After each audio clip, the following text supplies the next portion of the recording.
Chapter 201. Background check. Well, sir, Levy leaned slightly toward the old man's side, lowering his voice, though his eyes darted nervously in Razeal's direction.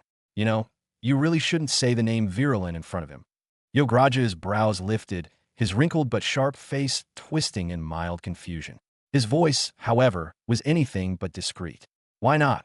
He asked loudly, the question booming across the deck. Levy's lips twitched. Is this old man dumb?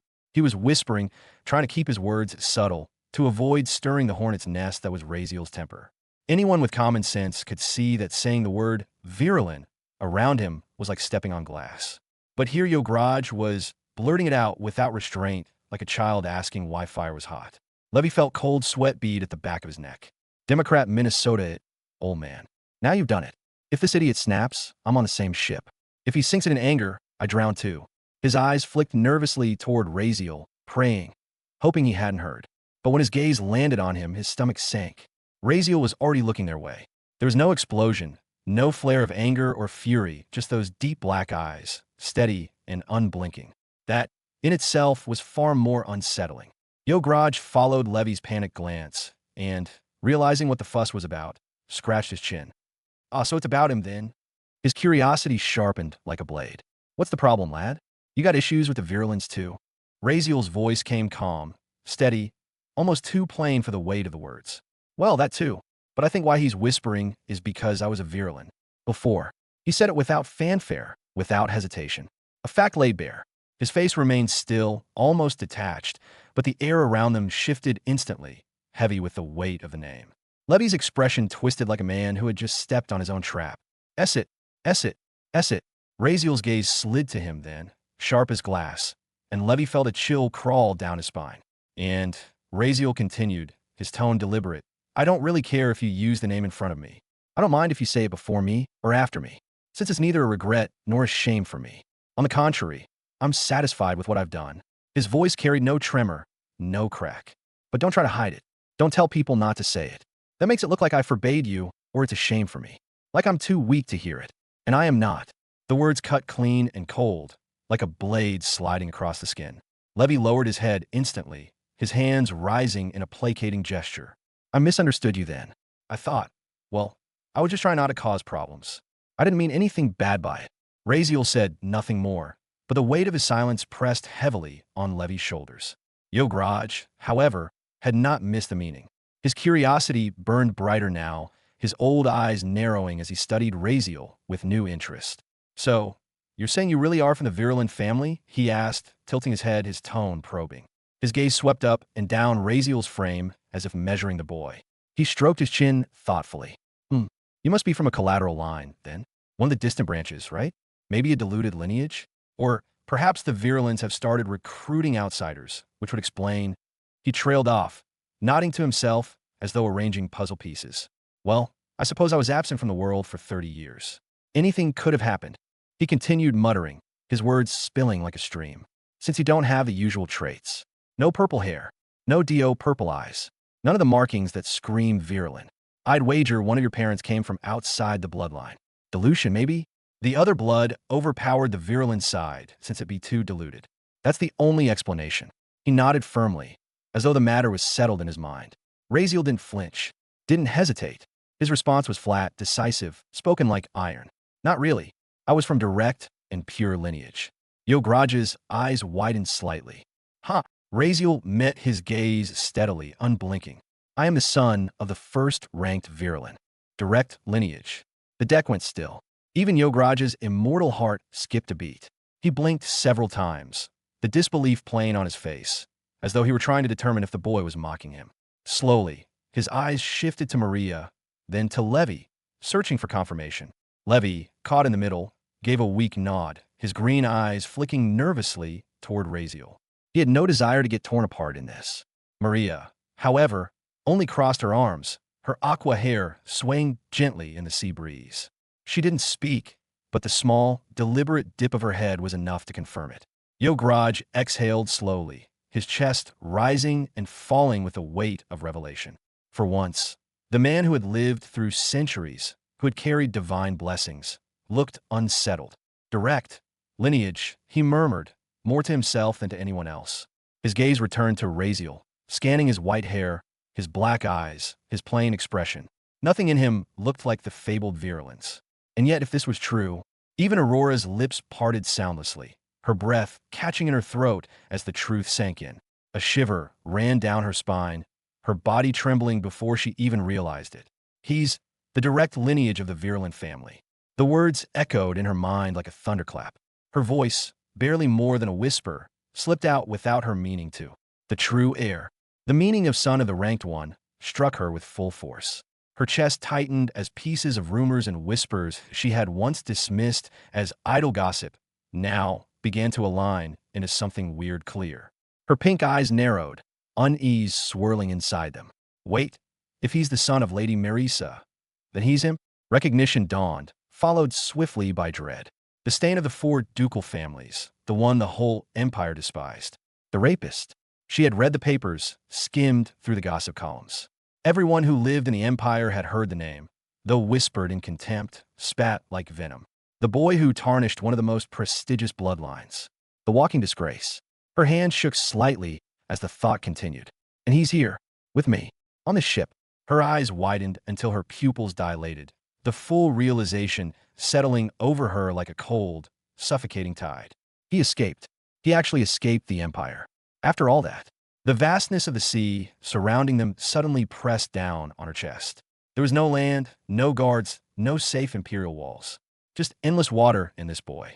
One of the biggest criminal of empire had escaped empire from under their eyes. Once again, her throat tightened. Subconsciously, her hand went to her mouth as though to keep from gasping aloud. She took a deliberate step back, her boots clicking softly against the deck. Careful. I have to be careful around him. He's a monster. Aurora bent slightly, her fingers reaching for the delicate green purse embroidered with flowers and vines sitting on wooden floor, its design soft and elegant. She clutched it tightly as picked it up to her chest, crossing her arms over it, as if protecting herself by instinct. The gesture was small, but her whole body screamed of caution, of defense. She hadn't recognized him before.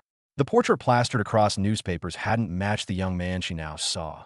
His hair whiter now, since he looks different. Not to say before he didn't notice much, maybe because she only heard his name, since he never said his full name as Virulent. But there was no mistaking it now. He was that boy. Neither Yograj nor Razeal noticed her subtle recoil, their conversation pressing forward without pause. But Levy and Maria did. Both caught the faint flicker of fear hidden behind Aurora's otherwise composed face, the way her gaze sharpened, the guarded posture, the way her fingers dug into her purse. She's not comfortable around him, Maria thought, her aqua blue eyes narrowing as she leaned back in her chair. Her lashes lowered as her gaze lingered on Aurora's trembling shoulders. Honestly, she can't blame her. Maria folded her arms, her hair drifting gently in the sea breeze. Raziel's background. It's not something any woman would want near her, that she herself doesn't like him either.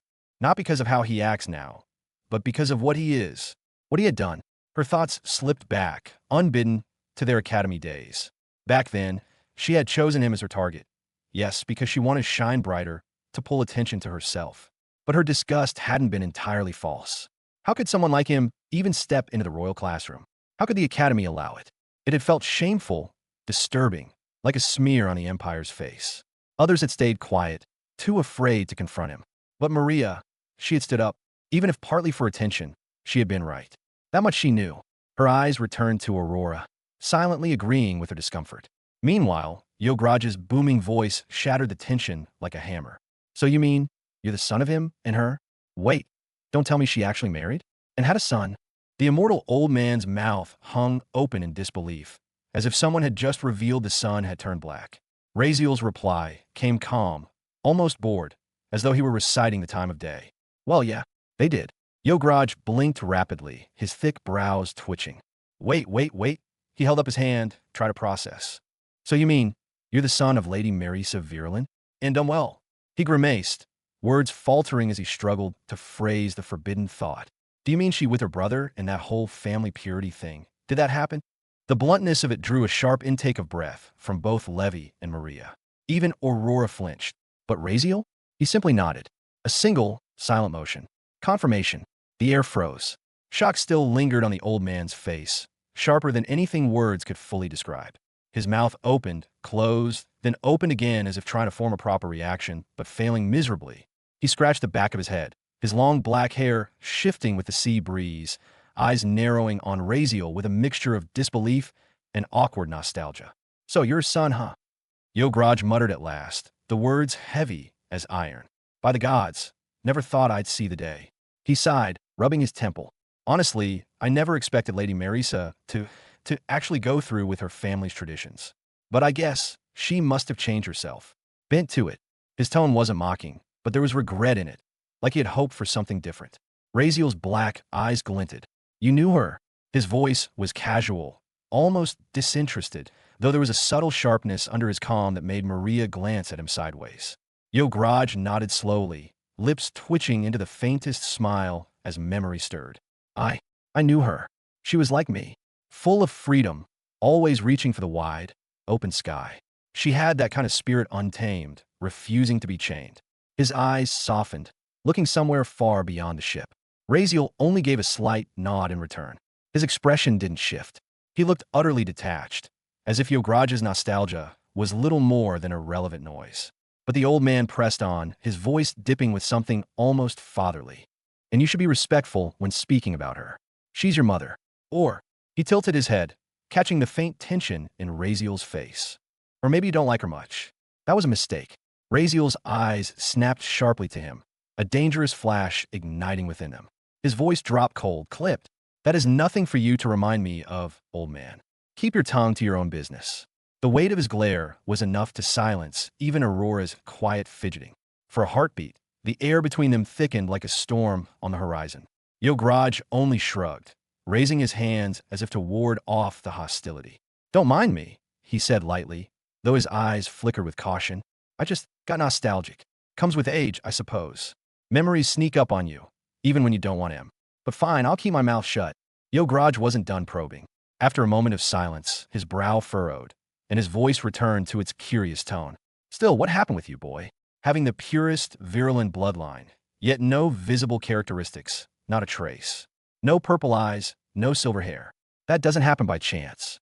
Did you use some kind of technique to alter your looks?" His gaze narrowed further, a faint glint flashing in his pupils, as if he were trying to pierce through whatever illusion might be covering Raziel. "Even I can't see through it." "Illusion? Transformation?" Raziel didn't flinch. His reply came flat, unbothered. "Something like that." He offered no further explanation, letting Yograj stew in his own conclusions. To Raziel, it wasn't worth correcting, not when the truth would only invite more questions. But across the deck, Maria, Levi, and Aurora all stiffened. Their lips twitched almost in unison, though for different reasons. Transformation? Illusion? Maria thought, her aqua blue twitching crazily. This idiot literally tore his bloodline out and threw it away to them. There's nothing magical about it. But sure, let the old fool believe what he wants. She bit the inside of her cheek, deciding to keep quiet. Picking a fight here would do nothing but stir chaos. Levi's thoughts weren't far off. "So he's just lying through his teeth now, huh? Better than explaining the real thing, I guess." Aurora herself said nothing. Yograj, however, pressed further, muttering almost to himself. "Strange. Very strange." Still, he trailed off, then suddenly froze. His eyes widened. "Oh no, wait." His head whipped toward Raziel, his face darkening as realization dawned. "If you really are her son, then she'll be coming back here to Efkin. Take you." Yograj's head whipped toward Raziel, his face darkening as realization dawned. "If you really are her son, then she'll be coming back here to Efkin. Take you." He spun around, scanning the open sky, almost as though expecting Marisa herself to descend from the heavens like a vengeful goddess. His shoulders stiffened, a rare crack of unease breaking through his otherwise casual demeanor. Are you an idiot, boy?" Yograj barked, his voice rising with agitation. "If you're the son of the virulent family, did you ask permission to come here? Did you even think? Do you not realize they don't give a damn about imperial laws?" His hand raked down his face, his voice dropping into a mutter half to himself. "You'll bring them down on me too. Damn it all. Now I'm tangled in this mess too." He clenched his fists, his mind racing. He could almost see it. Marisa herself storming across the ocean, fury burning like wildfire, the virulent family tearing apart sea and sky to drag their runaway heir back into their clutches. His first instinct was pure survival. He actually considered it taking Aurora, grabbing her, leaping off the ship, and fleeing before disaster struck. His weight shifted slightly toward the edge of the deck, his jaw tight with the urge to escape. But then Raziel's voice cut through his spiraling thoughts, calm and composed. "Don't worry about it," he said flatly. His gaze didn't waver, his tone steady. "I've already taken care of that problem. She won't be coming after me. Not here. Definitely." The words landed with an eerie finality. Maria's brow arched, her eyes narrowing as she studied him. What does he mean by that? Taken care of how? She honestly, though. Virulence won't come since. Imperial law. But now an old man said. It seems. But Yograj only frowned deeper, disbelief playing on his weathered face as he jabbed a finger toward the boy. What do you mean, don't worry? Boy, this isn't something you just shrug off. They might already be on their way. The Virulens, those lunatics, won't give a damn about Imperial laws. If they think their bloodline heir has run off to Atlantis, they'll tear the sea apart to drag you back. You'll put me in this mess too. His voice cracked louder, almost as if he himself believed Marisa might come storming across the waves at any moment. But Raziel, in stark contrast, stood with calm composure, his black eyes steady as night. His voice carried no weight of fear, no hint of hesitation. Don't react too much, old man. She won't come. I know her. Yograj stopped pacing, blinking in disbelief. She won't. His tone was skeptical, like the boy had just told him storms could be tamed with a whisper. His lips twisted into a doubtful frown. Even if she doesn't, her husband will. Won't he? Your father. Raziel's answer came so casually it froze the air around them. No, don't worry about him either. He's dead. The words fell like heavy stones on the deck. Wait, what? Yograj's jaw dropped, so far it looked like it might unhinge. His booming voice echoed across the ship. Dead? What do you mean dead? That man was strong. Stronger than most I'd seen. Maybe not as talented as her. But he wasn't weak either. Who the hell could have killed him? The Empress? A god. He rambled quickly, questions tumbling out of his mouth without pause, until he froze halfway through his speculation. His face shifted from confusion to horror, as though his own mind had pieced together the answer before Raziel even spoke. Raziel's tone didn't change, still flat, almost indifferent. His wife. The old man's entire body stiffened. His eyes widened to the size of saucers. What? What? His voice cracked so high it startled a few birds from the distant horizon. Why would she kill him? What the hell is going on with your family? He almost staggered forward, nearly grabbing Raziel's shoulders just to shake the truth out of him, his old instincts gnawing at him with disbelief. His heart raced, the thought looping again and again. Marisa killed her husband because he was her brother? The answer came like as if it was a fact. Like, why even need to ask? Yograj stood frozen, mouth open, words stuck in his throat as he tried to process what he'd just heard. She killed him because of that.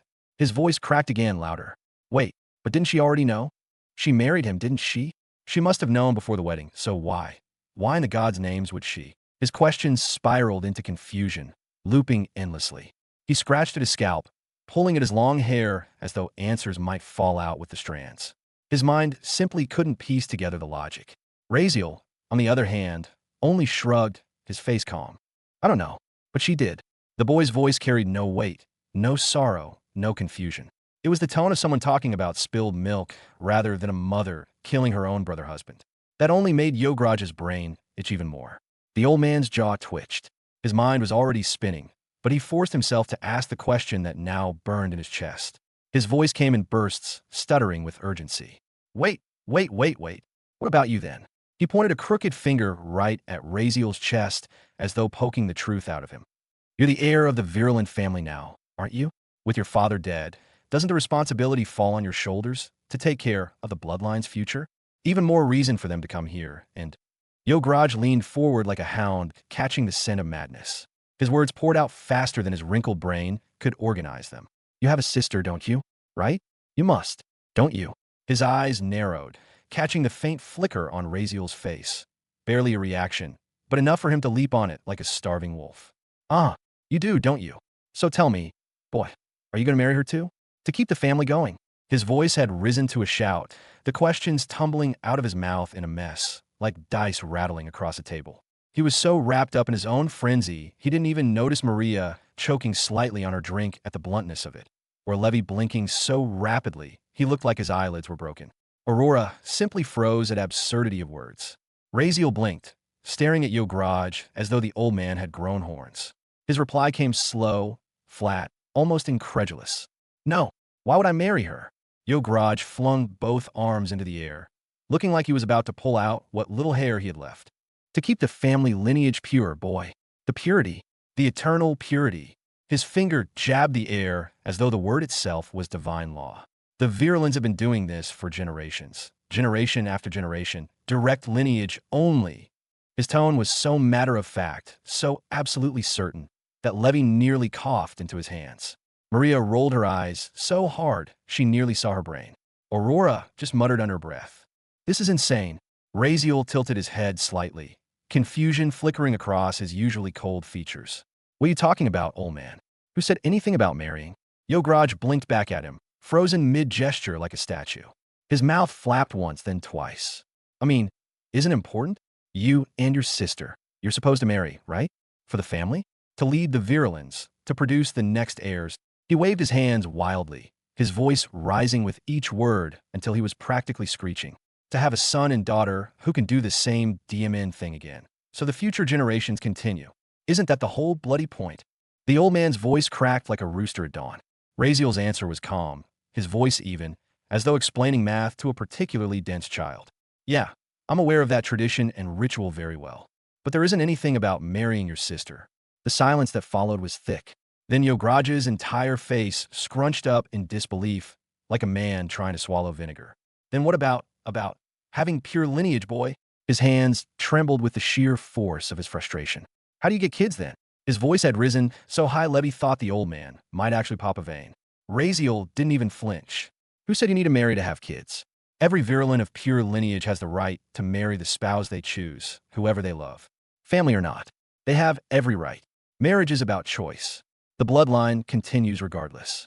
Where do you think Kalitral lineage came from? Not pure Oni. He said it so casually, so calmly, like it was the simplest thing in the world. Yograj, meanwhile, looked like he'd been struck by lightning. His face shifted between shock, horror, and sheer confusion. His mouth opened and closed soundlessly before he finally croaked out. So you mean they'll still have to, with the direct virulent bloodline, but they don't need to marry them? Yes. Razeal nodded with all the serenity of a monk. Yograj blinked once, twice, then a third time. His face darkened, his lips trembling before the words burst out of him like an explosion. What the FCK? The curse echoed across the ship, making Aurora jump slightly and Maria mutter under her breath. Finally, some honesty. Levy's lips twitched as he fought to keep a straight face, but his shoulders shook anyway. He wasn't sure if he should laugh or just sit down and pray. This is just F-Ked up. Yograj thundered, throwing his arms into the air again. Absolutely insane. The most Batsit family tradition I've ever heard of, and I've lived long enough to see people marry goats for blessings. Maria nearly spat out her drink at that, while Aurora covered her face with one hand. Levy just muttered, "Goats, really?" under his breath. But Yograj wasn't finished. His voice cracked as he leaned forward again, wagging his finger furiously at Razeal. So let me ask again, boy. You will have kids with your sister, won't you? Definitely. And then what? You'll go off and marry someone else on the side? The disgust in his voice was so thick it could have been sliced with a knife. Razeal tilted his head again, still calm, still collected. No, why would I? The old man froze, eyes bulging, before he let out a strangled cry. But didn't you just say family FCKI and purity? His voice cracked so hard Levy flinched as if glass had shattered nearby. I don't care about it. Razeal said flatly, almost lazily. I've already given them what they want, so they won't come after us. Don't worry, old man. His tone was final, his expression steady, but Yograj just stared at him, his wrinkled face twisted with the most confused expression possible for a man his age. His lips trembled, muttering half-formed words as though his brain couldn't decide which sentence to finish. Finally, he just slapped a hand over his own forehead, dragging it down his face dramatically. This boy's mind is either broken from eternal hold or he was born this crazy. Yograj shook his head furiously, throwing his hands up one more time. Yeah, definitely. No, it's not me who got crazy in that hellhole. I'm not the one crazy here. It's him. He jabbed a thumb toward Razeal, his face red and exasperated. Him. Definitely him. Razeal, of course, stood calm and unbothered, as though none of this had even slightly affected him. His black eyes glinted faintly as he looked at Yograj's theatrical meltdown, and he simply shrugged again. Razeal, of course, stood calm and unbothered, as though none of this had even slightly affected him. His black eyes glinted faintly as he looked at Yograj's theatrical meltdown, and he simply shrugged again. Raziel tilted his head, black eyes fixed on the old man, as though dissecting every twitch on his wrinkled face. But why are you so scared again, old man? Even if she came, at most she would only take me back. His voice carried that flat, bored calmness of his, the kind that always made it impossible to tell if he was mocking or serious. He rolled his eyes, just a fraction. From your expressions, almost looked like you had a good relationship with her. Now you look like she'd skin you alive. Yograj's lips pressed into a line, his jaw twitching. He suddenly scoffed, the sound sharp and bitter. Good relationship with me? What are you even talking about? Respect? Sure, I respected her. But there is nothing to respect about what she did to me. She was the reason I was taken from Atlantis in the first place. His eyes narrowed, as if reliving something he would rather bury. 30 years ago, she's the one who got me caught and put into eternal hold. That made Raziel blink. His face didn't change much, but there was the tiniest flicker of curiosity in his gaze. Oh, his brows lifted by a hair. He never knew about this honestly. Even Maria's ears perked at those words.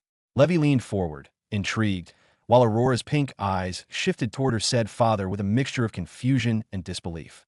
The old man noticed their attention, allowed a long exhale through his nose, and rubbed his temple. Huh, of course you wouldn't know. Nobody cares about the tragedy of Yograj.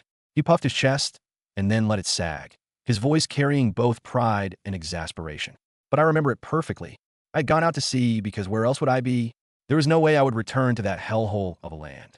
I was in Atlantis, living the best years of my life. Drinking, eating, basking in the salt wind freedom, boy freedom. Then, he clenched his fists, raising his eyes to the endless sky above as though glaring at fate itself. Then your mother came. Raziel raised a brow. Yes, your mother.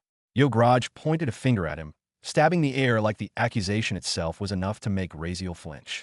Lady Marisa, the grand heiress of Virulin, stepping into Atlantis as if it were a marketplace stroll. Why? I've no idea. Maybe she was bored. Maybe she wanted to spit in the face of laws for fun. Whatever her reason, she came. And me. He puffed his chest out again, his grin crooked with mischief. I thought, finally, someone of her stature who's like me. A noble criminal. A fellow outlaw. One of the free. Raziel's lips pressed into the faintest line. Maria tilted her head, fighting a smirk. Levy mouthed silently. Oh no. Yograj sighed dramatically, raising both hands in the air as if surrendering to the memory. Of course, it was my mistake. I thought she was one of us, someone who'd broken the law and would never return to the Empire. I was happy, relieved even. Finally, a companion who could understand the joy of the wide ocean. So I went up to her, and I said hi. Aurora pinched the bridge of her nose. Maria slapped her palm on her forehead. And what did she do? Yograj asked, his tone high with indignation. His gaze swept across them, like a preacher lecturing lost souls. Did she say hello back? Did she smile? Did she even spare me a single word? He leaned forward, his voice dropping into a growl. No, she kicked me. Raziel blinked slowly. Kicked you? Yes. Yograj's voice cracked as he stomped his foot on the deck. For no reason. No words exchanged, no polite greeting. Just one mighty kick. He clutched his side as though still feeling it. And let me tell you, boy, I was young then. Strong, energetic, handsome. The kind of man the world couldn't chain down. You must have been in your 50s already, Raziel muttered under his breath. The old man ignored him, choosing to look wistfully into the sky. His voice softened, almost dreamy. I thought she was just fiery. I thought it was a test, like how in tales, strong women test the courage of men. And I was unrestrained, fearless, immortal. What's the worst she could do? Beat me? Kill me? Huh, I couldn't die. So asked her why not join me. Imagine it. The freedom of two great beings, side by side, traveling the vast sea. His grin widened, smug and almost proud. I thought it was a good idea. Maria let out an audible sigh. This man really doesn't value his life. Yograj's chest deflated, his face darkening. And that was a mistake I made. He slapped his forehead, groaning, then looked at Raziel with genuine horror in his eyes.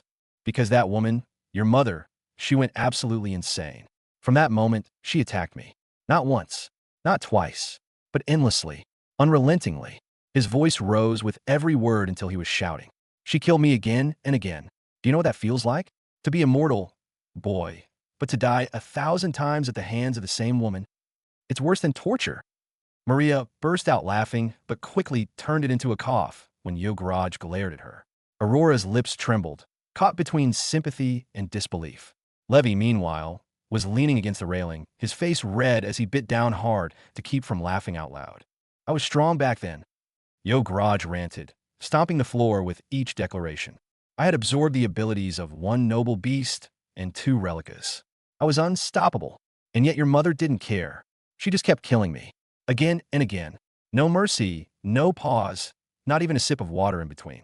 He spread his arms wide, his voice breaking. And the worst part? I didn't even do anything bad. I swear on the ocean's soul, I was innocent. His eyes darted from Razeal to Maria to Levy, seeking sympathy. Do I look like a man who deserved that? Razeal didn't blink. His face remained stone. He wanted to say, "You do, actually," but then again he didn't. And then, Yograj dragged the word out like a stage actor about to deliver his most heartbreaking line. His arms flew into the air, his old joints cracking audibly as he waved them around. She tortured me mentally, not just physically, mentally with those weird skills of hers. His voice cracked as he pointed an accusing finger at the sky, as though the heavens themselves were guilty of the crime. He sniffled loudly, fake tears dripping down the sides of his wrinkled face. Not only did she overpower me completely, not only did she make sure I couldn't resist, but as if all of that wasn't enough, she decided she would kill me. She decided. It was carved into her mind. Razeal stared at him flatly. He didn't blink, didn't move. Just watched the old man put on a one-man theater performance on the deck of a ship. She dragged me out of Atlantis, dragged me, like a sack of garbage. Yograj continued, his voice breaking. He clutched his chest dramatically, then threw his arms out wide again. Do you know how? Naked. Absolutely naked. She stripped me of every single scrap of dignity and clothing. And you know how? With fire. With some weird, purple, blazing hellfire of hers that didn't just burn the body but burned the soul. The pain, the pain. Levy pinched the bridge of his nose. The old man shivered and hugged his shoulders as if suddenly remembering it. His entire body shook like a wet dog in winter. I can still feel it sometimes, that purple fire licking at my skin. I swear it haunts me in my sleep. Razeal's stare didn't change. Continue. Yes, yes, I will. Yograj cried, eager for his audience. He took a deep breath and spread his arms wide, his face contorted with exaggerated misery. And then, after dragging me out of Atlantis naked, humiliated, half-burnt, she marched me straight to the Empire. Straight to the main gates, boy. Can you imagine? The main gates. His voice cracked, as though the words themselves wounded him. All the crowd gathered on both sides of the road, cheering, laughing, mocking, spitting. I was paraded like some criminal, like some wild animal on display. Naked. The horror. The shame. He shivered violently again, curling in on himself. She overreacted, I swear. She overreacted far too much. It was scary, terrifying. She looked at me not like a man, but like a bug she wanted to crush underfoot. My poor, poor dignity. Razeal continued to stare, unamused. He said nothing, his face unreadable. She didn't stop there. Yograj pressed on, his voice now quivering, his face covered in pitiful wrinkles. No, she dragged me to the Empress herself and then asked her to kill me. But Yograj puffed his chest with misplaced pride. Of course, even she couldn't kill me. The Empress herself failed. She was impressed, in fact, impressed with my immortality. So she offered me a deal, live in exchange for pledging loyalty to her and apologizing to Lady Marisa. Razeal's brows lowered slightly. And, Yograj repeated indignantly, slapping a hand to his chest. Of course I refused. Why would I bend my knees when it wasn't even my fault to begin with? What was I supposed to apologize for? Saying hi? He jabbed a finger at Razeal's chest as though the boy had personally wronged him. She's the one who overreacted. She's the crazy one. Maria pressed her lips together to stop a laugh. Levy looked like he wanted to bury himself alive. Aurora sighed softly into her palm. And so, Yograj slumped, his shoulders falling in defeat. Because I wouldn't bow, because I wouldn't apologize for something that wasn't my fault, the Empress sent me to Eternal Hold. His voice grew quiet, grave, as though revealing a deep, tragic secret. 30 years. 30 long years in chains, frozen, immobile, left to rot in the void. All because of her. He turned to Razeal, his eyes wide, his hands trembling as he pointed both index fingers at him. So now do you understand? It's not me overreacting when I say I'd rather jump off this ship than face her again. It's her. She's insane. She won't spare me if she comes. That woman is pure madness wrapped in human form. For a long, waited moment, Raziel simply looked at him. Then finally, his voice came, slow and judging. So, let me get this straight. You spent 30 years in Eternal Hold. Just because of that. Yograj straightened, huffing. It wasn't my fault. His eyes flickered nervously. She really overreacted. I mean it. Overreacted. He jabbed his chest again. I wasn't the problem. Raziel's face, however, remained unmoved. His expression was flat, unreadable. He let the man's words hang in the air, not knowing what to do with them. A hollow silence stretched between them. Finally, he spoke, tone even and detached. It's all right. Don't worry. She won't come here. I can give you my word for that. He said it plainly, without warmth, almost mechanically as though his words were more obligation than comfort. Inside, though, Raziel's mind was turning. He had never truly known the old man's background, and hearing it now felt absurd. His mother had gone into the sea. He had never even been aware of that. In the original novel, there had been nothing about this. Not one word. Coming to Atlantis? That was news to him. Good thing I wrote that letter, he thought with a quiet flicker of relief. If I had left it all under imperial law and their damned restrictions tied to the ocean, I might actually be screwed right now. He frowned slightly, shaking his head at the thought. Still, I know her too well. She'll be stopped. Why would she bother with me anymore?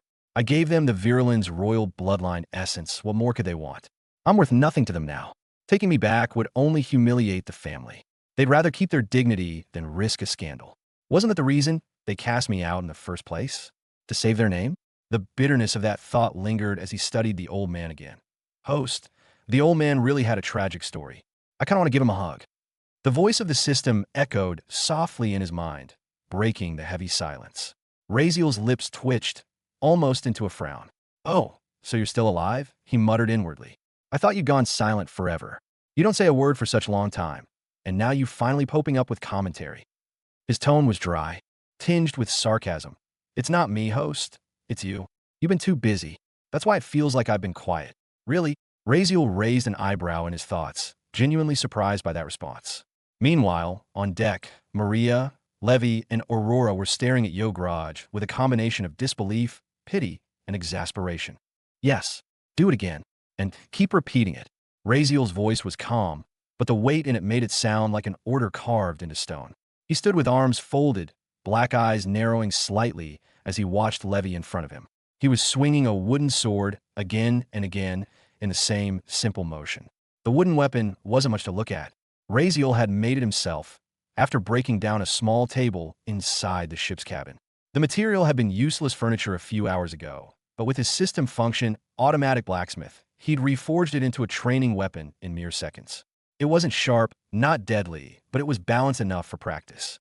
That function, Raziel thought, was still one of the most useful tools he had. As long as he had materials, he could create nearly anything. Levy didn't care about any of that. His palms were already sweating, his arms trembling from the sheer repetition. Each swing felt heavier than the last. Just a short distance away, on the other side of the deck, Yograj was training Aurora. If Levy's training looked like forced labor, theirs looked almost like play. The old man threw punches so slow it was almost insulting, his fists drifting through the air in deliberate arcs. Aurora's job was to dodge, and though her face was twisted in clear resistance, she still moved. Her lips were pressed tightly together, brows knitted. She didn't want to be here, didn't want to train, but boredom left her with little choice. Yograj didn't hit her, not once. Even though she was immortal, even though pain meant nothing to her body, he refused to land a blow. His fists always stopped just short. It wasn't caution, it was something else. He was gentle, as if, despite himself, he couldn't bring harm to her. Why am I even pulling back? Yograj asked himself, though no answer came. His eyes flicked over his daughter's movements, and disappointment curled faintly in his chest. For all her beauty, for all her power, Aurora moved like someone who had never trained a day in her life. Weak, fragile. It was almost embarrassing. How did she survive this long in this world like this? Still, he said nothing. Their relationship was already hanging by a thread.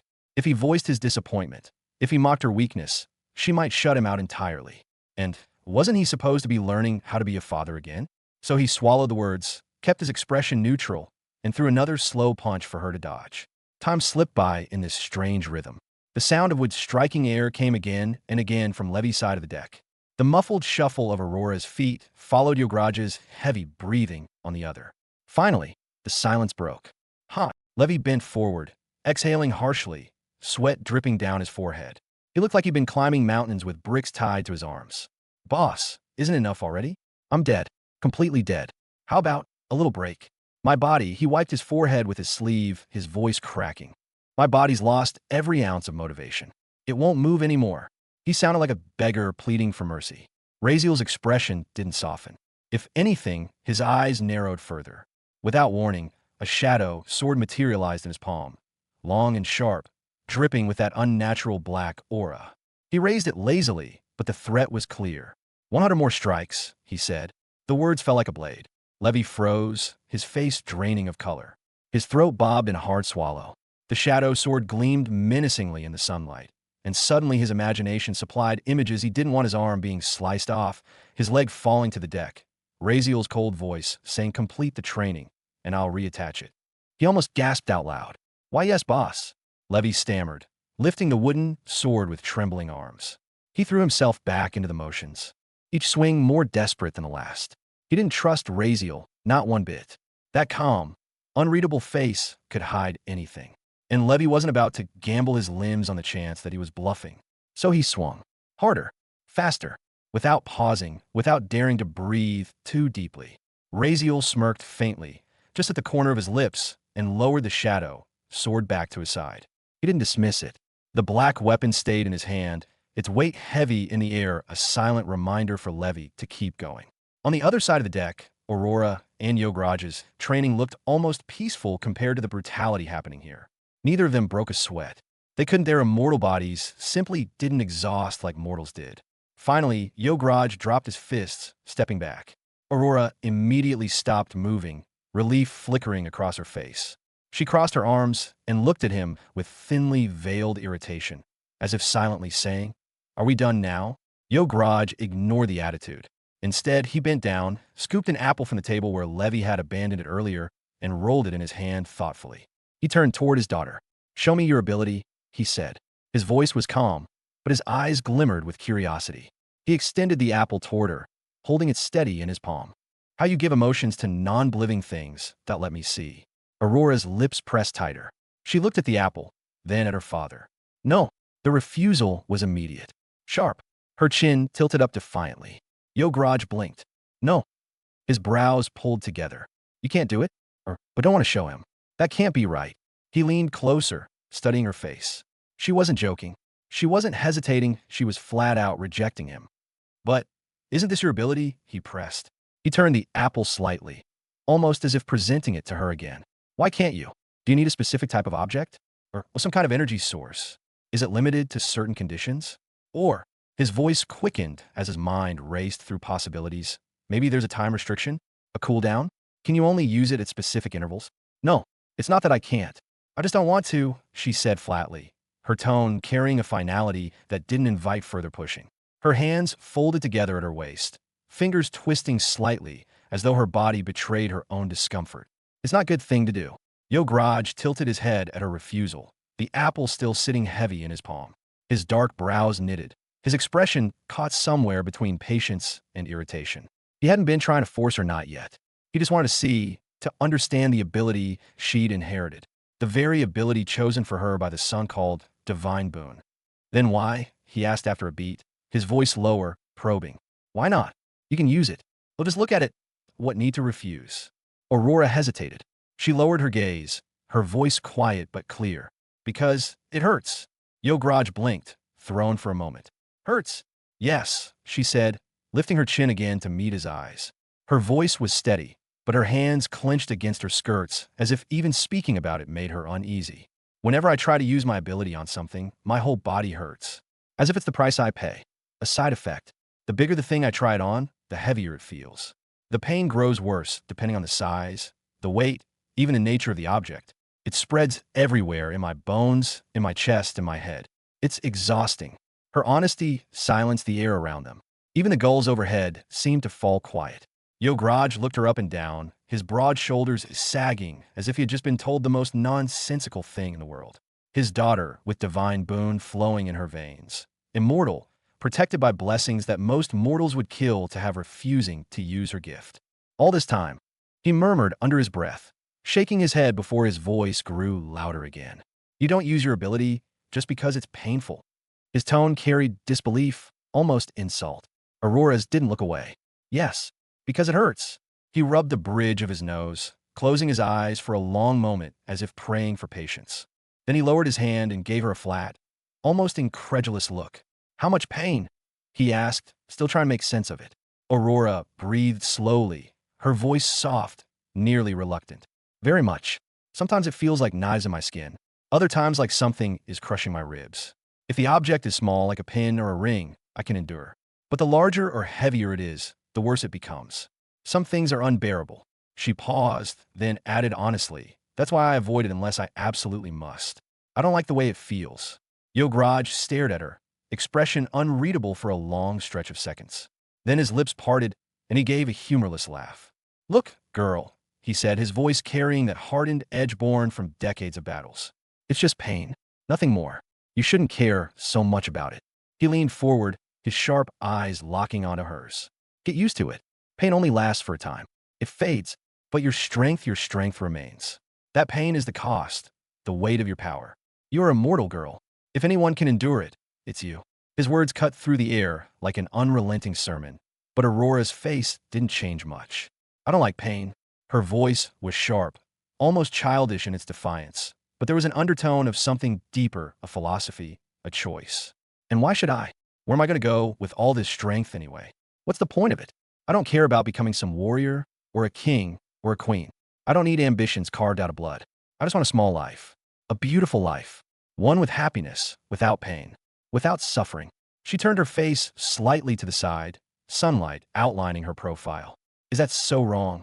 Yograj's expression shifted, his smirk fading into something heavier. He studied her for a long moment before shaking his head slowly. You don't understand, he said quietly. His voice wasn't angry now. It was almost pitying. It's not about becoming something. Not about ambition. Strength isn't always about chasing a crown. Fighting isn't always about conquest. Sometimes, his voice dipped lower, rougher. It's about protection. Sometimes, strength is the only shield you have. Aurora frowned faintly, but stayed silent. If you truly want happiness, Yograj pressed, then you must understand this. Happiness is fragile. People who are kind, people who want to live quietly, they're the easiest to trample. You think you don't like pain now? Then that is all the more reason to become stronger. The pain you suffer to build yourself up is nothing compared to the pain that comes when you are too weak to protect yourself. The pain of loss, of helplessness. His eyes grew distant, shadowed with memories. That is far worse than anything your ability could ever make you feel. His words hung heavy between them, weighty as anchors. Don't worry, I am immortal. Nothing can happen to me. Aurora crossed her arms, her chin tilting upward with stubborn pride. And if it's really about protection, then maybe I'll just get some shield. Give it emotions, make it special. That way I'll always have something to guard me. Honestly, I never thought about it much. I never needed it before. She shrugged, her sunflower-colored hairpin glinting in the light. Her voice softened at the end, almost as if conceding a little to her father's reasoning, though her expression made it clear she wasn't going to budge too far. Yograj, however, shook his head slowly, his jaw tightening. No, girl, you still don't understand. His voice dropped deeper, heavier, as his big hands suddenly gripped her shoulders. Aurora stiffened in surprise, her pink eyes widening as she stared up at him. For a heartbeat, she thought he might shout, but instead, she saw the strain in his face, frustration tangled with something softer, almost like guilt. Strength is protection. Protection without strength is never protection. His words carried a firm finality, each one deliberate. Aurora blinked, startled, her breath caught. She had never seen him look at her so intently before. Yograj realized how hard his hands were pressing and loosened his grip, exhaling through his nose. He sighed, shaking his head, and let go of her shoulders gently, almost as if she were fragile porcelain. Remember this, he said, his voice calmer now. A shield only helps if the enemy is on either side. Know where the enemy is. Most of the time, you won't even realize you need it until it's too late.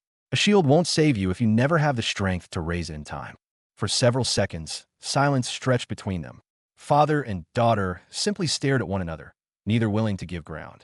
Aurora's lips pressed together, her brows faintly furrowed, while Yograj's face remained set, the weight of experience etched in every line. Finally, after what felt like minutes, Yograj broke the silence with a weary wave of his hand. All right, You can go and take some rest now. He turned away, shaking his head as he walked off, his heavy boots thudding against the deck. His back looked broader than ever, but also strangely tired. His mind whirled with doubt and resignation. How was he supposed to teach her the things she needed to survive if she refused to understand? If it had been anyone else, he would have beaten the lesson into them. That's how he had always trained his men: break them, rebuild them, make pain meaningless. But with her, his own daughter, his chest feels tangled. He couldn't. He wouldn't. Not when their bond was so fragile, still new, still delicate. If he pushed too hard, she might turn away from him completely. He sighed, running a hand through his long dark hair. She was immortal, yes, but that only meant the danger she would face might be even worse. Still, if she refused, he would have to protect her himself. That was enough for now. Aurora watched his retreating figure, her pink eyes narrowing slightly, then slowly curling into a smile. At last, she was free of his endless lectures. Finally, she muttered under her breath, brushing a strand of hair from her face. Relief washed over her features as she stretched her arms. Training was pointless. Fighting was pointless.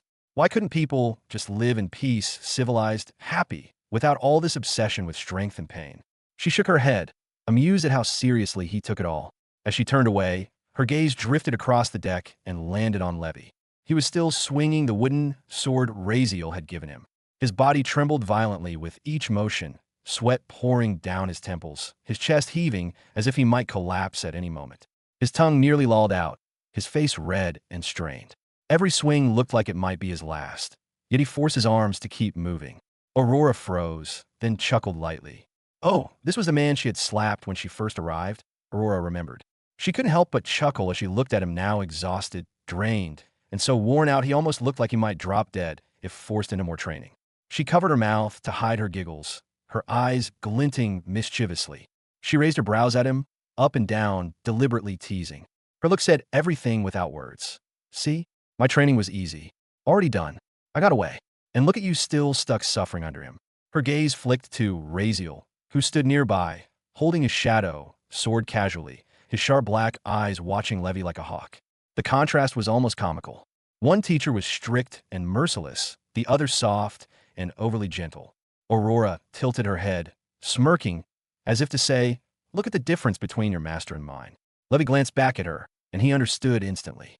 His lips twitched, caught somewhere between despair and frustration. He wanted to cry. Why was her father so soft with her, while his own teacher was a merciless psychopath? Razeal hadn't let him stop once. Not a single break. And with the shadow sword in his hand, it wasn't an idle threat. Levy could easily imagine Razeal cutting off an arm and saying, keep training. I'll reattach it later if you pass. The mental image made his hands shake harder, but also made him grip the wooden sword tighter and swing faster. He had no choice.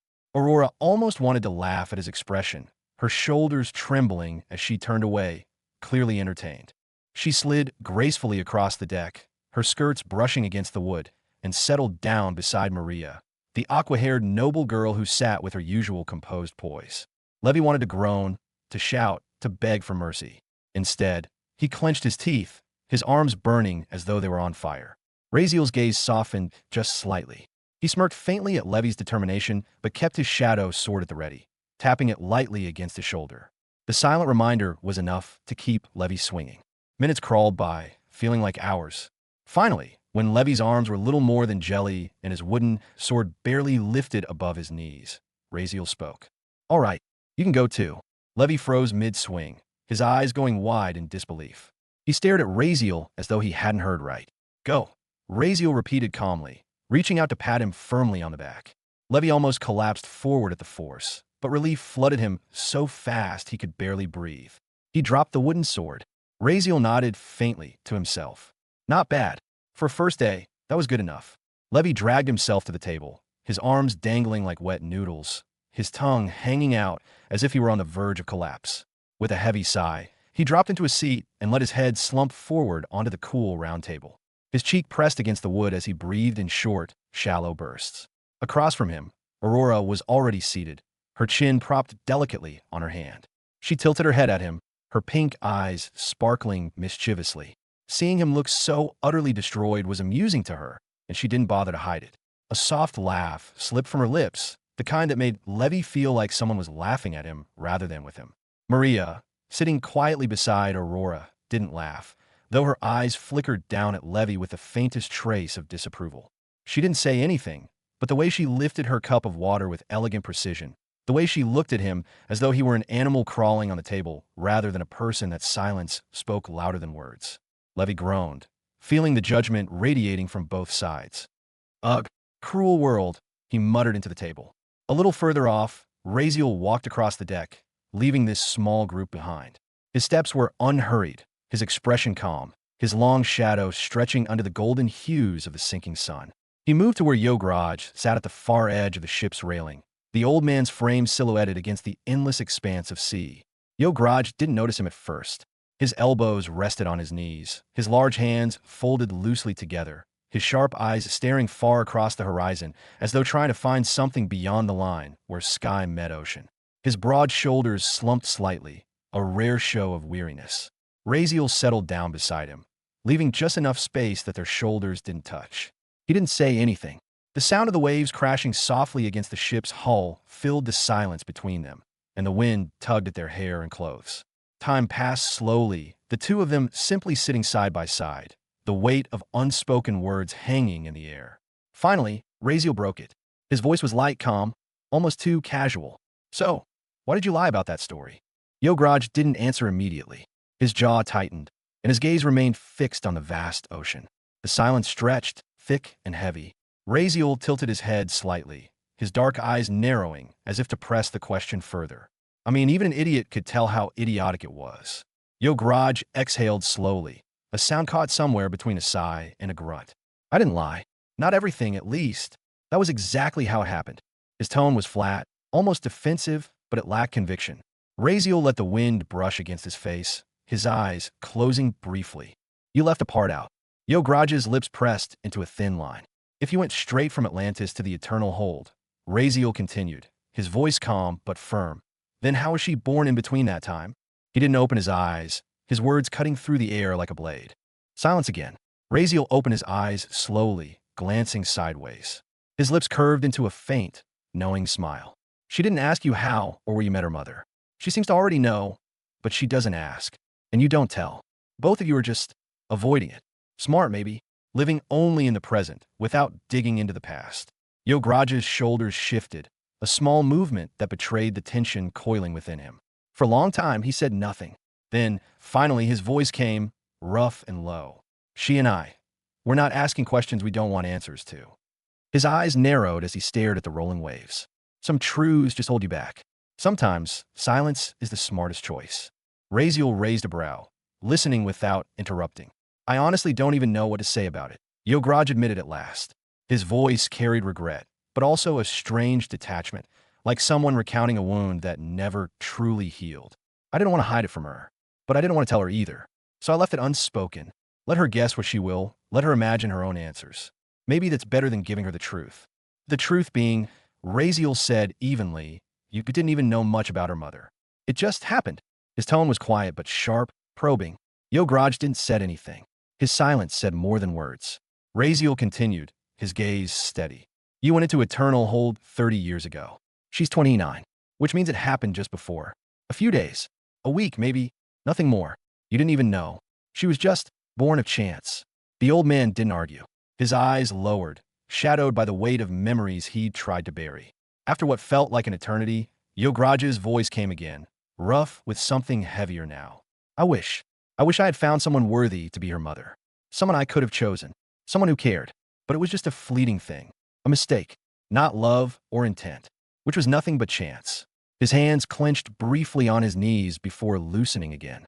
"I wasn't even aware it had happened. Not until you told me. Not until I saw her myself. Even then, I doubted you until I sensed the divine boon in her body. Until I felt my blood running in her veins." Regret coated every word, though his face remained stoic. Yograj's eyes narrowed as he stared at the dark waters below. That woman, she was kind enough to give birth to her, but she didn't take responsibility. She left her in a forest hut, alone, a newborn, as if she thought the child would just die quietly on her own. The old man's jaw tightened, but his face stayed impassive. "She abandoned her, my daughter, left her to fate." Raziel's eyes closed briefly, the wind brushing against his face. He let the silence drag before speaking, his voice quiet. She told you. Yograj shook his head slowly. His shoulders sagged with emotion. No, she never complained. It's as if she doesn't even feel sadness about it. She's alive today only because she was born immortal. If not, he drew in a sharp breath, his voice dipping into something heavier. I might never have known I even had a daughter. She would have been dead long before I could realize she existed. A flicker of pain crossed his features, quick but undeniable. His broad hands tightened over the railing, veins pressing against weathered skin. Razeal watched him silently. For all his usual detachment, he could hear the fracture in the man's composure.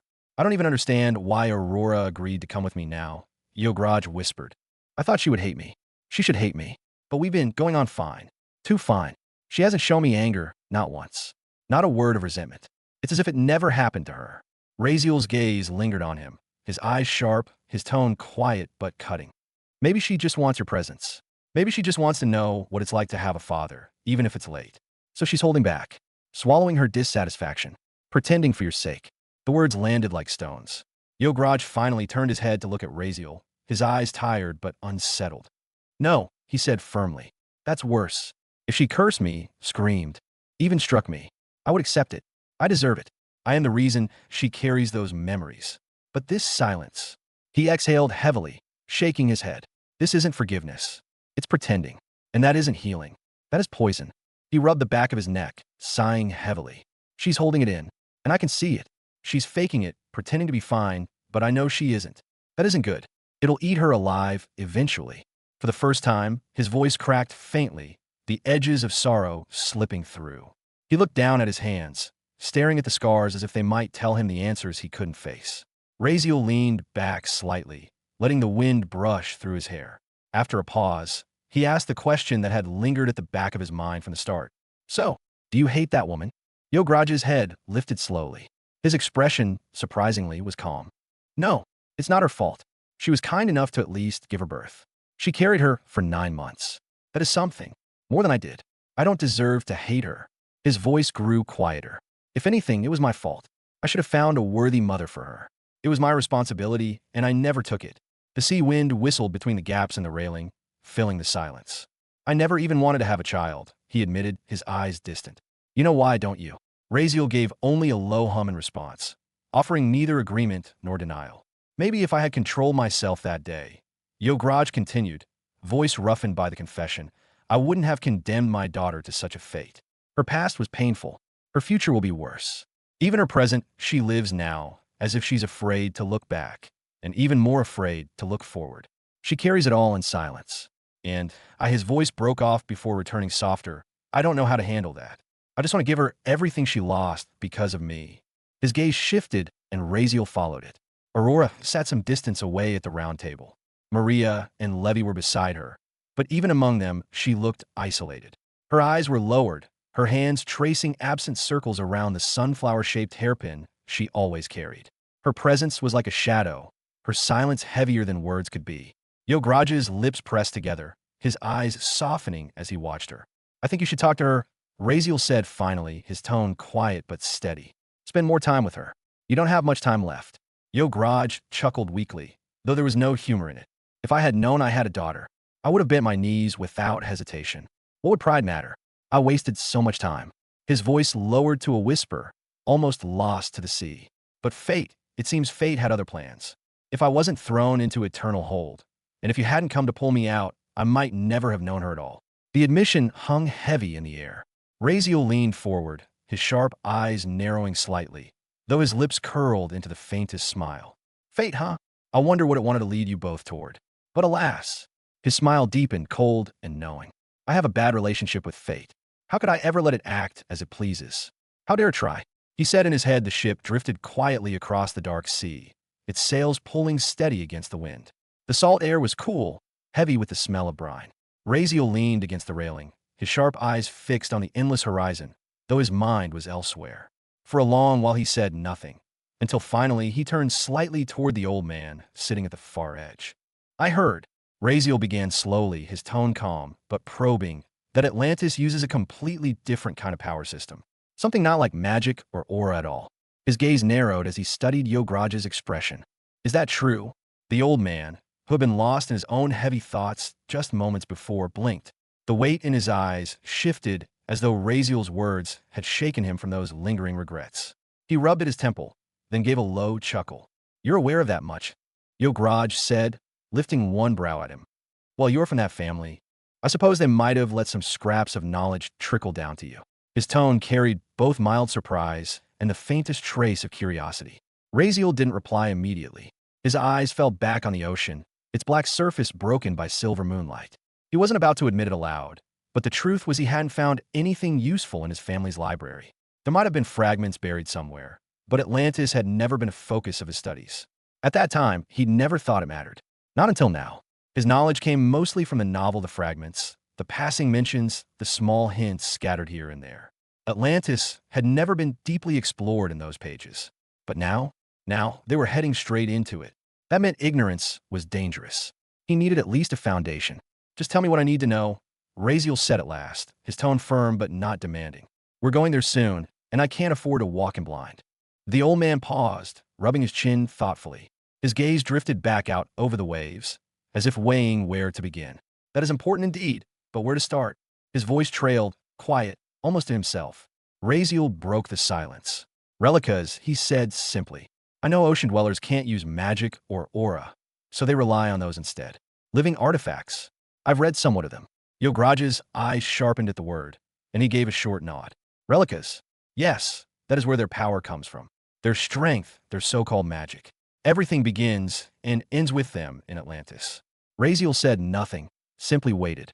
I'll tell you what I know, Yograj continued after a moment, though his voice carried caution. But listen well. Don't treat my words as scripture. Much of this knowledge is fragment stories, interpretations, half-truths told over by people. I never studied it deeply myself, and in everywhere, knowledge is often twisted. What you hear from one tongue may be false on another's. So take what I say with both hands, but never close your eyes to doubt. Raziel inclined his head. It'll do. Even fragments form a picture. Just give me something to work with. The old man folded his arms, his voice low and deliberate now. A relica is not simply an object. It is alive, or at least it carries life in its essence. It is born in the rarest of circumstances, when will, emotion, and magic converge so intensely that the world itself freezes that moment into matter. You let that sink in before continuing. Others describe it differently.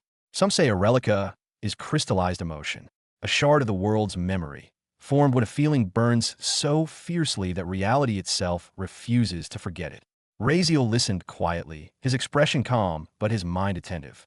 His gaze flicked toward the ocean again, the idea of crystallized emotion strangely resonating with him. Whole Atlantis powers comes from those things.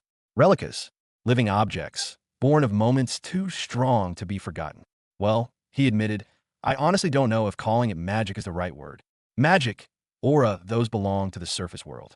Atlantis has its own way, its own laws. A relica isn't just some tool or charm. Every single one of them holds a specific effect, something tied directly to the moment of its birth, to the truth of the memory that carved it into being.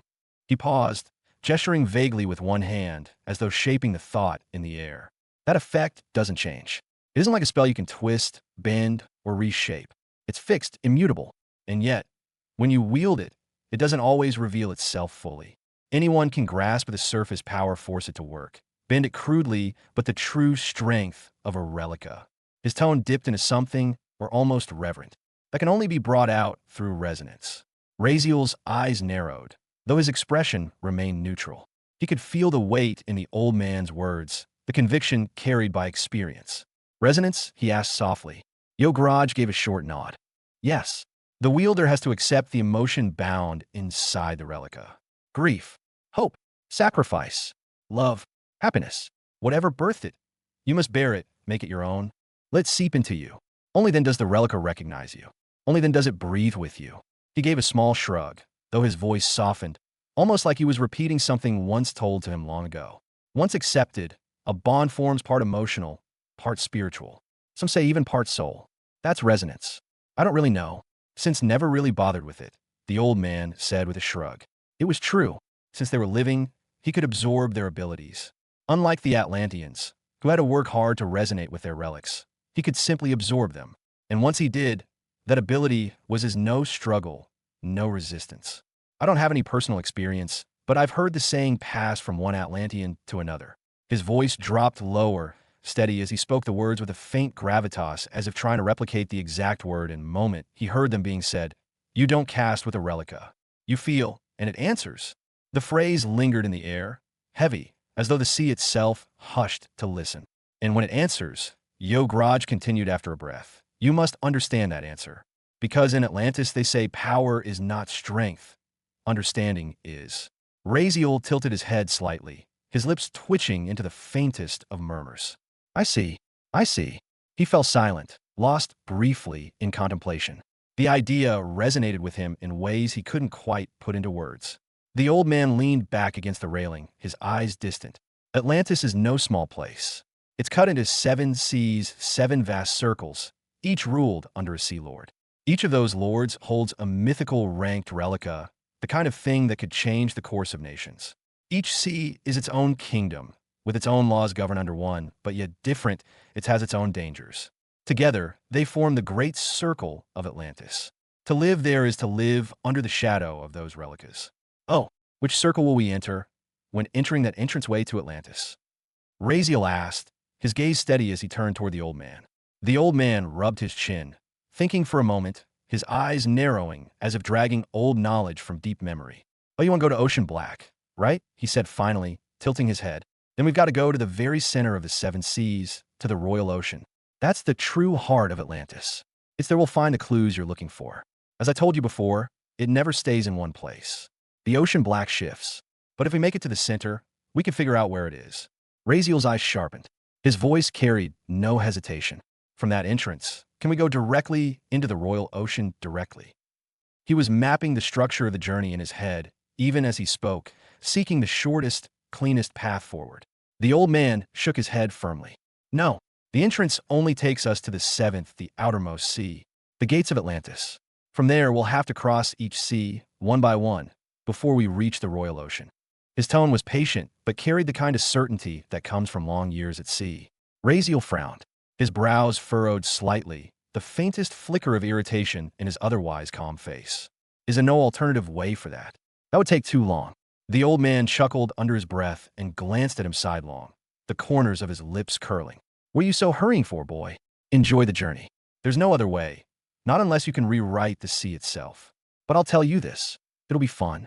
You'll see things most people can't even imagine.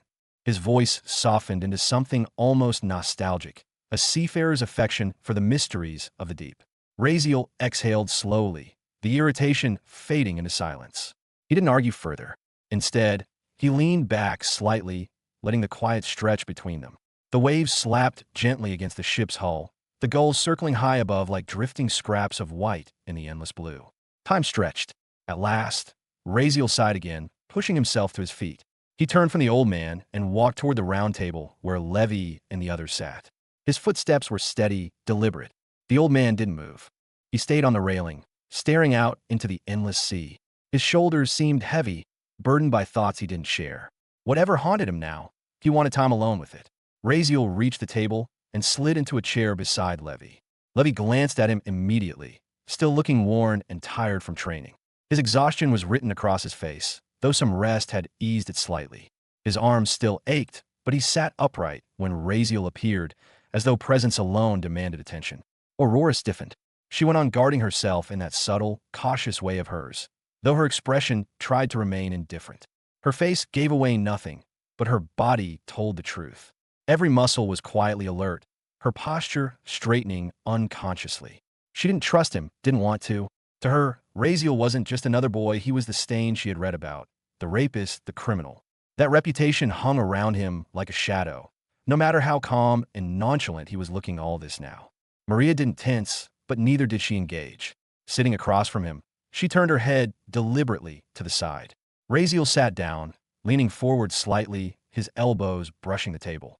His tone, when he spoke, was calm, steady, and absolute. It might take us a very long time in there, so I want you all prepared for that. Return to land won't be fast.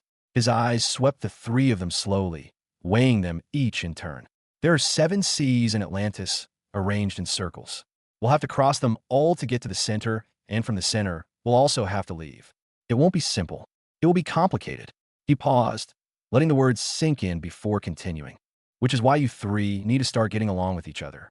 I don't want any of you creating problems.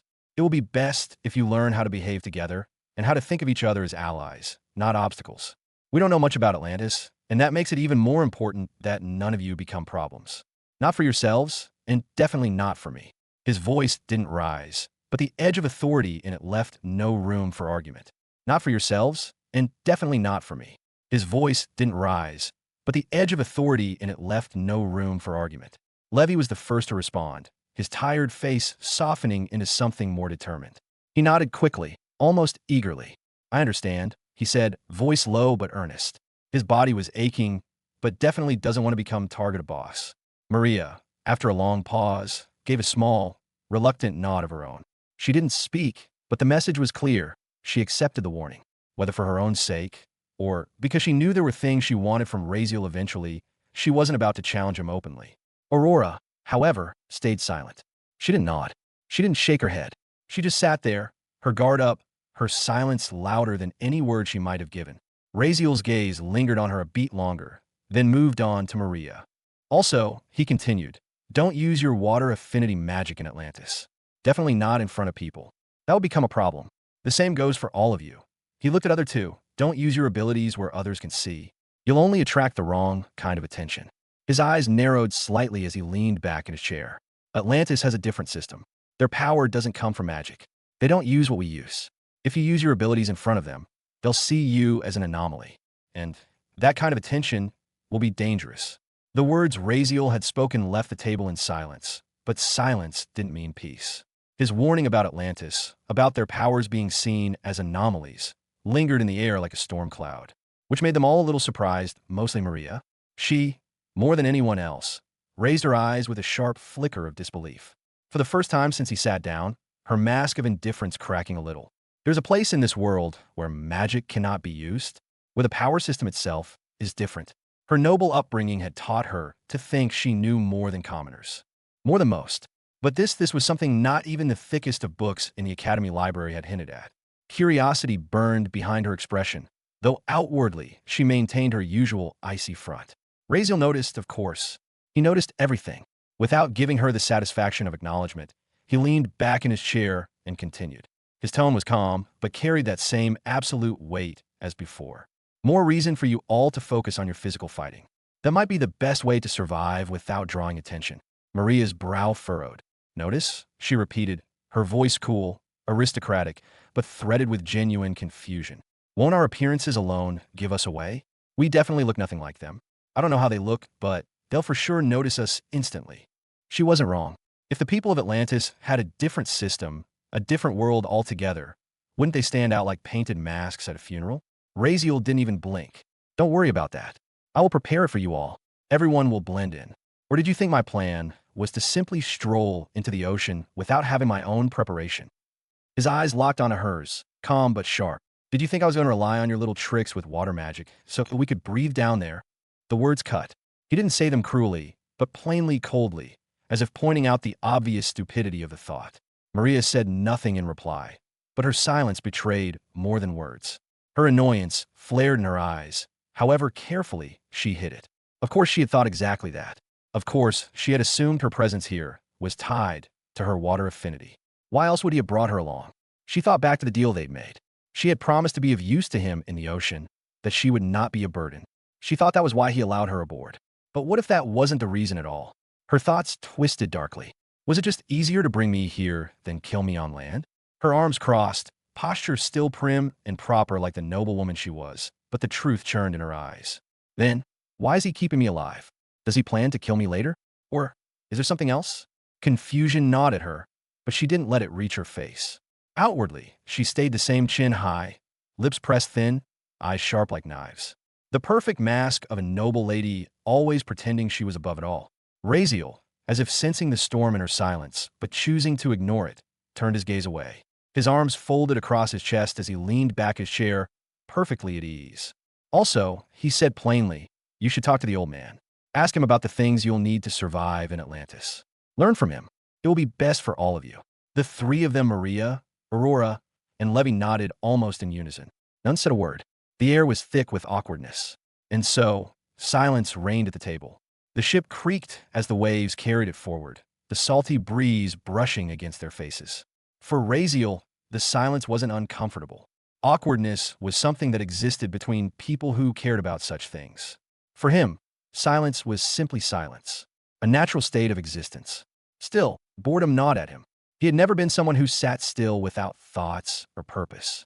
So he turned inward. "Hey, system," he called in his head, voice calm, but carrying a note of curiosity. "Which power system is stronger? The one of Atlantis or the one of the land?" He hadn't cared to ask before, but now the question mattered. They were on their way into Atlantis, into a world built on different laws. Understanding could mean survival. The familiar, mechanical voice answered immediately. Both power systems might look different, host, but ultimately they fall into the same category. Raziel's brows twitched faintly. Vague answers irritated him. "Explain," he demanded. "There is nothing much to explain," the system replied, its voice calm, as though speaking a truth so simple a child could understand.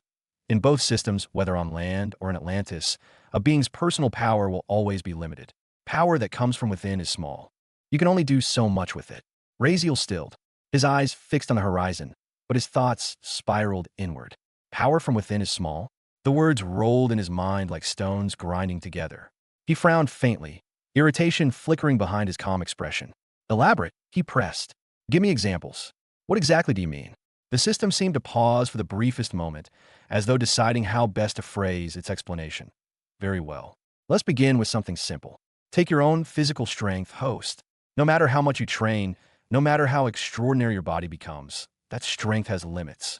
At best, even exceptional beings can reach what you would call an S rank. But if you desire to go beyond that to touch SS rank, or something higher, you cannot rely only on yourself.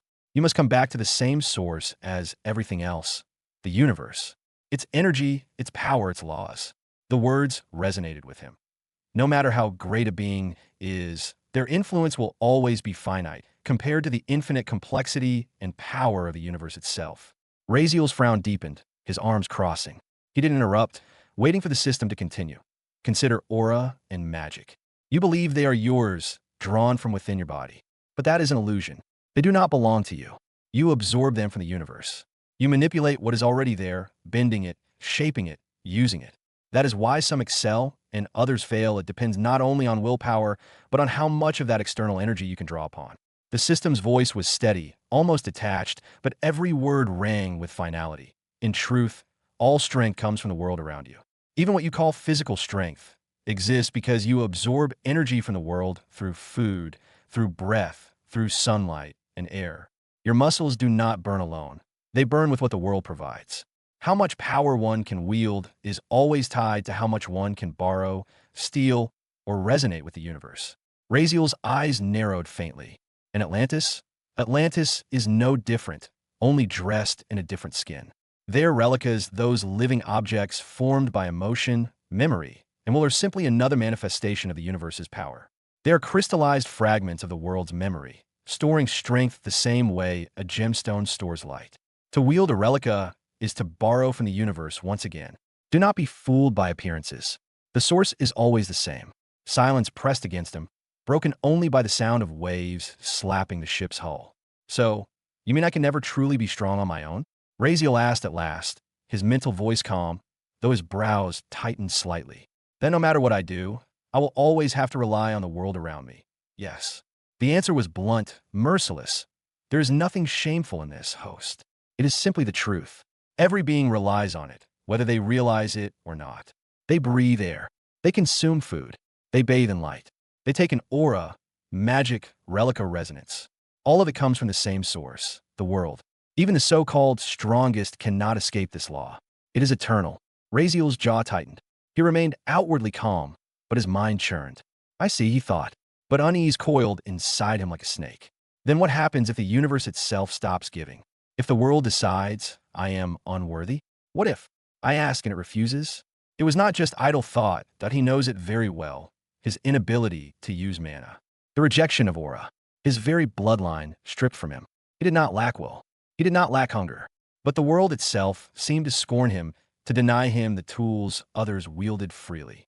If all power came from the world, then wasn't he already living proof of what happened when the world chose to deny you? The thought dug sharp into his chest. Why just be powerless then? Stripped of everything? The system answered as though reading his mind. Yes, host. You are unable to become strong in the traditional sense because the world does not favor you. That is the truth. The world has favorites, chosen ones. Those who carry its blessing find strength easily. They bend aura and magic to their will, as if born for it. They resonate with relics, as if they were extensions of their soul.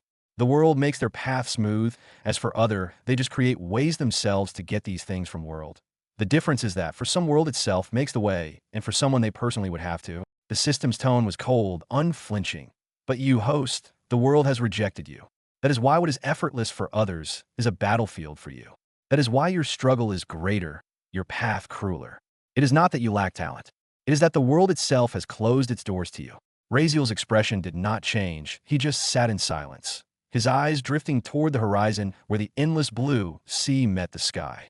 The salt wind pressed against his face, cool and steady, but his mind was restless. For all his calm expression, questions had begun to stir inside him, questions he could no longer suppress. What about me, then? He finally asked within his mind, his voice sharp yet quiet. If all strength is just borrowing from the world, am I not getting stronger now? What am I even borrowing from the world at this moment? What am I using? His words carried confusion, even a trace of unease, though his outward face remained still. The system's voice answered immediately, a measured tone that cut through his thoughts with unwavering certainty. All of your powers are borrowed from the universe as well, host. Do not be mistaken.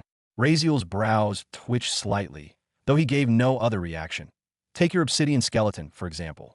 That strength, your sharpened body, your durability, did you create it? No, it is from the universe. You wield it, but you did not birth it. Or consider your killing Tao. Its essence comes from a universe, not even this one. The flow Tao, too, originates from elsewhere, carried from realities beyond your own. The system's voice grew firmer, like a teacher pressing a lesson into a stubborn student. They're yours now, yes. You can use them. You have shaped them for yourself. But you must not mistake possession of them. These are laws of reality you have taken hold of. They belong to the universe. You only channel them. A faint pause, then, nothing comes for nothingness, host. Nothing. Fear not, the world you stand in now cannot strip those powers from you. Since these aren't from here, no one can. But understand clearly, your strength, too, is borrowed. Controlled, yes, but not born of your own self. Nothing comes from nothingness, host. Nothing. Fear not, the world you stand in now cannot strip those powers from you. Since these aren't from here, no one can. But understand clearly, your strength, too, is borrowed. Controlled, yes, but not born of your own self. Razeal sat still, eyes closed, letting the words sink into him. A long silence stretched between him and the voice in his head, only the whisper of waves filling the space. Finally, his lips parted slightly. I see, he murmured in thought. So that is the difference. That's what makes me different from others. He leaned back slightly in his chair, the faintest smirk tugging at his lips. Yet even as clarity formed, another question pressed against his mind, sharp and insistent. What about gods, then? He asked, his tone almost testing. Do they come under this law as well? Are they not supposed to be supreme, all-powerful, beyond mortals? The system did not hesitate. Yes, they too fall under the same law. Razeal's eyes opened, a flicker of intrigue dancing in their depths. The strength of any being, weak or mighty, is determined by one thing: how much of the universe they can lend from, how much influence they hold over its laws. Gods are no exception. They are beings who have grasped primordial truths, fundamental laws that underpin existence itself. Their power is immense not because it is theirs, but because they wield what few others can. The system's tone shifted, each word heavy, almost reverent. The god of lightning does not create lightning but embodies it, resonates with the primordial law of thunder itself. The god of light does not birth radiance, he has become its vessel. And Riven, the god of balance, his strength lies in his dominion over the very law of equilibrium, one of the rarest and most absolute of the primordial forces. Razeal's heart gave a faint stir. For a brief moment, curiosity overcame the calm mask he wore. So even gods are just borrowers. His interest sharpened further, like a blade honed on a whetstone. Then what rank does Riven come under? Is he truly stronger than that empress? The question had haunted him for a long time. Now he wanted an answer. The system replied steadily, almost as though it had anticipated the question all along. Yes, he is stronger. Razeal's eyes narrowed. You must remember what I said, host. Once you pass SS rank, the scale of strength shifts. The differences between levels grow vast, immeasurable. The words beginner, intermediate, and peak begin to carry a meaning more immense than you can yet comprehend. The voice carried on, patient and precise. From S plus rank, you climb to SS. But SS itself divides. At the start, there are saints. Above them, saint kings. At the peak, great saints. Each step is a chasm compared to the last. Then comes SSS rank. The first level is called supreme. These are beings who can bend laws with their presence alone, who wield vast influence over reality. Beyond that lies Emperor rank, the true SSS. That title belongs to Nerissa, the Empress, the current strongest being in this world. She sits at its summit. Your mother, Marisa Virulin, hovers between Supreme and Emperor. A pseudo-empress, you could call her, but still far from true divinity. The word struck sharply, though Razeal's expression remained unreadable. And then, beyond emperors, lies SSS+, the rank of cosmic lords. The system's tone deepened, almost reverent. That is where Riven stands. That is where the primordial gods stand. The rare, terrible beings who have become masters of the primordial laws themselves. Silence followed, heavy and absolute. Razeal sat with his arms folded, his gaze lowered, eyes unfocused as the sea's endless horizon blurred before him. He had listened thoroughly to the system's explanation, letting each word carve into his thoughts. The more he processed, the heavier it became. Now that he thought about it, the truth struck him in a way he couldn't easily ignore. I really am nothing. For all his arrogance, for all his confidence in surviving battles and brushing shoulders with S-rank fighters in system space. In the end, he was just a speck. He thought no. He believed he could stand toe-to-toe with the strong, maybe even survive for a while against S-ranked beings. But now he understood that there were vast steps beyond that, ranks that stretched into terrifying distances above him. The gap wasn't small. It was like comparing the faint flicker of a candle to the burning radiance of a sun. He had never realized how wide the difference truly was. So that's why Nova, his thoughts shifted sharply, his brows furrowing. That's why she could crush those SS-ranked spirits as if they were nothing, even though she was technically at the same rank. The difference wasn't in rank, it was within it. She must have been a saint king, while they were only basic saints. Razeal let out a small, almost inaudible breath. It explained everything. How fragile his understanding of strength truly was. How shallow his own accomplishments still stood. Still, despite the weight of realization, his curiosity sharpened again. There was always another question with him, always a hunger for more answers, more understanding. So, Riven is one of the strongest beings in the world. Che? Razeal asked finally in his mind, his voice calm, but carrying the underlying hope that the system would give him more than just confirmation. He wasn't simply making a statement. He was probing, searching for cracks in the truth. The system's voice echoed steadily, unshaken. He is. But understand, host, he is not like the Empress and the others who wield their power with freedom and indulgence. A cosmic lord, a god. They do not simply hold strength or tittle. They are bound to it. Razeal's eyes narrowed faintly. Remember this well. To reach SSS+ rank Cosmic Lord, it is not just a title of strength. It is a responsibility, one that binds itself to the being whether they desire it or not. The law they resonate with does not merely grant them power. It shackles them with duty. The system's voice grew quieter, heavier, almost as if carrying the echo of truth too vast for human mouths. That is why Riven does not enjoy freedom. He is chained to balance itself. His law is balance, and he cannot abandon it. His life, his will, his very existence now serves it. Every moment of his eternity, he is its guardian, its arbiter. That is the cost of his unimaginable strength. Razeal's gaze sharpened as he listened, his thoughts turning. So strength comes at the price of freedom. The system continued. At that stage, host, one becomes a true immortal. Their age ceases to matter. They no longer decay, nor die. Their existence becomes tied to the law they embody, so until that exists they reamens. Unless that law itself is shattered, or the universe itself collapses, they cannot be ended. That is the essence of a cosmic lord. A flicker of light passed through Razeal's eyes, interest, challenge, a dangerous gleam of amusement. What about replacement? He asked after a long silence. His voice in his mind was calm, but edged, like a blade being tested on stone. If someone else surpasses them, if someone else becomes strong enough to take the law for themselves, then the old one can be killed. Right? The system did not hesitate. Yes, that can be done. A law is not eternal to its bearer. If another rises and proves stronger, capable of embodying and shouldering the responsibility, then the seat can be replaced. But the pause lingered cold and absolute. Do you think they will allow you to? Raziel's eyes narrowed dangerously. Remember what was told to you before, by the old man who gave you flow Dao. To reach SSS plus rank, the path must be your own. Power and skills learnt from others cannot bring you there. A half-finished road will collapse. You can only ascend if the law you embody is truly yours. If you fail, the one already seated on the throne will erase you long before you draw near. Raziel didn't answer immediately. He let the words churn inside him, each one heavy. His silence stretched long, his breathing slow, as if he were weighing every possibility, every thought. Finally, he whispered in his mind. The information dug into him, not discouraging him, never that.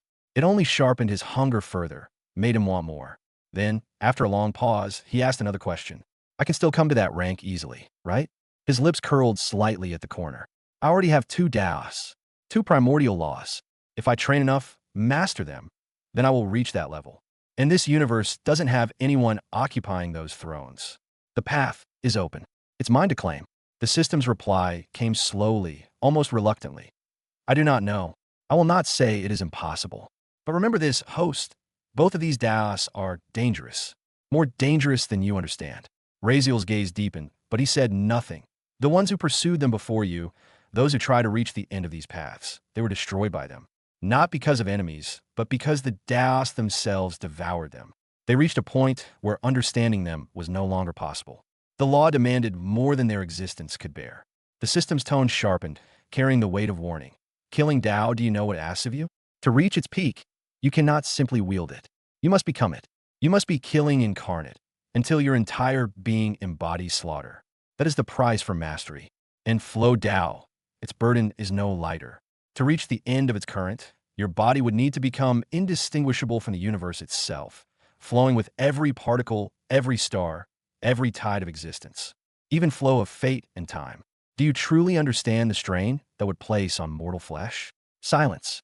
The waves crashed gently against the ship, the only sound in the long pause that followed. Raziel leaned back slowly, his expression unreadable. He didn't answer. Not yet.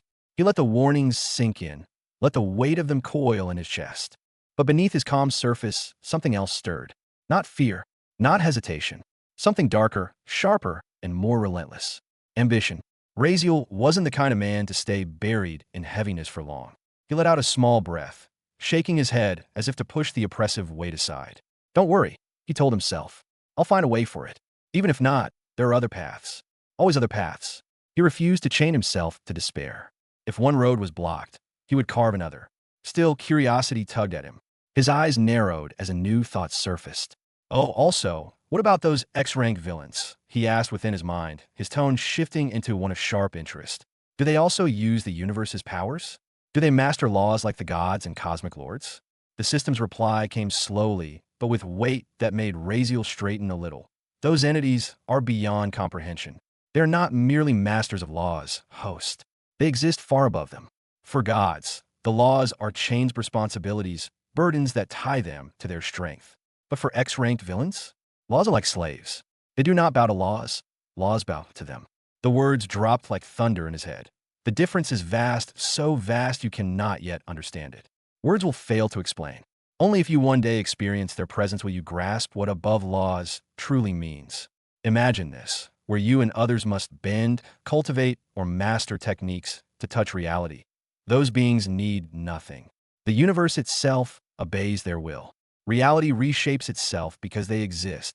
A faint scowl flickered across Raziel's face, but not from fear, rather from irritation.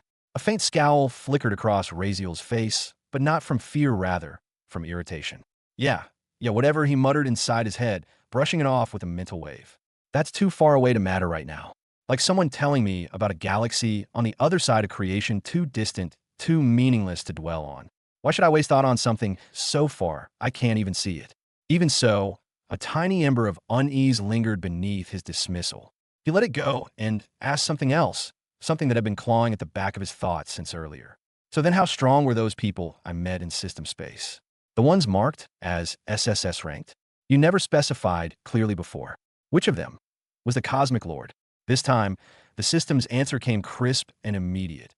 You have met only one cosmic lord in system space, host. Zara, the one known by the title The Strongest Mother. Razeal was surprised, and he straightened unconsciously. Only one. The others you encountered were powerful, but they had not reached that pinnacle. The one called Genocide, titled the World Killer, was only at the supreme level. The other, the old man who bore the title, not a swordsman, stood at the Emperor level. Aside from Zara, every being you met in that place was at most supreme. Only one. Razeal muttered under his breath, genuinely stunned. He had thought, assumed, perhaps even convinced himself, that he had been surrounded by monsters who all stood equal in terrifying might. To learn that only Zara reached that unimaginable peak, that was shocking. And Zara, she was the strongest one? His mind reeled with the thought. To place her in the same rank as Riven himself, an actual god, a cosmic lord. It was something he had never once considered. Surprising. Unbelievable, even. He thought back to her presence, her aura, her every movement. He remembered how naturally she had carried her strength, while she never really showed anything honestly. But still the realization sat heavy in him. And she's even stronger than that old man? He couldn't help but compare. That old man had unleashed the galactic slash at full power, a strike so devastating that even recalling it sent a chill through his spine. Yet he had died from his own inability to control it. Razeal understands the reason, maybe almost bitterly. So what's the use of strength you can't control? Power that kills its own wielder is nothing more than weakness pretending to be strength. That thought, at least, settled him. Still, a new question clawed at his mind. System, Razeal asked suddenly, narrowing his eyes as the sea breeze brushed against his hair. Is Zara the strongest villain in system space? The answer came, and it was not what he expected. No, host. Razeal blinked. No, she is powerful, yes. But if we are speaking in terms of ranking within system space, she is the 6,676,778 strongest among the SSS-ranked beings there. Whoa, Razeal muttered aloud in his head before catching himself. His head tilted slightly, his eyes sharp with disbelief. That far down, the number echoed in his head. 6,000,000. 6,778,000. That wasn't just a gap. It was an ocean. And if Zara was still that far below the peak, what did the actual strongest beings look like? His heart thudded in his chest at the thought, not from fear, but from the raw impossibility of it. Oh, wait. His voice was low, muttered more to himself. You mean there are that many cosmic lords in system space? Medial? The system's reply came like an unfeeling whisper. Yes. Remember, host, system space draws from all of reality. Not just this universe, not just this timeline, but from every universe and every thread of existence. All realities, all timelines, every being who has reached that height of existence. It is not strange that the numbers are vast. Reality is far vaster than you can imagine. For once, Razeal said nothing. He couldn't. His mind was elsewhere, spinning, trying to process the scale of what he had just heard. The creak of the ship's wood, the crash of the waves, even the faint voices of the others on deck, all of it faded from his awareness. Millions of gods, millions of cosmic lords. Zara only somewhere in the middle of them. And him? He clenched his fists under the table, the shadows from his hands pooling faintly against the wood as if his own power had leaked in reaction. So then, his thoughts sharpened, a blade cutting through the haze. What is the strongest in system space? What being stands at the very top of the SSS ranked? His eyes narrowed dangerously, the faint glimmer of hunger flickering in their black depths. What does the true peak look like? The system's voice cut off abruptly, a pause heavy enough to make even Razeal's curiosity sharpen. His lips twitched, then slowly stretched into a smirk. Oh, now I'm interested, he murmured, his voice low, carrying a dangerous amusement. That smirk lingered on his face, sharp and unsettling, hinting at the storm of thoughts running beneath his calm exterior. It wasn't aimed at anyone in particular, but Maria, Levy, and Aurora couldn't help but notice. His expression shifted too much, too quickly serious one moment, almost amused the next, then suddenly flat and cold. His eyes narrowed, as though he was seeing something none of them could, his focus not on them or the ship, but locked deep within himself. The three exchanged glances, but no one spoke. Maria, for all her sharp tongue, simply pressed her lips together. Levy raised an eyebrow, but dropped it just as fast. He wasn't about to provoke his boss. Aurora only turned her face slightly away, though her body betrayed her tension. It was strange watching him like this, silent, but brimming with some unknown calculation. Finally, After long minutes of silence, Raziel broke it. His tone was calm, flat, almost dismissive. I'm going to take a little nap. Only disturb me if something important happens. The three stared at him in speechlessness. Oh, no. Again? Didn't he just wake up from an entire day of sleep? Now he wanted to sleep again? Maria raised her brows. Levy gaped quietly, and Aurora's lips pressed into a thin line. But none of them said anything. They just let him be. Raziel didn't linger. He leaned back in a chair, his gaze drifting over them one last time, then turned inward. All right, system. Send me to the system space of the strongest SSS ranked. Out of all of them. Infinite realities, all times, all worlds, take me to the peak. All right. The reply came instantly. And then, without any warning, his consciousness was pulled away. His body, still seated in the chair, slumped slightly. His head tilted, his posture relaxed, and within seconds he looked exactly like a man who had simply fallen asleep. Levy, sitting off to the side, blinked at him in disbelief. Already asleep? What the hell? He muttered under his breath, staring at his boss with speechless annoyance. Inside the system space, welcome host to the SSS-rank Valley of Villi. Villain title, Lord of Hell. Name of system space, Hell. Special. Only a few system spaces are recognized enough to receive a name. Raziel's eyes snapped open. Heat slammed into him, immediately scorching. Heavy winds that felt like burning whips slapping against his face and body. His eyes stung, his skin prickled, and his first instinct was to shield himself. But then he realized it wasn't just heat. He was falling. He sighed as he glanced down. Nothing but endless crimson sky beneath him, and below that, a land shrouded in haze and fire. He had been dropped into the middle of the air with no ground under his feet. System, Raziel growled, his teeth gritted as he felt the pull of gravity drag him down faster and faster. Can't you have a little brain? At least land me somewhere decent? Why always throw me into this kind of acid? The system, as always, stayed silent. TCH. With a thought, shadow erupted from his back, vast, towering wings that seemed to drink in the very light of this world. The moment they unfurled, the endless drop slowed. He flapped once, the sound cracking like thunder as his body stabilized midair. The searing winds bent and warped around the wings, and for the first time since arriving, he could breathe. Hovering, he dragged his eyes back to the floating panels before him. A system space with a name? That was new. He scanned the explanation quickly and pieced it together. So only certain system spaces get named. Means they're unique, special somehow. This one's Hell, huh? The corner of his mouth twitched. Hell Lord, sounds interesting. Very interesting. He swiped the prompt away with a flick of his hand and finally turned his gaze to his surroundings. And what he saw made even him pause. The sky stretched endlessly, painted in shades of deep red and scarlet, a suffocating dome without sun or moon. Yet somehow, everything was visible, bathed in a sickly crimson light that seemed to seep into his skin. Far above, the heavens weren't smooth. They were torn. Massive cracks ripped through the firmament, jagged like shattered glass across the sky. From each of those wounds, something poured out, cascading downward in endless fountains. Raziel narrowed his eyes, his wings carrying him higher as he looked closer. The first crack belched liquid the color of boiling blood, gushing endlessly like a waterfall turned upside down. It splattered as it fell, steaming in the air, staining the world beneath with its stench. Another tore open and vomited fire, not ordinary flame, but pure essence, a blazing scarlet inferno that roared like molten rivers in the sky.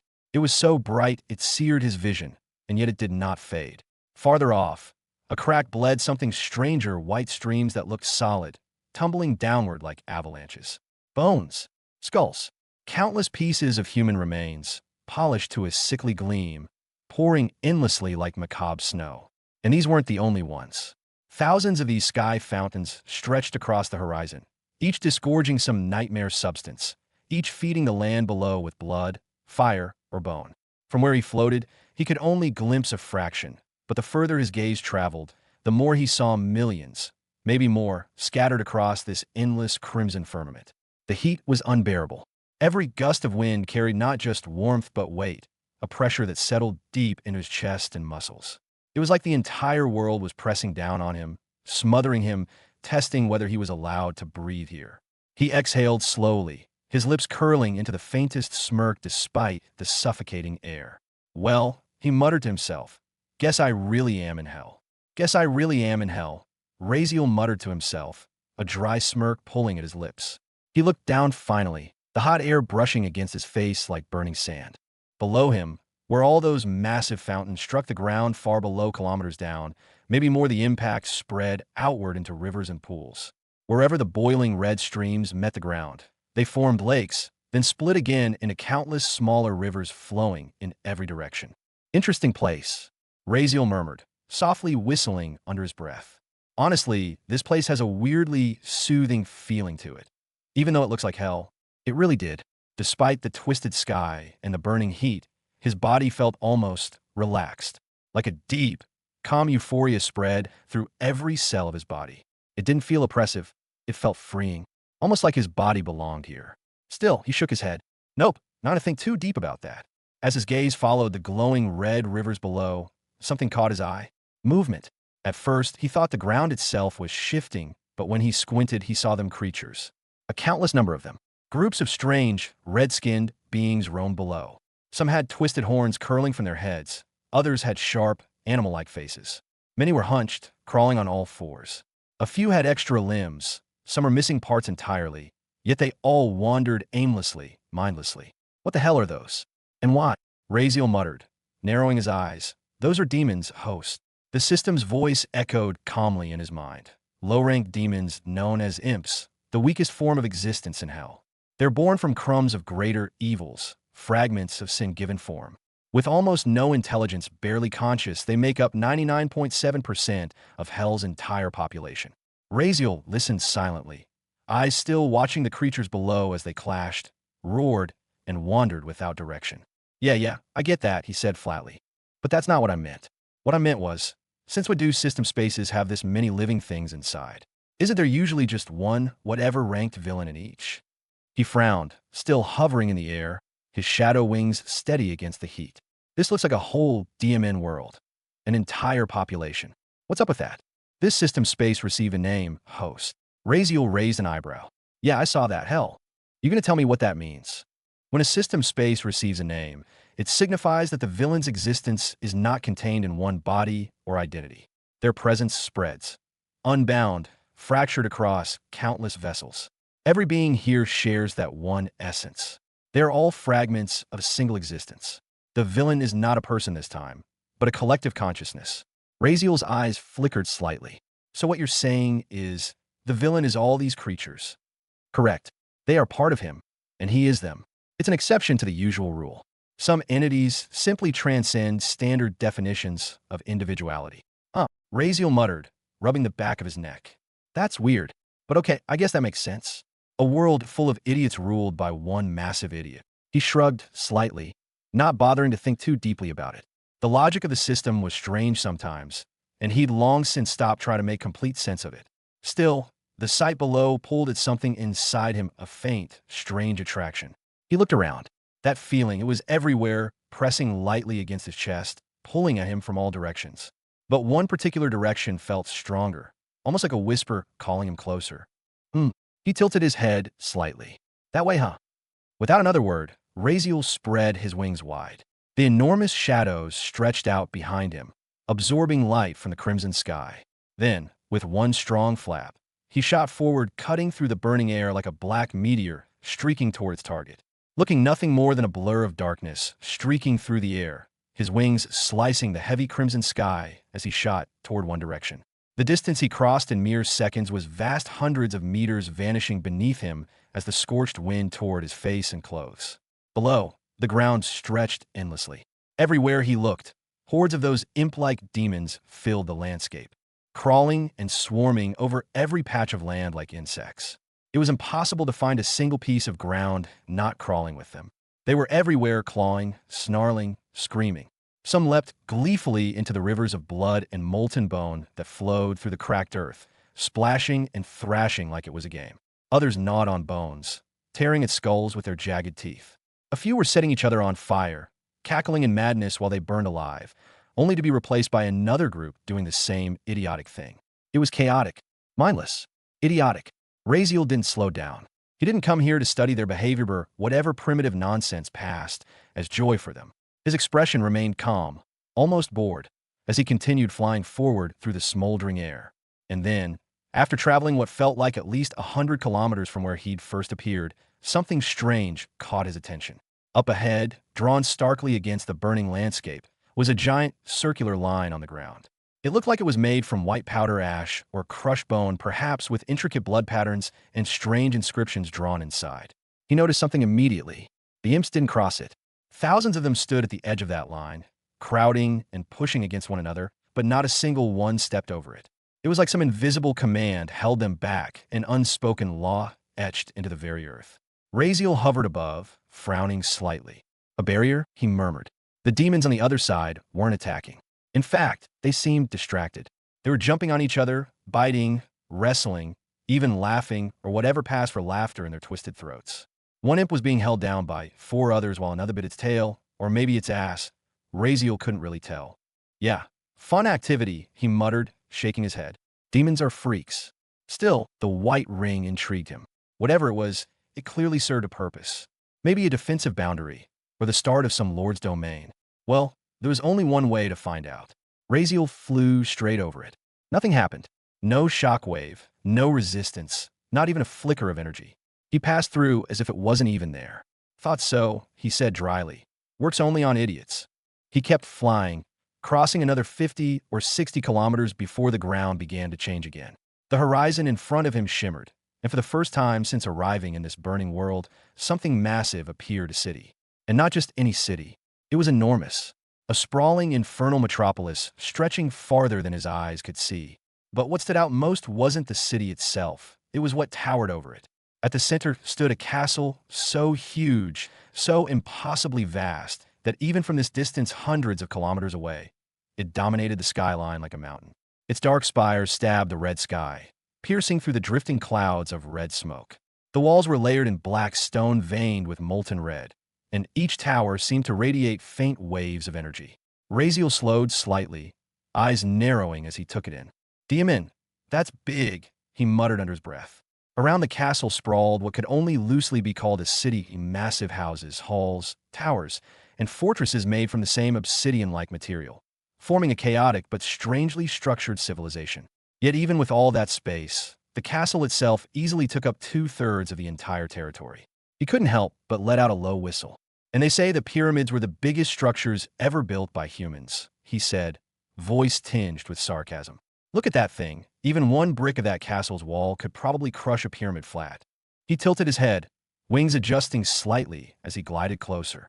I mean, seriously, why the hell would you even build something that huge? You could fit an entire kingdom in there. What's the point? What are they going to do? Host every sinner in the universe inside that place. Razeal kept muttering to himself, half irritated, half impressed. Cleaning that place must be hell. Millions of demons just to sweep the floors every day. Still, the sight of the structure, it was overwhelming, even for him. He continued his approach, eyes fixed on the castle. System, he said finally, his tone flat but edged with mild annoyance. Why the hell did you spawn me, so far away from that place? Couldn't you have dropped me a little closer to the main villain? You know, like how a normal smart person would do. He paused. How the hell am I supposed to know who the villain is in this space? You expecting me to interrogate every demon imp here? You want me to find him host? The system's tone was calm as always, but there was an odd weight behind its words. In this world, the bowed heads of servants will show you where the Lord resides. Simply follow their reverence, and you will find him. Razeal blinked, his expression twisting into a mix of confusion and mock disappointment. Which old movie did you take this dialogue from, anyway? I thought you could have done better, Razeal couldn't help saying. Silence. No reply came. Still, despite the sarcasm, his curiosity was piqued. After some time, the city gates loomed before him, towering, magnificent, and almost absurdly extravagant. Whoever built them clearly had too much wealth and absolutely no sense of moderation. Every inch of the massive arch was carved with detailed, twisted faces, spiraling infernal symbols, runes that pulsed faintly with dark crimson light. Even the hinges looked like sculpted art, molten gold carved with the figures of screaming souls. Razeal tilted his head slightly, lips curling into the faintest smirk. Whoever made this really cared more about looks than sense. Then his gaze lifted higher. At the very top of the gate stood 6 enormous spears, their ends driven deep into the blackened stone. Impaled upon each were heads humanoid, but monstrous in their own right. The faces were contorted, twisted mid-scream. There was no skin, only skeleton. Even from this distance, The faint flicker of red flame still glowed in their eye sockets, as if their rage and power hadn't fully died. Raziel stared for a moment, expression unreadable. Huh, that's new. Fancy decoration. He didn't know their story, but something about them, the precision of their placement, the way the air itself trembled faintly around them suggested that those 6 had mattered. They weren't just simple trophies. As he stepped past the gates, the scale of the city hit him harder. Calling it a city felt wrong. Every house he saw was more like a castle, towering, lavish, sprawling. Entire fortresses of obsidian, bone, and crimson marble lined the infernal streets, built in designs that blended elegance with madness. The architecture bent logic walls that twisted like they were alive, windows shaped like eyes that blinked faintly, spires curling like claws reaching toward the burning sky. And above it all, far in the distance but so large it dominated everything, was the castle. From up close, Raziel finally grasped how enormous it truly was.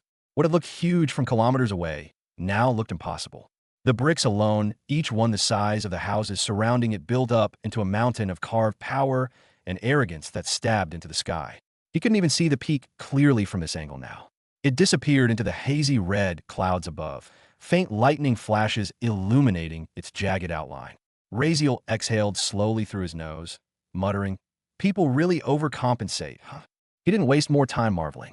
The smooth black marble beneath him glowed, faintly red in patterns that formed the main road, a single straight path that led directly to that massive castle. He hovered down gently, his shadowy wings folding behind him as his boots touched the infernal ground for the first time. The moment he did, something unseen rippled outward. It wasn't visible, but it was felt. A silent, invisible wave of force rolled through the very air, echoing outward through the entire land. The moment his feet touched, hell itself seemed to take notice. Raziel didn't sense it, but everything else did. All across the hellish expanse, from the cities to the distant blood rivers and bone plains, billions of imps paused. The crawling, screaming, mindless horde stopped as one. Every single one of their heads turned, as if pulled by an invisible string facing toward him. Their dull, bloodshot eyes flickered with something new. Confusion, curiosity, fear. Then, without a single command, they began to move. One by one at first, then all at once they started walking. A tidal wave of twisted bodies began crawling toward the city. Not screaming this time. Silent. Obedient. Drawn. The closest one stopped just at the edge of that enormous white line, surrounding the city, the same strange boundary of ash and blood he'd crossed earlier. They didn't cross it. They couldn't. But they all stood there, pressing against it, a restless, endless army watching in his direction from afar, even though couldn't really see him. And Raziel, unaware of the chaos his mere presence was causing, simply stood there, glancing around at the castle surrounding him. Huh. Overdecorated and empty. Rich people really are the same everywhere. Then suddenly a sound. Clang.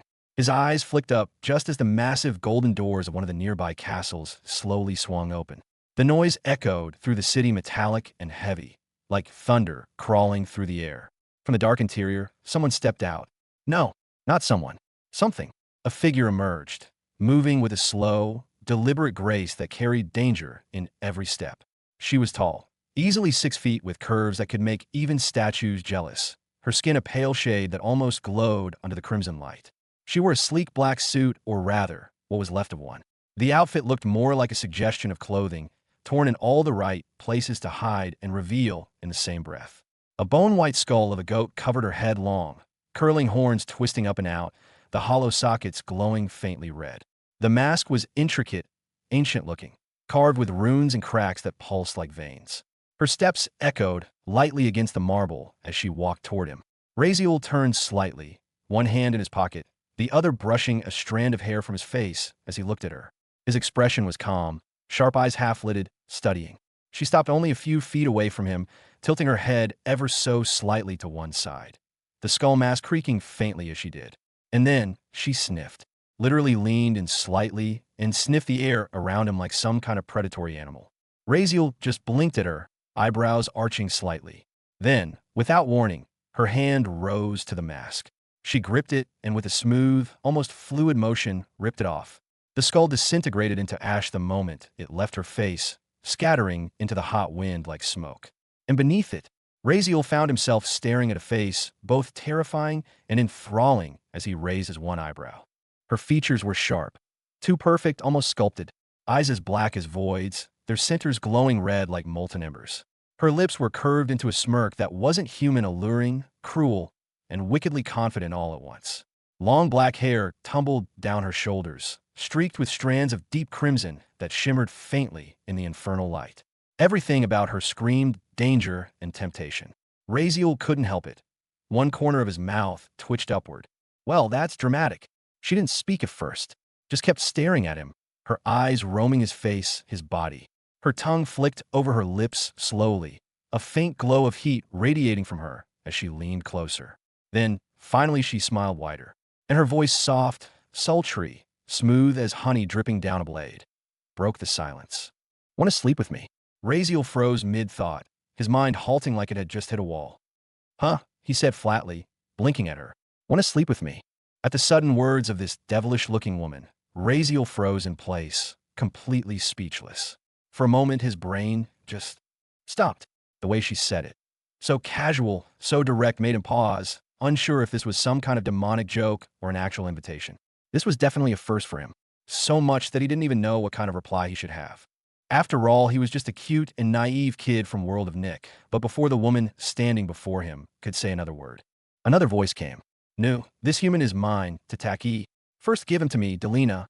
The second voice was just as sexy and seductive, echoing from somewhere behind the first woman who had invited Razeal for rather interesting things. It rolled like dark velvet, teasing and full of playful malice. The woman named Delina, who had her face turned toward Razeal with that seductive look in her eyes, widened her smile, slightly the corners of her lips twitching upwards into a sharper, more dangerous curve. Her glossy black nails traced lazily along her jawline as she turned her head slowly toward the voice, hair spilling down like a curtain of shadow.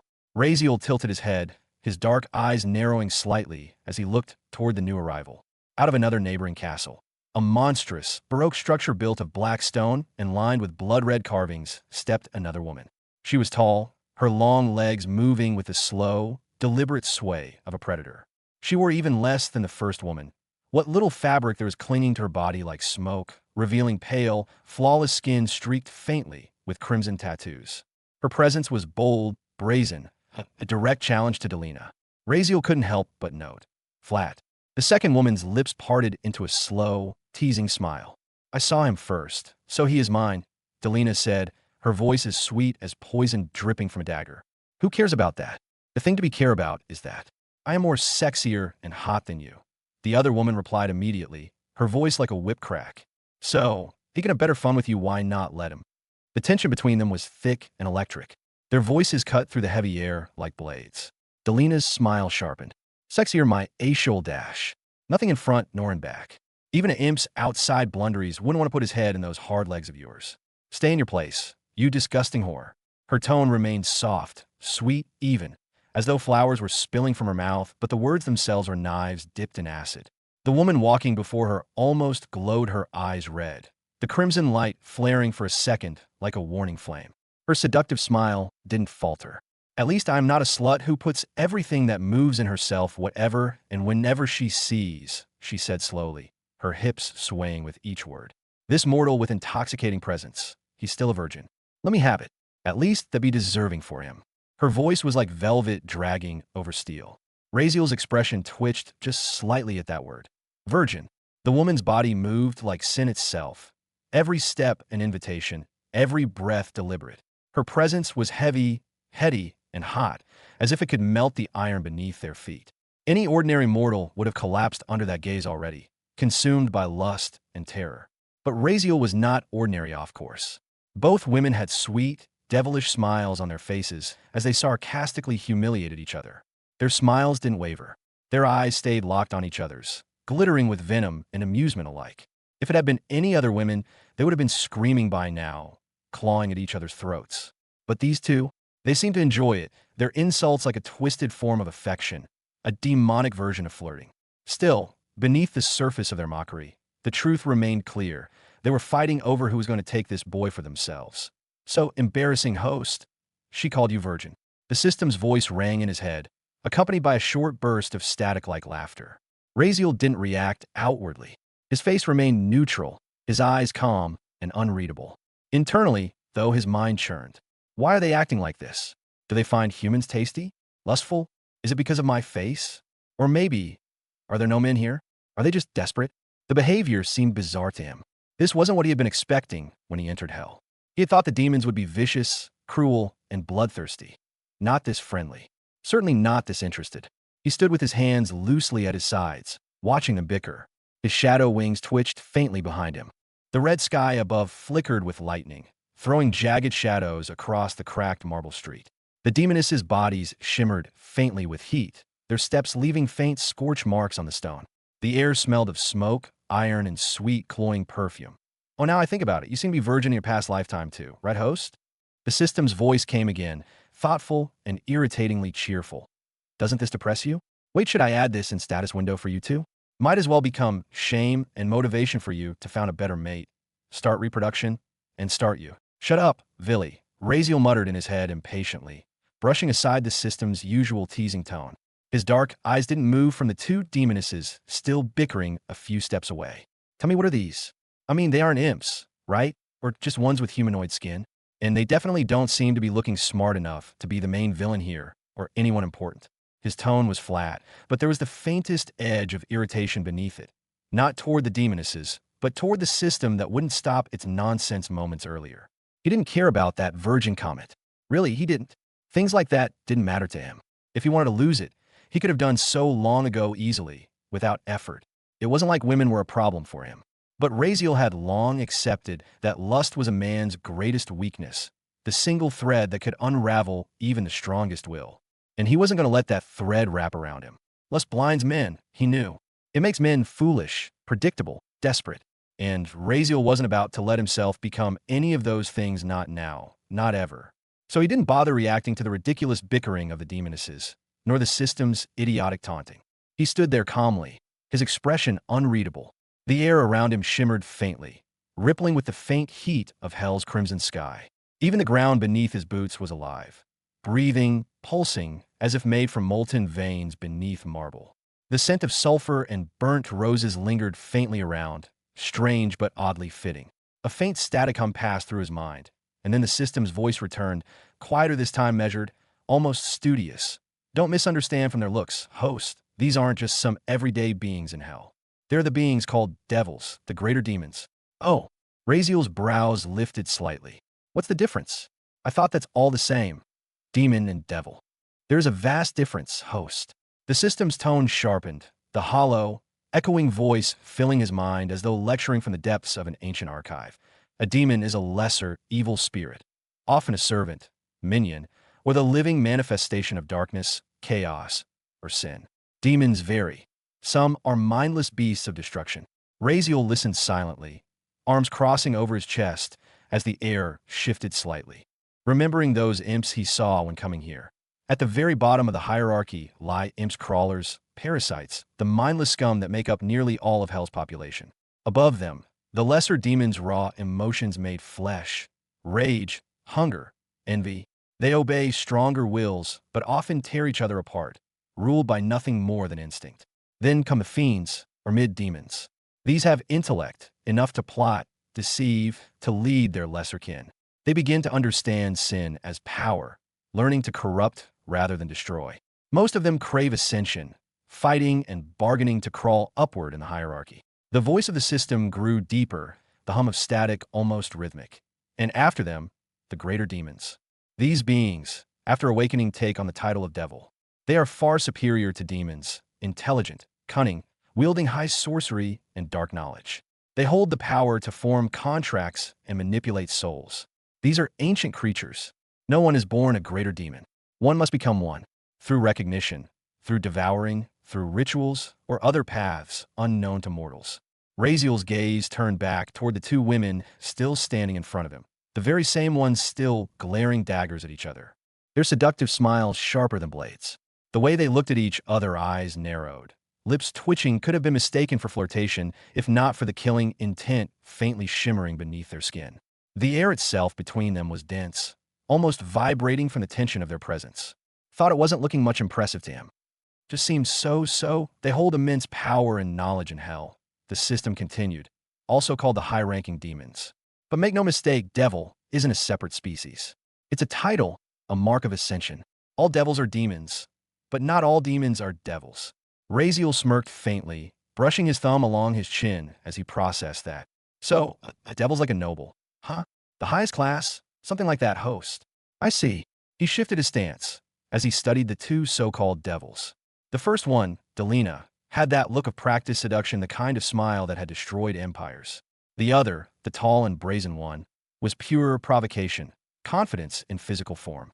Raziel couldn't help but wonder if these were the smartest beings in hell, as Villy claimed.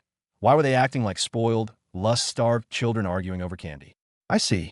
So you mean these beings are supposed to be the smartest ones in hell? Raziel asked quietly, his tone lined with dry amusement. Is that right? I mean, host, these are unimaginably old beings. They've lived in this environment for eons, where morals and values are either twisted or non-existent. Their actions follow no human standard. They've transcended it. Think about it. If you live for hundreds of thousands of years in the same place, surrounded by death and desire, unable to die, what would that do to you? The question lingered, and for once, Raziel didn't interrupt. This is what it means to exist in hell. They don't age. They don't change. They adapt by indulging in what's left: lust, hunger, dominance. The longer they exist, the more primal they become, even as their minds sharpen beyond mortal comprehension.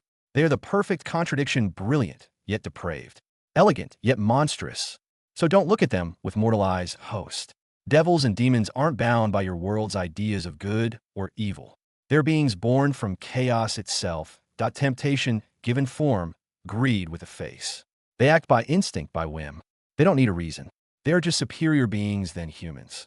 That's all you should know. In simple words. Still looking this cheap? Raziel muttered under his breath, his eyes flicking toward the two demonesses, still bickering with that seductive grin plastered across their faces. And so, offering. He tilted his head slightly, a faint crease forming on his brow as he continued in a quieter voice. I thought superior beings would look down on humans, not throw themselves like this. His tone wasn't judgmental, just confused, even mildly annoyed. After everything he'd seen, after what the system told him about these beings being so high and powerful, the scene before him looked more like some twisted joke. Raziel exhaled softly through his nose, rubbing his temple. Not to say, you said these are superior beings, right? He murmured in his head, his gaze still locked on the two devils circling each other like predators in heat. This doesn't exactly fit the picture. The system responded immediately, its tone uncharacteristically calm and informative, the hollow echo in its voice mixing faintly with the flickering sound of the infernal winds around them. They are host. Very much superior and very picky. The words lingered for a moment before the system continued. Not everyone, or anyone can make them show such favor. Most of the time, if a mortal even dares to look at a demon or devil with lust, the end would be far worse than death. To a devil, pride is law. They do not bend unless they choose to. Raziel smirked faintly, the corner of his lip twitching upward in quiet amusement. So, you mean I'm just special then? That would be one way to describe it. Well, can't argue with that. He shrugged, his smirk widening slightly before fading again. His tone carried that familiar mix of arrogance and calm acceptance, the confidence of someone who didn't brag because he didn't need to. The two devils before him still hadn't stopped their sultry little argument. Their voices echoed faintly through the molten air, sharp as glass and smooth as honey. He didn't bother listening. Instead, he turned his focus back to the system. Oh, also, he said, his tone shifting to something genuinely curious. So are these beings the peak of hell? Or is there a rank or stage above them? There was a sough in his head before the system replied. Yes, host. Above the greater demons, there are the archdemons. They're the very pillars of hell, the highest of the high. Their existence defines the structure of the infernal world. Each archdemon embodies a fundamental sin, a concept so ancient and absolute that even the oldest devils bow to it. They are not mere rulers, but incarnations of their domain. They are born from sin and darkness itself, not through birth or ascension, but through manifestation. They are hell, its essence, its foundation. Raziel's expression didn't change much, but there was a glint of genuine intrigue in his eyes. Sounds interesting to me, he murmured. I wonder what rank they're on. He didn't say more. He didn't need to. But in his mind, he was already connecting the dots: strength, hierarchy, essence.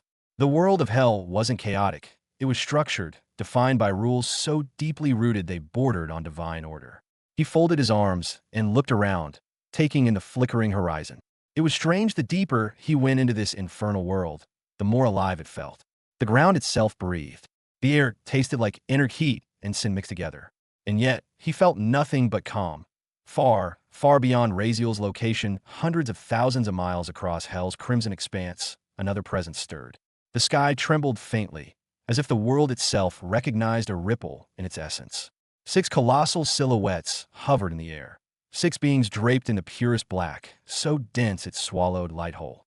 They were shapeless, their forms obscured, shrouded entirely in darkness that twisted and moved like smoke given life. Their very presence warped the atmosphere, sound faded, time slowed, and even the molten rivers below their feet calmed, as though hell itself bowed in their presence. Each of these 6 figures radiated power that was impossible to define. It wasn't just evil, it was something older, deeper. It was the weight of existence itself. Their unseen gazes were all turned in one direction, toward the far-off lands where Razeal stood. "What is this new presence?" one asked, its voice low and hoarse, vibrating through the air like a storm rumbling through the earth. Another spoke, her tone soft and eerily melodic, the kind of voice that could lull even gods into madness. "I do not know, but it feels soothing, attracting, familiar." There was a pause of silence heavy enough to crush a weaker being. "It resonates," she continued, "as if it were born of darkness itself. Or perhaps, made from the same evil energies as us, if not superior." Her words made the air around them pulse with faint crimson light. "Whatever that being is," said another voice older, deeper, like the sound of molten stone cracking. "It feels the same. Like us." "That's impossible." A fourth voice cut in sharply, filled with venomous certainty. "We are the original sins. Do not speak nonsense." But the others didn't seem so sure. Their silence, long and thoughtful, carried its own kind of unease. "I agree," another whispered eventually, her voice trembling faintly, not from fear, but something else, curiosity. "We would know if another of our kind existed. Yet this feeling is different." The first completed the thought. "Weak, yes, but distinct. Singular. And intoxicating." None of them could deny it. Even though Razeal's presence was faint compared to theirs, it was unique. Something about it drew them in. It wasn't the kind of power that demanded obedience. It was something subtler, deeper, something that called to the oldest parts of them. "We would have sought the truth." One of the shadows murmured finally. "If only he had appeared somewhere else." The others turned slightly toward her. "Such a shame," she continued, her tone heavy with disappointment, "that he had to appear in the territory of pride." A ripple of low, contemptuous laughter passed among them. 6 beings united in the same dark amusement. "If not for that," said one, "we could have gone there ourselves. Pride might let us," another suggested faintly, though her tone held no confidence. "Perhaps he'll discuss it with us?" The reaction was immediate. All 5 of the others turned toward her, their combined presence pressing like a storm. "That guy would never," they said in unison, their voices overlapping. A hiss of rage and certainty that made the air itself tremble. The flames below flickered out for a brief second, as if even hell feared to burn in that moment. "Whatever, why am I even wasting my time with a slut like you?" Delina finally said, her voice smooth but sharp, slicing through the thick heat of the hellish air. Without even glancing at the expression of the other woman in front of her, she turned her head slowly, seductively back toward Razeal. Her smirk returned, confident, inviting, dangerous. The flickering crimson light of the sky reflected across her perfect, white skin, highlighting her curves in a way that felt almost deliberate, like even the light itself obeyed her will. "Human," she said, her tone dipping into a low, honeyed whisper that vibrated through the air. "You choose. Which of us you want to taste you first?" Her smile widened, fangs flashing. "Take you on a ride of eternal pleasure. Come with me." Her voice was hypnotic, more like a song than speech. As she spoke, she raised one elegant hand, sliding a long, crimson-tipped finger down her chest. The tiny scrap of cloth that barely qualified as clothing stretched and lowered slightly, revealing more of the dark valley beneath. "I'll make you forget every sadness, every sorrow, every loneliness," she purred, leaning forward, her breath almost brushing his face. "Why don't I give you relaxation, and instead just be with me? Forever, in eternal euphoria." Her tongue darted across her lips as she spoke, her eyes glowing faintly red, not just seductive, but dangerous. Each word dripped with temptation, the kind no mortal could endure unscathed. The movement of her body wasn't just lustful. It was divine, crafted to entice, to consume, to drown anyone in desire. Yet Razeal didn't speak. He didn't move. He didn't even blink. He simply rubbed his chin thoughtfully, his eyes scanning her from head to toe, calm, detached, analytical. Yes, he was a man, and of course he noticed. Only a fool would deny the physical perfection standing before him. Her movements were flawless. Too flawless, and her body carried a charm that no human woman could ever imitate. In his past life, he had been a man of the modern world, movies, distractions, even those questionable indulgences on the internet. But this was different. This wasn't lust. This was weaponized temptation. And still, despite it all, Razeal's willpower didn't waver. Not even slightly. Because he knew what he was looking at. Not beauty, not seduction, but something far older and fouler wrapped in a perfect shell. It wasn't attraction, it was instinct. A predator's lure. And while her body might have been flawless, the thought of what lay behind that form disgusted him. She might have been millions, or maybe billions of years old. And still she behaved like this? So cheap, so desperate, so hollow? Where was her dignity? Her composure? Razeal's lips pressed into a thin line. To him, it was pathetic. Yeah, maybe in the standards of hell, it wasn't strange. But he wasn't from hell. He still had standards. No matter how beautiful she looked, he wouldn't touch this kind of woman. Not even if she was the last being alive. Still, he couldn't deny the morbid curiosity of it all. Watching her felt almost like watching a storm, dangerous, but fascinating. Her every movement oozed raw sensuality, but his eyes stayed sharp. His face remained stoic, cold, emotionless, unreadable. No trace of lust. No interest. Just silent, unwavering focus. Delina, however, was caught off guard. She wasn't expecting that. For a second, she thought perhaps she misread his face. Maybe he was hiding it. But no, his eyes, those eyes were clear. Calm. Focused. Not like a mortal at all. Her smirk faltered for just a fraction of a second. It had been eons since she'd seen a human, not since the gates between hell and the mortal world were sealed. But she remembered their kind well. Emotional, impulsive, slaves to their instincts. Lust was their greatest weakness. Even the strongest fell to it. And yet this one didn't. This young human stood before her, his face calm as stone, not even a hint of trembling desire. That was new. That was exciting. A sharp glimmer returned to her beautiful eyes, more dangerous this time, predatory. Oh, she wanted him now. Even if he didn't want her, that only made her hunger worse. She wanted to see how long he could keep this control. And when he broke, because they always broke, she wanted to be the one to watch it happen. She took a single step forward, the ground beneath her heel sizzling faintly from the heat that emanated from her skin. Then another. Her movement was slow, calculated, every sway of her hips deliberate. When she stopped, she was right before him, close enough for him to feel her breath on his skin. Come, human, she whispered, her tone low, intoxicating. I'll let you do anything you want.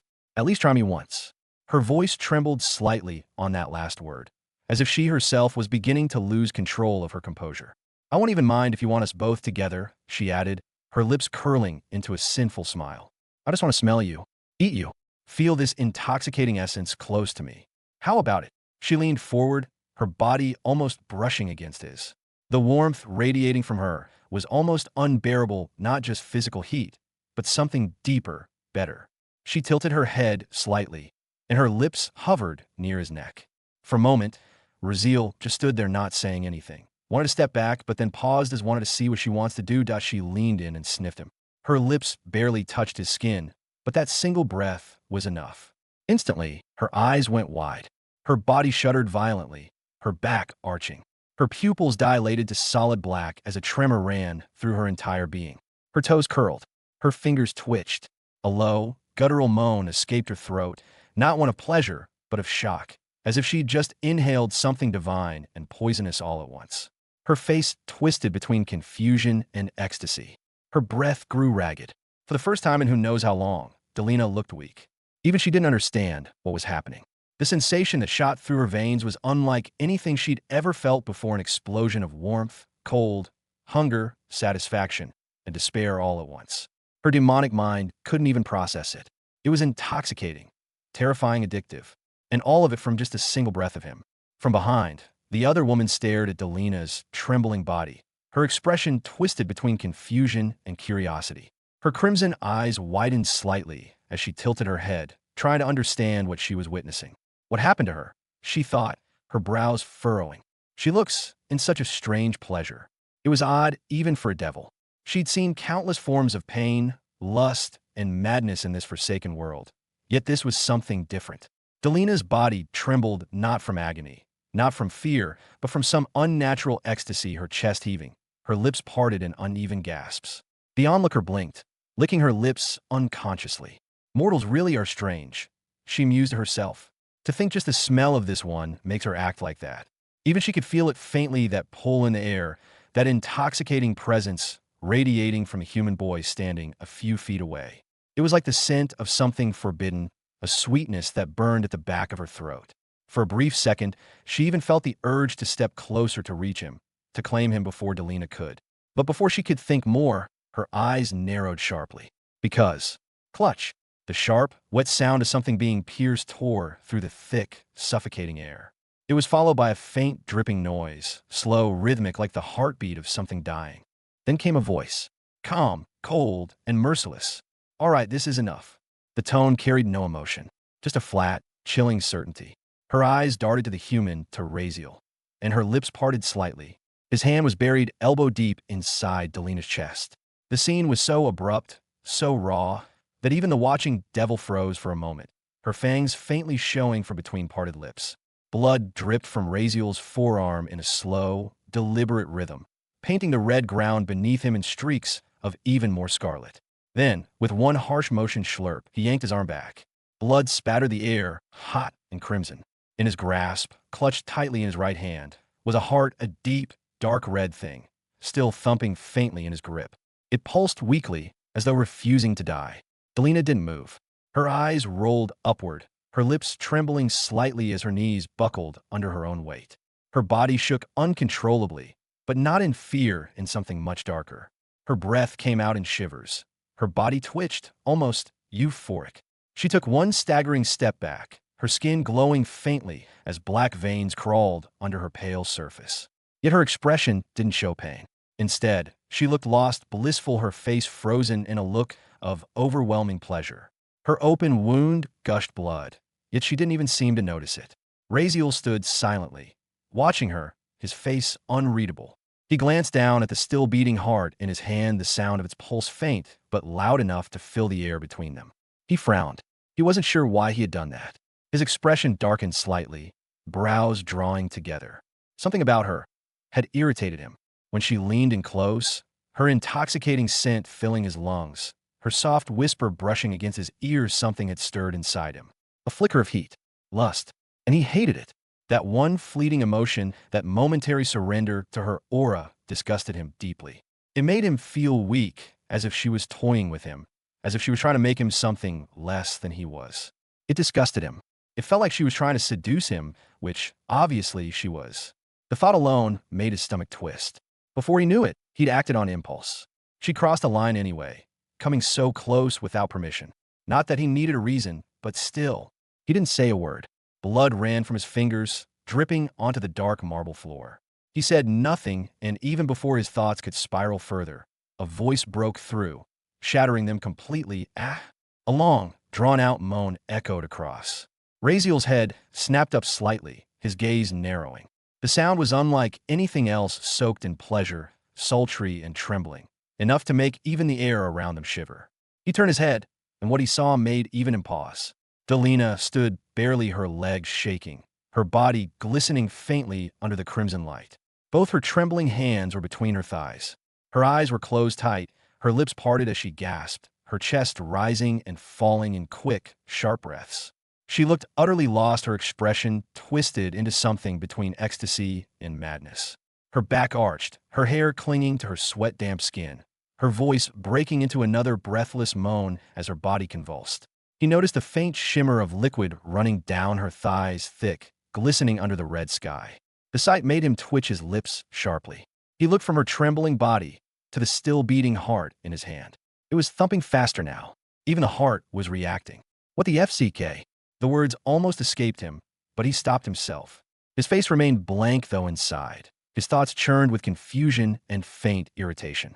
Behind them, the other woman, the second devil, stood frozen for a moment, then exhaled a small laugh through her nose. "What a whore," she muttered under her breath, her voice dripping with a strange mix of disgust and fascination. Her crimson eyes narrowed as she stared at the scene before her. She simply couldn't comprehend it. A greater devil, one of hell's proudest beings, reduced to this state. Delina's trembling form glowed faintly in the infernal light, her body shaking uncontrollably, her eyes rolled back in utter euphoria. The woman behind her clenched her jaw, trying to make sense of what she was seeing. "Impossible," she whispered, a spark of both curiosity and irritation flashing in her dark pupils. "We devils aren't supposed to feel this easily. Not pleasure, not satisfaction. So how? How could she be like this? She's letting that mortal harm her too, letting him rip her heart out, and she doesn't even resist." Her words trailed off, a visible shiver of realization crawling down her spine. What kind of scent does he have? What kind of existence can make her? Her voice lowered to a hiss. She climaxed, just from his presence, just by breathing his air. The thought alone unsettled her. Devils were beings of sin and excess. Yes, but even among them, true satisfaction was nearly impossible to achieve. Yet this was beyond sense or reason.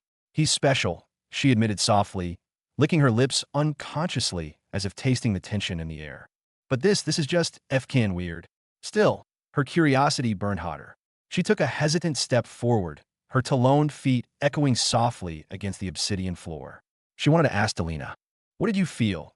to see for herself what kind of power this mortal held. But before she could take another breath, Delina's body twitched violently.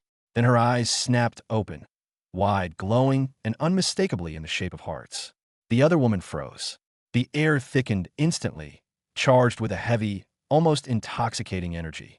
And before Razeal could even react, Delina vanished from her spot and reappeared directly in front of him. The sheer speed of her movement was enough to distort the air, leaving faint ripples of crimson light behind. Razeal's pupils shrank in surprise. He hadn't even had time to blink. Now she stood inches from him, close enough that he could see the fine tremble of her lips, the wet gleam of saliva trailing down her chin, the dilated pupils burning with obsession. Her entire aura radiated addiction, an unholy cocktail of lust, reverence, and madness. Her skin shimmered faintly, smooth and perfect, already healed from the gaping wound where her heart had been. But the tear in her clothes remained, leaving more of her exposed than Razeal would have liked. Still, his eyes didn't wander. He wasn't looking at her body, he was studying her soul, or whatever twisted state she was in now. Her hands extended toward him, fingers trembling, as though reaching for a divine flame she dared not touch. She stopped just short of him, the tips of her finger hovering inches from his chest, and her voice broke the silence. "Your touch, that was euphoria, that was pleasure itself," she whispered, her tone breathless, shaking, and drenched in longing. "Be mine forever. I want to be yours. Just promise me that pleasure again. I'll do anything. Anything you desire. Pleasure, wealth, immortality, women, power, gold, name it, and I'll make it yours. Just let me stay with you. Just let me feel you again." Her words tumbled from her lips, desperate and trembling. Her body was still quivering with aftershocks, her breath ragged, every inhale seeming to taste of lust and devotion. Her eyes locked on his with a mix of worship and insanity. She didn't just want him. She was bound to him now, by something deeper than control. Razeal stood silently before her, his expression unreadable. He didn't step back, nor did he move forward. His brow furrowed slightly, not from fear, but confusion. He tilted his head faintly, studying the woman before him, this proud, devil reduced to a trembling addict, and whispered under his breath, almost to himself, what the hell just happened to her? He wasn't joking. He genuinely didn't understand. Sure, he knew he was different, powerful, handsome even. But this? Making a woman, a devil, obsessed just by ripping her heart out? That made no sense. "System," he said inwardly, his tone dry but edged with frustration. "Would you care to explain what the hell just happened here? Because I can't make sense out of it." There was a beat of silence. Then the familiar voice of the system echoed in his mind, almost as if it were sighing in disbelief. "I thought you'd be able to guess that much, host." Razeal's eyebrow twitched. "Guess? You expect me to guess why a demoness moaned like that after I literally ripped her heart out?" The system sounded amused, almost teasing. "A devil and demon are both creatures of the dark faction, host. Do you remember one of your 5 aspects? Let me remind you." A faint hum echoed in Razeal's mind, and the words appeared clearly. "Second aspect, dark resonance affinity, automatically absorbs and resonates with dark, cursed, forbidden, or evil energies, can learn dark spells or skills no one else can do. Monsters and corrupted beings may mistake the host for one of their own, or submit to him." Razeal blinked, processing it. She's from the dark faction, so her reaction is natural. You're not just compatible with darkness, you're irresistible to it. The power you dismissed as useless? It's only useless among mortals. In hell, it makes you a walking beacon, a living source of attraction. Every dark creature will be drawn to you, crave you, or kneel before you. The realization hit him like a wave. Oh, Raziel murmured, rubbing his chin, a dry chuckle escaping him. So you're telling me I'm basically some kind of super celebrity here in the dark faction? Desirable to all these dark types. That's one way to put it. Raziel sighed softly, looking at Delina, who was still trembling with obsession. So, I'm basically hell's hottest commodity. He shook his head, speechless. It wasn't exactly the kind of fame he wanted. But after a moment, his brow furrowed again. Okay, but seriously, I get that they're supposed to be drawn to me, or whatever. But this, he gestured vaguely at Delina, whose tongue now flicked across her lips as she stared at him like prey. This is just absurd. She finished for me, touching her. What kind of broken logic is this? Don't tell me every dark being I meet is going to react like this. Raziel just stood there, lips twitching, expression frozen somewhere between disbelief and resignation. He exhaled slowly, muttering to himself. This is seriously broken. Devils are beings of darkness and pleasure. Host. The system's voice echoed inside Raziel's head, its tone sharp but calm, as if reciting some fundamental rule of existence. So for you to become favorable to them, you will obviously appear pleasurable to them. Remember, host, everyone has different standards for who they find attractive, for who they look up to, and for who they submit to. You can't just have that with everyone. But the aspect you carry makes you have it deep within their very being. Whatever drives them, fear, pleasure, respect, pain, or sorrow, the dark faction beings will always look at you favorably. They will submit or respect you depending on how powerful they are. The voice paused, then added in a darker tone. But one thing is for sure, they'll be respectful toward you. It's not that they will do whatever you want, yes, favorable impressions, but if you choose to be their enemy, if you push too far, if you gain a total bad impression, they will turn against you. And remember, it's not definite that they'll obey. They are not your slaves. They have individuality. They can choose. But be careful, host. These kinds of beings are dangerous to make enemies of, and even more dangerous to make friends of. Raziel exhaled slowly, nodding to himself, absorbing the system's words. I see, he muttered under his breath. From his outward appearance, he looked calm, a silent, unreadable man standing before a trembling greater demoness. But inside his mind, calculations were running. This useless ability of his, it's actually incredible.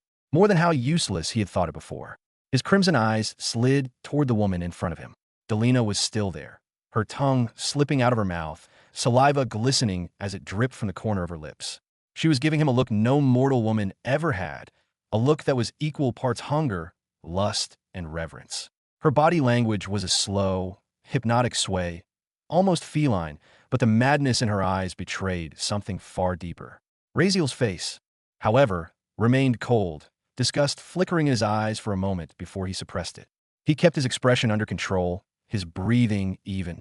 This is disturbing, but if the system says my aspect works like this, maybe I should test it. He shifted his weight slightly, clearing his throat. His deep voice broke the silence. You must be powerful, right? He asked directly, his tone blunt, cutting through her haze of desire. Give me some powerful abilities. Or spells. You must know some dark magic, right? Give me some. No scam, no flirting, no hosetashchen. Just straight to business. Raziel's eyes were calm. Well, even little embarrassment, as this just sounds weird even to him. Delina blinked slowly, her breathing hitching as his words reached her. Eh? She stammered, her voice breaking for the first time. Oh, well, yes, of course. She leaned closer as she spoke, taking in his scent with every breath, almost shivering with each inhale. I can give you anything you want, whatever you desire. Her lips parted, her tongue brushing against her fangs as she licked them unconsciously. But for that, you'll have to sign a contract with me. Her voice trembled between seduction and desperation. Raziel's brows drew together. A contract. His tone grew sharp. No, I don't need anything like that. Didn't you just say you'll give me anything? Prove it. He frowned, eyes narrowing slightly. He didn't fully understand how devils worked, but the word contract was enough to make him suspicious. Nothing with that word was ever simple. He'd seen too many stories, too many traps disguised as deals. And besides, he wasn't here to give in. He just wanted to see how far she would go. Delina's mouth opened, her fangs glinting as she tried to find her words. Well, no. No, I will, she said quickly, almost tripping over her own tongue. I want to, but I can't give you that without a contract.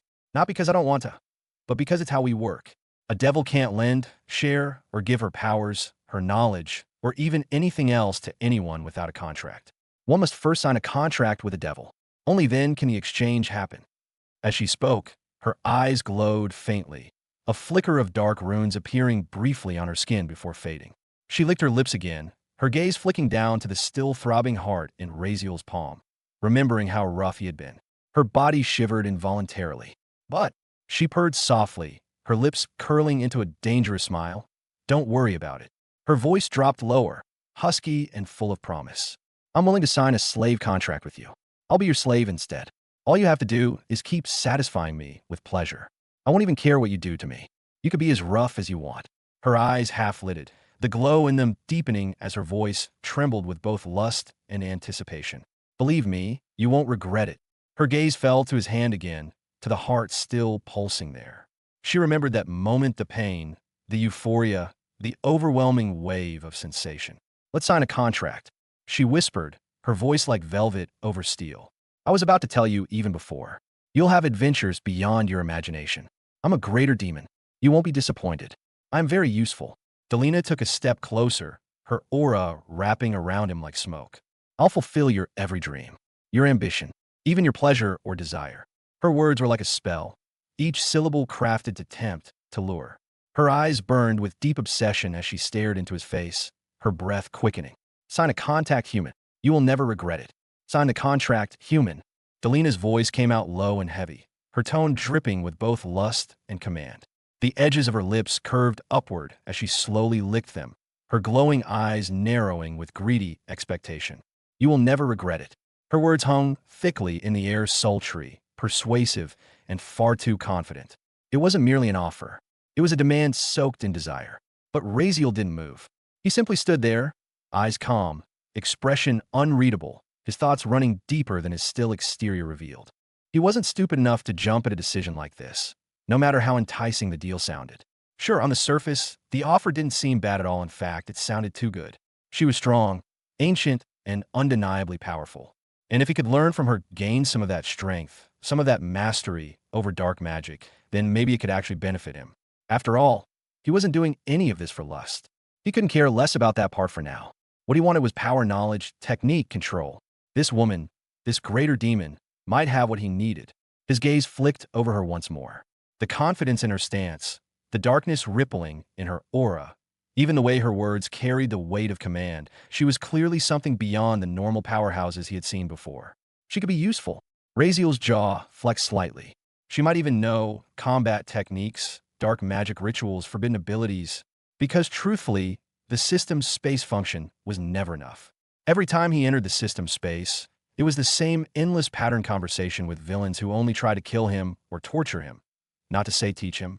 His deception might work sometimes, but that's it. They do things half-heartedly. And as for the system's so-called training functions, Razeal couldn't help but snort inwardly. There was no lesson, there no wisdom, no explanation, only raw, mindless combat. It was just another death match where he had to survive. That he didn't share knowledge, didn't guide, didn't explain, just kill or be killed. So, having someone like her, someone who might actually have knowledge worth learning, was extremely tempting. Still, his mind flickered to the memory of his first and last deal in system space, the one with Zara. The last time he made a contract, the system had said it was systematic, whatever that meant, and it had ended up being far more complicated than he ever wanted to remember. It taught him one thing: nothing involving deals, oaths, or contracts ever went well, especially not in system space. He sighed quietly.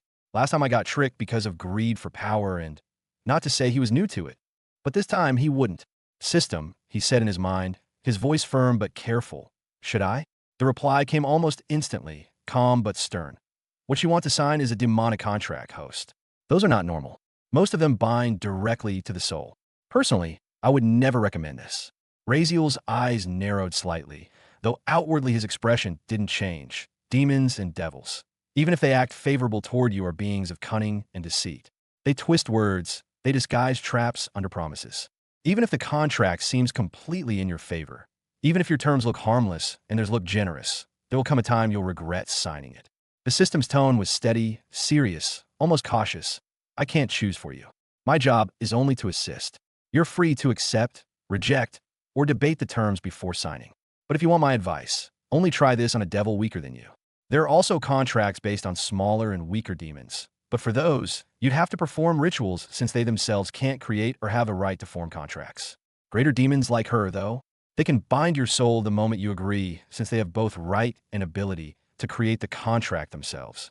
The voice paused, then added quietly, so decide wisely, host. Razeal didn't reply right away. He just stood there, still as stone, his eyes locked on Delina's glowing ones. Her expression hadn't changed, she was still waiting, an almost hungry smile carved across her lips. Her eyes sparkled with greed, lust, and something darker. The satisfaction of thinking she'd already won.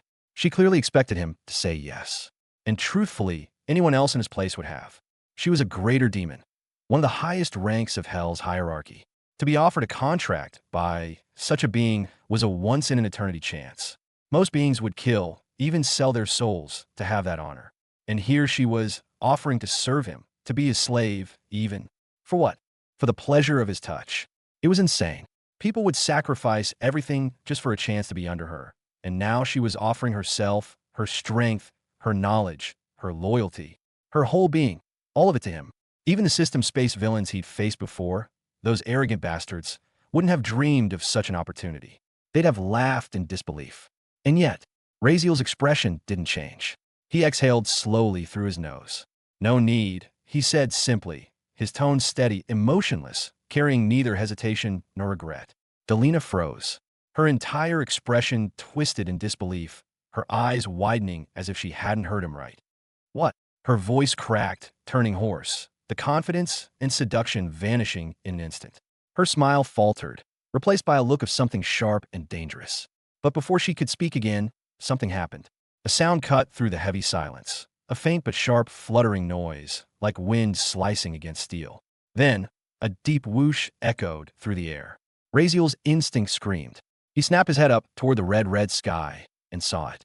From the direction of the enormous castle towering over the horizon, a streak of black light was hurtling toward them at terrifying speed. It was small, barely the size of a small head-sized rock, but the energy it carried made the air tremble. A tail of fire followed it, blazing through the hellish sky like a meteor. It's fast, too fast. Razeal barely had time to think, let alone dodge.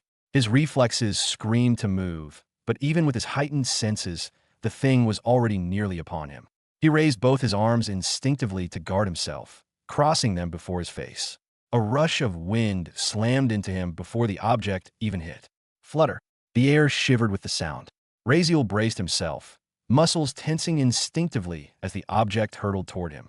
He prepared for the impact, fire something, but never came. At the very last instant, when the object was just a breath away from striking his face, something, or rather, someone appeared. A man materialized in front of him, as though space itself had bent to his will. Razeal's eyes widened slightly as he saw the stranger raise his hand with effortless calm, catching the projectile in a single motion. The thing had been coming fast enough to tear through wind itself, yet this man stopped it with nothing but a casual flick of his wrist. For a moment, the world was silent. The air, which had been trembling a second ago, now hung perfectly still.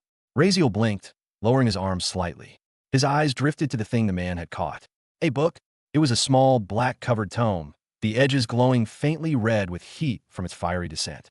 The pages fluttered violently in the stranger's grip, as though alive, trying to escape until his fingers tightened slightly. The book froze. Not a single page dared to move again. Razeal's gaze slowly rose to the man himself, and even he couldn't deny the surprise that came next. The stranger was tall, no towering, easily over 7 feet. His frame broad but balanced, wrapped in a long dark coat that shimmered faintly like scales under Hellfire's glow. His features were sharp, perfect, carved in a way that didn't seem entirely mortal proud and symmetrical, but holding a gravity that made it hard to even look at him for too long. Razeal won't admit it aloud, but this man was on another level. In both appearance and presence, he was leagues beyond. There was a kind of divine arrogance in his posture, or perhaps the arrogance of something beyond divine. He radiated authority, the kind of authority that couldn't be taught, earned, or even imitated. It was simply there in every breath, every step, every blink. The man didn't even glance at Razeal. He stood still for a moment, the black book cooling in his palm, then turned his head slowly not toward Raziel, but toward Delina and the other devilish woman. And instantly, everything changed. The two women, who only seconds ago stood proud and alluring, froze in place. Their bodies trembled visibly as their eyes widened, their expressions morphing from confusion into something far worse, pure fear. Raziel could see it, the way their pupils contracted, the way their breathing stopped. One of them even took a half step back before realizing that movement itself felt forbidden. The silence was suffocating. When a man finally spoke, his voice wasn't loud, but it didn't need to be. It rolled through the air with ancient power, heavy and commanding, each word carrying the weight of a law. I forbade anyone from leaving their castles for 10,000 years. The sound wasn't merely heard, it was felt. The pressure in the air changed instantly. Raziel could feel it pressing down on him, heavy enough to make his breath hitch. His knees almost bent from the force, not because of pain, but because of sheer dominance radiating from the man's voice. It wasn't shouting, it was simply authority incarnate. The red sky above them darkened almost instantly, the blood-like clouds twisting upon themselves as if the heaven of hill itself bowed to his words. The once dim glow of the landscape faded into a heavy black shadow. The two demonesses tried to speak, their mouths opened, their lips moved, but no sound came out. Instead, blood began to flow. Raziel's eyes narrowed slightly as dark crimson began dripping from their mouths. Then their eyes, their ears, their noses, every pore. Not a few drops, but a steady stream, like a fountain bursting from within. They trembled violently, choking on their own blood, unable even to scream. Their expressions twisted into silent agony and terror, as though the very core of their existence was being crushed under the man's words alone. Raziel didn't need anyone to tell him this wasn't magic. This wasn't an attack. This was command made reality. The man's gaze didn't waver. No one came out. His tone was calm, emotionless, his crimson eyes glimmering faintly in the darkness. And yet you too dared. He turned his gaze for a moment, his head tilting slightly toward all those black castles in the distance, their gates sealed shut, towers gleaming with dark fire. Then he turned back to the women. The demons who cannot maintain my words as law are no subjects of mine. His words were cold, absolute. There was no anger, no hatred, just divine judgment. Both women trembled violently. Their eyes were bloodshot, their auras flickering chaotically, their voices still trapped within their throats. They wanted to beg, to explain, to say something, but their tongues refused to move. The man raised a hand, almost lazily. 1,000,000 years of torture in the tearless prison of torment. The words were sharp, final. When that ends, you may begin your journey again, from imp. Earn your right to become greater demons once more. The moment he finished speaking, both women vanished. Not like they were teleported. No light, no distortion, they simply ceased to exist, as if erased from the plane of reality entirely. The silence that followed was heavy, unnatural. Even the flames of hell seemed to quiet. Raziel exhaled slowly, his throat dry. He swallowed, realizing only then how tightly his fists had clenched. His pulse throbbed faintly in his ears. He wasn't particularly concerned about those two women, but the man who had just appeared. That presence. It was overwhelming. Just standing there, Raziel could feel a primal instinct warning him to stay, still not out of fear, but because his very body understood the difference in power between them. This wasn't just strength. This was something deeper. Authority, command, divinity twisted through darkness. Even the sound of his breath seemed wrong in this man's presence. The stranger stood tall, back straight, posture regal, the dark sky reflecting faintly in his crimson eyes. He still hadn't looked directly at Raziel, until now. When those eyes finally met his, it was like standing in front of an abyss that was also looking back. So you are the Lord of Hell. Raziel's voice was calm, almost casual, as he spoke. He wasn't trembling or bowing, in fact. There was no hint of fear or reverence in his tone.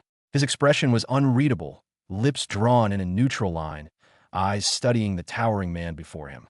He had a vague suspicion this was the SSS-ranked villain the system mentioned earlier with this tittle. So, naturally, greeting him seemed the right move.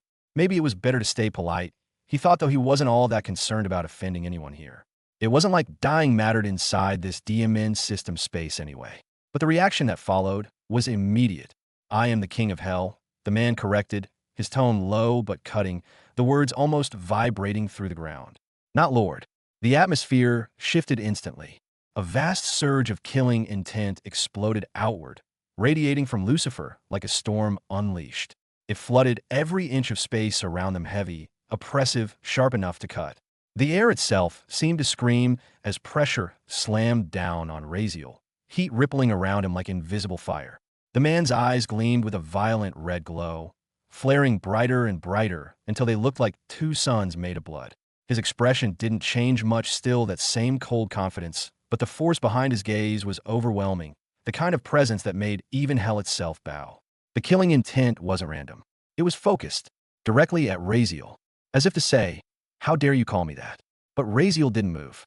He stood still, unflinching, expression calm, as if the crushing aura surrounding him didn't even exist. To him, well, it didn't. Really, thanks to his skill, fear resistance. All forms of intimidation, suppression, and fear-induced pressure were meaningless. The aura rolled around him like wind around a stone, unable to touch him, unable to even make his heartbeat change. The flames nearby flickered violently, responding to Lucifer's fury, yet Razeal's shadow didn't even tremble. Lucifer narrowed his eyes slightly, clearly noticing that the young human before him hadn't reacted at all.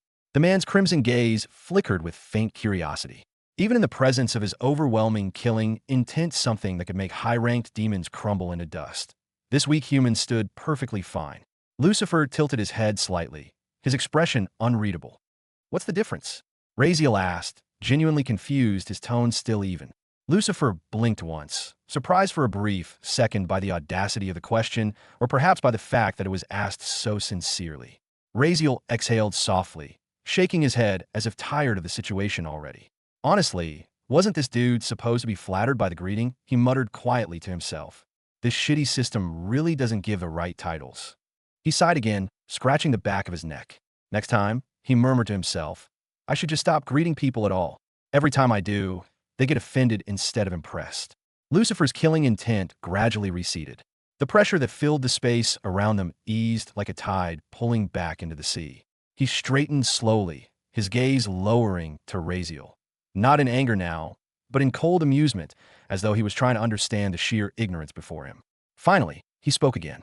"A lord," Lucifer said, his tone smooth but edged with disdain, "is someone who rules because someone else put them there." He took a slow step forward, the ground beneath his boot cracking faintly as his aura flared again. But a king, his voice deepened, resonating through the air, is sovereignty itself. A being with ultimate authority, unchallenged, absolute, the one deserving of throne as he carved it himself. He raised his arms slowly, spreading them out as the world itself seemed to respond. The red sky behind him flickered, and black flames shimmered faintly along the horizon. "This hell," Lucifer said, his tone almost soft now, but filled with weight, "is mine. No one else's." His smile widened, sharp and almost beautiful in its arrogance. "I am the king of hell." He paused for a heartbeat, eyes locking directly onto Razeal's. "I, Lucifer Morningstar. I, Lucifer Morningstar." The words rolled through the space like thunder, his name echoing through the dead air as if the world itself repeated it in reverence. His crimson eyes gleamed brighter, reflecting Razeal's calm face within their glow. Razeal's lips twitched slightly. He thought silently, resisting the urge to grimace. Honestly, he kind of cringed. The sheer dramatics of the introduction, the way Lucifer spread his arms and spoke his name like an actor delivering the final line of a stage play. It was a bit too much, even for someone who ruled hell. How does this dude do this with a straight face? Razeal thought, suppressing a sigh. Still, outwardly, he gave a respectful nod, deciding not to provoke him further. "Yes, King of Hell," he said simply, his tone neutral, even trying to feign impressed. Though he couldn't help raising an eyebrow when he heard the name Lucifer Morningstar. That name, it was familiar. Far too familiar. Of course he'd heard it before. Who hadn't? Back in his past life, that name had appeared in countless books, myths, and even TV shows. The fallen angel, the lightbringer, the devil, the misunderstood rebel. Razeal's mind wandered briefly. If this is really the same Lucifer, or based on him, his anger seems reasonable. But wait, didn't Tiddly greeted with his right? That's not the main concern. If he's that Lucifer, then maybe he's not all that evil, he thought. Some stories said he was just misunderstood. Maybe he's not a monster, just a fallen being who got blamed. A nice dude with fashion and arrogance issues? He was still lost in thought when Lucifer suddenly moved. The tall man began circling him, one slow, deliberate step at a time. His movements were graceful, almost too smooth, like a predator examining a new species it didn't quite understand yet. His gaze sharpened with interest as he studied Raziel from every angle. Then Lucifer's lips curved faintly, and his voice came again, quiet but dripping with amusement. "Hmm. So what do we have here?" he murmured, his eyes narrowing slightly. "A human, rejected by light." Raziel's brow furrowed. "A curse, I presume."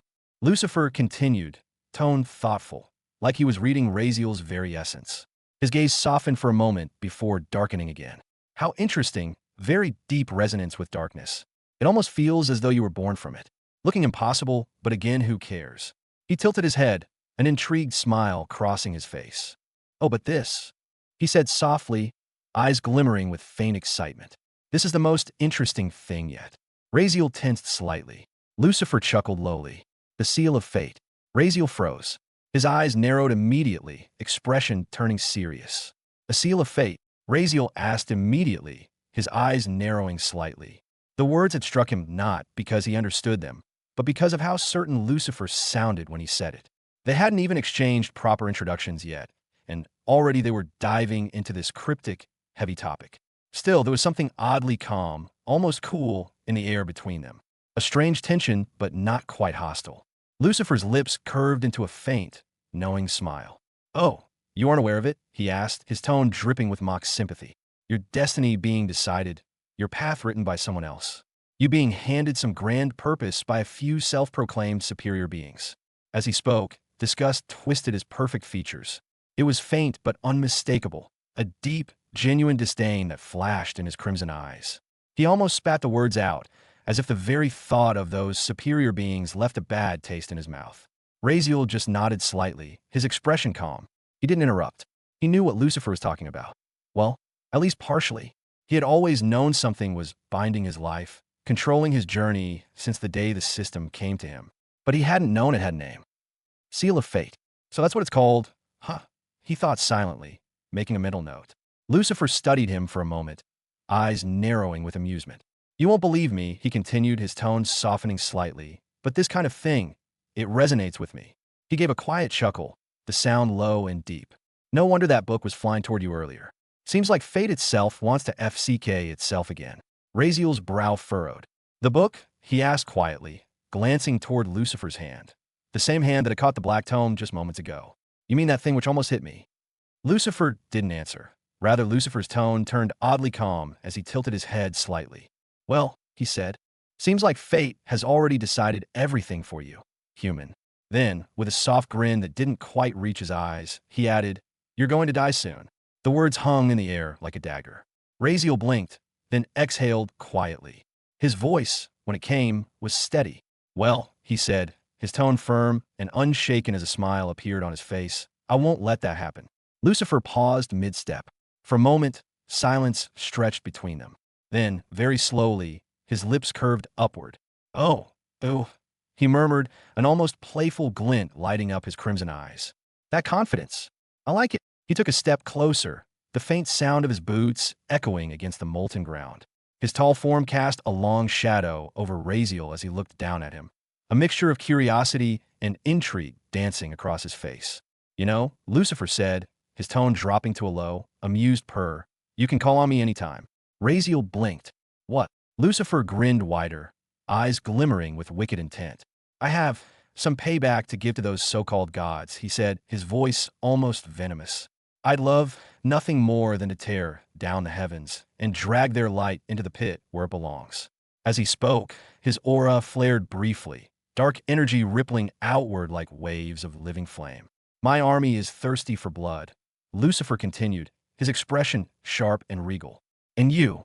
He leaned slightly closer, his tone shifting into one of interest. "You must have a way in and out of here. If you made it into hell, which is a sealed space after my defeat, weirdly enough, mind you, then you must have a path to leave, don't you?" A flicker of curiosity flashed in Lucifer's eyes. "That means you could take me outside too, right?" His smile widened, slow and deliberate. "Tell me, human, would you?" Raziel was momentarily caught off guard by the question. Of all things he expected Lucifer to say, that wasn't one of them. His mind churned rapidly, processing the idea. Take Lucifer outside? He stared at the man, the king of hell himself, and couldn't help but imagine the chaos that would follow. Lucifer's army unleashed on the world above, waging war against the heavens. The image was terrifying, and yet oddly tempting. Then another thought hit him, one that made his eyes widen slightly. Wait, could I even do that? System, Razeal asked in his head, his tone curious but cautious. Can I summon villains from my system space to the outside world? It was something he had never even considered before. He'd always thought of the system space as an isolated training realm, something separate from reality, a place only he could enter and leave. The villains inside were supposed to stay there, since they're dead, right? But if what Lucifer was implying was true, honestly, he never had thought about it, and now at him pointing this out, he was curious to know himself. Would that mean he could summon them out? Would that mean he could bring out Lucifer himself? The idea was insane, terrifying, yet thrilling. If he could truly do that, then he could have his own army, beings of unimaginable power bound to him. He wouldn't have to rely on any faction, any alliance, any F-kin plans and S-it. He'd be unstoppable. His pulse quickened slightly at the thought, a faint gleam lighting up his eyes. Then, as if answering his thoughts, the system's voice echoed crisply in his head. Yes, it is entirely possible, host. Razeal froze. His lips parted slightly, eyes widening for just a second. Wait, what? It was possible? It was really possible. His mind reeled, the implications hitting him like thunder. All this time, this function existed, and the system had never mentioned it. What the? Razeal stopped himself before the words slipped out loud. Inside his head, he practically shouted, System, why the hell did you never tell me about this before? His internal scream was met with silence, the kind of silence that almost felt smug. On the outside, however, his face had briefly betrayed his shock, his eyes widening, his mouth twitching slightly before he quickly composed himself. Lucifer caught it instantly. The king of hell tilted his head slightly, a faint smirk tugging at his lips as he studied Razeal's expression. What happened to him? He murmured to himself, his voice soft but filled with curiosity. He looked surprised. Is he contemplating something? His crimson eyes gleamed faintly, watching Razeal's still face. Or perhaps, he muttered, talking to something inside him. For a moment, Lucifer's gaze sharpened, scanning Razeal's body, his soul, searching for any sign of interference. But he found nothing unusual. So, with blind trust and pride in his abilities, Lucifer thought this human had simply never considered it before. Yet now, in his contemplation, it was shining through. Lucifer let him think for as long as he wanted. So, with a faint chuckle, he relaxed again. Well, he murmured to himself, amused, whatever it is, it's got him thinking. He crossed his arms, content to let Razeal ponder in silence. The human stood there, quiet, eyes slightly lowered, lost in thought, and Lucifer, for the first time in a long while, found himself genuinely intrigued. I never said you can't take villains out, host. Is you who never asked. I have told you before that there are many functions for you to explore. They depend entirely on you. This is one of them. Don't try to blame me. The system's voice was clipped, almost clinical, but underneath it Razeal heard something like exasperation, as if it had been repeating the same lesson too many times. Razeal could almost hear his own pulse in the silence that followed the system's remark. How would I know something exists if I never saw it, or if you never told me? You never gave me a manual or a list. Nothing, he shot back, frustration sharp in his mental voice. The system, never one for soft answers, did not soften. It's for you to explore, host.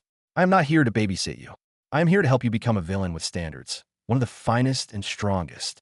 I offer help. I do not forge you into a villain on a silver plate. For a villain to be respected, he must prove his worth. Hidden system functions exist for you to find by thought, by yourself, by cleverness, not by idle complaint. Use your head. And how the hell am I supposed to do that? He snapped inwardly. It's not a map I can walk. I can't explore something I can't see. The system panel I know offers only so much.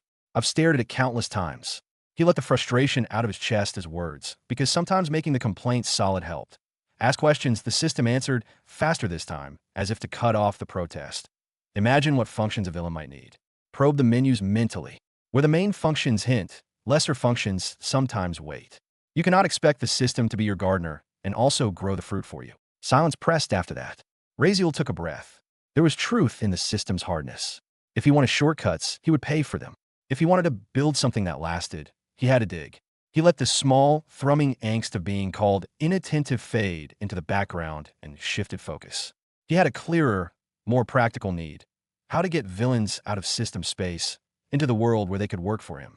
After a pause long enough to feel like a small negotiation, he asked the question that mattered. All right, tell me, how do I take a villain out of system space? The system's response was slow, precise, the tone of an intelligence moving from reproach to instruction. There are two ways, host. The first is a slave contract. Convince a villain to become your slave. Sign a slave contract. Bind a villain to you with clauses the system recognizes. Once the contract exists, you can take the villain out. Alternatively, you may become the villain's slave under contract. This also permits extraction, but at the cost of dignity and agency.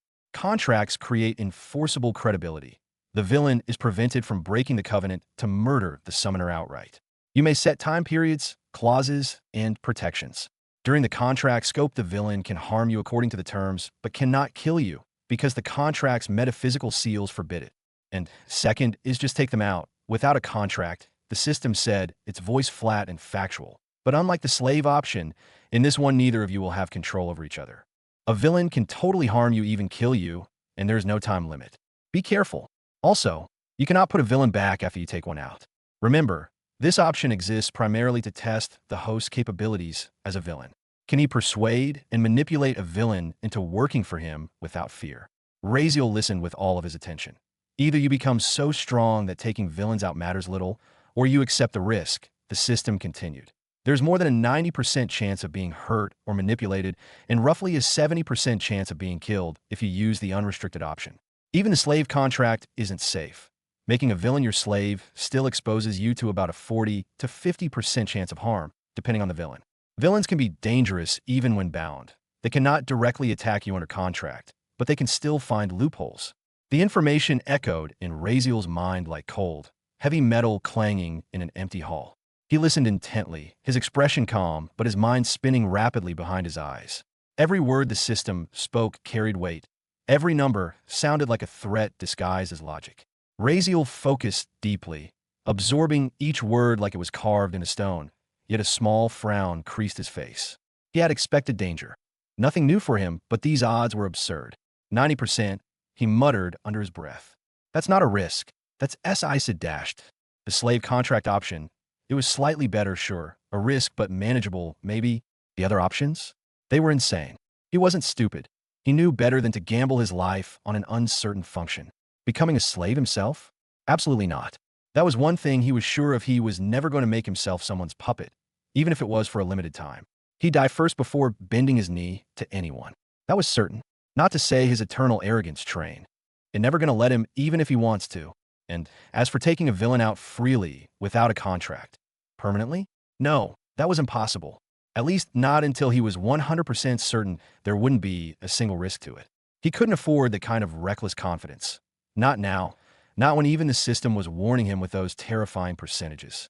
Still, convincing a villain to become his slave? Now that might work. The thought flickered in his mind, faint but persistent. Even if the chances were low, there had to be a way. There was always a way. Maybe if he prepared enough, planned it carefully, used timing and caution. He started to calculate. What if I just take a villain out for a few seconds using slave contract? Just long enough to make them do something specific, to fire an attack, defend him, destroy something critical, and then send them back before they could even think of pulling tricks. In mere seconds, what could a villain possibly plan? It's impossible to manipulate anything in a handful of seconds, right? Razeal murmured to himself. It might actually work. But then again, his eyes narrowed slightly as he stared ahead, thinking deeply. Would a villain even agree to become a slave? Even for a moment? The thought made him pause. Slowly, his gaze drifted toward Lucifer, who stood just in front of him, his tall frame exuding that natural air of dominance and arrogance that seemed woven into his very being. Will he agree to become my slave? Razeal wondered silently. If I asked him and offered him a chance to destroy the heavens, would he actually take it? He blinked, his sharp eyes studying Lucifer for a long moment. The man stood with his hands behind his back, chin slightly raised, red eyes gleaming like molten metal. Every inch of him screamed power and pride. Then the thought hit him, and Razeal almost sighed out loud. Right, pride. Lucifer wasn't just proud, he was pride. The sin itself. There was no chance he'd ever bowed down to anyone, much less a human. Just looking at him, Razeal knew the answer. He definitely wouldn't, he thought flatly. That pride of his wouldn't allow it. Just look at that face, yeah, no way. But then, suddenly, something flickered in his head, a spark of realization that made his eyes light up slightly. He turned his thoughts back toward the system immediately. System, he said sharply in his mind, give me the list of villains in the SSS-ranked list who are most desperate and most likely to agree to become my slaves, even for some time. The thought had come so suddenly, but made perfect sense. Infinite number of beings, right? There had to be at least one. Just one who was desperate enough, broken enough, or crazy enough to accept even temporary servitude. Maybe for power. Maybe for freedom. Maybe just to get out of their confined hell. Who knows? But before his imagination could go further, the system's reply came fast and brutal. There is none, host. Not a single one. Razeal froze. What? He blinked twice, his mind almost rejecting the words. Not even one. In an infinite number of beings. His tone turned dry and slightly irritated. System, why are you lying to me? The system replied instantly, its tone completely devoid of emotion. I'm not lying, host. None means none. Remember, a person who can rise to such a rank. SSS will never agree to be a slave. No matter how many infinite possibilities there is none. I have even searched it up for you. Razeal's mouth opened slightly in disbelief. He stared blankly ahead for a few seconds, his mind processing the absurdity of it. You gotta be kidding me, none? Not a single one. He rubbed the back of his neck slowly. It sounded impossible, it had to be impossible. But knowing the system, it wasn't lying. It couldn't lie, which made this all even more frustrating. TCH, fine, he muttered internally, finally letting out a small sigh. Forget it. I can't control an SSS-rank person anyway. He leaned back, crossing his arms as his thoughts shifted. How about SS-ranked? Or even S-ranked villains? They aren't supreme level, right? There has to be at least a few of them. There's no way all of them are that prideful. Razeal thought of the ones he had already met, even in SSS-ranked ones. Like that old man who always acted superior, the weird guy obsessed with writing disturbing manga. Those kinds of villains existed, shameless, eccentric, twisted in their own ways. Surely among them, there'd be one who'd agree, right? But just like before, the system's response came instantly, cutting his hope short. There is none, host. Razeal's brow twitched. You gotta be joking. But the system's voice didn't waver. Instead, it grew even firmer, carrying a strange, dignified edge to it. It's not about ranks, host. The villains are chosen from all realities, each carefully selected. They all have their own standards, pride, and rules. You can't just find even one who has such low dignity among them. Remember, these are villains personally chosen by the database of the system itself. If they could bend their will so easily, what right would they have to teach you how to become a perfect, true villain? The tone of the system carried a sense of weight and certainty that silenced Razeal. It wasn't arrogance, it was authority. Each word echoed with finality. Razeal stood there, speechless for a few seconds. He wanted to argue. Really, he did, but there wasn't much he could say. The system had a point, frustrating as it was. These villains weren't random individuals. They were beings handpicked from countless realities, shaped and perfected into monsters of power, conviction, and self-belief. Their pride wasn't just emotion, it was their identity. The system had chosen them because they wouldn't bow, because they couldn't be bought, manipulated, or enslaved easily. Back to the ship, congratulations, host, for receiving knowledge about demon summoning rituals SS plus rank. Special system permission granted. Congratulations, host, you have received the SSS-ranked, Emperor-ranked, Artifact, Book of Eventual Evil. The familiar, crystalline voice of the system echoed inside Razeal's mind, breaking the heavy silence that surrounded him. His eyes fluttered open slowly. A faint, mechanical hum faded as the translucent screens dissolved before his vision. He was finally back out of the system space. Back to the ship. A quiet exhale escaped his lips as he let his eyes adjust to the bright lighting of his surroundings. The faint vibration of the ship little irritating to him compared to how warm hell environment was for him. But what can he do? Anyways, the notifications still hovered faintly in front of his eyes, glowing faint blue reminders of what he had just achieved. He blinked once, then twice. Well, he muttered to himself, a small, crooked smile tugging at the corner of his lips. At least it wasn't all for nothing. This was what he'd gained from his little adventure through hell. He hadn't gone there expecting much. In fact, it hadn't even been his plan to gain something. He'd only wanted to see what the strongest villain in his system's space, the highest, most terrifying being in all the infinite layers of existence, would even look like. Curiosity, that was all. Nothing more. But now that he had come back with rewards like these, he couldn't complain. Profit is profit, he whispered with a grin. Doesn't matter how weird it looks. He straightened up, rolling his shoulders to shake off the faint heaviness that clung to him after leaving the space. The memories of what had happened there still lingered vividly in his head. Lucifer's calm, pride-laden voice, the overwhelming presence that made even hell itself kneel, the weird subtle smirk when he had granted Razeal permission. Permission from the king of hell himself. The thought still made Razeal feel strange suspicion. But then again, he didn't thought much about it. As for what he got, well, the first reward, knowledge of the demon summoning rituals. A privilege not just granted, but personally permitted by Lucifer himself. The very idea still felt unreal and weird. Lucifer had given him permission and the knowledge to perform the summoning rituals. It wasn't simple, of course, since hell existed within the system's inner dimensions. So without the system's direct permission, no entity could come out. But apparently, Vili had agreed to allow this unusual transaction, saying it comes under the criteria of contract. And what did that mean for Razeal? It meant he could now summon demons. Well, in theory. In practice, it wasn't nearly that simple. The process involved precise circles, incantations, offerings, all sorts of intricate, dangerous components. The knowledge now resided in his mind, vivid and complete, like a burning seal carved into memory. There were countless ways to summon demons, each one governed by its own strict set of rules and consequences. The most effective method being the summoning circles. And honestly, Razeal didn't think that was such a good idea. The price for calling upon demons wasn't measured in gold or trinkets. It demanded sacrifice, sometimes of things far more valuable than life itself. The higher the rank of the demon you sought, the greater the cost you had to pay. Not to say most are just random summoning. It was complicated. The knowledge he'd received only covered how to perform the rituals, not what kind of entity might appear, nor how the outcome might unfold. Still, it was powerful. In moments of desperation, it could become a weapon or a lifeline. As for how the system allowed such a forbidden thing, apparently, the summoning rituals were bound under the immutable laws of hell system space. Any demon that responded to the call would do so under a contract binding that could not be broken.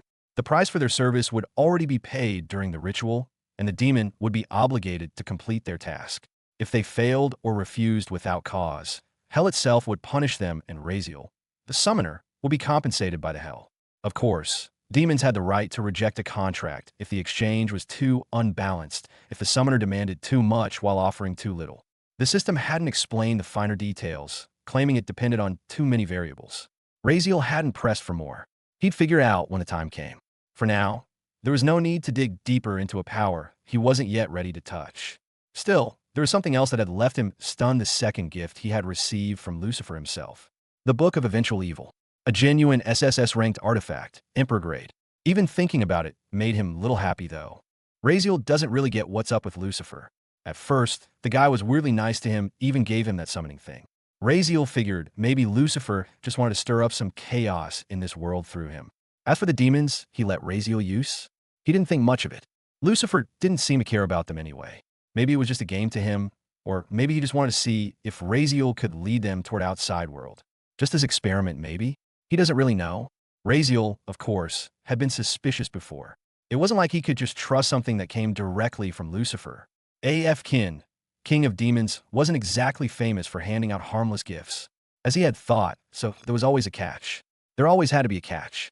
Razeal wasn't paranoid, but he was careful. If there was even a small chance something could backfire, he wanted to know about it, and maybe just rather not do it, as he couldn't afford problems being created by his own hand, especially not ones involving demons crossing over into his world, or worse, Lucifer himself somehow finding a way out of the system's sealed dimension. The very thought of that happening sent headache to his big brain head. A being like that loose in his world, without permission, without any form of contract, that would be catastrophic. To him personally. Yeah, no, Razeal had muttered to himself earlier when the thought crossed his mind. That would be dangerous. But his worries didn't last long. After the ritual knowledge had been transferred to him, he had immediately asked the system to scan it.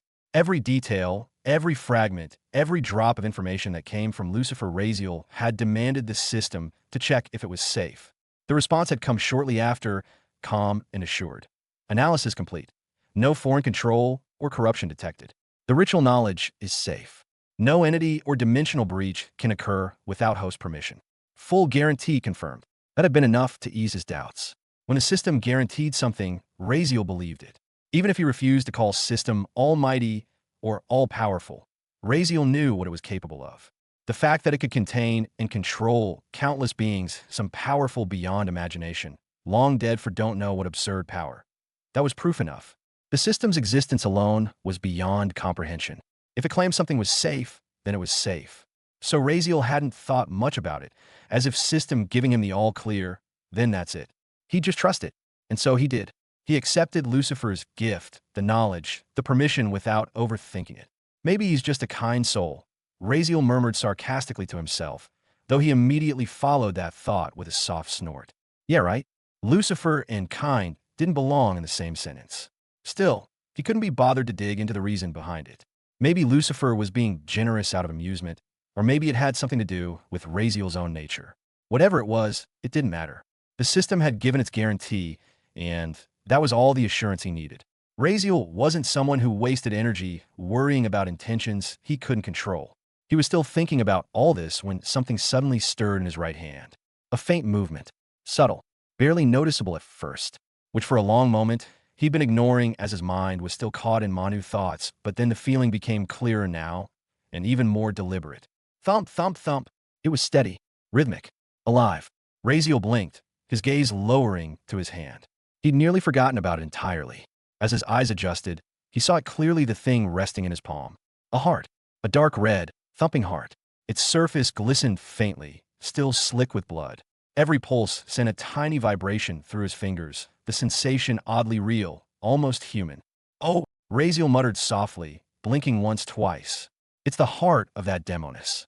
He tilted his head slightly, as if trying to confirm it for himself. Did it come back with my consciousness too? He whispered. He remembered now. The image flashed in his mind, his hand tearing through Delina's chest. But had he not done it before leaving the system space? But somehow, it had come with him. Seems like system work, he guessed. Raziel stared at it for a few seconds, his expression unreadable. Then, slowly, he looked up and around. No one saw him like this, right? The absurdity of it crossed his mind. What it must look like if someone caught him right now, sitting casually at a table, holding a beating heart. Yeah, that would raise some questions. Luckily, no one seemed to have noticed it.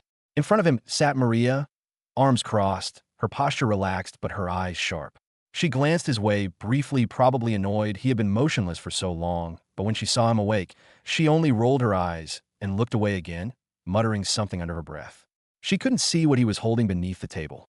Good for him, Raziel thought to him. Then, turning his head slightly, he glanced over his shoulder toward the far side of the deck and blinked in mild surprise. Yograj was training his daughter again, the air around them alive with sharp movement and discipline. But what truly caught Raziel's attention was Levy. That dude was training on his own. Actually training. He was holding his sword, mimicking the posture Raziel had taught him earlier, repeating the same motions with surprising focus.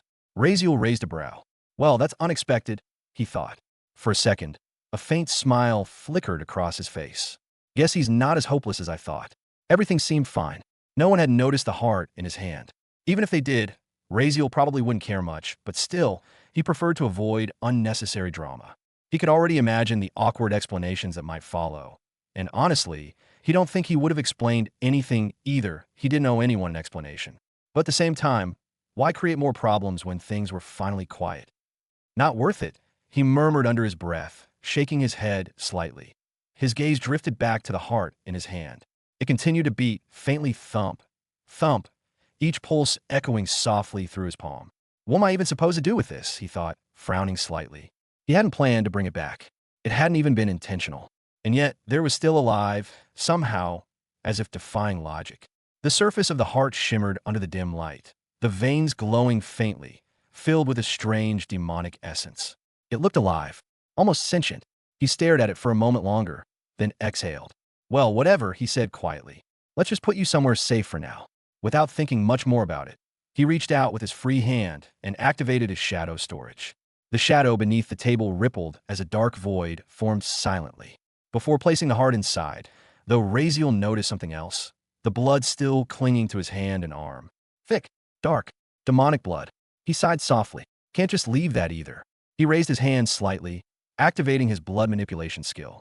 A faint crimson aura shimmered around his fingers as the blood lifted from his skin in thin, swirling streams.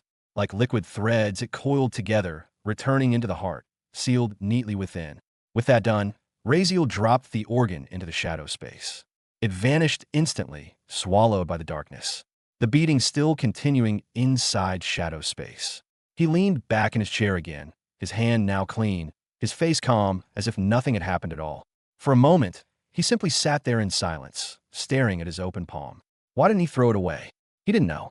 Maybe it just seemed wasteful. Maybe some instinct deep inside told him it might come in handy someday. Whatever the reason, it was done.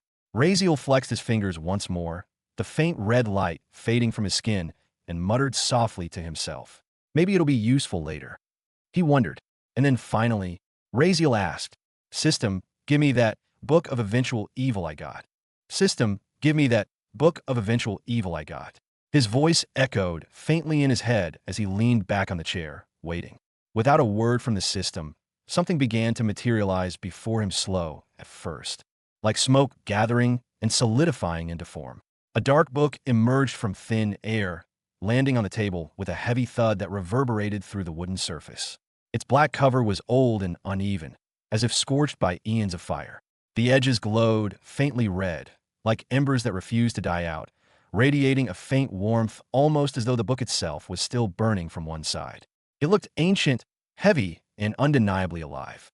The pages were thick and coarse, an eerie off-white color, not quite paper, not quite flesh, and their corners were burnt, curling slightly as if they had survived countless infernos.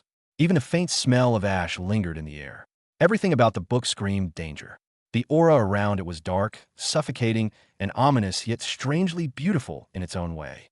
Raziel stared at it quietly for a moment. Most people might have felt uneasy in front of something like this. They might have flinched, maybe even felt their instincts scream at them to back away. But Raziel didn't feel fear.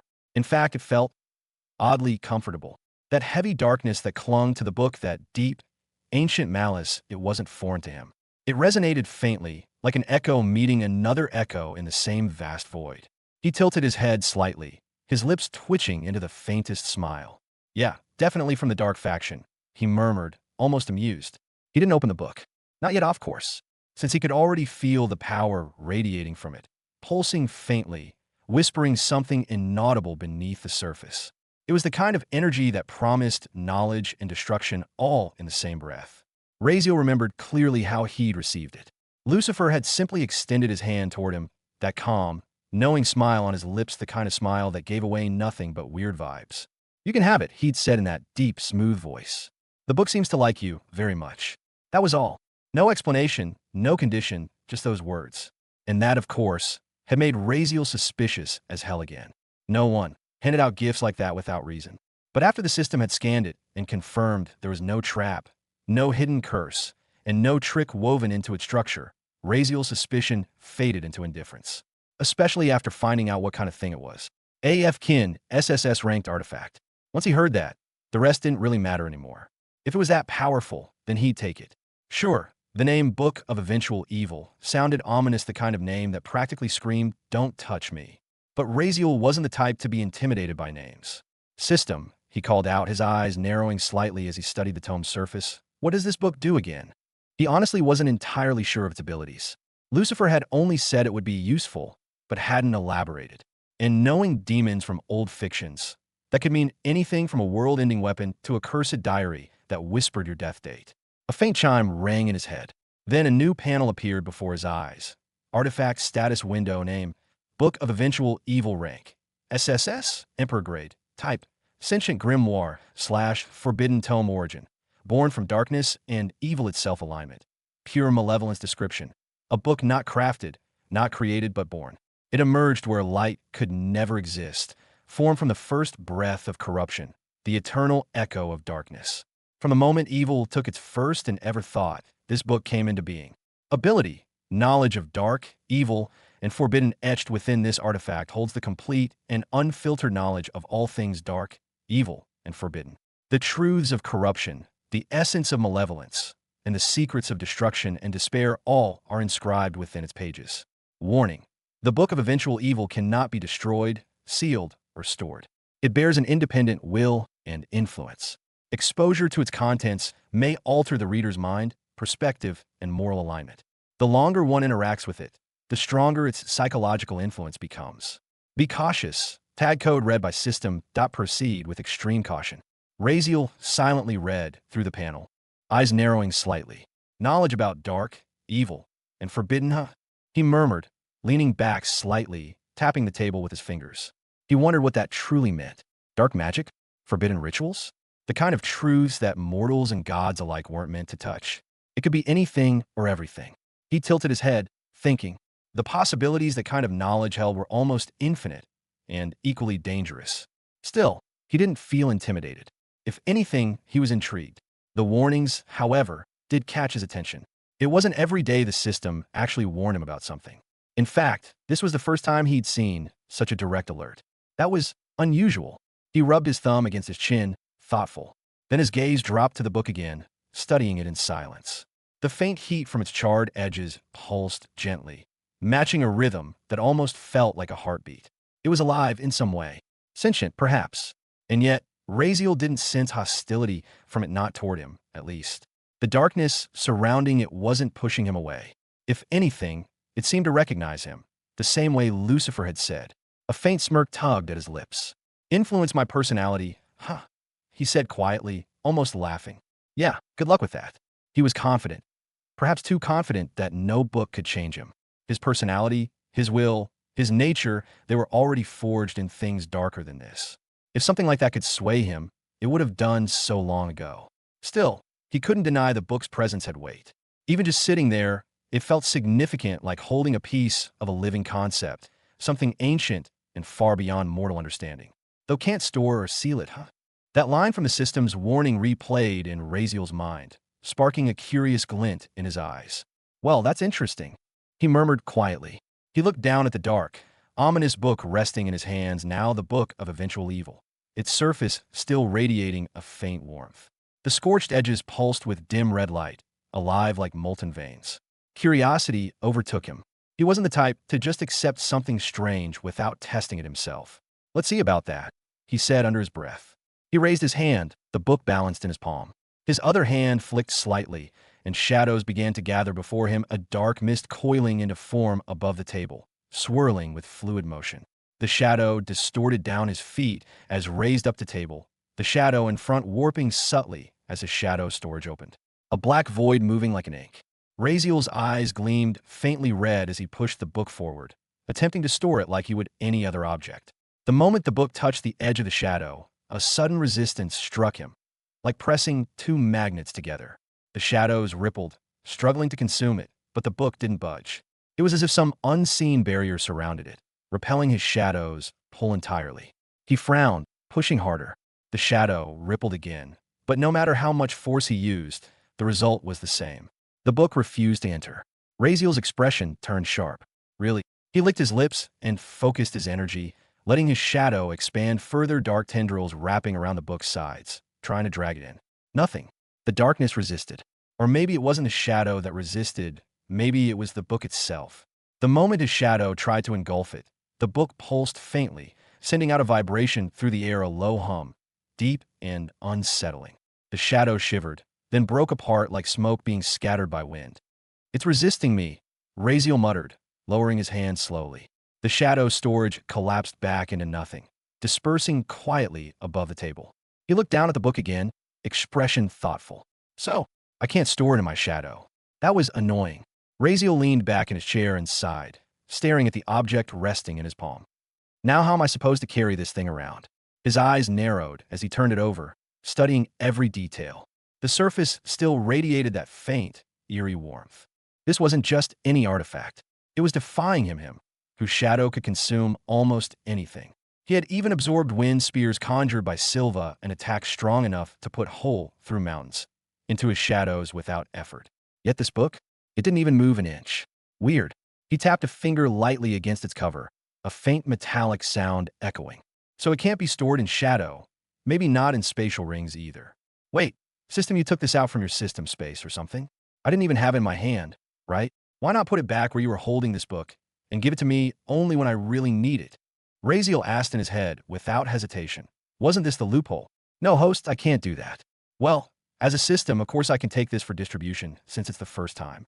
But no, there's nothing like an inventory function in my programming. The system answered just as calmly.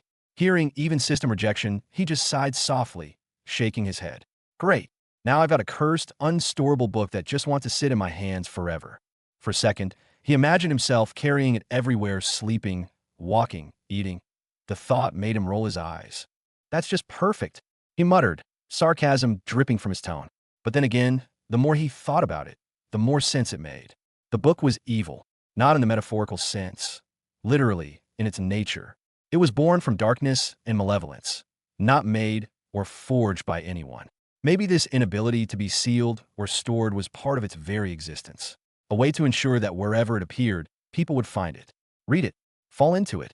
It was a perfect design for something born from evil itself, irresistible, uncontainable, always present. Raziel's eyes glimmered faintly, his thoughts deepening. Can't be destroyed, can't be sealed, can't be stored. He murmured, that's unbelievable. Still, something about that bothered him.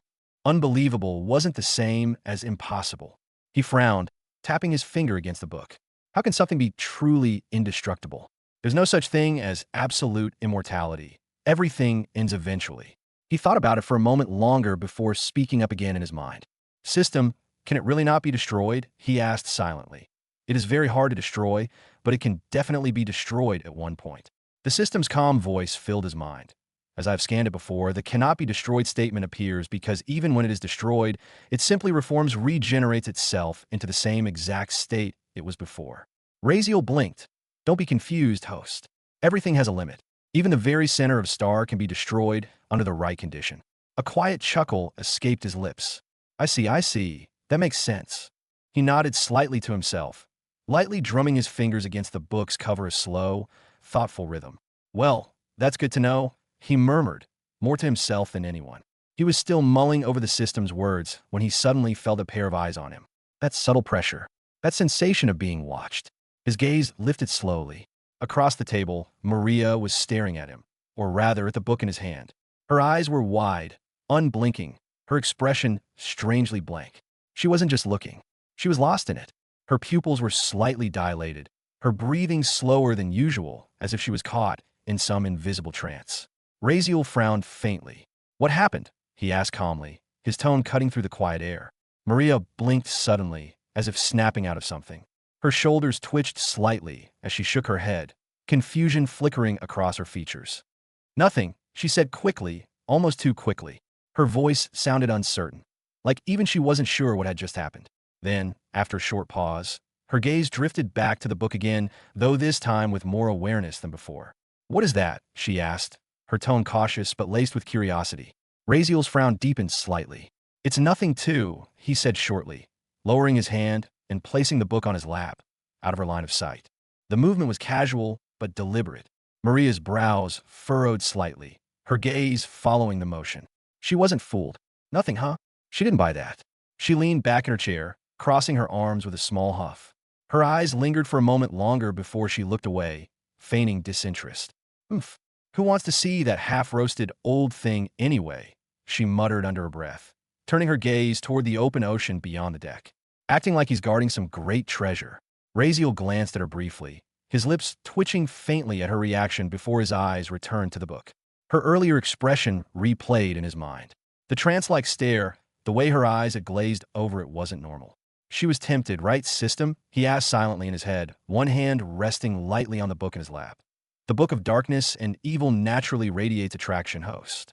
The system's tone was serious. It draws in curiosity, desire, and temptation, especially from those with strong emotions or weak mental resistance. Keep it safe. I see, Raziel thought, his expression turning thoughtful again. So the book didn't just carry knowledge, it pulled people in too. That in itself was dangerous. It wasn't hard to imagine what could happen if the wrong person started reading it. Still, Raziel wasn't too worried. He didn't plan on letting anyone touch it anyway. He sat there for a few more moments, quietly running his fingers along the scorched edge of the cover, the faint heat pressing against his skin. Then, after several seconds of silence, his curiosity finally broke through. He exhaled slowly, eyes narrowing slightly. Well, whatever, he muttered under his breath. No point in holding back now. He placed one hand firmly on the cover, and then with a faint sound, a soft crackle of heat and whisper of air, Raziel slowly opened the book of eventual evil. Raziel slowly opened the book of eventual evil. The sound that followed was faint, a dry rustle, like brittle leaves brushing against each other in a crypt. Inside, the pages were an aged white, weathered and cracked at the edges. They looked ancient, older than memory itself, and even their faint yellowed glow seemed to whisper of time long buried. A sharp, strange smell hit him immediately, old paper mixed with something darker, heavier. It wasn't just the scent of age or dust. It was something foul and cold. The smell of evil or something like that, he guessed, since couldn't recognize otherwise. The moment the book opened, Raziel swore he could almost hear it. A faint wail whispers carried on an unseen wind, like the distant cries of spirits freed from long imprisonment.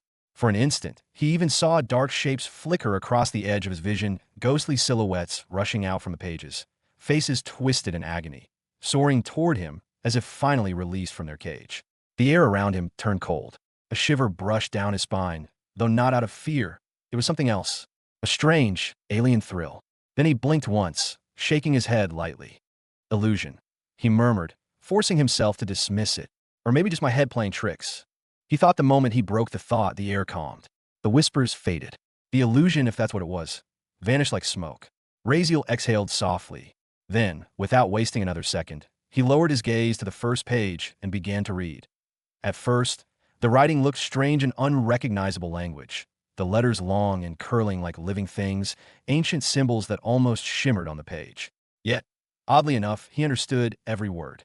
The meaning flowed into his mind effortlessly. Raziel muttered quietly. Weird. He could read it perfectly, as if it were his native tongue. Perhaps it was his dark resonance at work, connecting him to the book's nature, or maybe it was one of those cursed things anyone could read, no matter what. Or, he mused, maybe it was worse, perhaps only certain kinds of people could read it. Whatever the case, he wasn't about to waste time figuring it out. The more he turned the pages, the deeper the abyss became. There were categories, clearly labeled sections written in that same shifting script. His eyes moved across the list as the words formed in his mind. Dark magic, rituals, curses, forbidden spells, soul magic, contracts, evil arts, seen spells, dark alchemy. Each word seemed to pulse faintly on the page, alive, as if proud of its own wickedness. The book wasn't just a grimoire. It was an encyclopedia of everything vile and forbidden, the complete anatomy of darkness itself. Raziel flipped a few more pages, curiosity deepening. He hadn't even scratched the surface, yet every single paragraph held something twisted, detailed, and horrifyingly fascinating. The first things he came across were torture spells. They were disturbingly specific magic designed not to kill, but to inflict unending pain. Spells that could break a mind apart, strip away sanity, or force the truth from someone's lips through agony alone.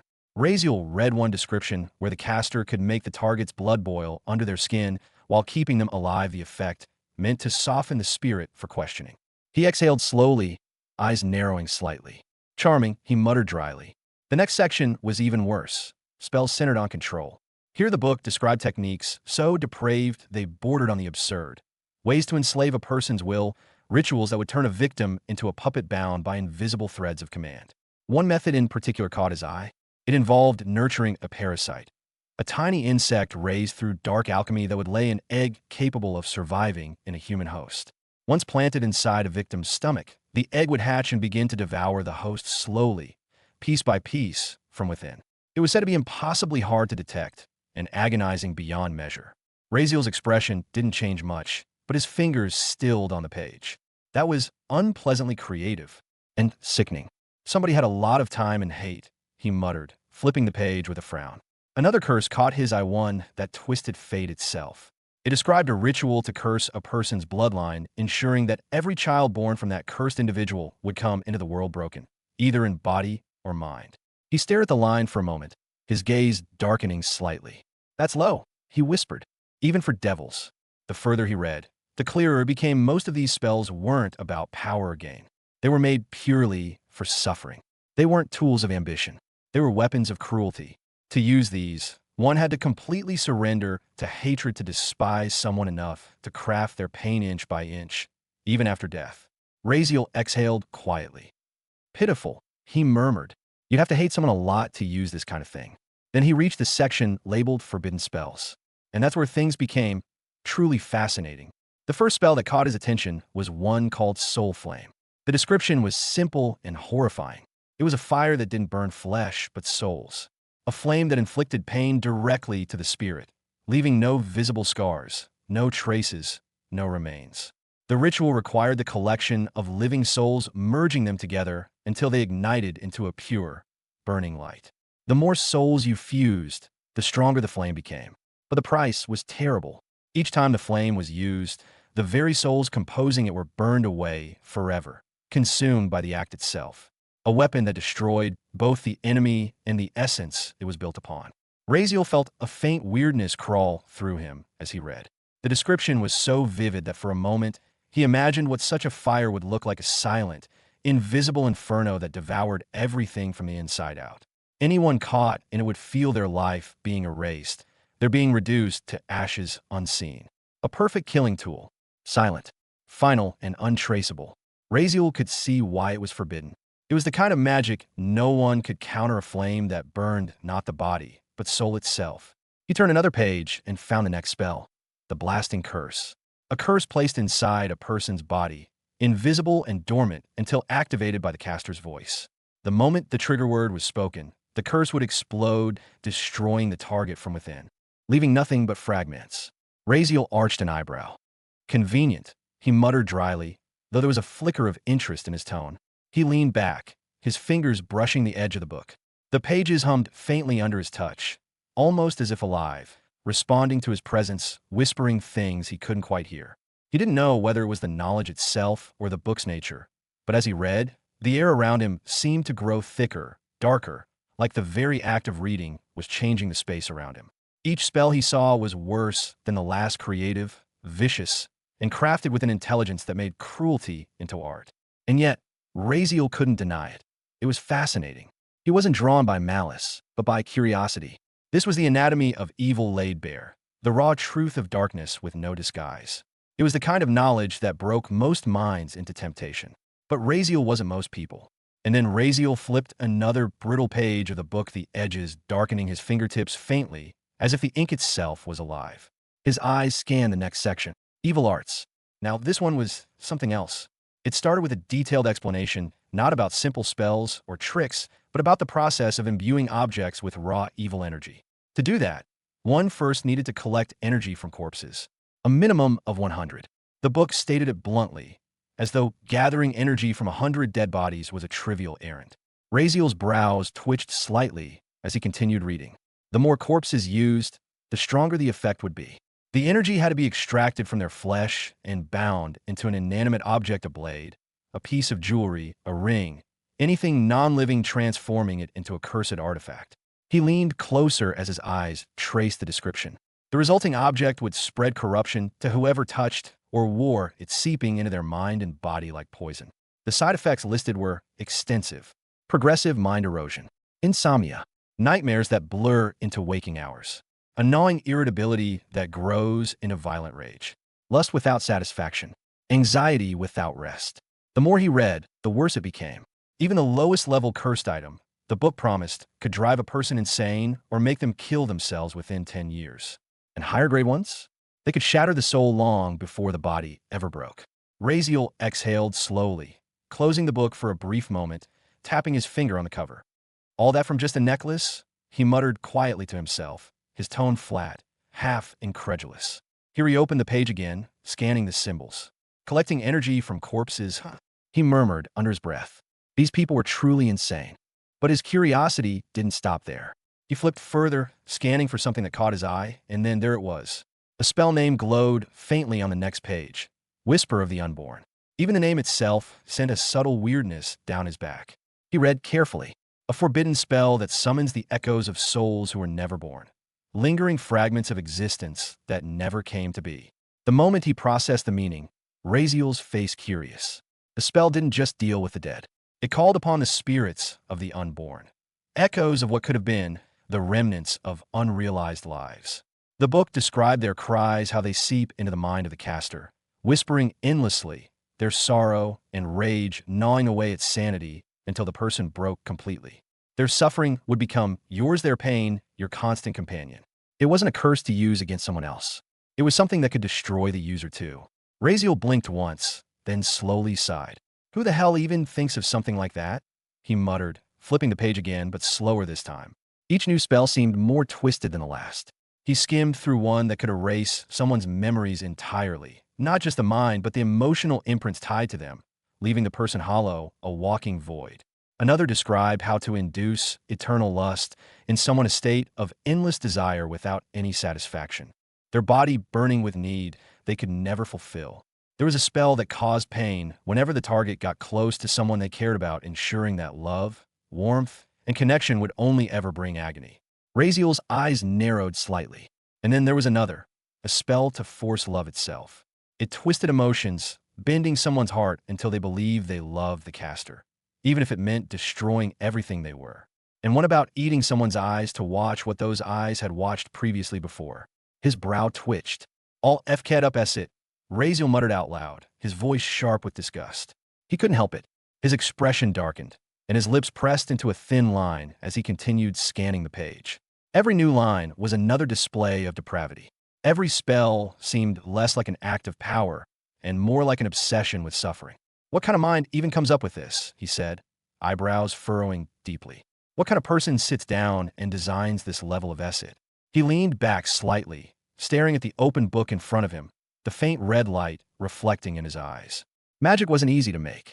To create something like this required deep knowledge, time, intelligence, and intent. These weren't random curses scrawled by lunatics. They were carefully structured systems of torment, which only made it worse. The realization struck him suddenly. Wait, the book wasn't made by anyone, was it? It was born. That's what the system said. Then where did these spells come from? He thought back to the description he'd read earlier. Born from all the darkness of all worlds. He murmured quietly, rubbing his thumb against the burned corner of the page. So it's recording. Always recording? Maybe. Yeah, maybe the book didn't invent evil. It collected it. Every act of darkness that had ever existed, every cruel thought, every twisted creation, the book absorbed it all, eternalizing it inside itself. Razeal's expression turned contemplating. That meant, even right now, it might still be learning, adding, growing. He let out a faint exhale, part disbelief, part unease, and part interested, as it seems to be something very different and stronger than he had thought. Worthy of an SSS-ranked artificat. After all, this thing wasn't just a grimoire. It was a living archive of malice itself. Across the table, Maria watched him, confusion flickering on her face. She'd been sitting silently, her chin resting on her hand, when Razeal's muttering reached her ears. "What's fked up?" she thought to herself, frowning slightly. She tilted her head, trying to see what he was doing. From where she sat, she couldn't see much. The book was mostly hidden under the table, resting on his lap. Still, she noticed the way his eyes stayed fixed downward, his lips moving quietly as he read. His expression shifted between concentration and faint disgust. What kind of things is he even reading? She wondered, half irritated, half curious. She leaned forward just a little, stretching her neck subtly to get a better look, but the angle didn't help. Tisich, whatever it was, she didn't really want to know. She leaned back again, crossing her legs. He was probably reading something, most likely. And if she asked, he'd just say something rude and bad that'd definitely annoy her. Forget it, she muttered under her breath, looking away toward the sea, clearly uninterested though her eyes still flicked toward him once or twice, just to make sure he wasn't doing something stupid. Razeal ignored her completely. His focus was fixed solely on the book. Every new spell pulled him deeper, not because he wanted to use them, but because he couldn't stop wondering about the why. What drove such creativity in cruelty? The longer he read, the more he realized this wasn't just a list of forbidden techniques. It was a map of human depravity, and something about that realization made him feel weird. Then, his fingers stopped turning the page. His gaze froze on a single line. A title written in bold, dark letters that seemed to pulse faintly on the page. Reborn. A forbidden spell, listed under the evil series. His eyes narrowed. Reborn. That word struck him deeply. He leaned forward, his expression hardening slightly as his mind drifted, remembering his own rebirth. He had died once. Truly died. And yet, he lived again by the will of the system, an omnipotent being that had pulled him from death itself. But this, a spell that claimed to grant rebirth, that was different. His curiosity burned suddenly brighter, and he began to read carefully, tracing each line of the description word by word. Can there really be another way? He murmured quietly, his tone filled with intrigue. Another path to come back. The spell's name, Reborn, was written in an ink that shimmered faintly, like blood under moonlight. Razeal leaned forward slightly, his eyes scanning each intricate line of text. The script twisted on the page, alive, almost breathing the air around it faintly cold. This spell, Raziel murmured under his breath, narrowing his eyes. It's based on the soul. The first few sentences already made his expression turn thoughtful. It said that upon using the spell, all strength, power, and cultivation one had gained in life would be lost completely, everything except their memories and knowledge. He frowned a little. So, you start over? He muttered, turning the page slightly. But the more he read, the more complicated it became. The spell wasn't simple, not even close. It revolved entirely around the manipulation of the soul. The caster needed to have an extraordinarily strong soul to even attempt it. And to strengthen one's soul, the book described something Raziel found disturbingly predictable by now. It required consuming other souls. Not one or two, but millions. The text stated it as though it were a number as casual as counting grains of sand. The stronger the souls consumed, the fewer needed. Quality over quantity, though even the minimum threshold was absurd. Raziel's expression darkened. Millions of souls, he muttered softly, rubbing his chin. Typical. Still, he read on, curious. Once a soul had been strengthened enough, the spell claimed it could defy death itself. When a user died, instead of letting their soul disperse into the afterlife, they could force it to separate from death's grasp and remain physically in the mortal realm. The cost, however, was severe. They would have to sacrifice 99.99% of their soul, leaving behind only a fragment, a spark of consciousness. It was described as trying to lie to death itself. Raziel exhaled slowly through his nose. Trying to cheat death. Huh. He kept reading. After the ritual, the remnant soul would have 24 hours before its energy began to decay completely. In that brief window, it had to find a pregnant woman, one already in her final months, 8 to 9 months along. That was the key requirement. Once found, the soul could attempt to enter the unborn child. It wouldn't be a clean transfer. The two souls, the unborn one and the invading remnant, would have to reach equilibrium, coexisting within one fragile body. Over time, the stronger of the two would consume the other, slowly taking control of the body and mind. Raziel blinked once, then stared silently at the page for a moment. The book's text went on in gruesome detail: the risks, the instability, the pain. It even warned that destroying the child's soul too quickly could damage the connection, leaving both spirits incomplete. The entire process depended not just on power, but on chance and timing. 24 hours, Raziel whispered. If you fail, you just fade away completely. He sat back a little, processing it all. At first, the spell sounded powerful, a form of resurrection beyond divine logic. But the more he read, the more it sounded like a desperate gamble, an act of madness made by someone terrified of dying. Millions of souls, 99% sacrifice, finding a pregnant woman within a day. He sighed, shaking his head. This isn't rebirth. It's a parasitic possession. His tone was sharp with disinterest now, even disgust. It wasn't true rebirth. Not the kind he had experienced. Raziel himself had died once completely. Yet the system had brought him back, whole, not a fragment of soul crawling into a stranger's body. Compared to that, this spell was nothing but a crude imitation, a twisted shortcut carved out of desperation. Still, the concept intrigued him. Even flawed, it hinted at something bigger, the possibility of bending the line between death and life. He rubbed his chin with one hand, eyes still on the page. Interesting idea, he muttered, voice low, thoughtful. Even if it's disgusting. The candlelight flickering from the nearby table cast shadows over his face, accentuating the focused look in his eyes. And then it happened.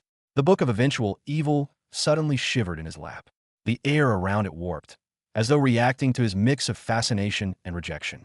Before Raziel could even process what was happening, the pages began to glow, a deep, pulsing black light spreading through the edges like molten ink. He barely had time to flinch. A beam of dark energy shot straight upward from the open page and slammed into his forehead. It was instantaneous, faster than any spell or strike he'd ever seen. Raziel's pupils widened as his body froze. For an instant, the world went completely dark, his vision swallowed by blackness. Then came silence. Everything around him vanished. When Raziel opened his eyes again, he was somewhere else entirely.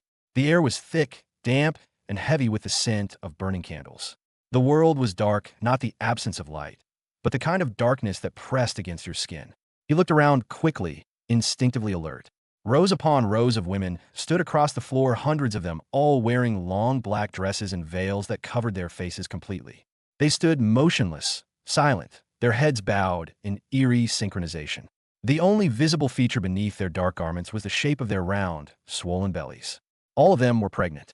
Raziel's heart gave a small, weird beat. The sight was unnerving. The entire place looked like something torn out of an ancient cult ritual. The flickering light of hundreds of candles cast ghostly shadows that danced across the veiled figures, making the scene feel almost unreal. And there, in the center, raised slightly above them, sat an old man. Long white hair, flowing robes, his legs crossed in a meditation posture. His eyes were closed, and his lips moved slowly, whispering something under his breath, a chant, rhythmic and strange. Raziel stared at him for a moment, every muscle in his body tense. He couldn't sense any immediate hostility, but his instincts screamed caution. His flow's sense expanded, sweeping through the air around him, searching for threats. No reaction. None of them seemed aware of his presence. He slowly exhaled, easing his posture just slightly, though his guard remained high. "System," he said under his breath, voice low and sharp. "Where am I?" "It's a small illusion created by the Book of Eventual Evil, host. Don't worry. Seems like an information-sharing technique. And well, you can break it any time if you wish. The book will understand you the instant you decide." The system's voice echoed calmly in his mind. Raziel exhaled softly, letting his tensed shoulders relax. "I see," he murmured. The tension that had been crawling through his muscles faded slightly as the realization settled. So it was an illusion one projected directly by the book.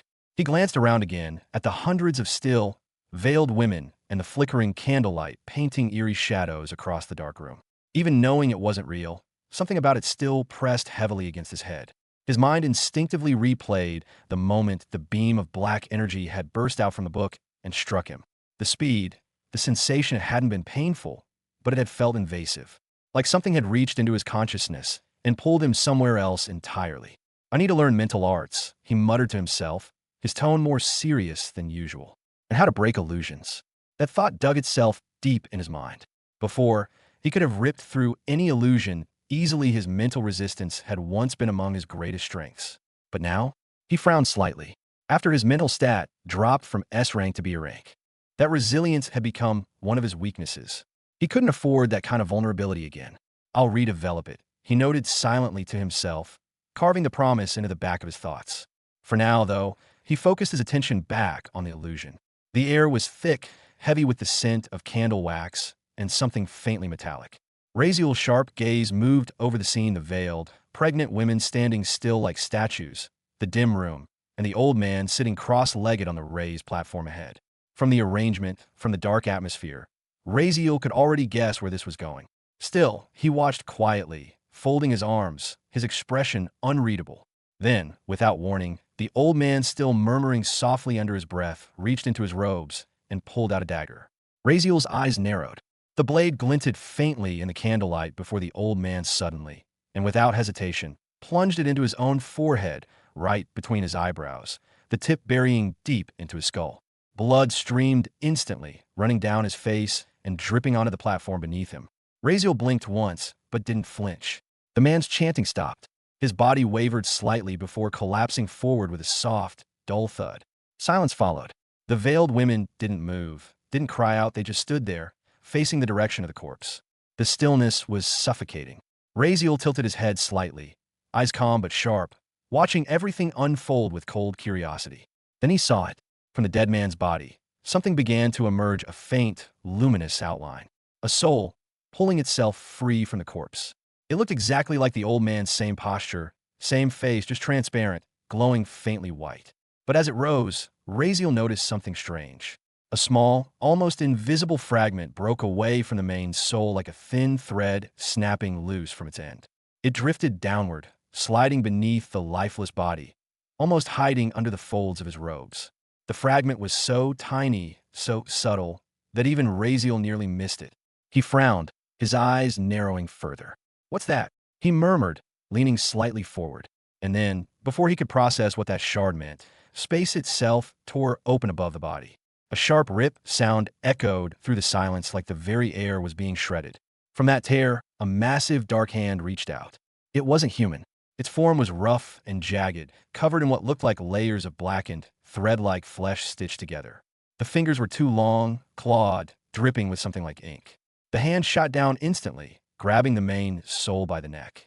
Raziel's pupils contracted. The old man's soul struggled for barely a second before being yanked upward violently into the dark rift. The space sealed shut behind it, silent as though nothing had happened. The candles flickered once. Then stillness returned. What the hell was that? Raziel muttered, his tone low and sharp. System, you got any idea? His voice echoed faintly through the illusion, his gaze still fixed on where the space had torn open. Ask the system's villains. There are many who know. The reply came dryly, almost indifferent. Raziel clicked his tongue. Of course, he muttered, rolling his eyes slightly. Typical system behavior help sometimes, stay silent other times. Maybe it had moods of its own. Still, this wasn't the moment to argue. Something else was happening. The tiny soul fragment that had broken off earlier, the one hiding under the body, was now beginning to stir. It drifted upward slowly, glowing faintly, almost invisible. Raziel followed it carefully with his eyes, expression unreadable but alert. The fragment moved like smoke, gliding through the air, passing silently over the corpse of the old man before beginning to drift across the room. And Raziel noticed something that made him pause. The veiled women didn't react at all. Their faces, or rather, their covered silhouettes, remained perfectly still, as though they couldn't see what was happening right before them. They can't see it, he whispered under his breath. So I'm the only one who can. That confirmed it. This illusion, or whatever projection the book had trapped him in, wasn't just showing him a memory. It was showing him the truth behind the ritual. Raziel's gaze hardened slightly. The soul fragment floated higher, passing slowly over the women's bowed heads. As it moved, the faint candlelight flickered, reacting subtly to its presence. Each woman's shadow warped for a brief second, as though the soul's energy brushed against them. Raziel just stood in silence, watching as the faint, drifting soul fragment floated gently through the dim, candlelit air.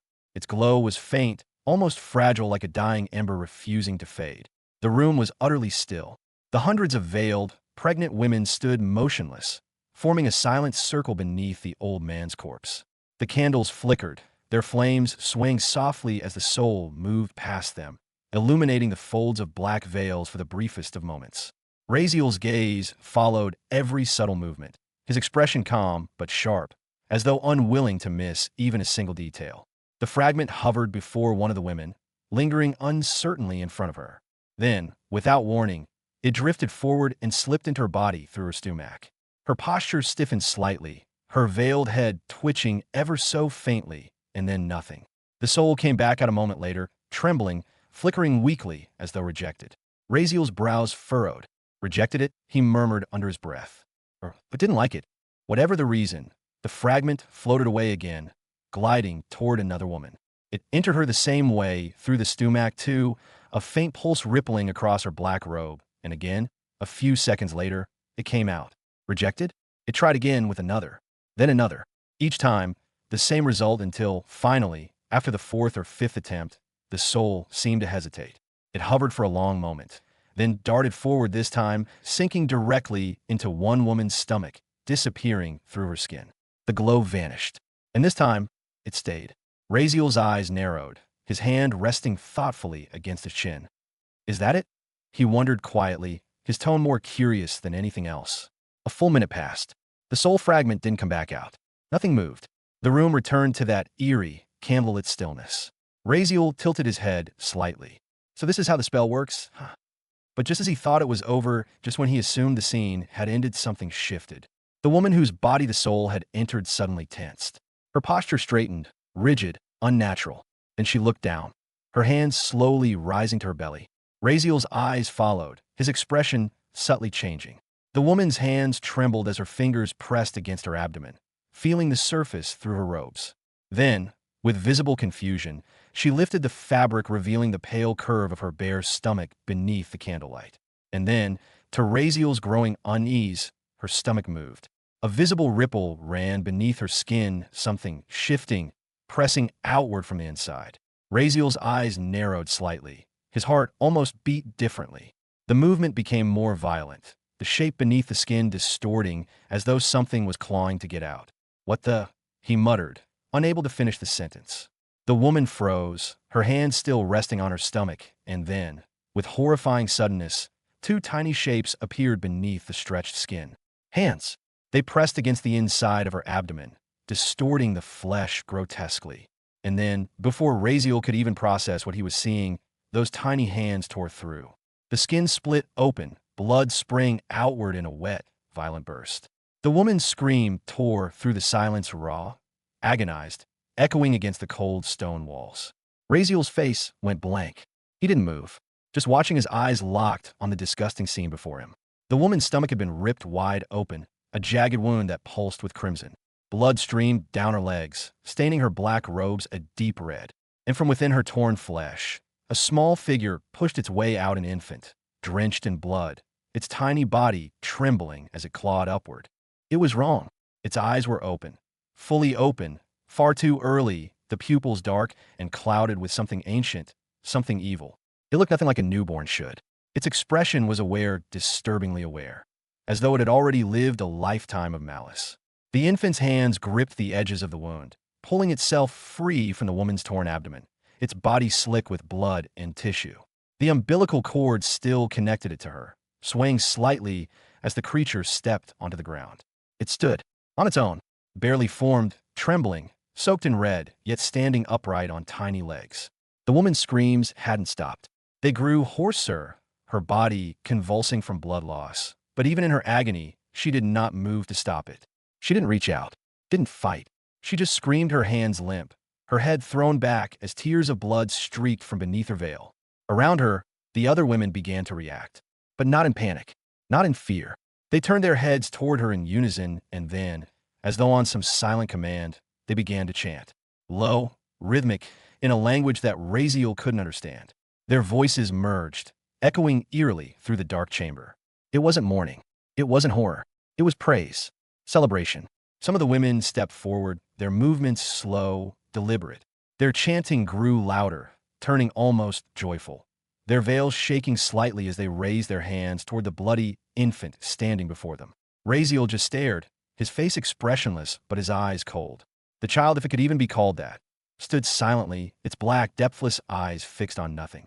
Its tiny chest rose and fell, each breath shuddering.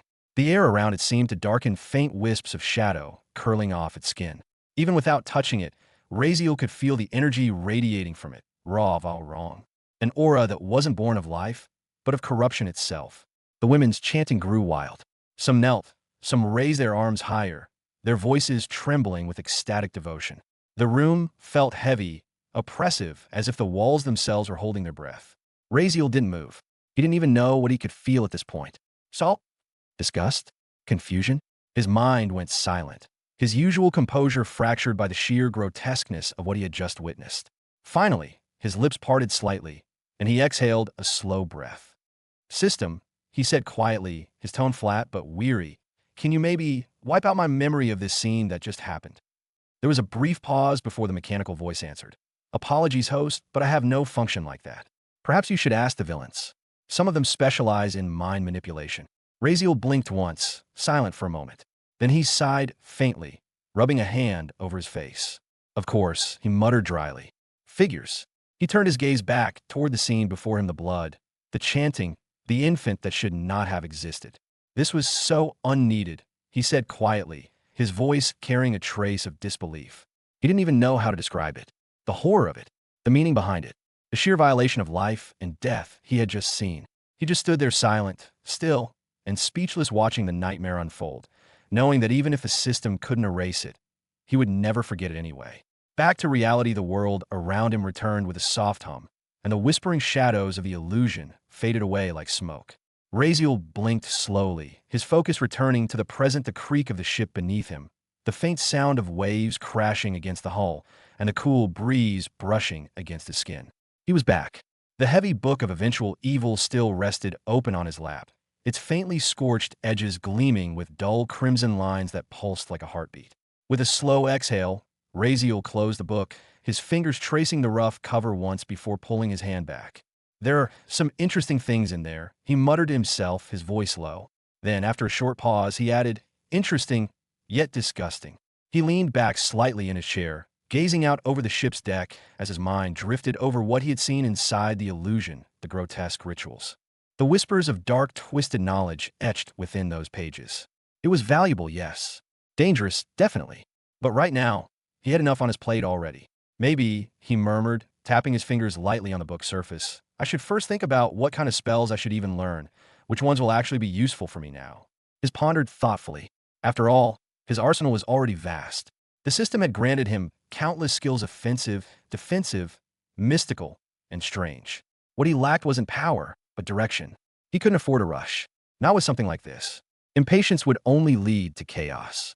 He needed to study carefully to find what aligned with him, what would enhance his strengths, not just add to the pile.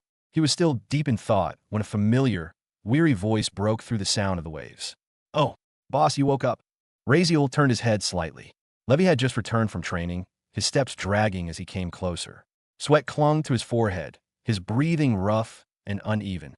The wooden sword he had been using hung loosely in his hand as he slumped onto the chair beside Razeal with a heavy thud. Razeal responded simply, his tone neutral but not cold.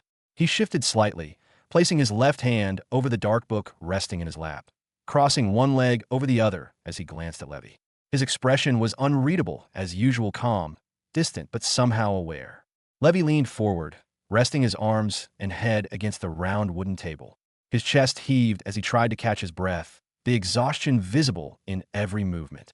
Democrat, Minnesota, tired. He muttered weakly, half to himself.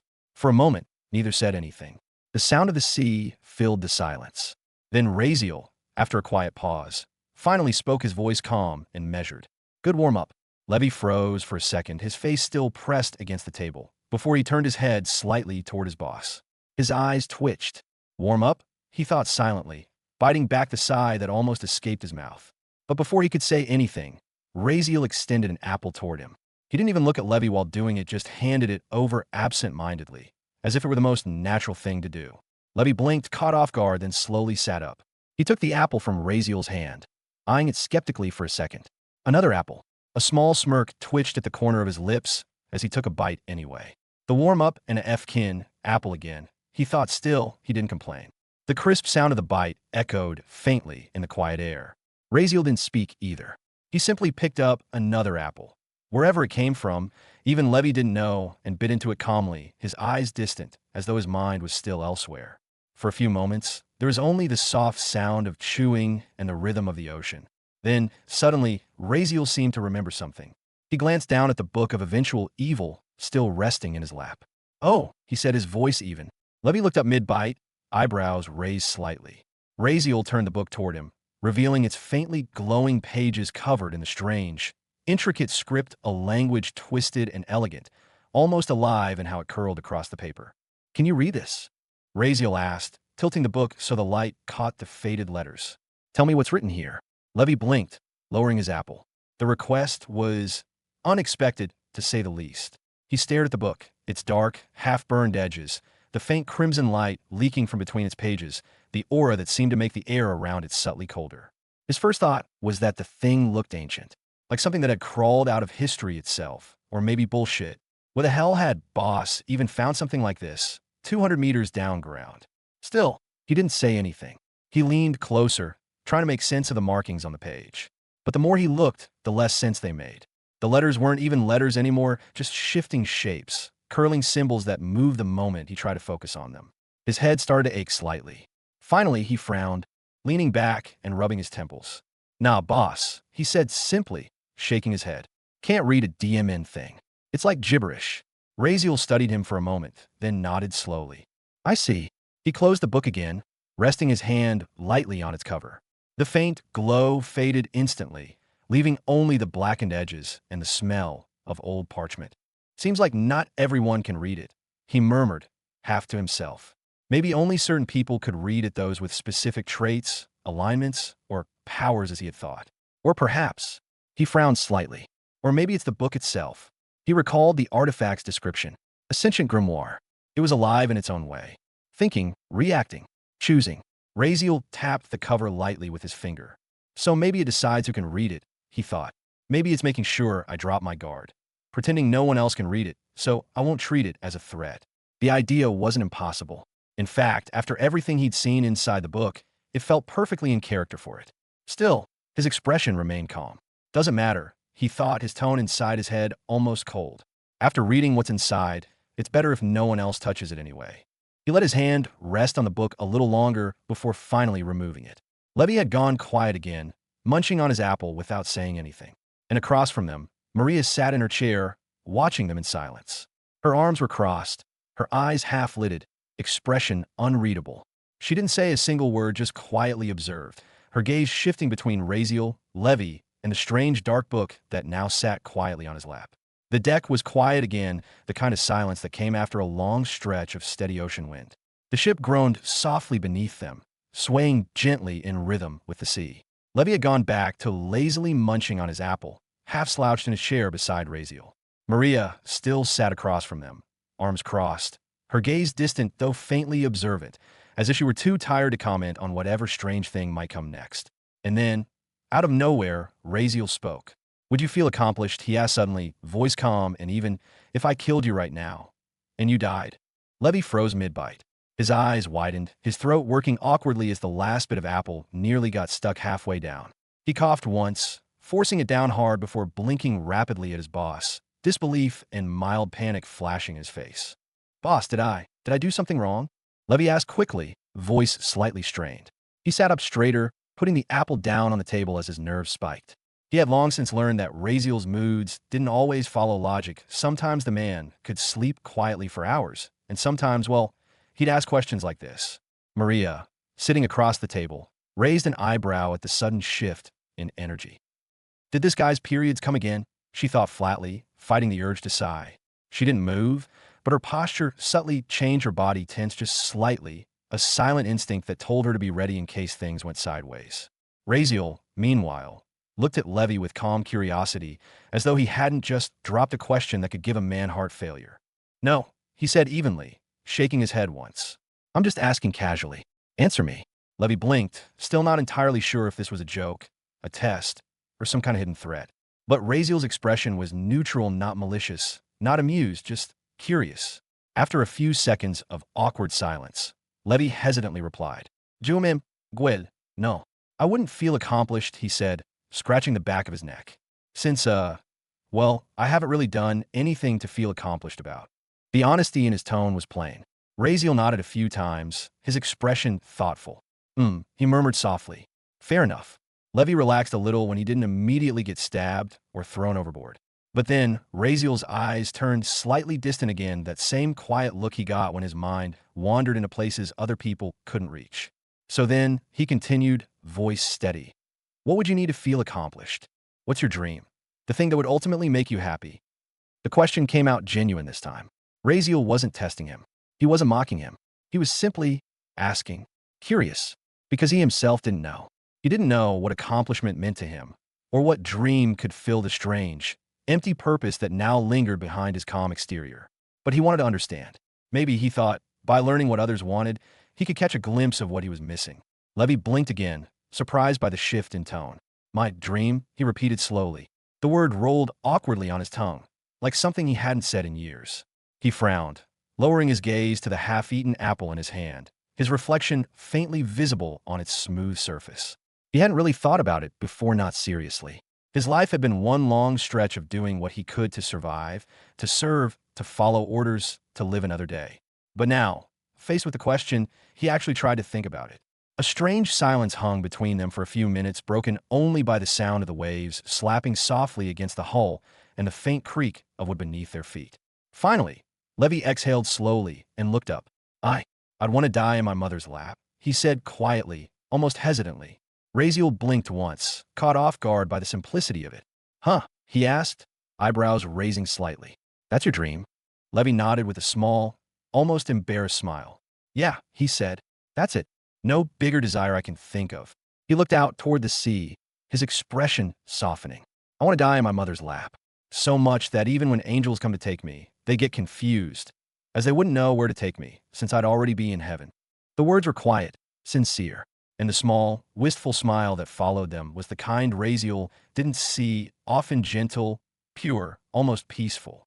Across the table, Maria looked at Levy silently, her eyes softening for a brief second. She didn't say anything, didn't want to ruin the rare sincerity in his or anyone's tone. But something about it made her glance away, almost uncomfortable at the fragile honesty in the air. Then Razeal, without any hint of hesitation or awareness, ruined it completely. But didn't you say your mother's dead? He asked suddenly, rubbing his chin as though it were a simple factual observation. But didn't you say your mother's dead? He asked suddenly, rubbing his chin as though it were a simple factual observation. The air went dead still. Levy froze, his smile evaporating instantly. Maria's jaw dropped, her mouth falling open slightly as her eyebrow twitched hard. How insensitive can one person possibly be? She thought, staring at Razeal in disbelief. Her lips parted in a mix of annoyance and amazement. The man wasn't even being cruel, that was the worst part. He genuinely had no idea what he'd just said. Razeal, for his part, sat there completely unaware, looking mildly thoughtful as though expecting a deeper, philosophical explanation. Levy's lips twitched, his fingers curling slightly into fists before he forced them to relax. He took a slow breath in through his nose. Well, he said finally, his tone flat, every word dripping with restrained patience. That's true. She is dead. He gave a forced smile. But, that doesn't change the dream, boss. You asked for one, I gave it. Razeal nodded calmly, clearly satisfied with the logic in that answer. I see, he said simply, as if it all made perfect sense now. Levy, meanwhile, stared at him blankly, fighting the powerful urge to punch him straight in the face. Oh, and also, he began, looking directly at Levy, I thought you don't believe in God. So where did all that talk about heaven and angels come from? Levy blinked at the sudden question, his half-finished apple still in his hand. It took him a second to register it. Well, he started, scratching his cheek awkwardly. I don't believe doesn't mean they don't exist, I mean, I might not be the praying type, but that doesn't change what could still be real. He gave a small shrug, forcing a faint laugh that came out half awkward, half sincere. And also, even if I don't believe that much, if there's any place I deserve to go, it's heaven, Levy said with a small grin, though it carried a faint touch of melancholy. I mean, only the best few can go there, right? Definitely better than just dissipating and becoming nothing. He coughed softly after finishing, as if the weight of his own words had surprised him. Razeal leaned back in his chair, listening silently, eyes half-lidded as he processed what Levy said. Ah, yes, he murmured after a moment, nodding slightly. Remembering, as in this world, people only spoke of heaven. There was no concept of hell, no belief in eternal punishment. For them, death was simple. If you lived well, your soul went to a better place. If not, you simply faded into nothingness. It was a neat idea, but again, Razeal doesn't care. Though his expression remained unreadable as he contemplated to himself, Levy's answer hadn't satisfied him. Not because it was wrong, but because he couldn't relate. To Razeal, it sounded naive. The idea of wanting to die of mother lap and all just sounded crack bullshit to him. Maybe because he had never been given that kind of warmth to begin with. Maybe he didn't have a mother like Levy to dream of. No one to die, for maybe, he thought quietly, not everyone's dreams are meant to make sense to me. He let the thought pass, lowering his gaze. Just as silence settled again, Levy, still a bit awkward from before, suddenly spoke up, his lips twitching slightly as if unsure whether he should. So, what's your dream then? He asked, forcing a grin that didn't quite hide his nerves. What if I killed you now? Would you be satisfied? He had meant it as a tease. A way to throw Razeal's earlier question back at him as to make him realize how it sounds. But as soon as the words left his mouth, regret hit him. His shoulders stiffened. Ah, crap, he thought, glancing toward him instinctively. But to Levy's surprise, Razeal didn't react the way he expected. He didn't glare, didn't even look offended. He just shook his head. I don't know, Razeal said quietly. But yes, I'm looking for it. The purpose, the dream that'll suit me better. He paused, his tone steady but thoughtful. I want to find what makes me happiest, for my own self. That's what I'm searching for now. Levy blinked. You don't know? He asked, sounding both confused and surprised. Razeal just shrugged, calm as ever. Levy stared at him for a moment longer. He had expected something completely different, something bold, maybe even insane. He had thought Razeal would say something like, I'll destroy this empire, or I'll kill the saintess, or I'll become the strongest, there's blah blah blah it. Something that screamed ambition, or vengeance, or dominance. Anything but that simple, I don't know. It was strange.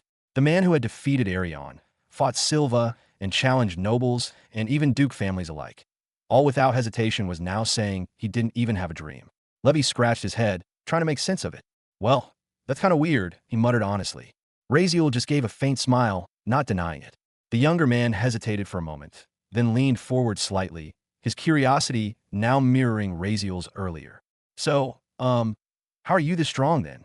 Levy asked, his tone cautious but sincere. I mean, I always heard people become strong because they've got a woman behind their back or a big ambition to fight.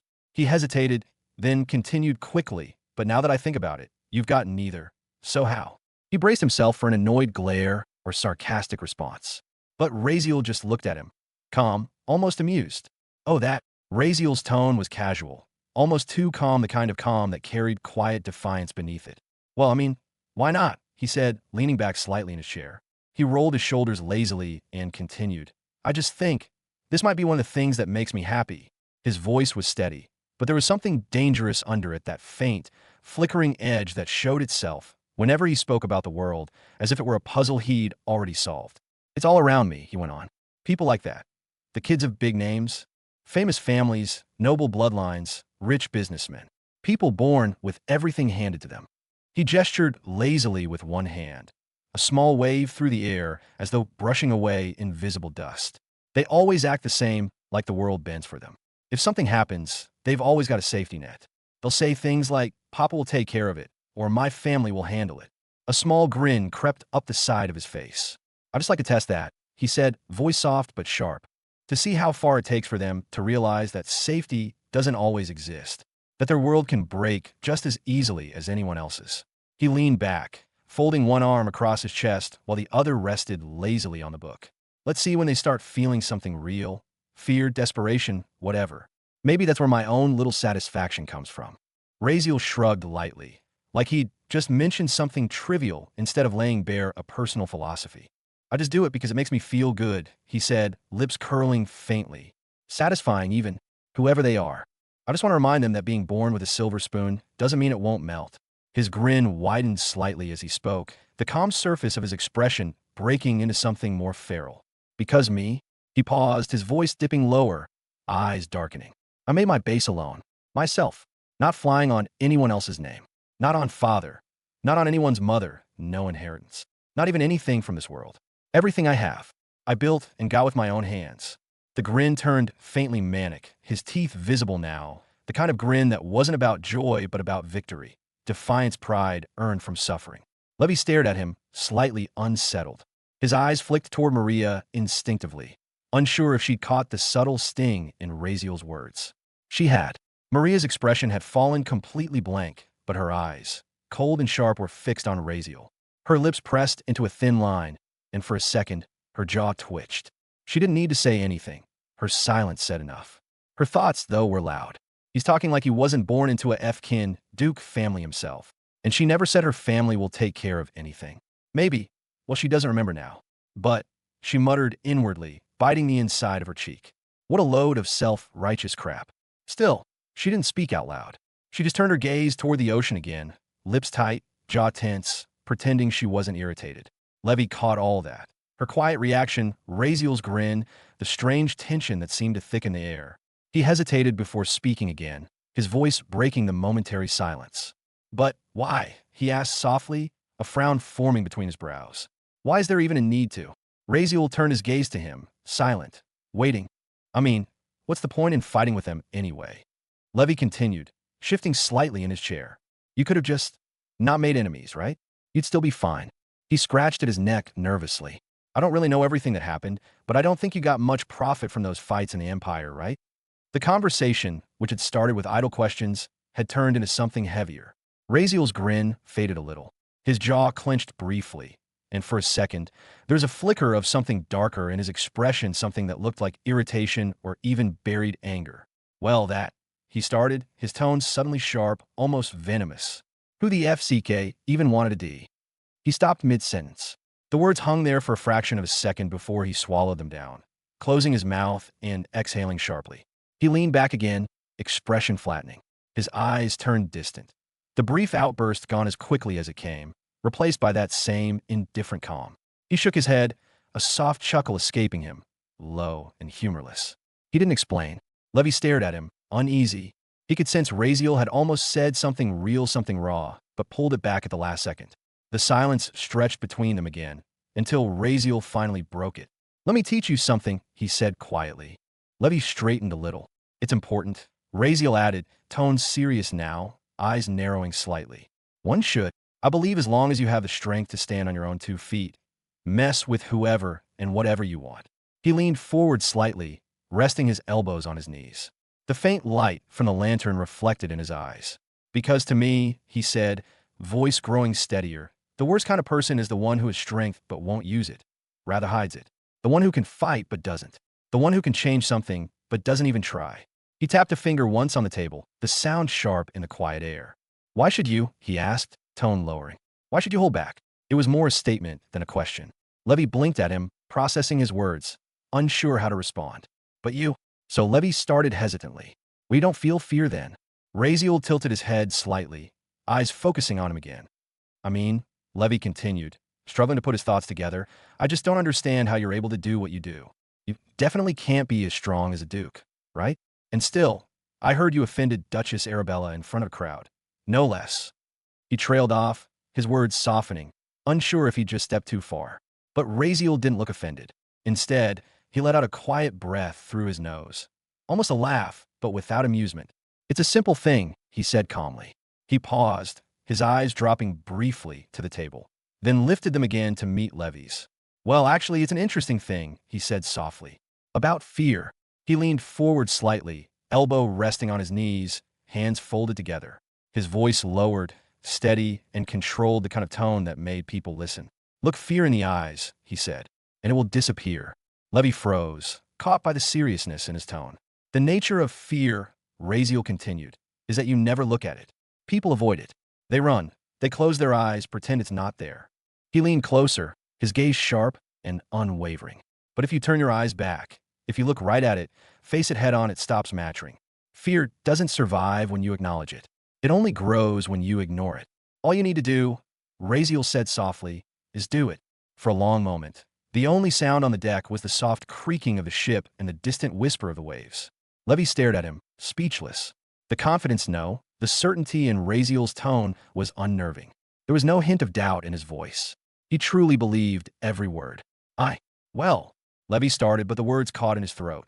He wanted to argue, to tell him that fear wasn't something you could just erase by glaring at it, that it wasn't about fear itself, but about the consequences, the aftermath, the cost that came. That fear wasn't the problem. Reality was. Maybe the people who can say and do those things are the ones who can actually handle what comes next. Maybe it's better for him to think things through because to him, being fearless looks more like stupidity than intelligence. After that, he didn't say anything more about Razeal. After all that talk, the three of them sat in silence for a while, the conversation having burned itself out.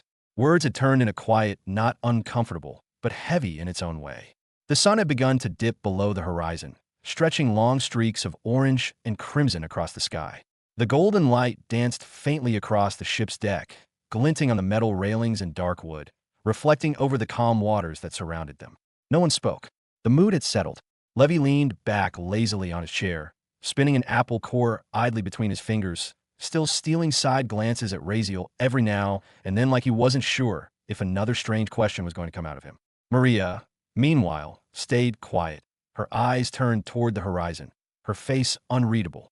Razeal simply sat there, elbows resting on the table, eyes fixed somewhere far away, maybe on the sea, or maybe nowhere at all. His expression had softened slightly since earlier, but that faint edge of intensity still lingered behind his calm demeanor.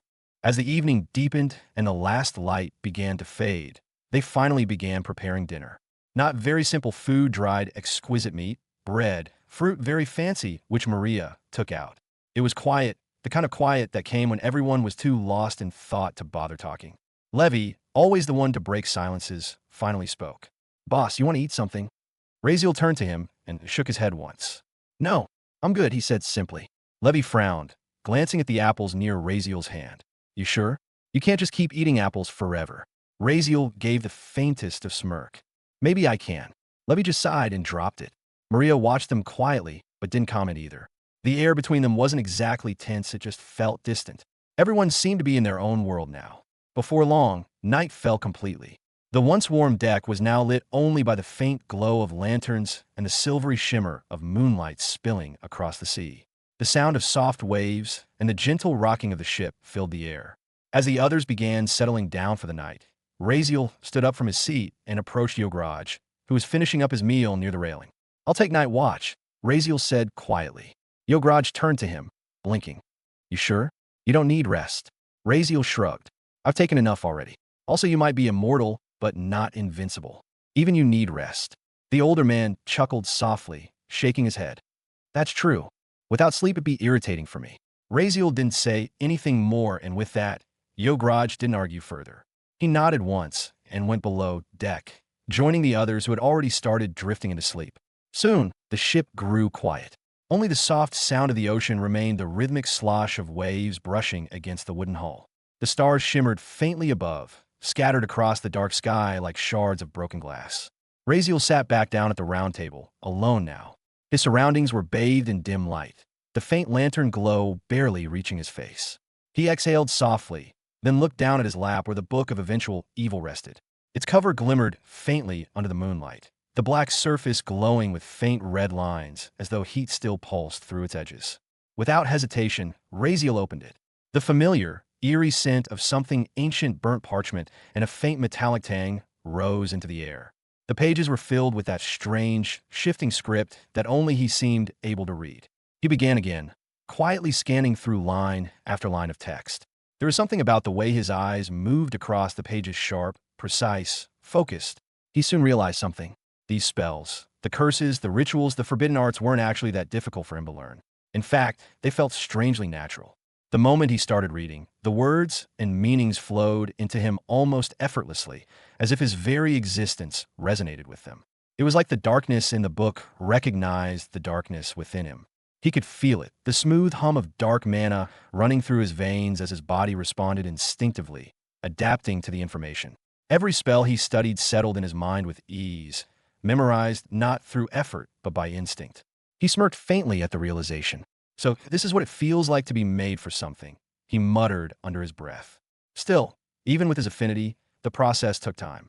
Some spells etched themselves into his understanding within 20 minutes. Others required almost an hour.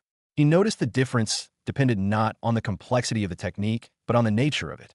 The darker, the more vicious the spell, the quicker it seemed to click in his mind. It was strange and a little unsettling. How easily he could understand them. Another thing he realized while studying. The book didn't classify its knowledge the way the system did. There were no tiers, no ranks, no structured divisions of power. It was simply chaos. Knowledge arranged in sprawling categories like curses, rituals, forbidden spells, soul arts, and evil practices. Each section contained countless spells, instructions, and theories, but none hinted at their rank or difficulty. It was all up to him to decide which ones mattered. And that was fine. He preferred it that way. Hours passed slowly. The sound of turning pages mixed with the faint splash of the sea. The ship rocked gently beneath him, and yet his concentration didn't waver once. At one point, Raziel realized something odd.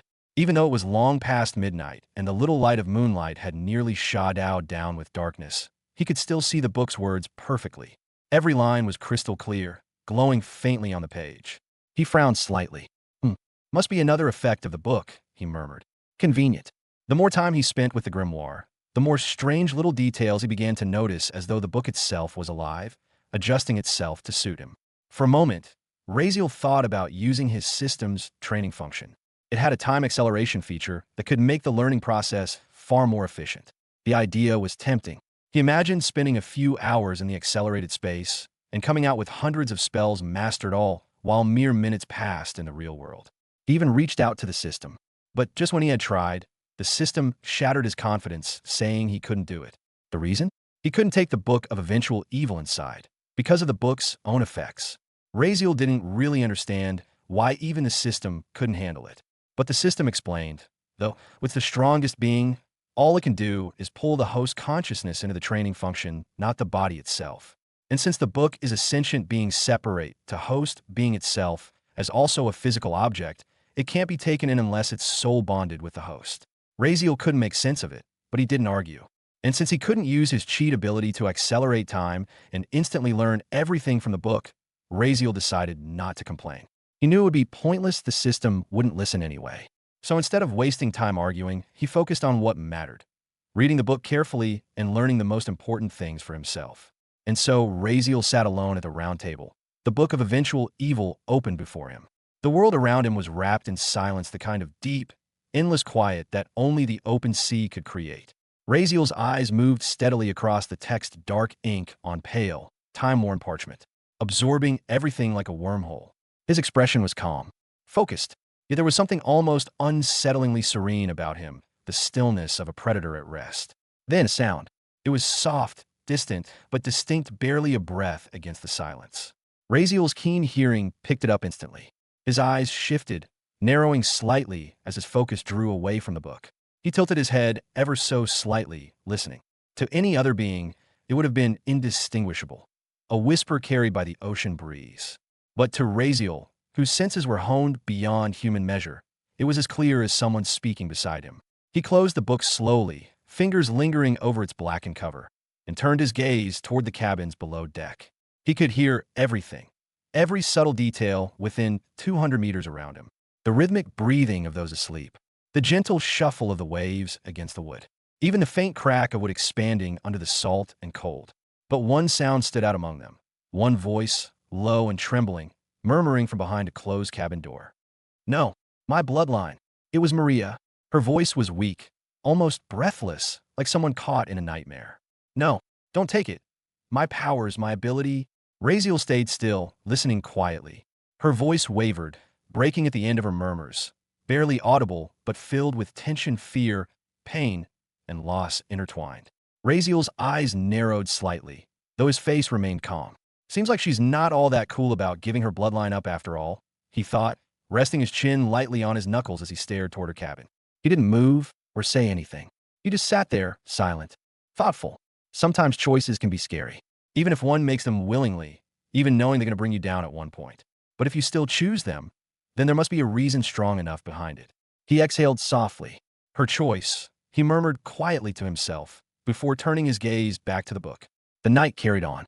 The waves rolled gently beneath the ship, a lullaby of the sea. The stars shifted slowly across the heavens, and Raziel kept reading, though his ears never stopped listening. Through the long, still hours, he remained there, flipping through pages of dark knowledge while the faint, restless whispers of Maria's dreams faded in and out from the cabins below. And just like that, the night passed. The next morning, back in the Empire, the grand lands of Cindervale territory lay bathed in morning sunlight. The golden light shimmered across the sprawling estates, glinting over rooftops, glass domes, and the banners fluttering above towering walls.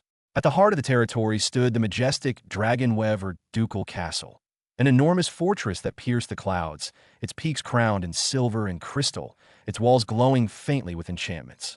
Inside its highest tower, protected by countless guards and layers of magic, lay a single, lavish room.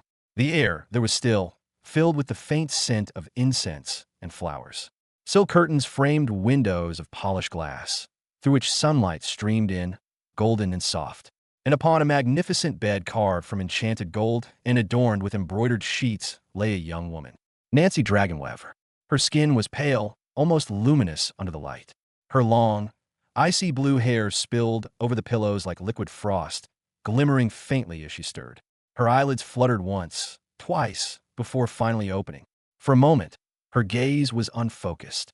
Then, as consciousness returned, her fingers twitched, slowly, delicately before curling into a fist. A breath shuddered through her chest, then another. And then, with a sudden gasp, she sat upright. Her eyes widened, breath quick and uneven, strands of hair falling messily across her face. The icy glow of her draconic bloodline flickered faintly in her pupils. Her body trembled for a moment, then steadied. The paralysis that had locked her for days had finally faded. Her draconic constitution had fought through the toxin at last. She was free. Finally, she breathed out weakly, her voice rough from disuse. "I can't move." Her fingers pressed against her chest as she took another deep breath, her body trembling lightly with a rush of returning sensation. "You're awake." The voice came from across the room. Nancy's head snapped toward the source, her breath catching. There, sitting calmly on a chair by the bed, was Arabella Dragonweaver, her mother. Arabella's posture was relaxed, but her very presence carried power. Her crimson combat suit clung to her form, her wild red hair cascading freely down her back. Her legs were crossed, and her eyes, sharp and molten gold, were fixed on Nancy. She had clearly been there for a while, waiting. Arabella rose gracefully to her feet as walked towards Nancy, who stared at her. The room filled with a silence that was both warm and heavy. "Where is Razeal?" Where is Razeal?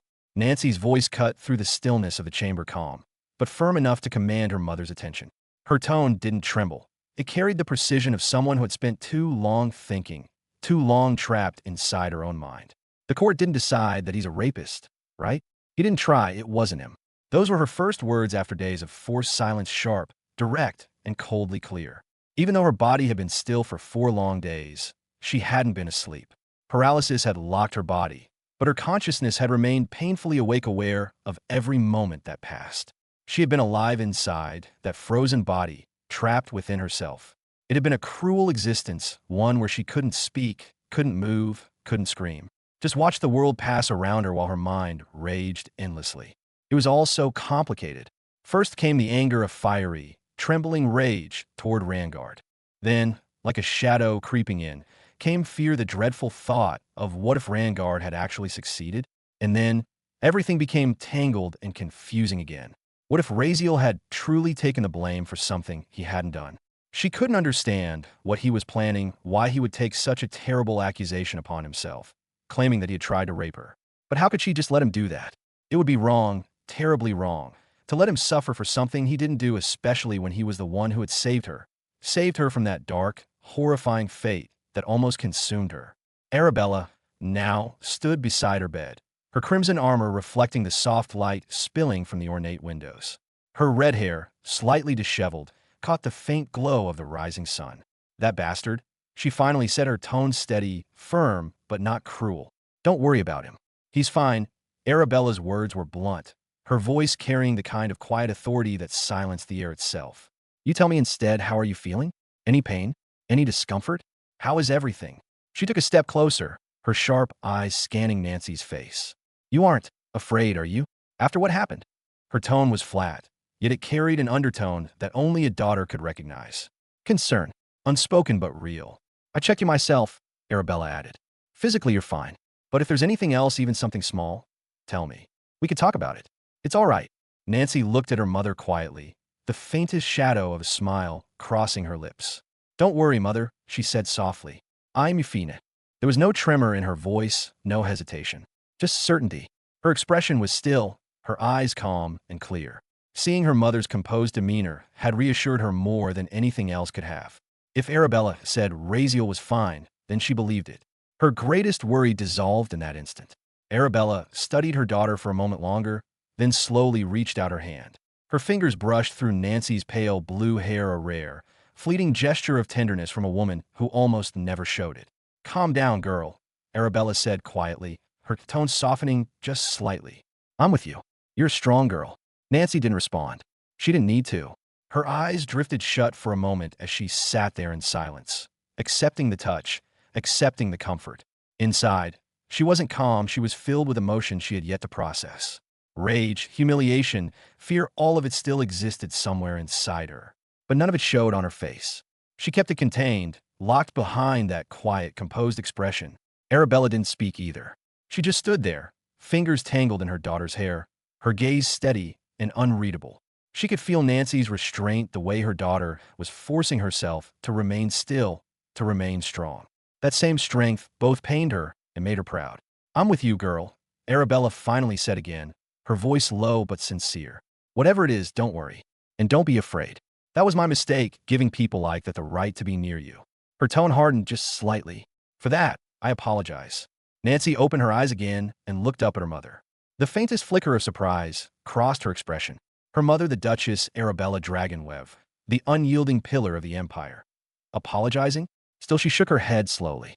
No, mother. It wasn't your responsibility. It was mine. Her gaze didn't falter. I was weak. I showed my weakness. I let my guard down and trusted the wrong person. That's my mistake and my responsibility. There's no reason for you to apologize for that. Arabella met her eyes, unblinking. Your weakness, she said quietly, is also my fault. As your mother, it means I didn't teach you well enough. I didn't prepare you for what this world really is. Her words weren't harsh, they were heavy with truth. She lowered her hand, resting at her side, and continued in that same, even tone. That makes it my responsibility, whether you think so or not. Nancy's lips pressed together in a faint line. You don't need to take that burden, she said evenly. Let me carry it. It's mine now. The two women's gazes met, unwavering, steady, equal in strength.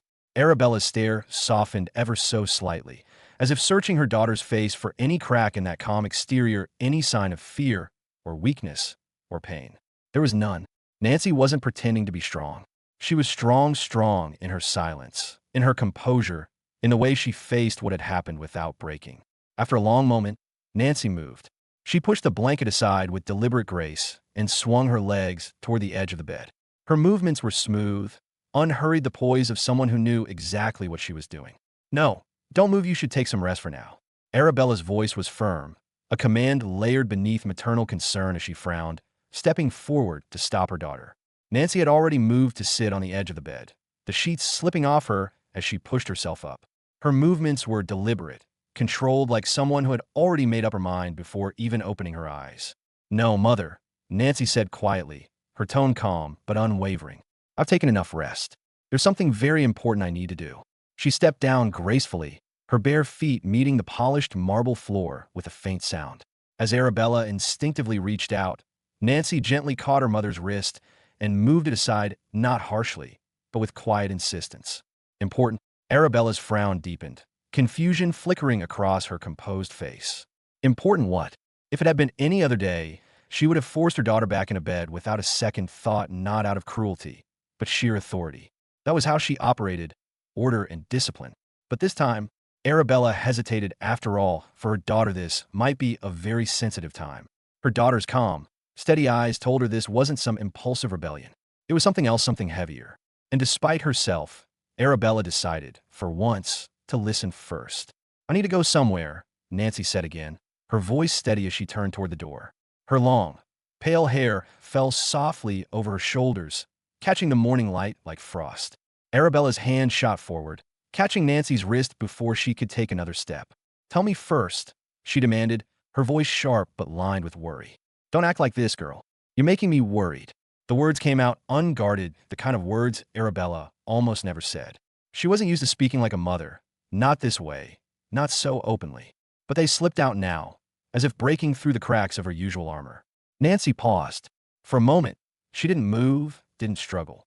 Then she turned her head, just slightly, her ice blue eyes meeting her mother's. "Mother," she said softly, her tone gentler than before. "Please." The word please struck deeper than any defiance could have. Nancy rarely used it, never begged, never pleaded. But this wasn't a plea. It was a quiet statement of need, of resolve. Arabella blinked once, her hand still gripping her wrist, feeling the faint pulse beneath her fingers. Those eyes, that quiet strength, it was rare to see them like that. Not cold, not angry, but filled with a kind of clarity that made resistance seem meaningless. After a brief silence, Arabella exhaled and said, "I'll go with you." It wasn't an order this time, but an offering, a compromise. "If it's that important to you," she continued, "then fine. But I'm coming with you." Nancy shook her head immediately, calm and firm. "No, I'll go alone." Her voice didn't rise, didn't waver. "I don't need protection. Don't worry, I'll take care of myself." She glanced toward the window, the faint light outlining her profile, serene but resolute. "I've decided to change, Mother. And I need this moment for myself." Arabella's brows drew together. "No, I won't allow that." Her grip tightened, the faint heat of her mana flickering around her hand. "You've just gone through that, and now you want to walk out alone? What if you do something reckless?" Nancy's eyes flicked down to their joined hands, then back up to her mother's gaze. "I'm not weak-willed, Mother," she said evenly. "I'm going alone because I need to." Her tone carried weight, not defiance, but maturity. "If you or anyone else comes with me, I'll never be able to face what I need to. I won't understand what's mine to bear. This is something I have to feel alone." For a moment, the air in the room seemed to still and then shift. Nancy's eyes glimmered faintly, a crystalline light flickering within them. Her aura rose without command, instinctive and cold, a sudden surge of ice mana radiating outward from her core. The temperature in the room dropped sharply as frost began to creep across the floor, racing up the walls, freezing the ornate carvings into white glass. In seconds, the entire chamber was swallowed in a breath of winter, the very air crystallizing. Only one spot remained untouched. Arabella, not a speck of frost, dared to approach her feet. The power that surrounded her was too absolute, too high, too sovereign. She stood there, unfazed, her crimson hair unmoved, her gaze sharp and unshaken. "Will you be safe?" Arabella asked finally, her tone calm but layered. It wasn't just a question. It was an acknowledgement of Nancy's power, of her choice. Nancy nodded once. I will. For a long moment, the two simply stared at each other, the frost shimmering between them like the fragile barrier of everything they didn't say. Then Arabella slowly released her daughter's wrist. Very well, she said quietly. If it must be this way, I'll trust you. But if anything happens, anything, don't hesitate. Use what I gave you. This time, be prepared. Nancy's gaze softened. Thanks, Mother. Her voice carried a gentleness that Arabella hadn't heard from her in years. She exhaled, a soft sigh of acknowledgement, before stepping back. Nancy took a deep breath, and the cold manna, swirling in the air, receded like a tide, fading back into her core. The room warmed slowly again. Without another word, Nancy turned and began walking toward the door, her steps quiet, purposeful. Arabella watched her go, the faintest flicker of something glinting behind her stoic expression. At the doorway, Nancy paused for a heartbeat. I'll be back soon, she said softly, not a promise, but a calm certainty. Arabella didn't answer.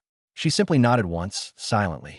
Nancy stepped out into the corridor, the sound of her light footsteps echoing faintly through the marble halls.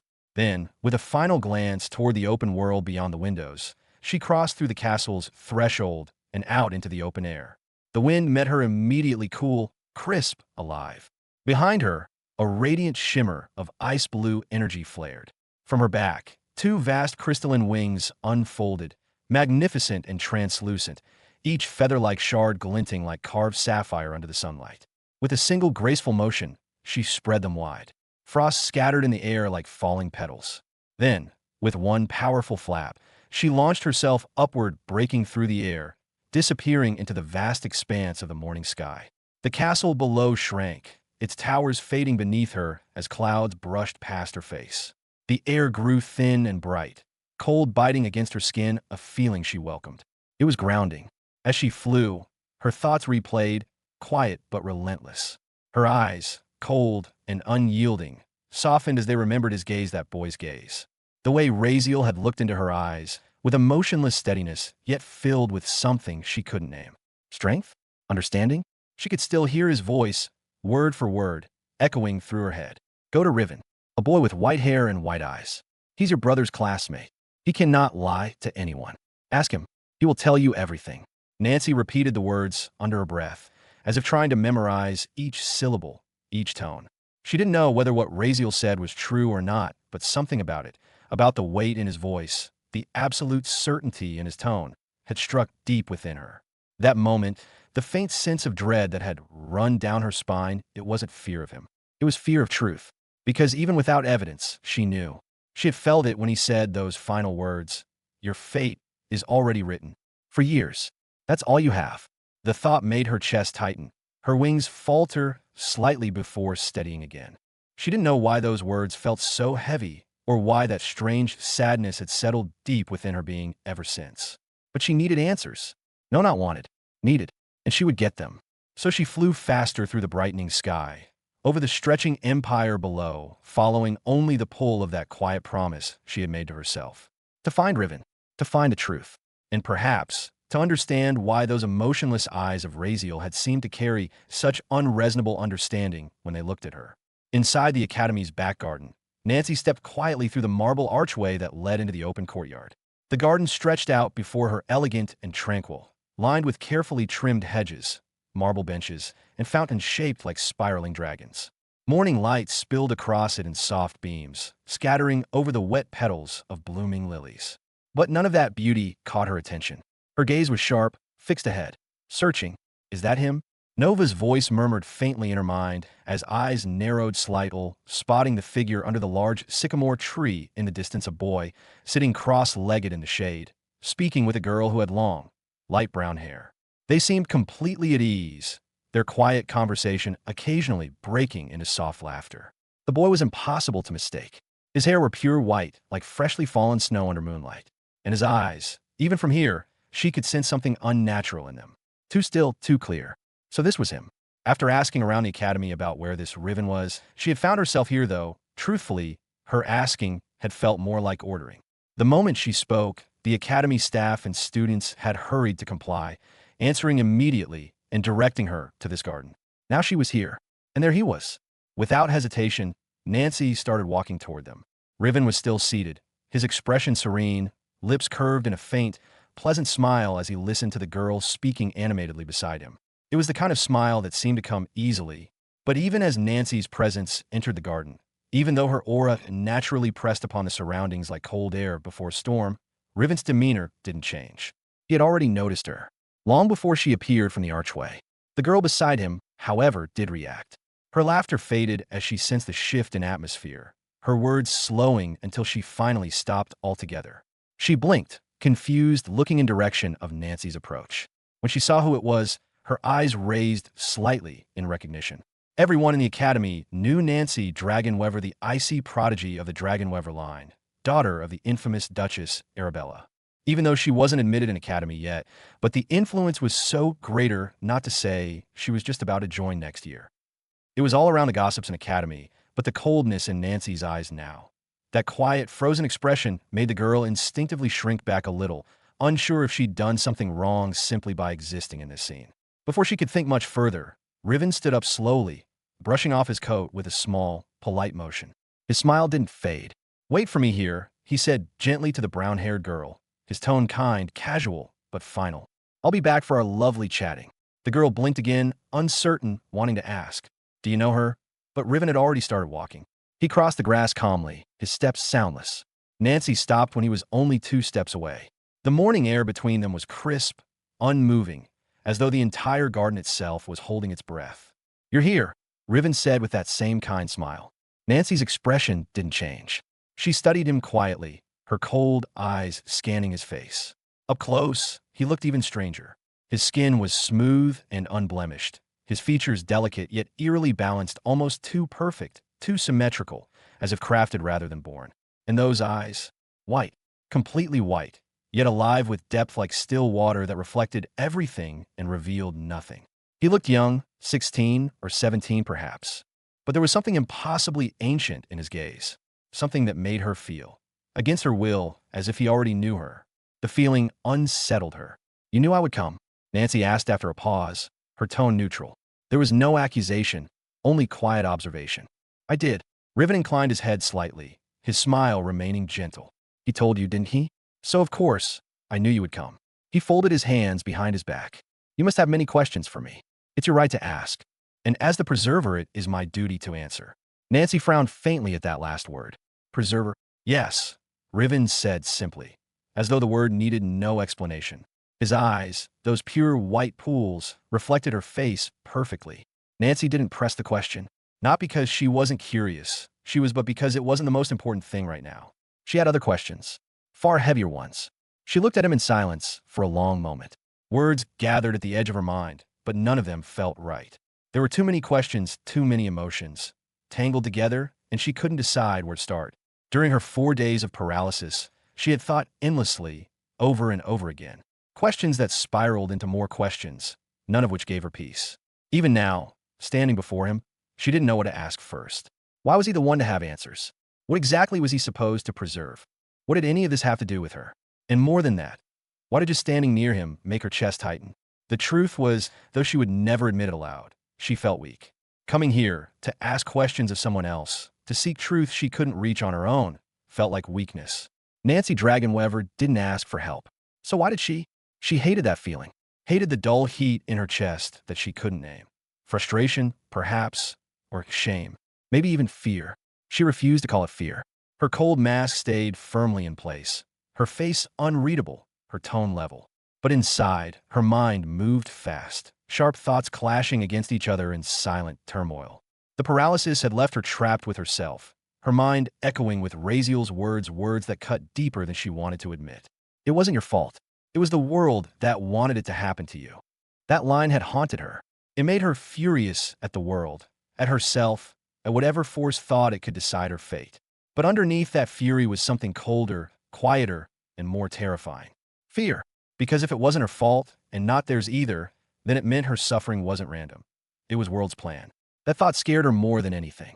So she hid it, behind her cold eyes, behind the illusion of composure. Because as long as she looked unbothered, she could almost believe it herself, that she was in control. Even now, facing the boy with white eyes who was supposedly the key to these answers, She stood tall and calm, pretending her heart wasn't pounding with quiet anxiety. Her gaze met Riven's again. His expression hadn't changed, still calm, still kind, yet something in his eyes felt like they were looking through her. She took a small breath, steadying her voice. "I have questions," she finally said. Riven nodded slowly. "Then ask them." His tone carried no judgment, no impatience. It was soft, inviting, but it carried weight. "Why did that happen to me?" Nancy's voice cut through the still air, low but steady. It was the simplest question she could form, the one that had burned within her for days. Across from her, Riven's expression didn't shift. That same serene smile rested on his lips, his white eyes reflecting the sunlight filtering through the trees. "That happened," he said softly, "because of your great fate." Nancy's brows furrowed, but he continued before she could interrupt. "You were given responsibility by the cosmos itself," he said, his tone calm, too calm. Like the words weren't something he was explaining, but rather something remembering. "A duty, a purpose far greater than what you can see now." His lips curled slightly higher, a mysterious, knowing smile. He wasn't taunting her, but there was something about that calm certainty that made Nancy's chest feel weird feelings. "Fate," she repeated, her voice cold, but the edge beneath it trembled faintly, not with fear, but restrained anger. She didn't believe in such things. Fate, destiny, cosmic purpose, words that people use to excuse tragedy, to accept helplessness. She didn't come here for vague philosophies. She came for truth. Her frown deepened as she stared at him, the distant calmness in his eyes igniting a quiet fury in her chest. "Don't give me something that abstract," she said sharply. "I asked why it happened to me." Riven simply watched her, silent, patient, like a teacher waiting for a student to process a painful lesson. Nancy's fists clenched by her sides, her breath quickening slightly as memories surfaced. Razeal's voice, the words he had spoken to her with such certainty. "No," she said suddenly, her voice rising. "Tell me." She stepped forward, closing the space between them, her anger boiling now. "He told me I only have 4 years to live. That he saved me from what was supposed to happen 4 days ago, that it was my fate, the world's will, for me to be." Her voice broke for a second, but she pressed on, her jaw tight. "To be raped. By those 2 people." The words came out like shards of ice cold, bitter, trembling with fury. She refused to show his weakness. "And he said that because he saved me, the world would not forgive it. That would try again. That it would twist and change and make sure I am the same way. That I'd be forced to kill myself after 4 years, with my own hands." She took another step forward, her eyes blazing now, her aura rippling faintly through the air. "Tell me," she demanded, her voice rising to a near yell, "is that true? And if it is, why? Why would something like that be decided for me?" Her voice cracked slightly at the end, anger spilling out through raw emotion she'd been holding back for days. Her cold composure fractured, replaced by a desperation that she hadn't shown to anyone, not even to herself. For a long moment, Riven said nothing. He simply stood there, his expression still calm, though his eyes, those haunting white eyes, seemed to hold something like pity now. When he finally spoke, his tone was quiet, even gentle. "Yes," he said, "that is true." The words hit her like a blade. Riven didn't soften them, didn't dress them in comfort. "But your suffering from now on," he continued, "will not be because of fate. Your suffering will come because fate itself was altered." "It was a sad destiny," Riven said, his smile fading into something neutral, still calm, but heavier. "Yes, but it was inevitable. Your end was already written, your path already shaped. When he saved you, he changed that, but the cosmos cannot allow such imbalance to exist. So now, the world will shift. It will twist what was meant to happen into new forms. Perhaps worse ones." His voice softened further. "But make no mistake, even before his interference, that end would have come to you, one way or another. It was already decided." His words were plain, without cruelty or sympathy. Just truth, the kind that cuts sharper than any lie. The wind stirred faintly between them. A few meters away, the brown-haired girl who had been sitting under the tree watched the scene with growing unease. She couldn't hear what they were saying. The distance and the soft breeze blurred their voices. Or maybe for some other reason she doesn't know. She could hear even the whispers, but she could see the way the pale-haired woman's lips moved fast, her voice rising, her gestures sharp. Nancy looked furious. And yet, Riven stood still, his posture relaxed, his expression unchanging. He looked exactly as he had when speaking to her just minutes before. That faint, calm smile still lingered on his lips. The girl frowned, crossing her arms as irritation twisted faintly in her chest. "What are they talking about?" she thought. Why does he look at her like that? Back in front of him, Nancy's breathing had grown shallow. Her body trembled faintly with restrained fury as she stared at the boy who spoke of her life, as if reading a script already written. Your suffering, Riven said quietly, is not a punishment. Nancy's lips parted, disbelief flashing through her expression. But Riven continued, his tone steady, almost solemn now. It is a flame, he said, in another's heart, the kind that melts the chains around destiny itself. You are the bridge between blindness and awakening, between what is and what must become. His eyes glowed faintly, white light shifting in their depths like rippling water. Your end is tied to something grand, something beyond this world's sight. Nancy's expression hardened, her anger breaking through her control. She raised her hand, pointing at him, her voice sharp and echoing with frustration. No, she snapped, cutting through his cryptic calm. I don't need your vague words, or this cosmic bullshit. Her hand shook slightly, but her voice didn't falter. Tell me why me? Why the hell am I the one carrying this duty, or whatever you're calling it? I never asked for it. I never wanted it. Her voice grew louder, emotion pushing through the cracks in her icy restraint. How about you tell me how to take this off me? How to get rid of it? Riven sighed softly, closing his eyes for a brief moment before looking at her again. His calm didn't waver, though something faintly sorrowful flickered across his face. This isn't something you or anyone can refuse, he said gently. This is not a task. It's not a burden. It's an existence written into the fabric of what you are. You were chosen for it, Nancy Dragonweaver. You can fight it, hate it, deny it, but you cannot undo it. He shook his head slowly, almost regretfully. It is a duty given by the cosmos itself, and you will have to accept it whether you wish to or not. Nancy stared at him, her cold blue eyes narrowing, though beneath them something fragile stirred quiet disbelief mingled with exhaustion. So you mean, she said finally, her voice low and hollow. There's no way out? Her lips trembled just faintly, her composure slowly reassembling into steel. No way I can escape this? I'll have to live these years, suffer through whatever hell this world throws at me, before dying anyway. Your suffering wouldn't be of this amount if only your real destiny hadn't been bent, Riven said quietly, his tone still calm, that same kind, serene smile resting on his lips. For days ago, the thread of fate was pulled out of its line. Now it will roll itself again, better or worse, but always toward the same result. He spoke as if reciting something already written, his eyes half-lidded, voice faintly echoing beneath the rustling leaves of the garden. Nancy stared at him, disbelief darkening her gaze. Her brows knitted together, lips pressing into a tight line as her hands clenched at her sides. So from your words, she said slowly, her voice trembling slightly. Not with fear, but with contained rage, you knew. Riven's smile didn't falter. You knew, she repeated, her tone rising, that I was going to be raped 4 days ago. Her words struck like knives, her voice breaking the stillness of the garden. You knew, and you did nothing. She took a sharp step toward him, her aura flaring faintly, cold air rippling outward. Honestly, I don't even care that you didn't help me, she spat, because I don't even know who the hell you are. You had no reason to. But to say that if it had happened, if I had been violated, destroyed, that it would have been a better fate for me. Her voice cracked, filled with raw fury and disbelief. Do you even hear yourself? Her expression twisted, disgust clear in her eyes. You're disgusting, she hissed. A disgusting person who dares to talk about people's pain like it's some divine calculation. And you stand there smiling like that. Her voice rose sharply, while saying something like this. Don't you even have the smallest bit of shame? Riven didn't react. Not to her anger, not to her disgust. His smile remained exactly as it was, soft, almost gentle. When he spoke again, his voice was slow, calm, almost like a whisper meant for the wind rather than her. Even the preserver cannot save those who are meant to suffer for equilibrium. Nancy's breath caught. Not because she believed him, but because the words themselves carried a weight that pressed against her chest. For in their pain, Riven continued, his eyes closing briefly. The world learns to feel again. The universe moves through sacrifice.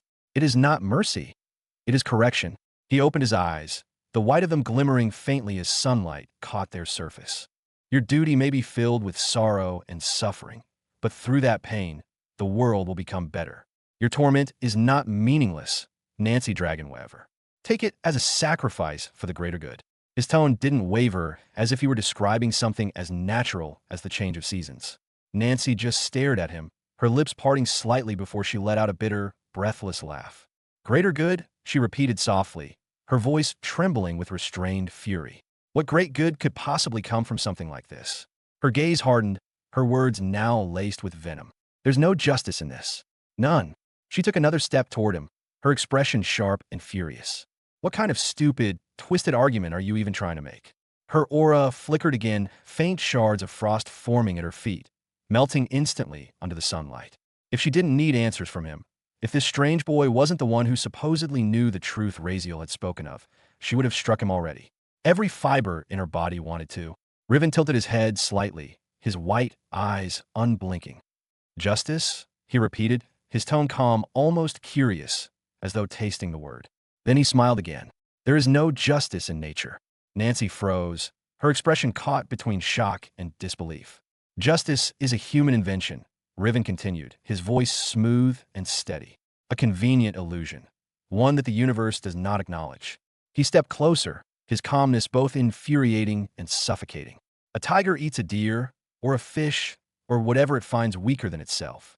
Tell me, does nature punish the tiger for that? Nancy didn't answer, of course not, Riven said, his tone almost gentle. There is no punishment, only balance. The tiger will ask, why was I made a tiger? It will not have eaten a deer if it simply was made deer or elephant. His smile remained fixed, soft, patient, eternal. There is no cosmic fairness. Nature does only what is required for the world to continue. What burns too brightly must burn out sooner. What suffers deeply becomes the foundation for what comes next. Nancy's breath quickened. Her eyes, cold as ice, trembled faintly. Riven's voice lowered, his tone taking on a faint, almost reverent weight. Your agony will not be forgotten, he said. It will echo through the world, through those who come after you. Your end will become their beginning. He looked directly into her eyes, then unblinking, unwavering. So accept it. Accept your duty, your responsibility. That will be the best path, for you, and for the order that governs all things. Nancy's hand shook at her sides. Don't try to make it sound noble, she said through clenched teeth. You talk about suffering like it's some kind of divine favor, but you're just watching people burn and calling it light. Riven only smiled again, that same calm, eternal smile. Don't become like him, he said softly. Her eyes narrowed. Him. Riven nodded slightly. The one who defied his path. The one who thought he could twist the lines of destiny itself. You mean Razeal? Nancy asked, unsure why his name appeared in her head. But it was instinctive, maybe just because of remembering those deep, strong, and defiance-filled eyes of him. Riven didn't confirm nor deny it. His silence was answer enough. Believe me, Riven said finally, his tone almost sympathetic. By trying to change his fate by refusing to walk his destined road, he made it worse. Far worse than it ever would have been if he had simply accepted it. He took a step back, folding his hands calmly. Mortals always think they can outsmart the cosmos, he said softly, almost to himself. That defiance makes them free, but it only makes them suffer longer. His white eyes glimmered faintly. If he had simply walked his path quietly, his pain would have been shorter, cleaner. Instead, his rebellion will haunt not just him, but everything connected to him. Nancy stared at him, her breathing sharp, her expression a storm of disbelief, anger, and confusion. Nancy just stared at him, her ice-blue eyes locked on his pale, calm face. There was a flicker of confusion behind her steady expression. His words about Razeal, about him defying fate and making things worse for himself, echoed in her head. What did that even mean? Razeal defying fate? She didn't understand. Razeal didn't seem like someone who cared enough to defy anything. He did whatever he wanted, yes, but not because of some grand rebellion against destiny. Still, Riven's tone carried a certainty that unsettled her. Nancy shook her head slightly, brushing off the thought. She didn't want to drown in another maze of someone else's riddles. She already had too many questions clawing inside her mind, too many confusions she couldn't afford to lose herself to. And yet, the more he spoke, the heavier the air around him seemed to become. I see, she said finally, her voice steady. Let's say even if there is no justice in nature, as you claim, even if it's all balance and cosmic order. Her expression hardened. Then what does that have to do with me? Riven raised an eyebrow slightly, still smiling faintly. What job is it of mine to fulfill any responsibility? I don't want any duty. Her tone sharpened now, carrying the steel of her frustration. And why should anyone or anything decide something for me? Whatever fate or destiny you're talking about. Shouldn't I be the one to choose my future? Her voice grew firmer, her shoulders squaring as she spoke. If not, then what's the difference between that and being completely controlled by something else? She took a small step forward, her cold aura brushing against the grass around them, making the tips of the blades glisten with frost. Defying and fighting to decide my own end. My own journey, I have that right, she said, each word precise. So I'll choose to reject this. Whatever you call it, fate, destiny, divine purpose. I don't care. I reject it. Her words lingered in the air like shards of ice. Honestly, she wasn't even sure why she was arguing with him. Why she was still here, debating the very concept of destiny with someone she didn't even know. Who was he, really? Why did he speak as though he had authority over the very flow of life itself? The feeling was strange. Standing before him made her feel like her thoughts weren't entirely her own. Like the deeper she looked into his white eyes, the more transparent her mind became. It felt like standing before something that wasn't entirely human. And she hated that feeling. So she resisted it, forcing her gaze to harden again. Riven tilted his head, his soft smile never leaving his face. So you want freedom, he said gently, without responsibility. His tone wasn't mocking, but the subtle amusement behind it made Nancy's teeth clench. He had ignored everything else, she said, her anger, her arguments, her rejection, and focused only on that single thread. Or responsibility, she snapped. What are you even talking about? Her frustration bled into her voice now, the control she prided herself on starting to fray. How is this my responsibility? And responsibility to die and suffer? What kind of lunacy is that supposed to be? Riven smiled again, soft as ever, his calm tone a complete contrast with her anger. You have a duty, he said, and it will be rewarded. Nancy's eyes narrowed, her expression unreadable. You shouldn't be afraid of it, Riven continued, his voice serene, almost soothing. Rather, you should be proud that you've been chosen for such a divine role. It is an honor, not a curse. Bad luck. He clasped his hands loosely before him, his posture relaxed, as if explaining a truth too obvious to argue against. You have no idea how much you've gained from fate and destiny, he said quietly. How kind they've been to you, kinder than they are to most. His tone deepened slightly, an almost philosophical calm settling over his words. Fate is cruel to far more people than you can imagine.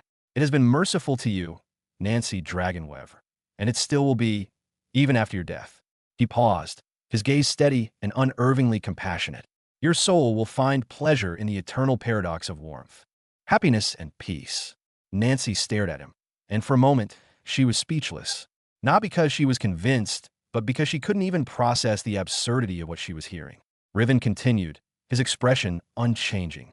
Think about it. Your childhood was spent in a noble, powerful family. You had every comfort, every privilege. Happiness, safety, access to power, to knowledge, to opportunity. His voice was calm but firm, like someone delivering a divine lecture. You've lived a life most people will never touch, no matter how hard they work. Did you ever thank your fate for that? No, Riven said softly, answering his own question. But now, when fate asks something back in return, you defy it. He shook his head slowly, the same infuriating smile on his lips, not mocking, but pitying. Such is the hypocrisy of the human heart. Nancy's brows furrowed deeply. Many people had it good, she said sharply, her voice rising again. Some even better than me. She took a step closer, glaring directly into his white eyes. My family has been powerful for generations, nobles, dukes, dragon-blooded heirs. All of them lived grand, fulfilled lives, and none of them were ever cursed with some stupid cosmic responsibility. She breathed out sharply through her nose. Even my mother. I've never seen fate demand anything from her. She's strong, respected, alive. So what? Why me? Why is it that fate only takes from some and leaves others untouched? Riven watched her quietly, his expression still soft, but there was a shift in his eyes, a faint, distant light flickering behind them. Not everyone, he said at last, is worthy enough to bear the honor of such responsibility. Only a few, Riven said, his voice lower now, steady as an echo in a vast hall, are born vast enough to hold the balance of many within themselves. To suffer, not for punishment, but for continuity. His tone carried weight, each word like a quiet verdict. When the cosmic order finds someone strong enough to bear its burden, he said slowly, it doesn't celebrate them. It doesn't reward them. It trusts them with the pain that others could never carry. He looked at her then, his white eyes almost glowing faintly. It places the world's weight on their heart, he said, because it knows that heart will not break. The garden fell silent again. It will hold it, Riven said softly, his white eyes glimmering faintly. Transform it, and one day, through its cracks, light will pass. He took a slow breath, his tone almost reverent. You were never chosen to suffer. You were chosen because through those little cracks of light within you, the cosmos itself will find a way to shine. He smiled. That same calm, gentle smile, and nodded toward her as though giving her recognition, as if bestowing an honor. You will help the cosmos restore its balance, he said. You are part of that equilibrium. Through your pain, light will return to all things. Nancy stared at him in disbelief, her lips parting slightly. Did he just call this an honor? Riven's words sounded more absurd with every breath he took. Her blood boiled, but before she could respond, he chuckled softly to himself. And your mother, he said suddenly, almost playfully. Fate never demanded anything from her? How do you know that? Nancy frowned sharply, confusion flickering across her face. What? She asked coldly. Nothing, Riven said lightly, waving a hand as though brushing away the thought. His smile didn't falter. He tilted his head, his gaze softening with something that looked almost fond. You are very lucky, he said. Believe me. That word, lucky, made something twist inside her chest. Lucky. The more he spoke, the more absurd it all sounded. No, the more disgusting it became. To her, he wasn't describing divine truth. He was dressing suffering as a gift, wrapping her pain in poetic words and calling it purpose. Her expression darkened. What the FCK is lucky in this, she said through clenched teeth. She didn't even realize at first that the words had escaped her mouth raw, trembling, unfiltered. Normally she was measured, restrained, never this impulsive in speech. But right now it was like something inside her was being peeled open, stripped of control. Without realizing it, she was reasoning with him, not fighting to win, but trying to be understood. Her usual temper, her instinct to snap, to walk away, or to attack, was strangely quiet. Her anger didn't flare outward. It turned inward, twisting. She didn't know it, but it was the effect of Riven's divine truth domain, his subtle reality. The space around him that reflected the heart's voice, that softened rebellion, and made mortals speak what they truly felt. Nancy had come here to question him, to demand answers, and if they were nonsense, she would have left. Maybe even attacked him for the insult of it. But she couldn't. Not here. Not in this presence. And scariest part? She didn't even realize it. She couldn't stop herself from talking. Couldn't stop her mind from trying to convince him. And deep down, buried beneath her fury, something whispered. If she can prove him wrong, he'll help her. He'll save her. Riven's gentle expression didn't waver. His smile was faint, his tone calm. Almost patient, as if explaining something to a child. You are very lucky, he repeated quietly. And there's no reason to raise your voice about it. He clasped his hands behind his back, white hair glowing faintly under the sunlight as he continued. Even if I don't explain why you're lucky, every being born into existence should feel the same. Grateful. His tone deepened slightly, like a teacher beginning a lesson. You speak as if dying is a curse. But death is not a curse. He shook his head slowly. You mortals fear death only because you misunderstand it. You treat it like an end, when it's simply the final act of balance. Nancy just stared at him. Riven stepped closer, his voice soft but firm, each word heavy with a truth she didn't want to hear. Do you know, he asked, the probability of a being ever being born? Nancy didn't respond. Her silence only invited his words further. You might not have thought about it, Riven continued. From your mortal perspective, life is a simple chain. Two meet, a child is born. Routine. Natural. He smiled faintly again, but there was something vast behind that smile, an unshakable serenity that made him seem older than the world itself. But the truth, he said, is that the probability of a single conscious being born is astronomical. Perhaps 1 in a billion trillion of trillion s, or a trillion quadrillion. More than that, even beyond counting. He gestured faintly with one hand, tracing an invisible circle in the air. The number of lives that could have existed, but never did, is greater than the number of stars in the sky, greater than every breath ever taken in the universe. He looked back at her, smiling softly. So tell me, what greater miracle could there be than simply being here? Nancy's lips pressed together, her body rigid. In simple words, Riven said with a faint laugh, quiet, almost kind, you are one of the luckiest beings in the entire cosmos. He held her gaze, his smile spreading slightly as he spoke the next words. You. No, we are the lucky ones. His tone softened again, turning warm. Because we get the chance to die. Nancy blinked. For a moment, she wasn't even sure she heard him right. Riven continued before she could speak. And one only get to die, he repeated, his eyes shining faintly, for only being lived. He took a slow step toward her, his expression filled with what almost looked like joy. We were born. We could see and hear and feel. We could love and rage and grieve. We were given the gift of existing. He paused then, his voice lowering into a near whisper, soft but trembling with conviction. There is nothing luckier than that. Riven tilted his head, his expression serene. Most who could have existed, he said quietly, never even had the chance. Most souls that could have been, never were. A faint chuckle escaped his lips then, low and light, almost wistful. They will never know the joy of dying, because they never knew the joy of living. The garden went silent again. Riven stood there, smiling softly, his words echoing like ripples in the still air. Nancy stood silently for a long moment, her eyes fixed on Riven's face. She didn't understand why, but his soft chuckles, that gentle, almost melodic laughter, were slowly calming her. Not soothing exactly, but numbing. The kind of calm that comes not from peace, but from exhaustion, from feeling as if no amount of anger could reach the thing standing before her. And yet, the words he spoke were undeniably heavy, deep, true in some distant philosophical way that made her chest tighten even as her mind rejected them. Riven looked at her with the same serene expression, his voice low and steady as he spoke again. Shouldn't you be happy, he said softly, that because of you, many will live happy lives? That countless people will be released from their suffering, never to feel pain again?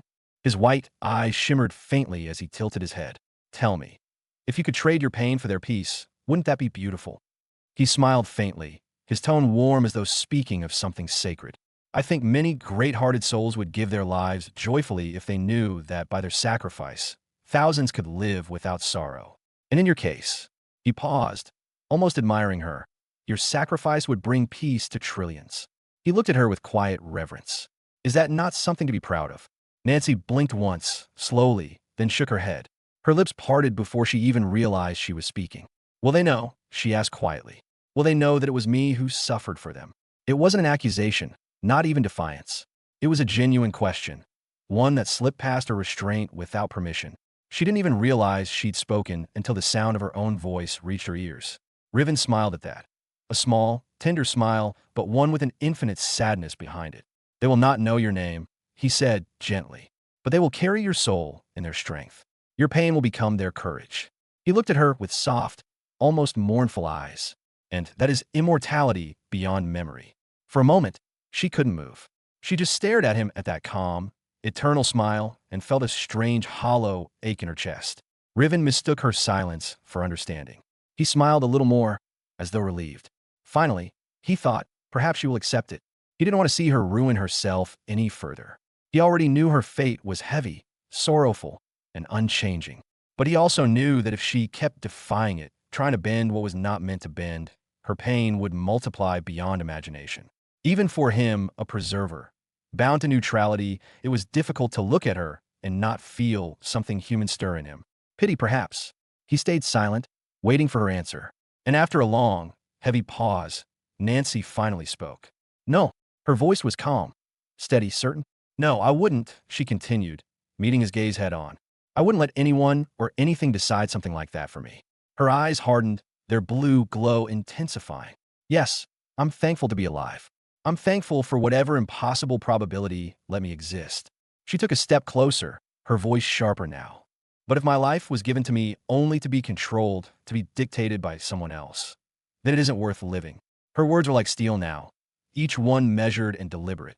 If giving my life was my choice, if I chose to die to save others, I'd accept it gladly. I'd even feel proud. She shook her head, her breath steady, unwavering.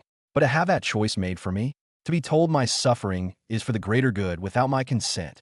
Her expression turned cold, her voice almost trembling from restrained fury. That isn't life. That's slavery. A world without free will is not worth existing in. Her gaze pierced through him like frost. Even if rejecting this means I'll suffer more, I'll still fight it. I'll still fight fate, destiny, whatever name you give it. She straightened her shoulders. I won't let anyone write the end of my story for me. Not even the cosmos. For the first time, something faint, almost imperceptible, flickered across Riven's perfect calm. A shadow of surprise. I see, he said quietly. He closed his eyes for a brief second, then opened them again. So be it. He didn't try to argue further. His smile returned. Thinner, quieter, but his tone was no longer warm. No one can lie within the domain of divine truth, he said softly. You spoke from your heart, which means your choice is made. He nodded once, his expression unreadable now. And I, as the preserver, will not intervene. My duty is only to guide, not to force. Fate will lead you down the path it has written. His voice dropped to a whisper, and for the first time, there was something like weariness in it. And if you wish to fight that path, then fight. Every being eventually learns what their rebellion costs. He turned slightly, the edges of his white cloak shifting like mist as he began to walk away. Just ignorance, he murmured under his breath. The ignorance of mortals, he said in his head. But Nancy didn't move. Her voice stopped him before he could take another step. Wait, she said. Riven paused, half turning his head back toward her. I have one more question. Oh. His lips curved slightly again, his tone light. I thought you had already decided. His white eyes glinted faintly, as though he still saw a chance a thread left to pull. What is it then? He asked, voice calm and patient. Ask. I will guide you to the right path if I can. Nancy met his gaze directly, the air between them taut with tension. For a moment, she said nothing. Her eyes studied him, searching, and then she finally spoke. Did Razeal really try to rape Selena? Did Razeal really try to rape Selena? Nancy's voice cut through the still air like a blade. Her eyes narrowed, locking directly onto Riven. She wasn't even sure why she asked the question. The words had just slipped out. Maybe it was because Razeal, arrogant, cold, and irritating as he often was, had saved her when no one else had. Maybe it was because he had been the one to tell her about her supposed fate, the one who spoke of destiny as if he had already seen its ugly face. And now, with Riven mentioning Razeal's rebellion, how defying fate had supposedly made his destiny worse, she couldn't shake the feeling that there was more to it. Something twisted and hidden beneath the surface. She didn't even know why she expected Riven to know the answer. He was a preserver, a being beyond mortals, beyond human politics or personal grudges. Still, her heart had already asked the question before her mind could stop it. Riven paused at her words. His serene expression faltered for just a second, not in hesitation, but in quiet acknowledgement. He looked at her silently, his white eyes calm, reflecting the garden's faint light. What? Nancy's tone dropped low, sharp and dangerous as she frowned. Answer me. Riven's lips closed briefly. His smile didn't vanish, but it shifted softer now, touched with something that almost looked like sorrow. Finally, he opened his mouth and said quietly, No, he didn't. Nancy froze. Her breath caught for a moment, her body stiffening. What? She whispered, her voice thin, her mind trying to catch up with what she'd just heard. Riven's calm tone continued, unchanging, his expression steady as he spoke. He did not try to rape her. Razeal was accused falsely. He didn't sound apologetic or conflicted, only factual. It wasn't confession or defense. It was simply truth. After all, Riven couldn't lie. A preserver existed to uphold the balance, to tell truths that even the gods would hesitate to speak. It's his duty to guide everyone, and it's not like he ever lied about this. He's aware. So why would he lie? Would the situation or fate change because of saying this? Yes, maybe. But in the end, it would still be fate. No matter what happens in between, it would lead to the same outcome. And he knows this secret might not stay hidden forever. Lies, no matter how big or, well, buried, always come out eventually. Nancy just stood motionless. Her mind reeled, tried to comprehend the weight of those words. It wasn't that she cared deeply for Razeal. No, she didn't. He was someone who always kept his distance from her family. He was cold, detached, often cruel with his words. He didn't seek friends with her family, nor did he ever pretend to. But that didn't change what he had done. He had saved her. And now, the thought that someone like him, someone who had risked everything to help her, had been living under a lie this enormous for years. That the entire empire, the nobility, even the saints themselves had turned against him because of a lie. Her heart sank with a strange, bitter heaviness. He was the son of the virulent family, one of the most brilliant and intelligent houses in the world. And yet he had been destroyed by deceit. And the worst part, the thing that made her feel truly sick, was how easily it had worked. Virulence being played by a lie. Just how laughable and embarrassing that was. 5 years. 5 entire years. And the truth had never surfaced. And Selena, the saintess of the empire, had been the one to speak the lie. The one everyone trusted. The one everyone believed without question. All pure, kind, and innocent. Even Celestia, the imperial princess, had vouched for it. The thought hit Nancy like a wave. How deep did this go? Was it conspiracy? Manipulation? Or was this, too, the cruel working of the fate Riven spoke of? She wanted to scream at him, to call him a liar, but the strange, instinctive certainty inside her wouldn't let her. She knew he couldn't lie. That much, Her soul accepted even when her mind refused. And Riven kept speaking, his voice gentle, almost regretful. He did not try to rape Selena, he said again. She lied. She lied. He repeated softly, his tone devoid of anger, simply explaining. But you cannot blame her entirely. It was her role, her thread in the grand weave of fate. This was the balance returning to him. He looked away briefly, eyes distant. Razeal's purpose is far grander than you or anyone could yet understand. But in trying to twist that purpose, in trying to defy his fate, he brought this upon himself. His rebellion demanded consequence. He shook his head lightly, his expression calm once again. This was never written in his destiny. It was born from his defiance. And that was it. The sound came before Nancy even realized what she had done. Slap. The sharp crack echoed through the still garden. Riven's face turned slightly from the impact, her hand connecting hard against his cheek. He didn't move to stop her. He didn't even flinch. He simply let the strike land, his head tilting gently to the side with the force of it. Nancy's chest heaved, her palms stinging. She stared at him with pure disgust. How disgusting are you? She spat, her voice trembling with restrained fury. Crack! The sky tore open with a blinding flash, lightning streaking across the heavens like a furious god's whip. The sudden roar of thunder rolled through the garden, rattling the air. It was as if the cosmos itself had been offended, a direct answer to what Nancy had just done. After all, slapping a preserver was no different from striking at the very fabric of divine order. Yet Riven didn't flinch. The faint red mark still burned faintly on his pale cheek, but his calm, unchanging smile remained. He simply tilted his head and let out a soft sigh, as though the storm above was nothing but distant noise. A few meters away, under the shadow of a large oak tree, the young woman with long brown hair, the one who had been sitting quietly during the entire conversation, flinched violently. Her eyes widened as she saw Nancy's hand connect with Riven's face. She immediately covered her mouth, suppressing the startled gasp that almost escaped. For a moment, she wanted to stand up, to run toward them, to demand what was happening.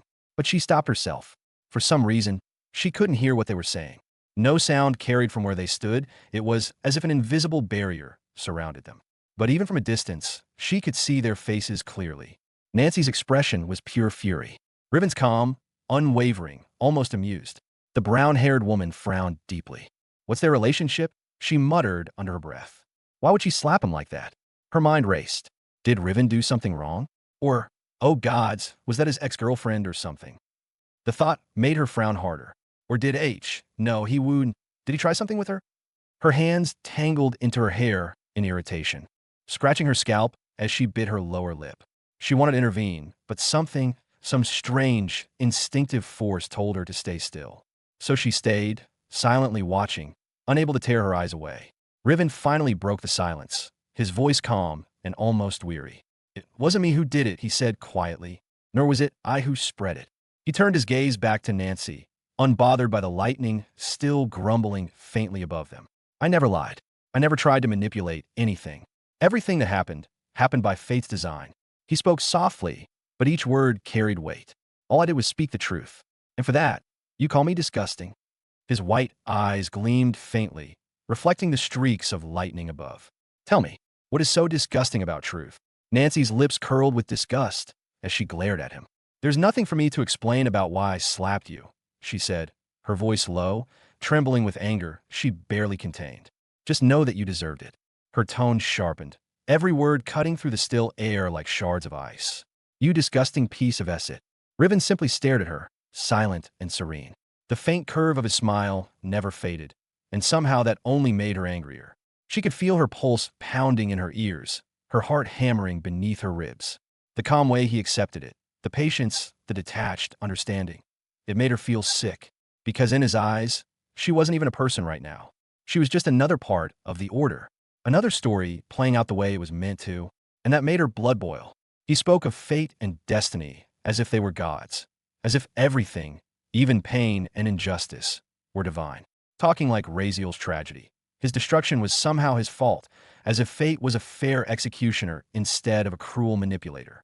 To her, it wasn't divine. It was cowardice hiding horror behind pretty words. She thought of Razeal then, the cold, distant man who never asked for help, who fought everyone and everything alone, and yet had still saved her when no one else could. And this man dared to speak like it was his fault. Nancy's disgust deepened. She turned sharply on her heel, her hair flicking over her shoulder, refusing to look at him any longer. She didn't care if he was divine or immortal. She didn't care if lightning struck her down the next second. She was done. Riven didn't move to stop her. He simply stood there, hands folded loosely behind his back, smiling faintly as he watched her turn away. But after taking 2 steps, Nancy stopped. Her voice cut through the silence, calm but sharp as frost. "I want to end up like him," she said. Riven's smile didn't fade. "Won't you?" Nancy didn't look back yet. "No," she said coldly. "Because now I know." She turned then, slowly, deliberately, her ice blue eyes meeting his white ones head on. "Fate, destiny, or whatever you call it. It'll pay if it dares touch my life again." Her voice was steady now, no tremor in it. Only promise. "I don't care what you or your cosmos think. If anything tries to twist my path, it will regret it." The air around her began to shift, the temperature dropping sharply as frost crept over the grass. "Tell your precious fate not to interfere with me," she said. "Because I'm not Razeal. I'm not soft like him. I won't let fate ruin me and just walk away." She took a step forward, the ground cracking faintly under her foot as her mana flared. "If anyone or anything tries to manipulate my life, I will make it pay, whatever it takes." Then she tilted her head slightly, her glare sharpening. "And that includes you." Her voice was low now, deadly calm. "Stay away from me, because if you ever interfere with me again." A sharp pulse of icy energy exploded from her, a freezing aura bursting outward, coating the earth in frost and the air in mist. "I'll end you too." Her draconic aura rippled through the air, a powerful, terrifying force that sent a chill across the entire garden. The brown-haired woman gasped from under her tree, her breath misting in front of her. Riven simply stood there, unmoving, unfazed, his expression almost fond as he watched her. When she was done, he only smiled, small, knowing, and infinitely calm. He didn't speak. He didn't argue. He simply shook his head gently, as though watching a child declare war against the sky. Nancy exhaled sharply, shaking her head once as if to dismiss his very existence. Without another word, she turned around, her ice blue eyes hard and resolute. Behind her, a pair of crystalline wings unfurled, immense and radiant, sculpted from frozen air and shimmering mana. With one mighty flap, she lifted from the ground, the frost beneath her shattering as she ascended. Within seconds, she was gone, a streak of blue and white vanishing into the darkening clouds, leaving only the echo of thunder behind. Riven watched her disappear, still smiling faintly. The lightning had stopped, the storm quieted, and as silence reclaimed the garden, he whispered softly, almost to himself, "So begins your rebellion, Nancy Dragonweaver." What happened between them? Arabella's voice was low, sharp with concern, as she hovered high above the academy gardens, suspended in the morning air. Her piercing crimson eyes narrowed, fixed on the scene below. From her vantage point, she could still see her daughter Nancy, storming off, her icy wings unfurled and shimmering as they carried her away into the darkening sky. And below her, standing beneath the trees, was the boy with snow-white hair and eyes like pale starlight. Did Nancy have something to do with him? Arabella muttered, brows knitting together. Who is this boy? It didn't make sense. Her daughter had gone through something horrific only days ago. She should have been resting, healing, gathering herself, not flying across the empire to meet some strange boy in a secluded garden, and certainly not slapping him across the face. The memory of the act, of Nancy's hand connecting sharply with the boy's cheek, replayed in her mind, igniting a strange mix of confusion and irritation. For Nancy to react that way, there had to be something serious between them. Arabella didn't know the boy, didn't even know her daughter knew someone like him. That alone was enough to make her frown. And yet, even more infuriating, she couldn't hear a single word of their conversation. Not one. For someone of her level, that was impossible. She wasn't just any woman. She was Arabella Dragonweaver, Duchess of the Cindervale territory, one of the most powerful beings alive, her senses honed beyond mortal limits. And still, nothing. Silence. "What is this?" she whispered under her breath, her frown deepening as her crimson gaze narrowed on the white-haired boy. He stood there quietly, smiling. The mark of Nancy's slap still faintly reddened his cheek, and yet he didn't look angry or even remotely disturbed. If anything, there was something unsettling in that calm smile. "Why is he still smiling like that?" she muttered, as if nothing happened. Her instincts flared. The boy was dangerous. She could feel it, a subtle, otherworldly pressure that wasn't mana, nor aura, nor something she couldn't identify. For a split second, she considered flying down to confront him. to demand answers. She shifted slightly in the air, preparing to descend. And then, suddenly, he vanished. Just like that, right in front of her eyes. Her breath caught, her eyes widening in disbelief. What? No movement. No mana fluctuation. No distortion in space or energy. One moment he was there, the next he was gone. How? She whispered, genuinely stunned. Nothing in her long life had ever escaped her sight before. She'd seen beings that could shatter mountains, entities that could erase armies, but nothing had ever disappeared from her perception. Not like this. Her instinct screamed. Something wasn't right. But then suddenly greetings. The voice came from directly behind her. Calm, gentle, and effortless. Arabella spun around instantly, crimson energy flaring in her palm, distance widening between them as she faced him.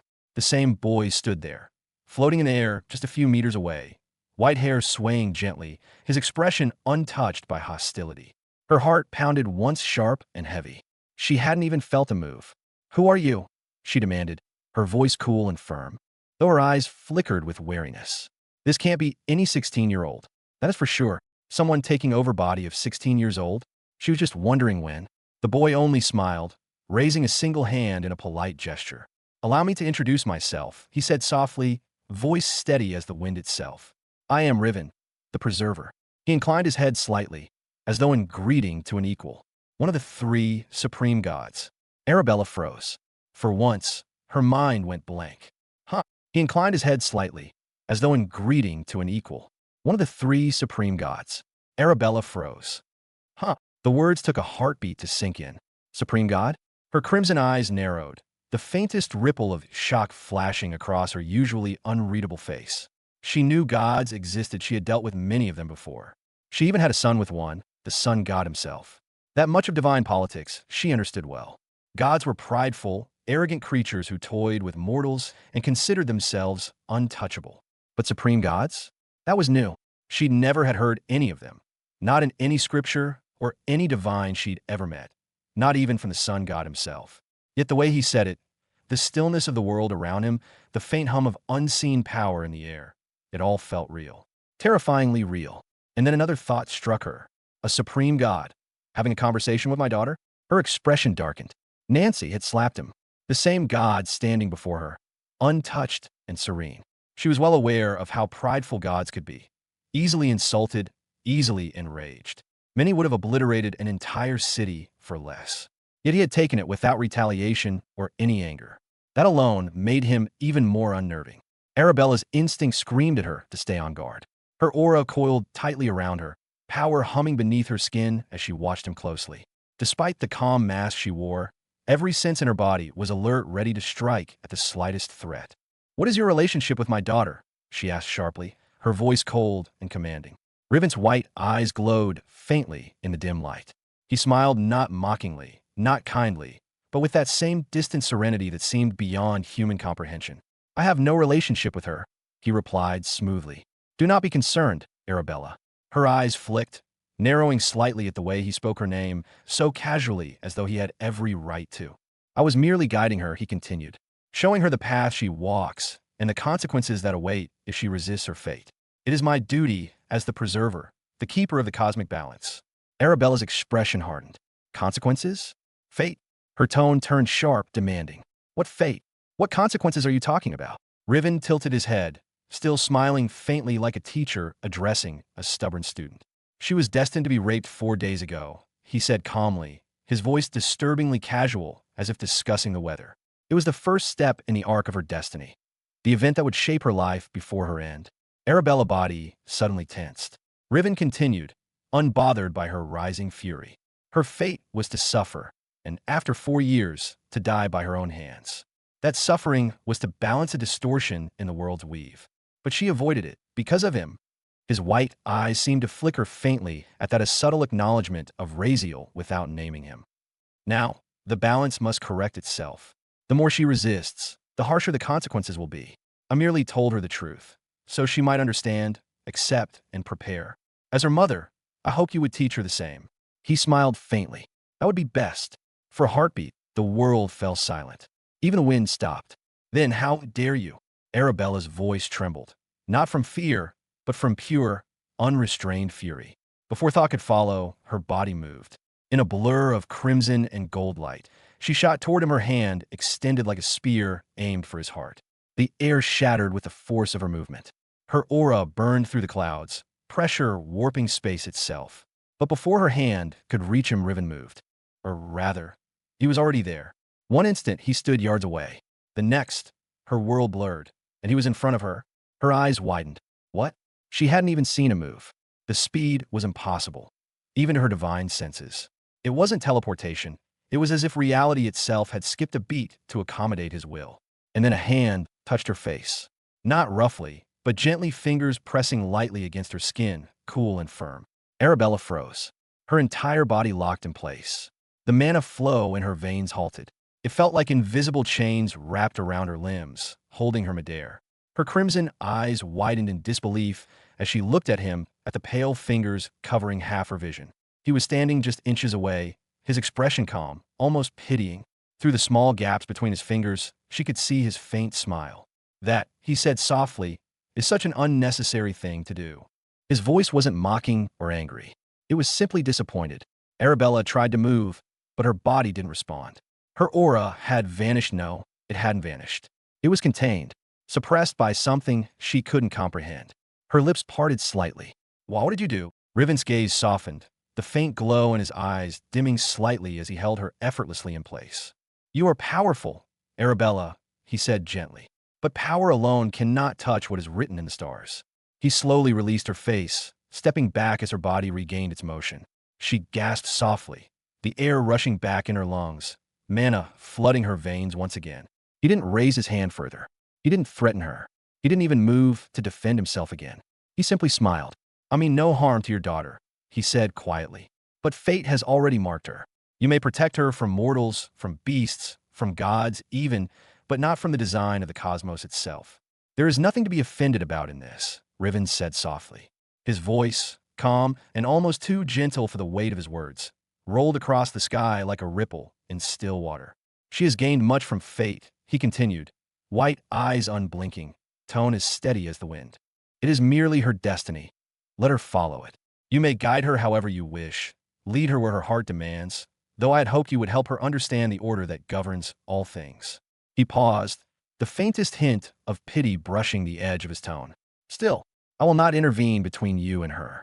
I never intended to, and I would not have preferred to take such actions, so please behave yourself. There's no need to attack me. It would change nothing. He let out a breath, not of exhaustion, but of calm dismissal before releasing his grip. His pale fingers slid away from Arabella's face, and he drifted back through the air, floating at a respectful distance once again, as though the confrontation had been nothing more than a passing inconvenience. Arabella staggered slightly in midair, her equilibrium returning. She took a moment to steady herself, controlling her breathing, her crimson eyes locked on him with a cold fury. Whatever he had done to her, that thing had left her body completely frozen. For those few seconds, she had been utterly powerless, unable to move even a finger. The realization sent an icy shiver through her spine. He was powerful, far beyond her comprehension.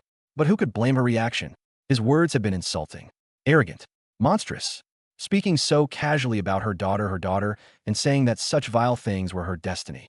She clenched her fists, her nails digging into her palms. Anger burned through her like wildfire, but even through that flame, her sharp mind whispered reason. You can't win this fight.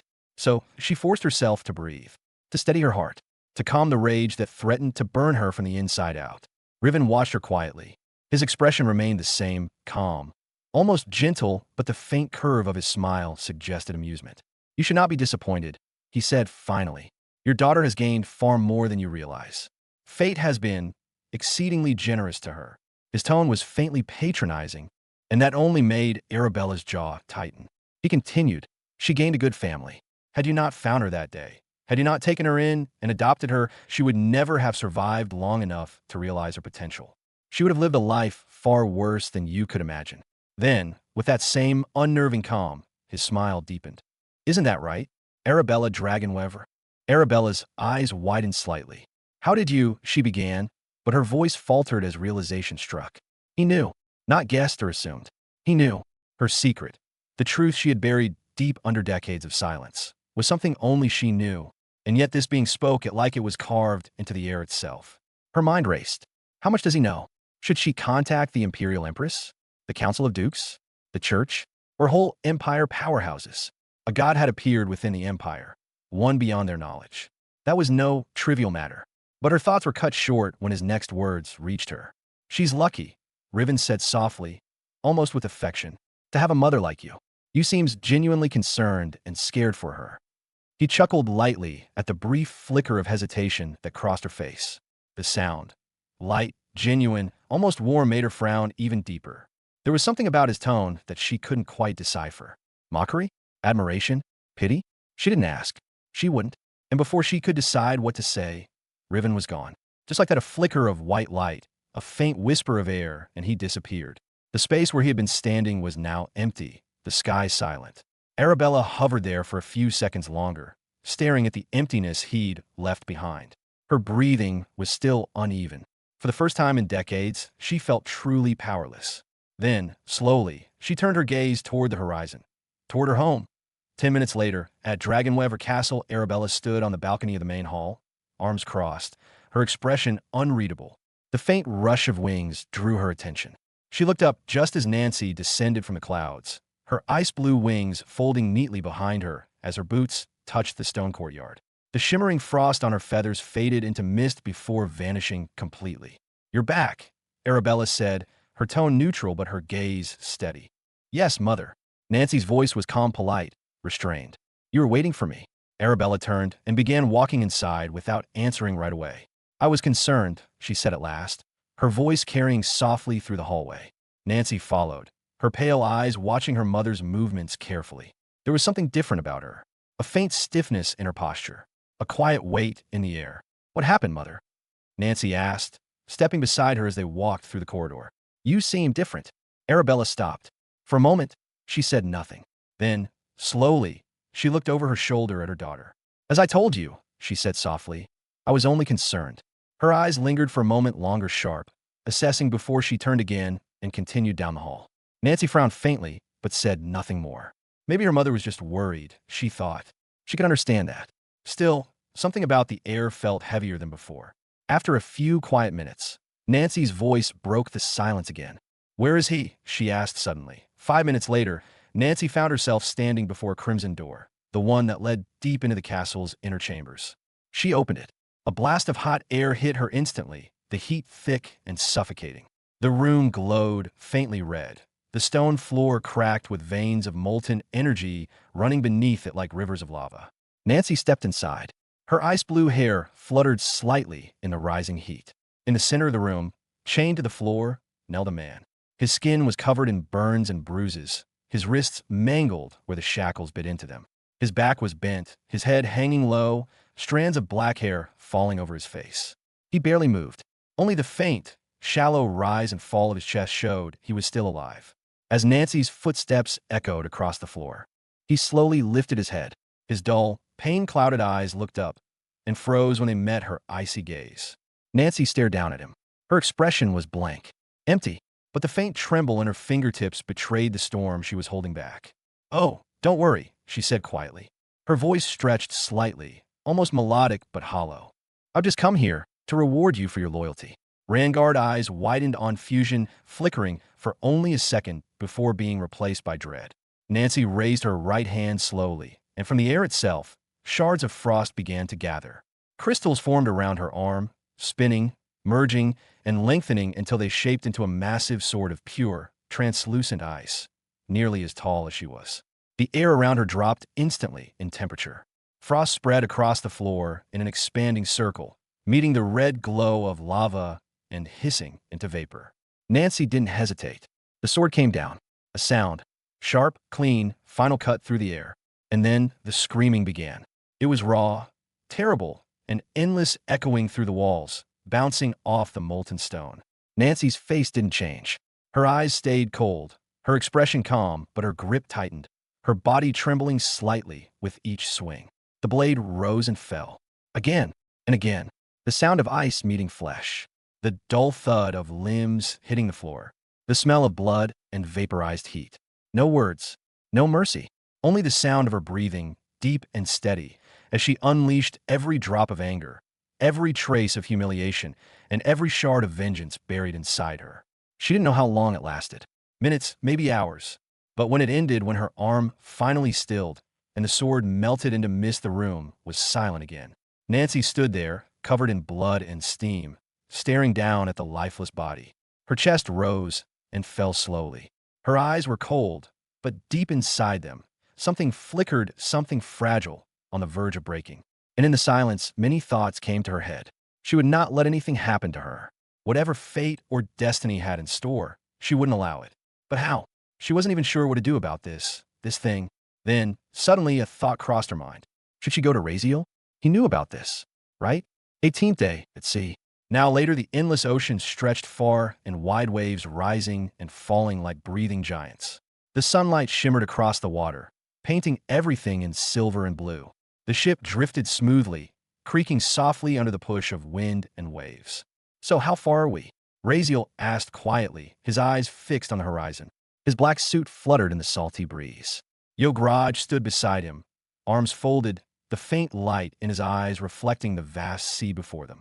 30 minutes or so, he said, glancing up at the position of the sun.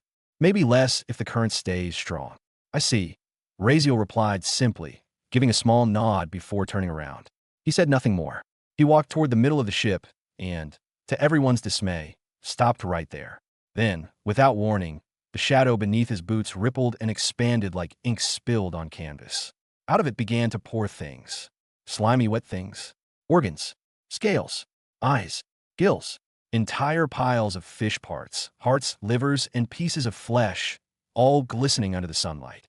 They came tumbling out in heaps, splattering across the wooden deck with wet, sticky thuds. The stench hit them seconds later, sharp, salty, and nauseatingly metallic. Ugh, he's at it again. Maria groaned, clutching a handkerchief to her nose. Her usually perfect posture slouched immediately as she leaned back in disgust. I swear, this ship is starting to smell worse than a corpse pit. Razeal didn't even glance her way. His black tendrils slid out from beneath his shadow, writhing like thin serpents as they began dissecting, sorting, and analyzing the organic mess with eerie precision. He'd been doing this for days now, catching sea monsters and large fish from the waters below, dissecting them, and storing their parts. He didn't explain what for, but he's definitely doing it very interestingly. Aurora, who had been sitting nearby, sighed and fanned her face. He's been like this for 4 straight days, she muttered, watching another chunk of something unidentifiable flop to the floor. Don't remind me, Levy mumbled, his arm pressed against his nose, his expression twisted in torment. I can't even eat without imagining this smell. Here, take this. Aurora reached into her soft pink purse, a small, elegant thing that completely contrasted the brutal environment around them, and pulled out a handkerchief. The fabric was embroidered, lightly scented with perfume. But as she rummaged inside to find it, half her belongings came tumbling out. Combs, ribbons, small trinkets, extra hankies, scattering across the floor. She made a small, flustered noise and bent down quickly, but before her fingers could reach the first item, another hand was already there. Levy crouched, silently helping her gather everything. By the time she looked up, he was handing the small items back to her one by one, a faint smile tugging at the corners of his mouth. Aurora blinked at him, slightly surprised. Oh, thank you. There's no need for thank yous between us, Levy said with mock seriousness, smiling faintly. Aurora tilted her head, returning a small, polite smile as she began placing the items back in her purse. I was just being courteous. Not saying it would have been rude, you know. Levy nodded, pretending to consider her words. Well, I just don't like it. But if you insist on thanking me so much, he said suddenly, the corners of his lips twitching, then how about let's split it? Split it. Aurora blinked. He coughed lightly, struggling to keep a straight face. You take the thank, and I'll take the you. Half each, right? I mean, there was a moment of silence. Aurora just stared at him, one eyebrow arching. Huh? The drawn-out tone of disbelief made Levy's composure falter. Ah, nothing, he said quickly, waving his hands in front of him. He coughed again to cover his awkwardness and pointed toward her hand. Your hanky. Aurora sighed and rolled her eyes. Yeah, idiot. She handed it to him anyway. Thanks, he said, trying not to grin as he took it and pressed it against his nose. Maria, sitting at the round table nearby, had been watching the whole exchange. She made an audible sound of disgust, lowering her handkerchief from her face, looking very disgustingly at both of them. It was hard to tell how much time had truly passed since they left port. The endless blue all around had long, blurred days together. 20 days at sea already. Each day carried its own strange rhythm, a cycle of silence and conversation, boredom and awkwardness. Over that time, some bonds had grown.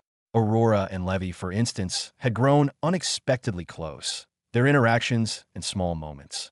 Maria, meanwhile, stayed as sharp-tongued as ever, though her complaints had mellowed into habit more than hatred. And then there was Razeal, distant as the horizon itself. He spent most of his time alone, usually sitting on the deck or near the ship's railing, his strange black book open in his hands. Reading don't know what. He barely spoke unless necessary, and when he did, it was brief, a nod here and there. Well, he also helped Levy train a little during the evenings, and that was most of it, except doing some weird stuff. As only started doing some weird as questionable stuff some days ago, like dissecting sea creatures in the middle of the deck and it disgusting like that. 5 minutes later, Razeal stood at the very center of it all. He had drawn a large circular formation on the deck by his own blood. It shimmered faintly under the afternoon sun, deep crimson lines carving strange, intricate runes across the wooden floorboards. Inside that circle, he had arranged hundreds of objects, the organs, silver, or whatever colored scales, and body parts of sea creatures he had harvested over the past few days. The stench was thick and raw, a mixture of salt and decay that made the air heavy. Fish hearts pulsed faintly with leftover life essence. Thousands of gills twitched as if still trying to breathe. Thousands of iridescent scales glimmered under the light, forming patterns like mirrored constellations within the circle. And in the midst of all that, Razeal stood motionless, his eyes sharp and unreadable, concentrating with the precision of someone who had done this countless times before. From afar, it looked like a ritual, a dark one at that. Yograj finally decided to break the silence. He had been watching for a while, leaning near the ship's railing with mild confusion. So, he began, walking toward him. What exactly are we doing here? Razeal didn't answer at first. His gaze remained locked on the array of blood and organs before him, as though measuring something invisible in the air. Then, without looking up, he asked, "You told me that the people of Atlantis are also human-like? That the only difference is their scent, their essence, that they can breathe underwater and grow scales on their skin when submerged?" Yograj blinked. Yeah, there are other differences, but mostly that, yes. I did say that, but what about it? Razeal finally turned his head slightly, the corner of his lips lifting faintly. You'll know soon enough. But for now, step back. Yograj frowned, unsure. Step back? For what? Just do it. The tone in Razeal's voice left no room for argument. Though puzzled, Yograj didn't say more, as just took a few steps backward. The others, Maria, Aurora, and Levy, had already turned their eyes toward Razeal, sensing something unusual. Even from that distance, they could feel the strange energy radiating from the circle. It was cold and sharp, yet heavy, like pressure building before a storm. Razeal took one final step back until his boots rested just at the outer edge of the blood circle. His fingers lifted slowly, his expression calm and focused. A single drop of blood slipped from the tip of his finger. It fell silently, plop, landing in the edge of the circle. Instantly, the entire formation reacted. The bloodlines brightened, glowing with an eerie crimson light, as if the floor itself had come alive. Dark mana seeped from Razeal's body, swirling around him like smoke before rushing down into the circle. The air trembled. The temperature dropped. Everyone felt it. Even though the dark mana was invisible to them, their instincts screamed of something weird was going on. The wood beneath their feet vibrated, as if the sea below them were answering the call. The ritual of the dark sup of the sea. Razeal's voice was low, steady, and cold as he spoke, his shadow stretching outward in every direction. Begins. The next moment, the blood circle reacted violently. All the arranged organs began to move. Hearts twitched, gills flexed, scales shivered. Then, one by one, they lifted from the floor, rising into the air, drawn toward the center of the circle as if by an invisible force. What? Levy whispered, stepping closer despite himself. The floating organs began to spin, slowly at first, then faster. The blood that coated them mixed midair, twisting together like crimson threads forming a storm. Within seconds, the center of the circle had turned into a miniature tornado, a whirling vortex of red and black. Maria's hand instinctively went to her dagger. What is that freak doing now? Aurora said nothing, her pink eyes locked on the spinning mass. Despite the grotesque sight, there was something mesmerizing about it, the way it shimmered with both horror and beauty. Levy leaned forward, unable to tear his eyes away. What is this anyways? As if answering his question, the tornado's rotation quickened. The floating pieces began to shred apart, torn, crushed, and blended into a liquid that was quickly being consumed by the vortex itself. The sound was like a distant grinding, wet and unpleasant but rhythmic. Within moments, all the thousands of organs and scales were gone, consumed. Now only a spinning core of liquid remained. It shrank rapidly, compressing tighter and tighter, until it was no larger than a cup's worth of swirling darkness. A mass of thick, black liquid floating midair, glowing faintly as though alive. Everyone watched in stunned silence. And then, the spinning stopped. The black liquid stilled completely, hovering motionless above the blood circle. Its surface shimmered once before it turned smooth, almost glass-like, with faint tendrils of white light weaving through it. It looked like something between poison and divine beauty, a contradiction in liquid form. Razeal raised his hand slowly. The tendrils of his shadow moved again, splitting the mass evenly into 5 separate portions. Each portion formed itself into a small drop of liquid. He waved his fingers once, and the liquid floated toward each of them, one before Aurora, one to Levy, one to Maria, one to Yograj, and the last floating in front of their mouths. Here, Razeal said simply. Drink this. There was a long pause. Huh? What? All of them froze as 5 small liquid floated just front their faces, each filled with a strange, thick black liquid. It hung there in the air for a moment before dropping lightly into their hands. The smell hit them almost instantly, something between iron, salt, and rotting seaweed. Maria's face twisted in disgust as she stared down at the vial in her hand. The liquid inside was dark, oily, and swirling with faint white veins that moved as if alive. I'm not drinking this disgusting thing, she said flatly, stepping back immediately and holding the bottle away like it carried a disease. Razeal, standing near the edge of the blood ritual circle, didn't even look up. Shut up and just drink it, he said dryly. It'll help you breathe underwater once we reach Atlantis. It'll also mask your scent, so the Atlanteans won't sense you're outsiders. He lifted his own vial to his lips, and without hesitation, downed it in one go. The thick liquid slid down his throat like sludge, black and bitter. He didn't even flinch. The others, however, stared at him like he'd just swallowed poison. Yograj raised his eyebrows slightly, clearly surprised but not bothered. Aurora hesitated for only a moment before shrugging. Well, if it's for that, might as well, she murmured. Both of them drank their liquids, calm and unbothered. Well, of course, they were immortal. Nothing much could kill them. So they just don't really care about anything. Maria, however, wasn't convinced. She grimaced, her nose wrinkling as she eyed the strange potion. Ugh, disgusting, she muttered. She looked toward Razeal, who was now wiping his mouth with his thumb like it was nothing. He didn't say a word, just gave her a look, that silent kind of look that said, "You really want to test my patience?" She sighed deeply, glaring at him for a long second before finally muttering, "You'll throw me off this ship if I refuse, won't you?" He didn't say anything at that. So Maria just clenched her jaw, shut her eyes tightly, and tilted the portion back.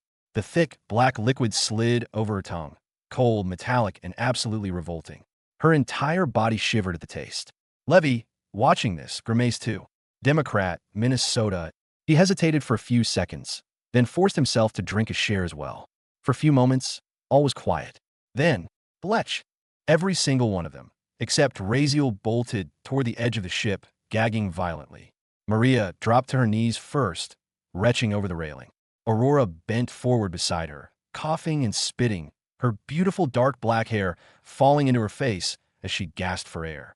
Even Yograj leaned over the railing, making a deep guttural sound of disgust before coughing harshly. Levy wasn't doing much better. His face turned slightly green as he clutched his stomach, spitting repeatedly over the side of the ship. The sound of collective retching echoed over the sea. Razeal just stood there, arms crossed, expression deadpan. What an overreaction, he said dryly, shaking his head. Maria glared at him between breaths, her face pale. Overreaction, she barked out, gasping for air. You call this? She gagged again mid-sentence. This vile poison and overreaction. She coughed harshly, spitting into the sea again. I swear, that's the most disgusting thing I've ever tasted. Ugh, it's like swallowing death. Aurora leaned on the railing beside her, wiping her mouth with the back of her hand. It's so bitter. I can't even describe it. She coughed again, voice strained. Why does it burn and freeze at the same time? Levy, In between dry heaves, managed to mutter, "Feels like my tongue's trying to run away from my mouth." Even Yograj, after a final cough, groaned slightly.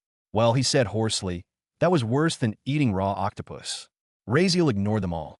He simply turned away from the chaos, walking toward the ship's railing on the opposite side. His dark suit fluttered lightly in the sea breeze. "Quit crying," he said flatly. "You'll thank me when you're breathing underwater instead of drowning." He stepped up onto the edge of the ship and looked down into the vast ocean below. The sunlight shimmered across the waves, but beneath it, the water was endless and dark, like a bottomless void waiting for him. He turned his head slightly toward them, his tone calm but sharp. "Wait for me. I'll be back." And before anyone could react, he jumped. A loud splash followed. "Why, boy, Yograj shouted, immediately looking towards his direction. "There are sharks down there." But it was already too late. The others gathered at the railing where Raziel had jumped, peering down into the depths, but saw nothing except blue water stretching endlessly. "What's wrong with him?" Yograj murmured. Maria rolled her eyes, still pale, but regaining some composure. "Leave him. His ass must be itching again. Must gone down there get some scratches." "Well," she said dryly, "I mean, every few days, he has to find a new way to nearly kill himself. It's like a hobby of his, I don't know." As also groaning, fanning herself with one hand. "Art, I think my stomach's going to explode." She pulled out a white handkerchief from her space ring and started wiping her tongue with it, as if desperate to scrape away the awful taste. Ugh, even this isn't covering it. Meanwhile, Aurora and Levy were too busy dealing with their own mess, try to get rid of that bitter taste of the black water, as they both also started feeling strange. Like whatever that stuff was had already started taking effect. 5 minutes later, a sudden boom echoed across the quiet ocean as something massive shot out from beneath the waves, a violent splash that sent seawater crashing over the sides of the ship. Raziel landed hard on the deck, droplets of seawater scattering around him like shards of glass. The wood groaned under his weight, or rather, under the weight of the enormous thing he was holding in one hand. "What the?" Maria yelped, nearly stumbling as the deck shook beneath her feet. "What are you doing now?" Her voice trailed off when she finally saw what Raziel was holding. Her eyes widened, the color draining from her face. It was a shark, and definitely stronger than her or around her strength. A giant one, easily 2 or 3 tons in size, its massive body glistening wet under the sunlight, fins flapping uselessly in the air. The creature's mouth opened, rows of jagged teeth gleaming, but it couldn't move freely. Black tendrils, shadows wrapped around its entire form, binding it tight from head to tail. The creature struggled, letting out muffled, thrashing sounds, but more tendrils crawled from beneath it from its own shadow, as if the darkness had come alive. Within seconds, it was pinned firmly to the deck. Raziel ignored all of them. Droplets still fell from his wet hair as he crouched beside the creature, inspecting it with calm focus. "It's working," he murmured to himself. "The potion's perfect. I was able to breathe underwater without any issue." He looked up briefly at the others, his tone matter of fact. "You can all breathe underwater now, too. The potion's effect will last for 1 year. Keep that in mind." His gaze lingered on the bound shark. Then he straightened up. "Also," he added, "don't touch this thing. I'm not done yet." He gestured once, and his shadows dragged the enormous creature across the deck, sliding it with unsettling ease toward the center of the blood-drawn ritual circle he had created earlier. The wood beneath it groaned from the weight, leaving streaks of seawater and faint lines of blood in its wake. "Oh," Yograj said, watching the motion with surprise. "That's quite the useful potion, I admit. Though," he tilted his head, studying the circle and the strange symbols carved into it. "I didn't know you were capable of alchemy. Boy, are you an alchemist by any chance?" Raziel didn't look up, continuing his work. "Something like that." The old man hummed thoughtfully. "Fascinating," he muttered. "I've seen many forms of alchemy, but none quite like this." He stepped a little closer, eyes narrowing as he examined the blood circle and the glowing runes around it. "Most alchemists use herbs, minerals, elemental cores, even rare magic stones. But I've never seen one use flesh or organs as the main components.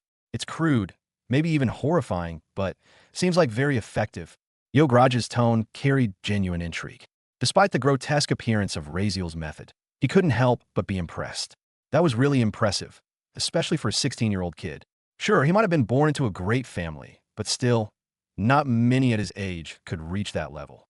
It had been a long time since the old man had last walked the world, and he wasn't sure how much recognition alchemists held nowadays. But before he'd entered the eternal hold, alchemists had been rare. Very rare, actually, but but invaluable.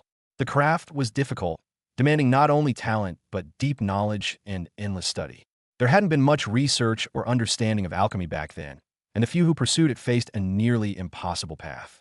So yes, seeing Raziel practice it even in such a strange, grim way genuinely surprised him. It looked shady, disgusting, and dirty. But if it works, isn't that what really matters? He thought silently. Yeah, well, it worked. Raziel, though, was busy setting up the circle. In this blood circle, he kept adding lines, blood flowing endlessly from his fingertip onto the floor, as if there were no limit to it. The pattern was forming into a star around the shark, inside the circle, and definitely within it too. On one side, the old man watched curiously, intrigued by Raziel's methods. On the other, Moria and the others were just worried what was Raziel doing this time. Was he about to make another one of his strange concoctions out of the shark and force them to drink it again? The taste of that black water they'd swallowed minutes ago still lingered in their mouths. No way. They weren't going through that again. So they kept their distance, watching him cautiously. Though they couldn't help but feel disgusted, everyone was also secretly curious. The black soup they had just drunk, would it really let them breathe underwater? None of them said it out loud, but the thought lingered in their minds. At the same time, they couldn't help but glance at the massive shark lying in the middle of the deck. What was Raziel planning to do with it now? Was he about to make another one of those twisted potions? If yes, what kind of effect would this one have? Would they start growing shark teeth, or something? The uncertainty gnawed at their nerves. Still, no one said a word. They simply watched from a safe distance, both disgusted and curious. Raziel, meanwhile, kept working quietly. His expression was calm, his movements deliberate. After several long seconds, he finally stopped, straightening up and standing before the shark. He stayed silent for a moment, deep in thought, his eyes fixed on the bound creature. "You should finish whatever you're doing quickly," Yograj said, his voice carrying across the deck as he stood by the ship's railing, watching the horizon. "We're about to reach the gate of Atlantis." "Don't worry," Raziel replied without turning around. "It won't take long." He took a step forward, approaching the shark's head. The creature's mouth was sealed shut by black tendrils of shadow, coiled tightly around its jaws. A C-ranked beast, Raziel thought to himself, narrowing his eyes. That means the mind control spell should work on it, right? He recalled the instructions he had read from the Book of Eventual Evil, step by step, method by method, for what he wanted to accomplish. The first step was to put a bodily fluid inside the target's body, right? He thought, expression blank. The weaker the creature's mind and will compare to the user, the better the control will be. Without hesitation, Raziel lifted his hand. The shadows around the shark stirred again. Thick tendrils slithering forward. Some gripped the upper jaw, others the lower, and with an eerie creak of muscle and flesh, they forced the shark's mouth open wide. The massive creature thrashed weakly, its gills flaring in panic, but the shadows were too strong. It couldn't resist. Raziel leaned closer, no hesitation or emotion in his eyes. Then he simply opened his mouth and spat into the shark's mouth. The tendrils immediately pulled the jaws closed again, sealing it tight. The shadows wound around its snout once more, binding it completely. There was no expression on Raziel's face, no reaction at all. For a moment, silence filled the deck, except for the sound of the waves against the hull. Why spit? One might ask. Why not use blood or some other medium? Well, Raziel could have. But the ritual's description had been clear. Saliva was the better conductor, the purest living fluid of control. There were other fluids that could work as well, but those methods were far worse. He didn't fully understand why the ritual worked that way, or how such logic even existed. But he didn't need to. The book said it would work, so he just do it.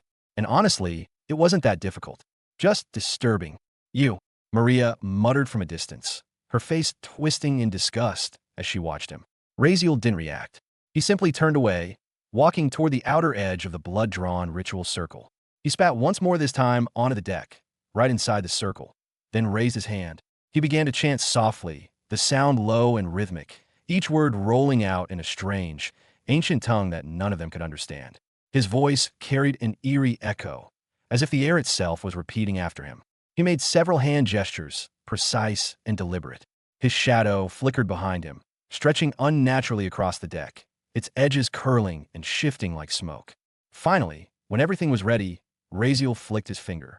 A small drop of his own blood fell, landing at the center of the circle. The moment it touched the surface, everything changed. The runes and bloodlines carved into the deck suddenly flared to life, glowing crimson. The light spread like wildfire, running along every line until the entire circle was alive, pulsing, shifting, breathing. A low hum filled the air, followed by a faint vibration under their feet. Everyone froze, staring. Then, before their eyes, the shark's body began to twitch. What the hell? Levy started, but stopped mid-sentence. The shark's form started to warp. Its flesh rippled like liquid. The massive body twisted, bent, folded upon itself in ways that defied nature. Its fins merged, its teeth vanished, its size shrank rapidly, as if something invisible was compressing it. Maria, Aurora, Levy, and Yograj all stepped back instinctively. Very surprised, the sound of wet flesh twisting filled the air, unpleasant, organic, alive. The massive beast shrank smaller and smaller, the dark tendrils melting into its body until the entire thing began to glow faintly. The smell of blood and sea salt mixed in the air. And then, it stopped, hovering silently just a few centimeters above the deck. The creature's shape solidified, no longer a shark, but something entirely different. A small object floated there, blue, sleek, and glimmering faintly under the sunlight. As the glow faded, they finally saw what it was, a waist bag. A beautiful blue leather waist bag, covered with shimmering scales that looked like polished sapphire. The upper side was open, designed like a pouch to hold things, with a slim belt made from the same scaled leather. It looked elegant. Far too elegant for something that had, seconds ago, been a massive predator of the sea. Razeal's expression didn't change. He simply looked at it, then stepped into the circle, the red glow beneath his feet dimming as he moved. He bent down, picking the bag up carefully with one hand, brushing off the faint trail of blood from its surface. "Good," he said simply, his tone calm, his gaze fixed on the object in his hand. The ritual circle lost its light completely now, the blood symbols dull and lifeless. The ocean breeze swept over the deck, carrying away the last traces of dark mana. He just examined the item in his hand with silent focus, as if confirming that the ritual had worked exactly as he intended. Razeal, without saying another word, fastened the newly created blue waist bag around his waist. He adjusted it slightly until it sat perfectly, fitting snug against his black coat. Then, from inside his coat, he took out the Book of Eventual Evil, the black, ancient tome that had rarely left his hand in days, and slipped it carefully inside the new bag. The bag took it in perfectly, as if made for it. It wasn't too tight or too loose, just a perfect, full fit.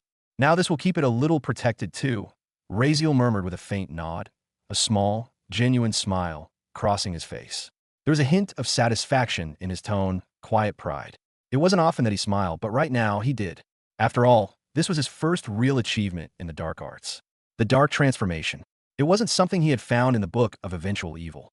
No, this was his own creation, a combination of multiple rituals, spells, and categories of dark magic merged into one unique process. The result was a success, something truly his own. What looked complicated or even horrifying to others had come easily to him. Perhaps it was because of his talent, his unnatural connection to the darkness itself. Whatever the reason, he didn't dwell on it. He simply patted the bag once, as if sealing his satisfaction, and turned his attention back to Yograj. "So," he asked, "how far are we now?" "Oh, very close," the old man said, blinking as he tore his gaze away from the ritual circle and the strange, scaly bag now hanging at Razeal's waist. He still hadn't fully processed the idea of someone turning a shark into a waist pouch, but he answered the question nonetheless. "See those water waves ahead? We're nearing it. Maybe 2 minutes, and we'll be there." "I see."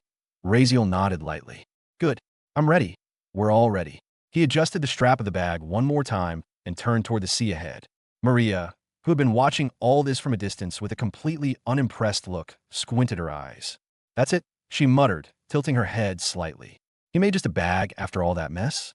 That much blood, stench, and ritual, just for a DMN bag?" Her expression screamed disbelief and boredom more than anything else. Shaking her head, she sighed and stood up from her chair, brushing her dress. "Whatever," she murmured, walking toward the front of the ship. "Might as well see this Atlantis thing." Aurora and Levy exchanged a look, one of mild amusement, one of curiosity, and followed her toward the bow of the ship. At the front, Yograj stood waiting, his long white hair flowing lightly with the wind. The ocean before them stretched endlessly, but now, in the far distance, there was something different. "Yes," the old man said, lifting his hand and pointing ahead. "That is the gate of Atlantis." "Yes," the old man said, lifting his hand and pointing ahead. That is the gate of Atlantis. All of them turned their eyes toward where he was pointing. And there, not too far away, was a massive whirlpool. The sea itself seemed to twist inward, forming a giant spinning vortex in the middle of the ocean. The center was a dark abyss, an endless black spiral that devoured everything near it. Water crashed and spun violently, creating a sound that echoed through the air, deep, constant, and powerful. The ship had already begun drifting toward it, the pull of the current growing stronger with each passing second. Razeal narrowed his eyes, studying it. A whirlpool? Yes, Yograj replied calmly. That's the entrance to Atlantis. Don't be worried. Going through it will take us directly to the seventh and outermost ocean of Atlantis. It might look terrifying, but it's perfectly safe. I've gone through it many times, never once facing any problem. His voice was calm, reassuring, almost casual, though none of the others shared that same calmness. The ship was being drawn closer now, the sound of rushing water growing louder. The waves were starting to tilt the deck slightly, and everyone automatically grabbed onto something for balance. Razeal frowned a little, glancing at Yograj. The old man looked completely unbothered, confident, even. So he said nothing. Still, his instincts kept him sharp, ready for anything. Maria, however, looked less than convinced. That's supposed to be safe? She muttered under her breath, holding onto the railing tightly. Looks more like death to me. Aurora stood beside her, her hair fluttering in the wind as she gazed down at the swirling abyss below. It's beautiful, she whispered, almost mesmerized by the sight. Levy, holding onto the wooden mast nearby, glanced at her. Beautiful? Of course it is. If you say so. Aurora gave a faint smile, but didn't reply. The closer they got, the louder the sound became. The roar of the spinning current was like thunder, and the wind whipped across the deck. Spray from the ocean splashed against their faces, stinging their skin. Yograj remained at the front, one hand calmly gripping the railing, the other still raised slightly as he judged the movement of the ship. His calmness seemed unreal, as though he'd done this 100 times before. Hold steady, he said simply, voice raised just enough to be heard over the storming sea. Maria, Aurora, and Levy exchanged glances but said nothing. Even though their expressions showed a mix of concern and disbelief, none of them moved. They trusted, reluctantly, that Yograj knew what he was doing. The ship tilted forward, now fully caught in the gravitational pull of the massive whirlpool. Waves crashed violently against its sides, the entire vessel creaking under the pressure. The air was thick, the roar almost deafening. And yet, somehow, it was still steady, as if something invisible was holding it upright, even as it spiraled downward. Razeal's eyes never left the vortex. His expression remained calm, but sharp, his hand resting near his waist where the blue bag hung. The others braced themselves, knuckles white, hearts pounding.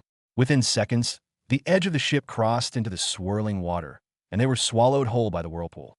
For a moment, all sound vanished. Then, with a deep rumble, the world spun. The sea turned into a blur of blue and black. The horizon disappeared. The ship descended slowly at first, then faster, spiraling downward into the heart of the vortex. It was going pretty well at first. The descent through the whirlpool was surprisingly smooth, the ship spinning steadily, the currents holding them firmly as they sank deeper into the blue abyss. Everything seemed under control. Then, suddenly, blam, a deafening explosion of sound echoed through the air, shaking the very ship beneath them. The entire whirlpool, that massive spinning current of sea and magic, suddenly stopped. For one terrifying heartbeat, everything went still. And then, with a violent surge, it started spinning again, only this time in the opposite direction. The reversal was brutal. The waters churned violently, faster than before, spinning hundreds of times harder than they had a moment ago. The air screamed around them. The ocean roared as if it had come alive, and the entire ship groaned under the overwhelming pressure. What is happening? Razeal shouted, trying to stabilize himself as the ship pitched sideways. His boots scraped across the slick deck as he grabbed the railing, dark tendrils instinctively flaring from his shadow to anchor him in place. It's the reverse gates of Atlantis. Yograj yelled back, his voice barely audible through the chaos. His old eyes were wide with disbelief as he gripped the deck rail, trying not to fall. I've heard of it, but it only happens twice in 100 years. This isn't supposed to happen now. What the hell? We can't be that unlucky. Unlucky? Razeal's expression darkened immediately as he realizing why. What was happening? The term was quite close to him. The ship continued to descend deeper, the current accelerating, the whirlpool twisting faster and faster until it became a monstrous spiral of chaos. Then, another explosion of water. A massive wave slammed into the ship from behind, striking it with the force of a giant's fist.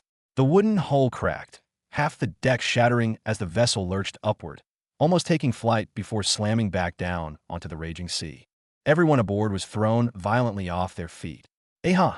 Levy shouted as he was flung backward, his body rolling across the deck before crashing into the railing near the stern. He barely managed to grab onto a beam to stop himself from being thrown overboard. "There occur." Razeal barked, his eyes flashing dark. Without a moment's hesitation, a black tendril burst from a shadow, whipping through the air and wrapping around Levy's arm. He yanked hard, pulling the boy back toward him, catching him before he could fall. "Got you," Razeal muttered under his breath, holding Levy's arm tightly with one hand. "Ark, save me." A terrified scream tore through the chaos. Razeal's head snapped up. It was Aurora. She was dangling off the side of the ship, one hand gripping the slick railing as waves slammed violently against her. The roaring current spun around her, pulling her body toward the sea below. Her voice was almost drowned out completely by the storming water. "Aurora." The first one to react wasn't anyone else, but Yograj. The old man had already regained his footing on the deck, his instincts kicking in as soon as he heard his daughter's voice. His eyes widened in panic, his mana flaring, and he shot forward with supernatural speed. But before he could reach her crash, a massive wooden pillar, torn from the ship itself, came hurtling toward him like a spear, carried by the storm's force. "What?" Yograj tried to dodge, his instincts sharp even amid chaos, but the turbulence made it impossible to predict the movement. The floor beneath him tilted violently, throwing off his balance. The wind howled, the ship cracked again, and the beam struck him full force across the chest.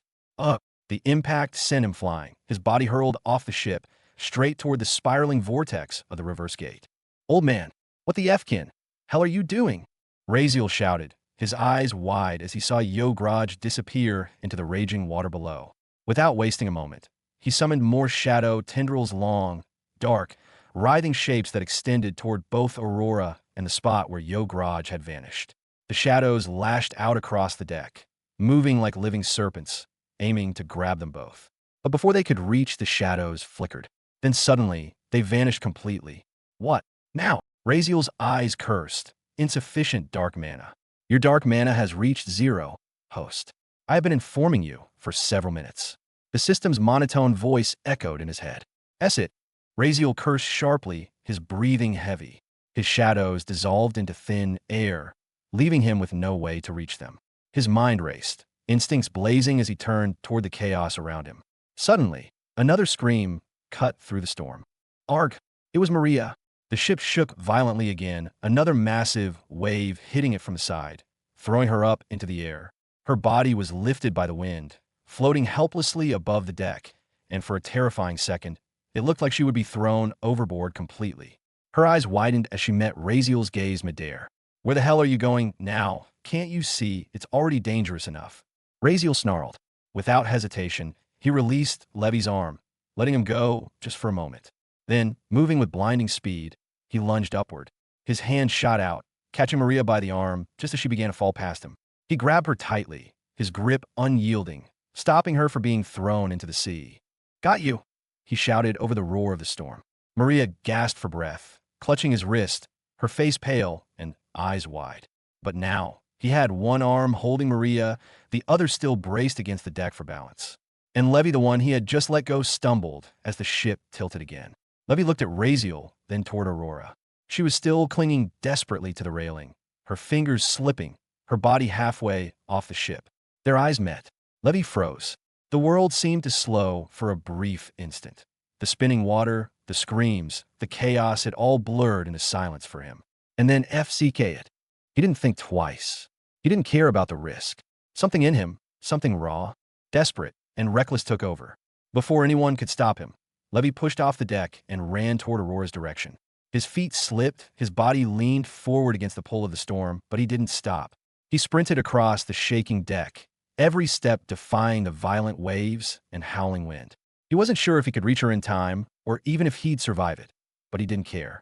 All he could see was Aurora's terrified face, her hands slipping one finger at a time. And all he could think was, "I won't let her fall." An hour later, far below the surface, Deep within an endless sea glowing with light and color, an entire city stretched across the ocean floor, vibrant, alive, and unreal. The city shimmered beneath the waves, its structures built entirely of corals, red, blue, violet, and gold, forming towers and bridges that pulsed faintly with energy. Every wall seemed alive, every street glowing softly as if breathing. The entire landscape gave the impression of a living, moving organism, a harmony of magic and marine life fused into civilization. Despite being deep underwater, the world here wasn't dark. Instead, everything glowed with radiant luminescent schools of golden fish drifting through coral arches, glowing shells illuminating the paths below, and bright rays of light shining down from above as though the sun itself had sunk beneath the sea to live among them. And strangely enough, even though this was all underwater, the pressure was light, almost like air. The water wasn't suffocating or crushing. It was soft, weightless, almost dreamlike. It was a place that shouldn't exist, yet here it was. Atlantis. At the very edge of that vast coral city, the waters above suddenly rippled. Then a sharp streak of movement split through the glowing surface, slicing downward through the water at incredible speed. It cut a glowing line through the sea like a falling meteor. The streak grew larger and larger as it descended, trailing light and bubbles. It wasn't an object. It was two figures, a boy and a girl, Razeal and Maria, both falling from the chaos of the reverse gates high above. They were being shot downward through the ocean, spiraling uncontrollably through the deep blue expanse, propelled by the sheer force of the current that had spat them out. Razeal had one arm locked tightly around Maria's hand, gripping her so firmly it almost hurt. Both of them were plummeting through the water like a bullet, the current dragging them wherever it pleased. They had no footing, no ground to brace themselves, no control over the speed. The only thing they could do was fall. "Arg!" Maria screamed, her voice echoing strangely through the water. Even she couldn't comprehend how she was screaming. Her mouth open, her lungs still full of air, the sound somehow traveling through liquid, as if through air. She didn't care to understand it. All she could see was the world spinning, the currents rushing past her face, and the ground far below rushing closer and closer with terrifying speed. Her wide eyes reflected the glowing city coming into view beneath them, the enormous coral structures that now looked more like sharpened blades from this angle. A glowing, square-shaped building was directly below them, the size of a small mountain, bright and luminous, and they were headed straight for it. Her mind blanked. There was no room for thought, only raw panic. Her hands flailed instinctively, even though Razeal's grip on her was like iron. She couldn't move, couldn't think, only watch as the ground below became clearer, closer, and terrifyingly fast. She could see the glowing coral spires rising toward her like spears. She didn't even have the time to pray. Razeal, however, wasn't screaming. His dark eyes were focused, cold, and calculating, though behind that calm face, frustration burned. What an idiot, he thought grimly, glancing briefly at the girl he was holding. She was panicking, thrashing, her expression filled with absolute fear. And though he couldn't blame her, part of him couldn't help but feel annoyed at himself instead. He should have known this could happen. He should have expected something like the reverse gates. Something unpredictable, dangerous. Usually, he would have prepared for this sort of situation. He always did. But this time, his focus had been elsewhere. He had let his concentration waver. For the past several days, his attention had been almost entirely absorbed by the Book of Eventual Evil. Every spare moment had gone into studying it, deciphering its strange runes, memorizing its ancient scripts. Everything else, including his surroundings, had faded into the background. And now this was the result. Pathetic, he thought bitterly. I let my guard down. But even now, in the middle of this free fall through the sea, his mind was racing, scanning every possible spell, technique, and power he could use to slow their descent. His dark mana reserves were still completely drained. He could feel the emptiness gnawing at him, the hollow cold within his body. If I had even a fraction left, I could have used shadow manipulation to cushion us, he thought grimly. But no, that wasn't the option. He considered using flow, but immediately dismissed it. His body was already too unstable. Using that technique in this state would only shred his body itself. And as for the dark rituals, or anything from the forbidden arts, impossible. All of them required dark mana as a base. His options were gone. He wasn't worried about himself, his body could take it. His bones were strong, reinforced with mana through years of conditioning. His regeneration alone would handle most of the damage. But the women? He glanced at Maria. Her breathing was erratic. Her pupils were dilated, her hair floating wildly around her face. Her body trembled, and she was clearly half-conscious from shock. At this speed, if they hit anything, even sand resistance down alone could crush her from the impact. Razeal sighed. He couldn't let her die. Not yet. For a reason he wasn't entirely sure, but it was sure that she could come in to help. What an idiot, he muttered again under his breath, though he wasn't sure if he was referring to her or himself. With a sudden, sharp movement, he pulled on her arm, yanking her toward him. Maria gasped as her body was forcefully drawn against his chest. Her wide, terrified eyes met his for a fraction of a second, and before she could process what was happening, he had wrapped his arms tightly around her. Her face pressed against his chest, her hands caught between them as he locked her in place. The sudden warmth of his body contrasted sharply against the cold of the deep sea. "Where are you?" Maria managed to say, her voice trembling, half-choked by the pressure of their descent. Even in the chaos of the fall, even as they hurtled through the glowing water toward the ground below, she couldn't stop herself from questioning what Razeal was doing. Her eyes widened when she realized just how close their faces were, so close she could feel his breath brushing against her cheek. His grip around her waist was like iron, his body pressed tightly against hers as the current screamed past them. For a brief, ridiculous second, a thought flashed through her mind. Was he trying to take advantage of her? Her body stiffened at the sensation, how her chest was pressed against his, her legs tangled with his. The warmth of his body against hers felt unervingly human even in the cold water around them. But then, she looked down, meeting his face. It was calm, expressionless, cold and uninterested. There wasn't a single flicker of desire, panic, or even awareness of the closeness between them. His dark, bottomless eyes stared downward with complete focus, scanning the rapidly approaching coral ground below. He wasn't even looking at her, as if she didn't exist. Does he not feel anything? Maria thought, utterly bewildered. Before she could dwell on it further, Razeal suddenly shifted his position, twisting his body mid-descent. He turned his back toward the ground and pulled her against his chest so that she was facing upward now, shielded beneath him. It took her a second to realize what he was doing, turning himself into a barrier, putting his own body between her and the impact that was seconds away. A dozen confused thoughts stormed her mind. What is he doing? Why would he? But before she could finish even one, his arms tightened even more around her, pulling her closer until she could feel his heartbeat steady, unfazed, unbothered, even as they plummeted faster and faster. Her own heartbeat was wild, erratic, pounding against her chest like a trapped bird. Her face flushed, her mind blanking from confusion and panic. She couldn't even think straight anymore, not when she could feel the vibration of his voice in his chest, not when his warmth was the only real thing in the chaos around her. Then suddenly, he raised his head, slightly, his lips brushing so close to her ear that she felt the faintest whisper of air against her skin. The sensation sent a sharp shiver down her entire spine, her body freezing in place. For a single, terrifying moment, she thought, is he going to kiss me? Her eyes twitching, but the words that came next instantly crushed that thought to dust. What the FCK are you doing, you idiot? His voice was calm, low, but edged with irritation. You have water affinity, and we're inside water. Can you not use it and try to at least stop our descent? Believe me, nothing's going to happen to me, but you'll definitely die a death fitting for a stupid bird who wanted to become meat paste. His whisper was sharp, his tone unbothered, but his words were filled with clear annoyance, even a hint of worry hidden behind the coldness. Maria blinked in disbelief, momentarily forgetting the fact that they were literally falling through the ocean. Water affinity, oh right. Her eyes widened as realization struck her like a bolt of lightning. Ah! She gasped as her aqua-blue eyes glowing suddenly, faintly illuminating the water around them. How could she forget something so basic? She was a water user, one of the best of her whole family. And yet, in her panic, she hadn't even thought to use her ability. Her fingers twitched, and in the next instant, shimmering layers of energy began to form around them. The water beneath Razeal's back rippled and hardened, forming dense waves of compressed currents. It looked like a translucent wall of liquid glowing faintly with aquamarine light. The magic flared outward, forming rings beneath them to slow their speed. The resistance hit immediately.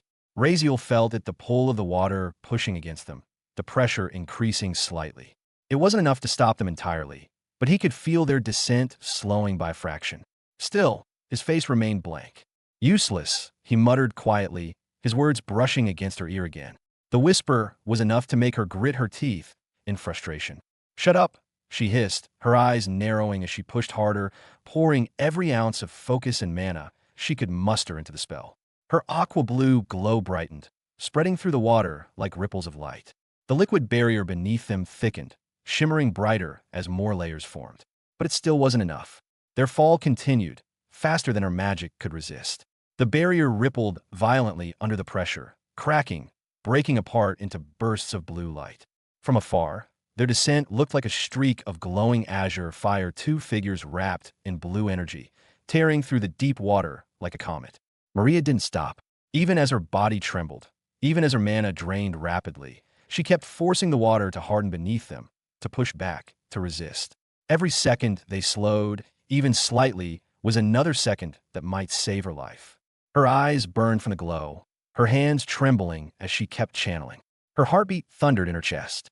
Razeal, meanwhile, didn't move. His expression didn't change.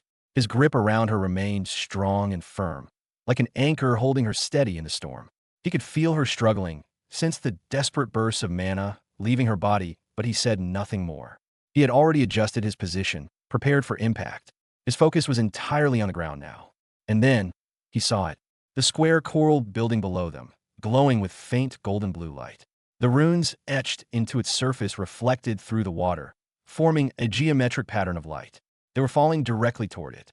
There was no time left. Maria's last layer of resistance cracked, shattering like glass. Her eyes widened. Knowing it wasn't enough, they were still going too fast.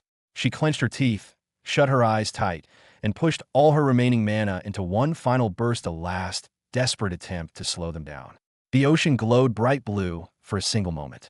And then BOOM. The impact exploded through the water, shaking the coral building to its very foundation.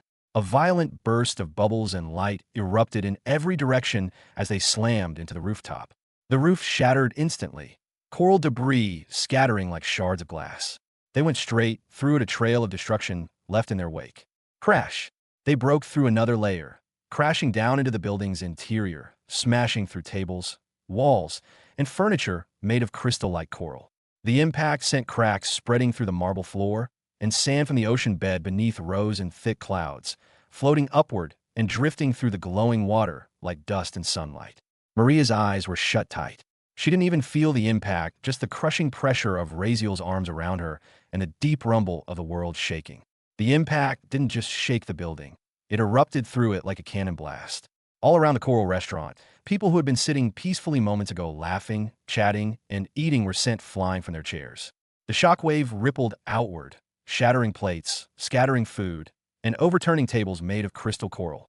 Dishes, silverware, even the glowing cups filled with bioluminescent drinks went tumbling into the water, spinning through the air like colorful debris. Crashes, shouts, and startled screams filled the entire room. A man who had been sipping his drink moments ago was suddenly slammed into the wall, his cup floating away like a bubble. A couple at the corner table clung to each other as their table flipped and others tumbled over one another in a chaotic swirl of motion. Everything had happened so suddenly that for a moment, no one could even understand what had just struck them. From a hole in the ceiling, a jagged, cracked wound in the coral roof, dust and sand drifted downward like smoke. The once tranquil, vibrant place now roared with confusion. And amid all the noise and panic, at the far corner of the restaurant, a young woman with striking yellow hair sat calmly at her table. She had been the only one who hadn't panicked. Her expression was composed, though one brow had lifted slightly in curiosity. Her yellow eyes reflected the chaos unfolding in front of her, yet there was no disturbance in them, only sharp interest. Even when chunks of coral stone flew toward her, she hadn't flinched. Her movements were fluid, her head tilting just slightly to the side, letting the debris miss her by inches. Her gaze had already caught at the blur that had fallen through the ceiling. Through the cloud of dust, she had seen the moment it happened. A man, his arms tightly wrapped around a woman, had come crashing down through the roof, shielding her from the impact. That alone would have been strange enough. But what made her golden eyes narrow was the aqua-blue glow that surrounded them as they fell. Interesting, she murmured to herself, the corners of her lips curving faintly as she rested her chin on her hand, watching the crater forming in the center of the floor. The chaos around her faded into background noise. Now, present moment. Cough, cough. Maria's voice broke through the silence as she pushed herself up from the rubble. The impact had carved a deep crater into the coral floor, the edges cracked and broken, fine grains of sand floating in the water around her. She blinked several times, her vision swimming for a moment before it cleared. Her arms trembled slightly as she tried to stand, her chest heaving. Her eyes fell downward, and there he was. Razeal. He was already on his feet, dusting himself off calmly, his dark eyes scanning their surroundings as if nothing extraordinary had happened. Maria blinked again, trying to comprehend how he could be that composed after the fall they'd just taken. She looked down at herself. Her clothes were wet and a little torn at the edges, but there wasn't a single injury on her body. Not a bruise. Not even a scratch. Her magic alone couldn't have done that. She knew her limits better than anyone. Her water affinity had slowed their descent a little, but the force of that crash should have been enough to break bones, even with her water magic. So then, she turned her gaze back to Razeal, her expression softening for the first time. It was him. She didn't know how, but deep inside she could tell. He had saved her. Again, he had done the same thing on the ship when she was about to be flung away by the violent tide.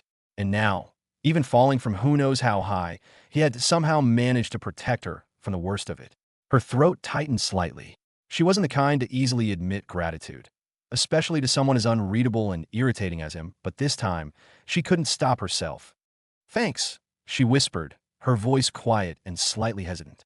Razeal, who was in the middle of brushing wet sand and coral dust from his black coat, glanced sideways at her, his expression blank. "What?" he asked, his tone flat, as if he hadn't quite heard her, or maybe just didn't care to. Maria blinked, caught off guard. "Nothing," she said quickly, her voice curt, turning her face away before he could see the faint flush on her cheeks. Razeal shrugged. "Whatever." He returned to cleaning himself off, ignoring her completely. He stood inside the crater, the water around him shimmering faintly with dust and light. The cracks spread across the marble-like coral floor, glowing faintly from the energy of their fall. But Razeal didn't look disturbed. If anything, there was a faint smirk tugging at his lips. That worked, he thought to himself. He analyzed every detail of what had happened, how he had managed to survive that fall, and how Maria had escaped unharmed. It hadn't been luck. It had been calculated. He had done something in that final second, something risky, even by his standards. But again, it was cool. When he realized there was no way to stop their fall completely, he had used his flow ability. Normally, using flow in that unstable state would have torn his body apart, but he'd taken the risk anyways. He had redirected every ounce of kinetic energy, the crushing force of their fall, into himself. More precisely, into his obsidian bones, the near-indestructible skeletal structure that absorbed impact and distributed force. And beyond that, he'd done something even more difficult. He'd used his custom variant of the flow technique, the untouchability field, overlapping it over both of them by merging their energies. Because their bodies were pressed so close, he had been able to envelop them both within a single protective layer, and even between them, if not more on Maria. The result, the impact had been devastating, but survivable. To Maria, it had seemed miraculous. To Razeal, it had been precision of ridiculous analysis and experience. Of course, that didn't mean he was unscathed. Inside his body, chaos reigned. Several of his organs, his liver, kidneys, even part of his lung had ruptured from the energy shock. Blood had filled his veins painfully before his divine healing, SSS-rank, had triggered, repairing everything within seconds. On the outside, he looked perfectly fine, but the faint stiffness in his shoulders and the dull ache in his back betrayed the truth. It had FK'd him from within. Still, he didn't complain. Pain meant nothing.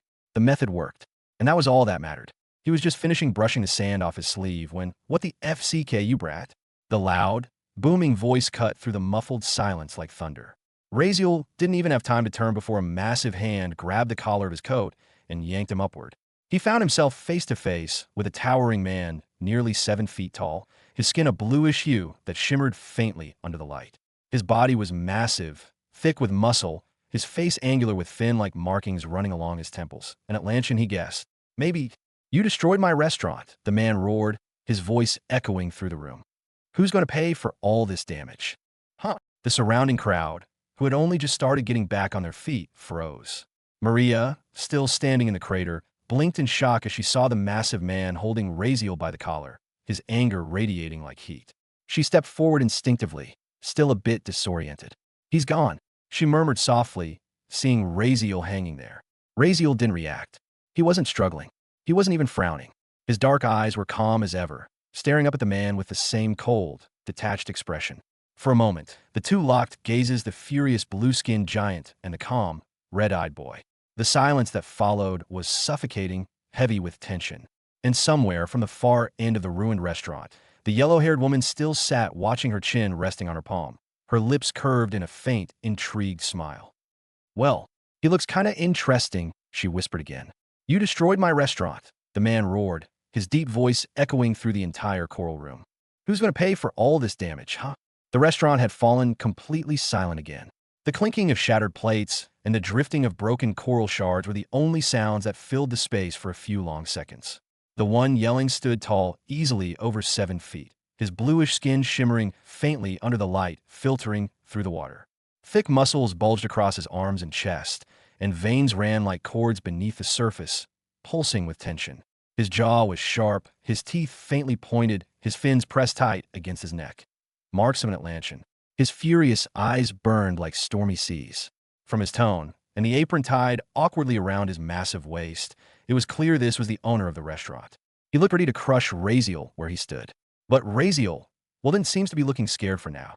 "The thing you're saying isn't wrong," Razeal replied calmly, his voice smooth and cold. "But the way you're saying it isn't exactly well-mannered." He reached up casually and gripped the man's wrist, the one that was still clutching the front of his collar. In a single, effortless motion, he twisted it and freed himself. It was done so quickly and so easily that the crowd watching barely caught the movement. Razeal's expression didn't change. His crimson eyes lifted to meet the Atlantean's calm, detached, and utterly unbothered, the look of someone who didn't see a threat, only a nuisance. The blue-skinned man's muscles bulged as he instinctively tried to resist the twist, veins swelling under the pressure. His arm looked thick enough to crush coral, but the strength behind Razeal's grip was on a completely different level. A sharp hiss of pain escaped the man's mouth before he finally pulled his arm back, his expression flashing with both anger and surprise. He stared at Razeal again, now, and not just angry, but cautious. The kid in front of him wasn't normal. He had sensed it in that brief moment of contact, the unnatural strength, the control, and the calmness that only came from someone who knew exactly how dangerous they were. The Atlantean frowned, flexing his wrist to shake off the sting. Yeah, fine," he grumbled. "But that doesn't change the fact. You're paying for this. Fast." He jabbed a finger toward the wrecked ceiling, his voice rising again. Around them, the restaurant's customers had started recovering from the earlier shock. Some were peeking from behind overturned tables, others whispering to one another, their eyes darting between Razeal, the furious owner, and the massive hole in the ceiling. "Where did they even come from?" someone whispered. "They fell straight through the roof," another said. "And they're not even injured. What, their skin made of whale or something?" Their whispers filled the background, rising and falling like a chorus of uncertain curiosity and unease. The tension in the air thickened. From what the murmurs said, the restaurant's owner, the Atlantean called Mordok, had a reputation for being short-tempered and proud. And now, the way Razeal was standing there, so casually after crashing through his ceiling, only made it worse. The situation could have gone from bad to violent in seconds until another voice suddenly cut through the air. "Mordok," the voice called, calm, yet amused. Everyone turned. A girl with vibrant yellow hair stepped out from between the crowd, her yellow strands glowing faintly in the water's light. Her expression was easygoing, her tone teasing as she approached. "Why are you getting so worked up?" she said, her voice smooth like silk. "Let the handsome boy breathe a little. You just fell from who knows where." She shrugged lightly, eyes flicking toward the cracked ceiling. "Let him get his bearings first. He looked a little lost, don't you think? Give him a minute. He's not going to run away." Her tone was playful, but there was a sharpness in her gaze as she studied Razeal, her eyes narrowing just slightly, the same look she'd had when she first saw him fall through the roof. Mordok growled lowly in his throat. "Lost? From which angle does he look lost?" He pointed straight at Razeal, scowling. "Look at his eyes. Tell me that doesn't look like someone who'd eat me alive raw if I blink wrong." The girl followed his gesture and met Razeal's eyes, and couldn't help but twitch her lips. He wasn't glaring. He wasn't even angry. But those eyes, sharp, dark, focused, radiated something far colder than hostility. It was as if his eyes, screaming, "Stay away from me, I eat people." For once, even the yellow-haired girl didn't have an immediate comeback. Fair," she murmured under her breath, smirking faintly. Razeal, however, didn't even look at either of them. He had closed his eyes. His focus had shifted inward, his breathing slowing as his other senses began to sharpen and expand. The noise of the crowd, the whispers, the creaking of coral all faded into the background. He reached outward with his awareness, a sensory wave expanding like a ripple through the water around him. He could feel the movement of people, the flow of water, the vibrations of structures nearby, even the faint heartbeat-like pulses of aquatic life passing in the distance. Hundreds of meters of perception expanded in all directions, but what he was searching for wasn't there. He frowned slightly, concentrating harder. Nothing. No sign of Levi, Aurora, or Yograj.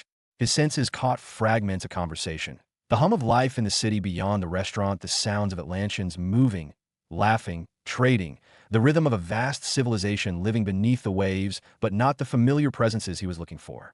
His mind formed a picture of his surroundings. He and Maria Currentalt were at the edge of the city. He could tell to his right. The water stretched endlessly into open ocean, filled with only fish and wild current. To his left, the city sprawled on enormous, complex, and alive. He slowly opened his eyes again, exhaling softly, a faint sigh escaping his lips. So that's how it is, he thought. The reverse gate must have scattered them. He considered that possibility before, but part of him had hoped they'd be lucky that they'd landed nearby. But now, nothing. They were gone. He didn't even know if they were alive. A faint scowl touched his face, irritation flickering behind his calm exterior. They were under his care, his responsibility. And now they were missing because he hadn't accounted for every possibility. That alone was enough to make him annoyed. He straightened his collar, brushing a fragment of coral dust off his sleeve, and muttered quietly to himself, though no one could hear it. TCH irritating. Razeal sighed softly and shook his head, forcing his thoughts away from the irritation boiling quietly inside him. He turned to the only person beside him. "You all right?" he asked, his tone calm but distant. Maria blinked, surprised by the question. Of all things, she hadn't expected him to ask that. For a moment, she just stared at him, those sharp black eyes glancing at her, unbothered but not entirely cold. "I'm fine," she replied at last, her voice uncertain. Then, after a pause, she added, "How about you?" It felt strange to ask. Razeal didn't seem like someone who needed concern from anyone. But something about the way he'd shielded her just minutes ago still lingered in her chest. Thought a little irritated about her chest pressing down on him. But for now, she ignored that, as she doesn't want to seem insensitive. Her gaze shifted slightly to the side, catching sight of the blue-skinned giant who'd been grabbing Razeal by the collar earlier. He was still glaring at them from a few steps away, his heavy arms crossed now, his thick tail flicking slightly behind him. Maria frowned. "Are you sure you're fine?" she repeated, glancing back at Razeal, but his focus had already moved elsewhere. It was then she noticed where they were. As the panic of the fall finally faded, Maria's attention was stolen by her surroundings. Her eyes widened, her head turning slowly as she took everything in. The towering structure she was standing in glowing faintly with bioluminescent moss, the wide paved with crystal-like stone down her feet, the dozens of figures standing around her, through the shimmering water. It wasn't air here, she could feel that clearly, and yet she could breathe as if she were on land. The water pressed softly against her skin, light as mist, glowing with faint threads of energy. She well could breathe underwater, even before as she was from Grave family. But the water here feels totally different as how light and invisible it was, so comfortable to her. Atlantis. The word formed in her mind, and her heart skipped a beat. "This place," she whispered, unable to hide the awe in her voice. "We're really underwater." Her gaze trailed along the people standing around. Atlanteans, she realized. They looked almost human, though with subtle, striking differences. Faintly scaled arms, skin tinted in shades of blue and silver, sharper features, and the occasional flick of translucent fins along their necks or temples. Other than that, they looked so normal that it was almost uncanny. "Are these the Atlanteans you're talking about?" she murmured to herself, still in wonder. Her hand brushed through the water absent-mindedly, feeling the soft resistance of the current, her eyes still darting from one to another. Even the table, and well, this coral structure and tables, it was beautiful, surreal even, like a dream pulled out of one of the old stories she'd read about the underwater civilization. For a brief moment, she forgot everything else, the chaos, the crash, the tension, and just stared, mesmerized. But Raziel's quiet sigh pulled her back.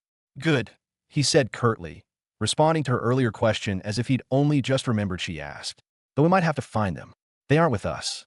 His tone was more to himself than her, as even though he spoke so plainly, the irritation in his voice was impossible to miss. Carelessness. He hated that word, and yet, that's what this was. His own mistake. Maria turned to look at him again, watching how calm he was even when he clearly wasn't. His expression didn't change, but his fingers flexed slightly at his side, betraying the faint edge of his mood. Meanwhile, the restaurant owner, Mordok, was still standing there, looking like he was ready to burst. Raziel's complete lack of attention toward him was only making things worse. The boy was talking casually to the aqua-haired girl, ignoring him completely. Mordok's face twitched, a muscle pulsing at the corner of his jaw, as if he were seconds away from grabbing the brat again and teaching him some manners. Before he could explode, though, another voice spoke up. "How about I pay for the damages they caused?" It was the yellow-haired girl from before. She stepped forward gracefully, her long hair swaying lightly in the water, golden strands shimmering like sunlight reflected through waves. Her calm, confident tone immediately drew attention not just from Mordok, but everyone in the room. Mordok turned to her, eyebrows lifting in surprise. "You want to pay for his damages?" he asked, sounding both suspicious and curious. Even Raziel's head tilted slightly in her direction, his eyes narrowing faintly, as if to study her. Neptunia, though they didn't yet know her name, smiled. "Yes," she said lightly, not taking her gaze off Mordok. "Tell me the price." The crowd stirred at her words, murmurs rippling through them like small waves. Mordok hesitated for a second, clearly calculating something in his head. He knew this girl. She'd been coming to his restaurant almost every day for the last month. A clearly rich, so of course, his greed got the better of him. 10,000 gold coins, he said firmly, without a hint of shame. Gasps echoed through the crowd immediately. "What? That's F-Ked up." Mordok said it again. "Greedy bastard. No wonder everything here cost triple the price it should. Even yellow." The whispers filled the water, disapproving but not daring to say it too loudly. The yellow-haired woman didn't even blink. "Done," she said simply. And without hesitation, she reached into the small pouch hanging at her waist. The faint sound of coins clinking together rang out as she pulled out a velvet bag, tossing it lightly toward Mordok. The bag landed in his large hand with a solid thump. He blinked, surprised. "You're serious?" She only smiled. Mordok opened the pouch, the golden glint of coins lighting up his eyes. He weighed it briefly in his palm, his earlier anger dissolving instantly into greed-fueled satisfaction. Good," he muttered, his tone shifting completely. He looked back toward Raziel and Maria, his grin wide and smug. "Now get out of my restaurant, you crab-skin brats," he barked, waving his massive arm toward the exit. Maria frowned, but said nothing. Raziel, however, didn't even look at him. His eyes were fixed now on the yellow-haired girl, calm, but sharp, observing. There was something off about her. And as he thought that, she stepped forward, dismissing Mordok with a simple, "Calm down," before approaching him directly. She stopped just in front of him, the faintest hint of amusement playing at the corners of her lips. "Hello," she said softly, her voice carrying that same confident, melodic tone as before. "My name is Neptunia." She extended her hand toward him, her golden eyes bright and steady. "What's yours?" It was an open, friendly gesture, but there was something calculated behind her smile. Raziel's dark eyes narrowed slightly as he looked down at her hand. He didn't move. "What do you want? What do you want?" Raziel asked, his tone sharp and cold, his dark eyes narrowing as they fixed on her. "Nothing much," she said lightly. "I just find you too interesting." Her voice was smooth, confident, each word carefully chosen. "So I thought, maybe we could become friends. Who knows? A good relationship might benefit us both in the future." Her yellow eyes gleamed faintly as she tilted her head slightly. "And something tells me you might be in need of my presence here." The way she said that, soft but deliberate, carried weight beyond casual friendliness. Raziel's eyes narrowed further, reading the undertone behind her smile. The subtle emphasis in her words wasn't lost on him. She wasn't just being social. She knew something. He didn't respond immediately, his sharp gaze flicking briefly toward the onlookers still murmuring inside the restaurant. Dozens of Atlantean eyes were still on him, some curious, others suspicious. He turned back to Neptunia, his expression unreadable. "Let's talk outside," he said simply. A small, amused smile tugged at her lips. "You're a smart man," she replied, lowering her hand at last. Moments later, they stood outside, away from the crowd, in a narrow coral alleyway bathed in faint blue light. The water shimmered quietly around them, the noise of the restaurant now just a distant echo. There were few people here.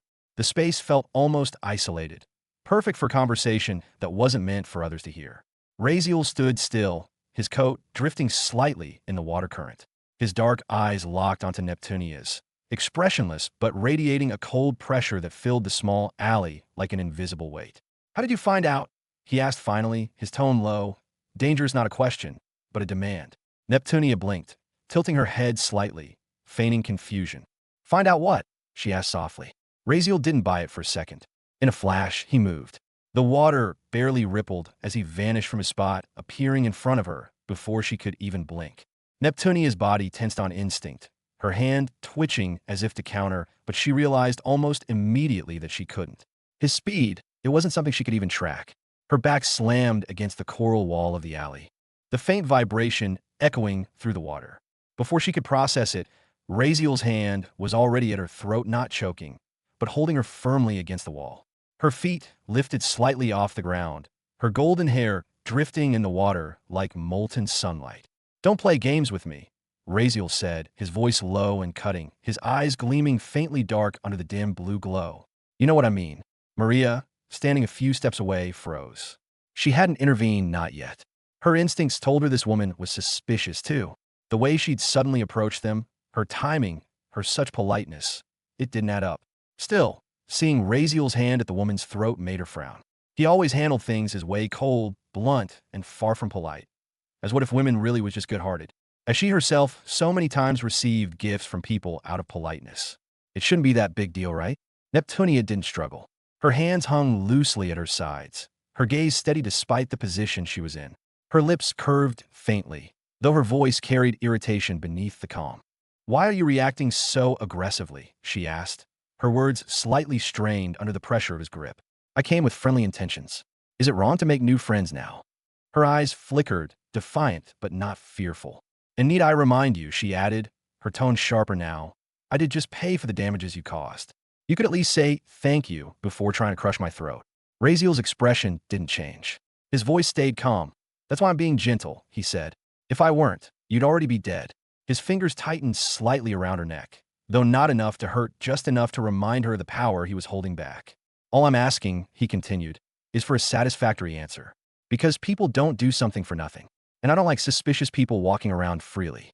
Not when they could become problems later." His gaze sharpened even more. "So tell me, what are your intentions?" Maria watched quietly, the tension thick between them. Raziel's intuition was almost frightening. He could smell deceit before anyone spoke it aloud. But she had to admit, Neptunia didn't look scared. Her lips curved again into a faint smile, though her voice was measured. "Gentle," she repeated softly. "You call this gentle?" Even pressed against the wall, her composure didn't falter. "You're certainly interesting," she said under her breath. Then louder, "Fine. I won't lie." Her tone shifted slightly, more controlled, more businesslike, the same tone she'd used earlier inside the restaurant. "I never said I don't have intentions," she began. "Of course I do. I told you from the start I'm looking for people who could be useful. You two seemed like the type." Raziel's eyes narrowed further, but she continued before he could interrupt. "I'm not trying to trick you," she said, her words smooth but fast, as if trying to reason with him before he lost patience. "I have a job that needs doing, and from what I can see, you both seems strong. I could use that strength, and in exchange, well, you might find me here useful too." Her tone hardened slightly, confidence flickering in her gaze. "I can tell you're not from here," she added. "The clothes you're wearing. It's different. You're not from here, so I assumed you might have come from another sea. Fourth, maybe second." Raziel's grip loosened slightly. She smiled faintly, sensing his moment of stillness. "I figured as much," she said softly. "Which means you're not familiar with this sea. You'll definitely need someone who knows this place. Someone who can help you move through it without drawing attention." Raziel's silence was her cue to keep talking. "So yes," she concluded simply, "I have my motives. I want to work together. You're strong, clearly not from around here, and I have resources you don't. It's mutually beneficial." Her voice grew quieter, more serious. "And if you are from the fourth sea, then we're heading in the same direction anyway." She smiled again, the same charming, dangerous smile as before. "So, do we have an understanding?" Raziel didn't answer immediately. His eyes studied her face closely, searching for even the smallest twitch that could betray deceit. Maria held her breath, her gaze flicking between the two of them. Raziel's icy control and Neptunia's composed boldness creating an invisible standoff in the quiet water. For several long seconds, no one spoke. Raziel thought about her words for several moments before finally loosening his grip. His dark eyes studied Neptunia closely, scanning every inch of her expression. Even though she looked calm, he could tell something about her didn't quite match her act. Her energy, her composure was too steady for someone who'd just been pinned against a wall by the throat. She was strong, stronger than she wanted him to think. When he grabbed her, she hadn't resisted. Not because she couldn't, but because she'd chosen not to. That alone made him cautious. Maybe she truly did need something from him. Maybe she wasn't lying about the business she mentioned. Or maybe she was just a very good liar. Either way, her reaction or lack of one told him she was worth paying attention to. He let go of her neck at last, lowering his arm. Neptunia rubbed the spot lightly, but didn't show any anger or fear. Razeal stood still for a moment, deep in thought. He knew very well that he might need her, or someone at least, that he was sure of, at some points even. Yograj, the only one familiar with Atlantis and its structure, was gone, lost somewhere in the chaos of the reverse gate. Without him, Razeal's knowledge of the underwater world was very limited to fragments of Old Man's few words. He needed direction, someone who understood the hierarchy and layout of this world. And Neptunia, she was clearly from here, confident and definitely familiar with its rules and routes. Of course, he couldn't just walk up to any random Atlantean and ask for help. That would only raise suspicion.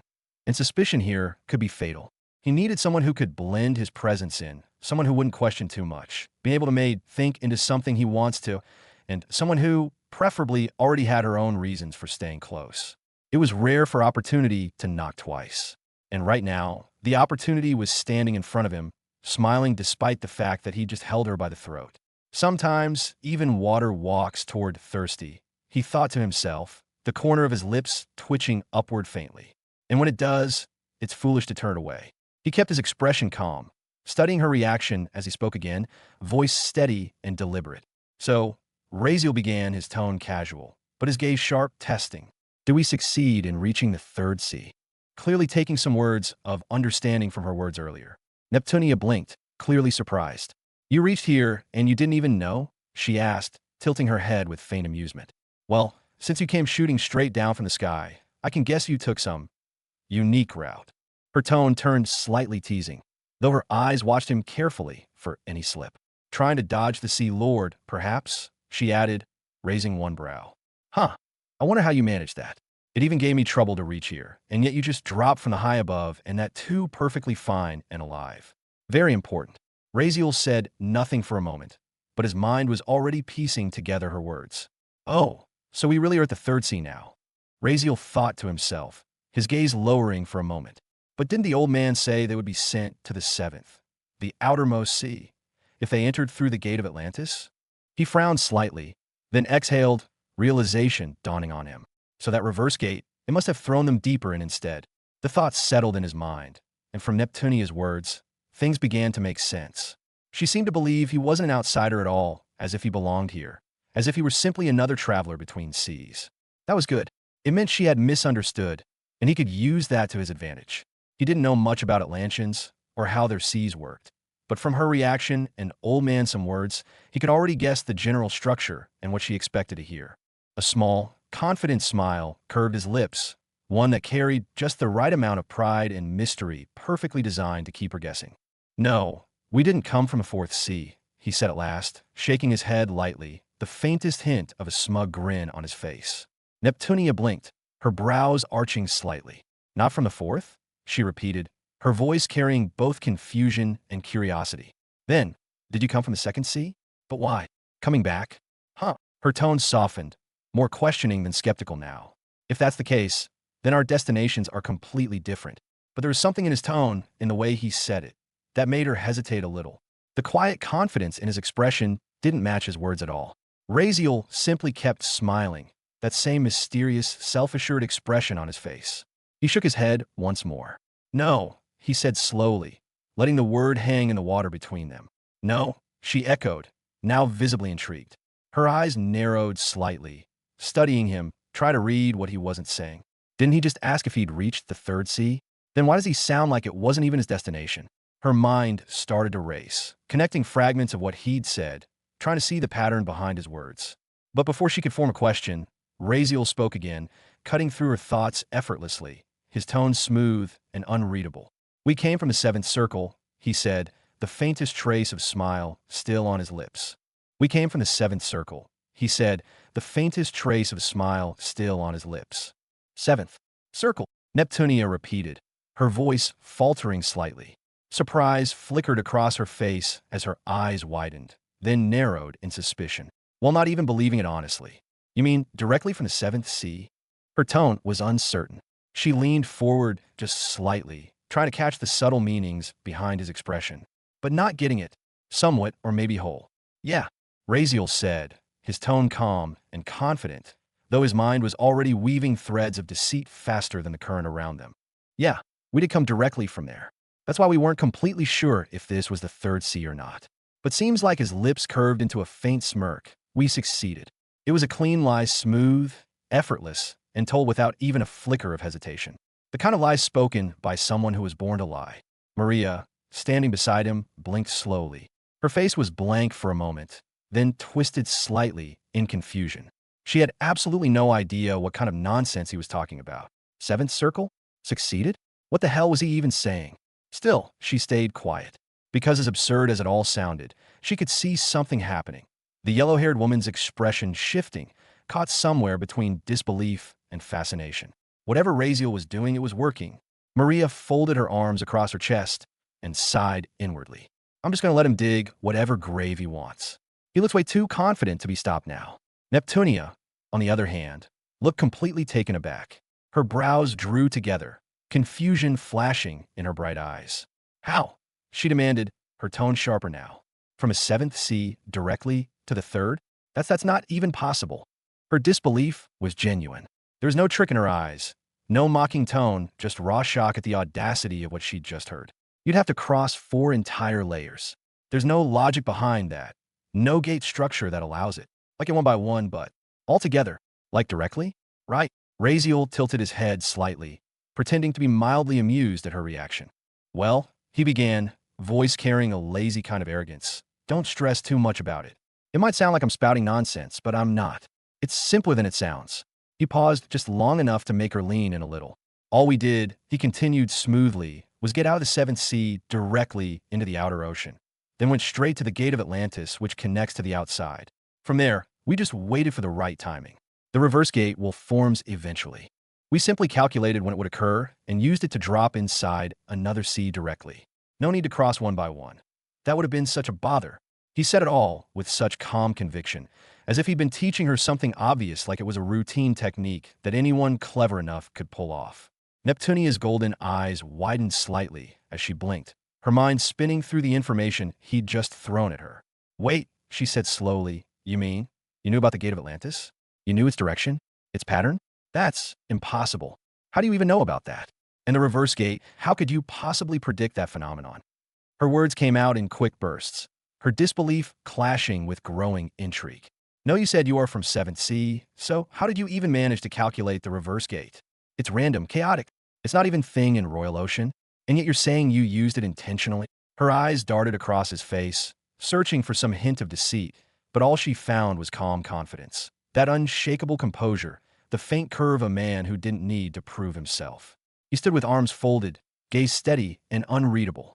To her surprise, the longer she stared, the more convincing he seemed. And worse, his explanation did make a strange kind of sense.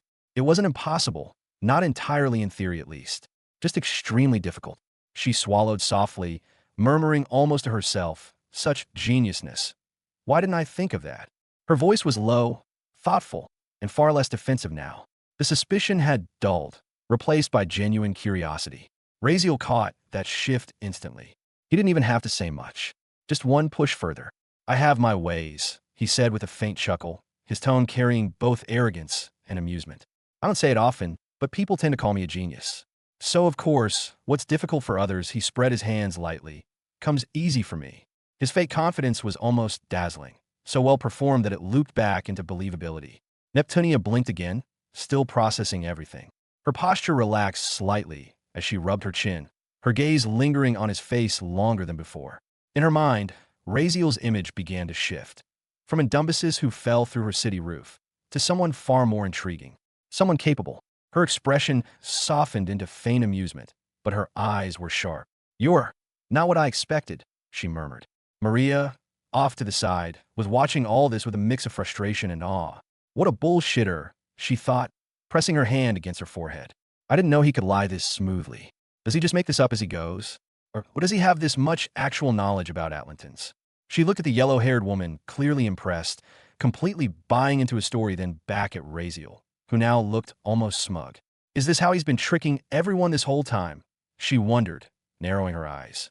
Has he ever lied to her too? The thought lingered longer than she expected. Meanwhile, Razeal sighed lightly, as though genuinely disappointed by something. Still, he said, his tone casual but carrying a trace of dissatisfaction. It's a little disappointing. For my calculations, I expected we'd land directly inside the Royal Sea, or at least somewhere within the Second Sea.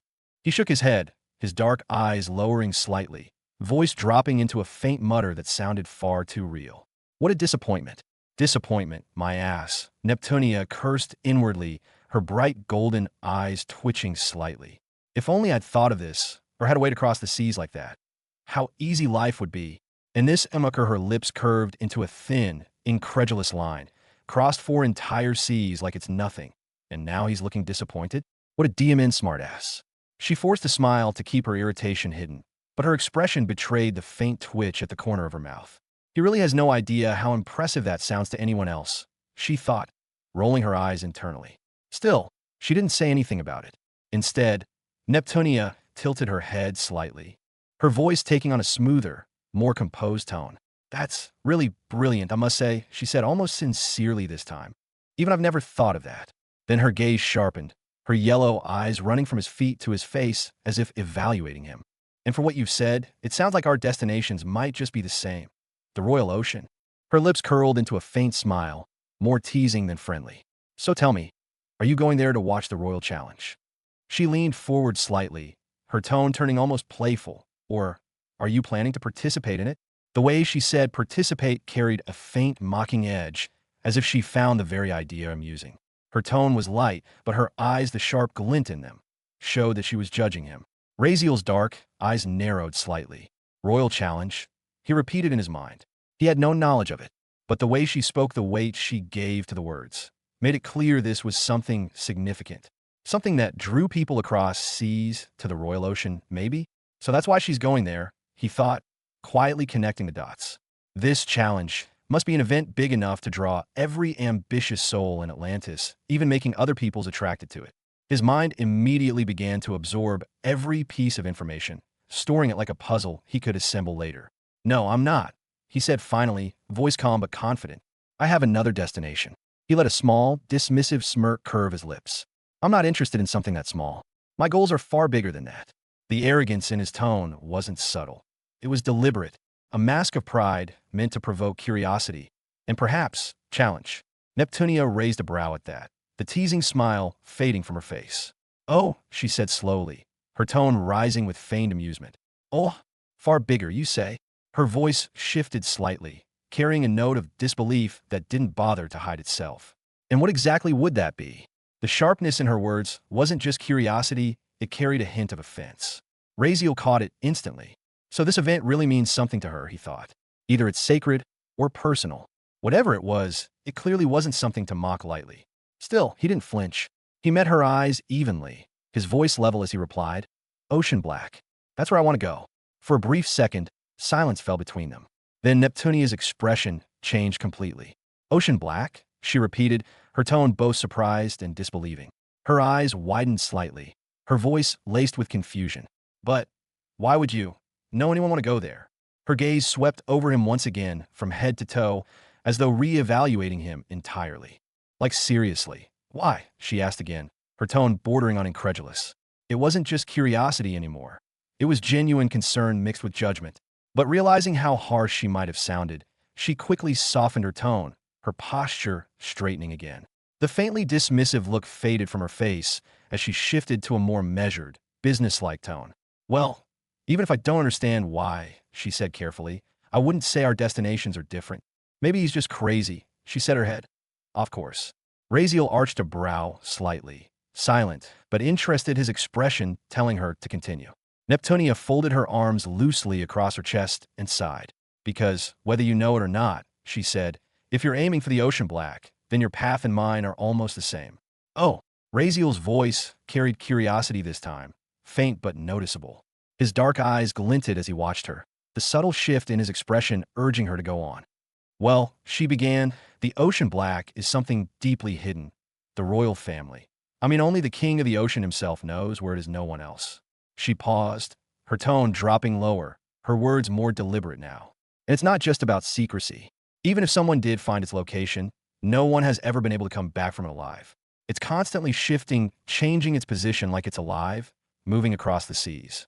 The only one who can reveal its true location is the king himself. Her eyes lifted to meet his again, and, as you can imagine, the king wouldn't give that information for free, or even a bigger prize. Razeal stayed silent, expression neutral but mind racing behind his calm eyes. Neptunia smiled, faintly a sharp, knowing smile. "But you're lucky," she said, her voice turning lighter again. "Because if your goal truly is the ocean black, then there's a chance, one, and only one that can get you there." She leaned slightly closer, her tone quiet but filled with purpose. "If you participate in the Royal Challenge and win second place, as a reward for winning, the king himself will grant you a single wish." She paused to let her words sink in. "A wish that the king cannot refuse. No matter what it is," she added, her eyes gleaming with the weight of her statement. "That's the rule of the ocean throne, the dignity of the king's word." She crossed her arms again and smiled, confident and composed. "So, if you really want to reach the ocean black, that wish would be your key. You could ask for the path, the location, even direct passage, and he would be forced to grant it." Her gaze softened slightly as she looked at him, lowering her voice. "Which means, if you want to go there, our paths align perfectly. We both need to reach the royal ocean." She smiled again, this time with a touch of warmth behind the calculation in her tone. "So come with me," she said simply, "because that's where both our journeys lead, to the same destination." Razeal stood silent for a few seconds, the faint smile still on his lips. The shadows in his eyes shifted slightly, as if he was already calculating his next move. Razeal narrowed his eyes slightly at Neptunia's words, his gaze thoughtful and sharp. He wasn't the kind of man who believed things easily. Not from strangers, and especially not from those who offered help so conveniently. Still, her explanation made a certain amount of sense. Could what she's saying be real? He wondered. The logic seemed sound enough, but it was too soon to trust it blindly. Yet, even with his doubts, one fact was clear: he needed to reach the royal ocean. That was his next step, no matter what.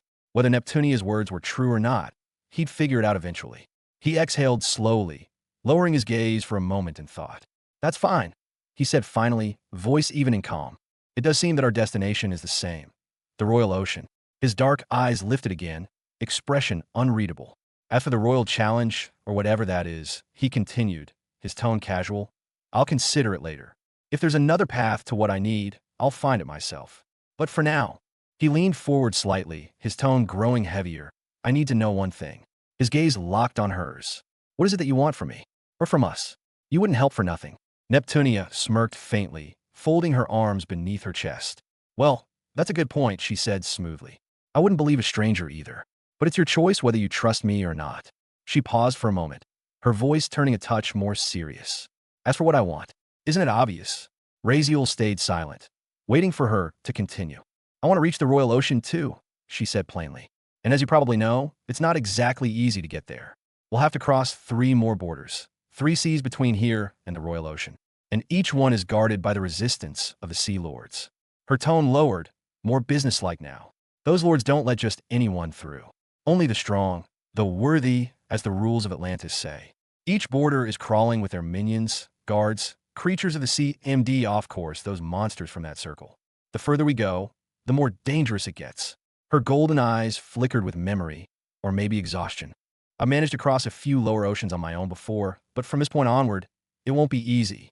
For the last month, I've been waiting, watching travelers come and go, hoping to find someone capable enough to cross with me. Having same interest top off course." Her gaze landed squarely on Razeal. "And then you hear," she said simply. "Strong. Well, at least seems like it. You aren't exactly the type, but then again. Fastest option and best. He'll choose faster." She tilted her head slightly, her smile faint but cunning. "If we work together, our chances are much better. Alone, even I'd admit it's close to S-dash. And if we're too unlucky." She looked off to the side, her tone darkening. "We might just bump into one of the Sea Lords themselves. If that happens, running will be our only hope. Dying alone out there would be just bad." Her gaze flicked back to him, her expression calm again. So yes, I thought, why not together? Raziel stayed silent for several seconds after she finished. Her explanation made sense. It even matched some of the things the old man had said before about Atlantis' structure, the borders, the guardians, the sea lords. He glanced down slightly, thoughtful, then back at her. You know the paths to all the oceans, then? He asked finally. Neptunia nodded confidently. Yes, I do. Actually, she added, brushing a strand of yellow hair behind her ear, I know the best routes. The ones that are fastest, safest, and least likely to draw the attention of a sea lord or their minions. Raziel's lips curved faintly. That's good, he said quietly. His tone was calm, but inside his mind, the gears were already turning. If she's right, and her paths are truly that safe, this might be easier than he thought. A faint spark of amusement flickered in his eyes. Can my luck really be that bad twice in a row? And if it's just one time, he can definitely take care of it. Not that big of a deal for him. He nodded once. Good, he said aloud. Then we have a deal. His tone hardened suddenly as he met her gaze again. But I'll warn you now, if you try anything, if you even think about crossing me, you'll regret it. Neptunia raised a brow at his tone, then let out a small laugh, shaking her head. Relax, she said, waving her hand dismissively. I don't have time for tricks. I'm not here to play games. And I have no reason to waste my energy on people who clearly have nothing to steal from. Her tone was teasing, almost arrogant. You two look poor. Respectfully, she said lightly, smirking. I doubt I'll find anyone richer than myself around here. So trust me, I've got no reason to betray you. Raziel didn't react. He simply stared at her for a moment, his face emotionless, then gave a small nod. My name's Raziel, he said, his tone clipped and simple. And she's Maria. He didn't offer a handshake, didn't soften his voice, just stated their names as fact. Neptunia didn't seem offended. She merely nodded in return, her tone neutral. Neptunia, she said, reintroducing herself with a slight shrug, as though formality didn't matter much to her either. There was a pause, brief but noticeable. Then her lips curved again, this time in a more mischievous smile. So, she said, drawing out the word, are you two a couple? Raziel blinked once. Maria frowned. The question caught both of them off guard. Neptunia's expression was playful, her golden eyes full of amusement. I mean, you did fall together through a building, and you were holding her like she was made of glass, she teased, her voice lilting with curiosity. But now you're standing a few feet apart, not even talking to each other. It's strange. Her tone was half mocking, half genuinely curious. The kind of question meant to probe, just a little deeper. No, Raziel and Maria said in perfect unison. Raziel's voice was flat, indifferent. Maria's, however, carried a clear note of disgust. Neptunia blinked, taken aback by how fast and unified the response was. Oh, she said, laughing softly. Oh. Her tone was amused now. That was quick. She tilted her head, glancing between the two of them, studying their faces. Then what exactly is your relationship? She asked, her expression colorful and curious. You don't seem like friends, and she doesn't seem like your subordinate either. Maria froze for a second, caught off guard. She hesitated, glancing toward Raziel, as if unsure what to say. Raziel, however, didn't hesitate for even a breath. A small, confident smile appeared on his lips. Well, she's my BTCH. Raziel, however, didn't hesitate for even a breath. A faint, confident smile curved on his lips, the kind that revealed nothing yet implied everything. Well, he said calmly, his tone unreadable. She's my BTCH. The way he said it almost made Maria blink in disbelief. She had been about to say something, ready to maybe come up with something better, but his words struck her first. Her mouth opened, then closed again. For several long seconds, she simply stared at him, her expression frozen between confusion, outrage, and disbelief. BTCH? How dare? Her noble pride twitched, but her sense of survival told her not to explode. Not yet. Neptunia blinked too, caught off guard by the unexpected answer. Well, that was entirely unexpected, she said slowly, her brows arching high as her lips curved into an uncertain smile. I'll be honest, I'm a little speechless. Her eyes flicked between the two of them, pausing briefly on Maria, whose stiff posture said more than words ever could. Neptunia gave a light, awkward chuckle. But hey, I won't judge, she added with an amused tone that didn't quite match the faintly judgmental look in her eyes. Maria clenched her jaw slightly. That's really not whatever you might be thinking, she said quickly, trying to explain, though her voice betrayed a trace of restrained humiliation. Her pride, that quiet, noble flame, burned at being misunderstood like this. Neptunia raised her hand slightly, feigning innocence.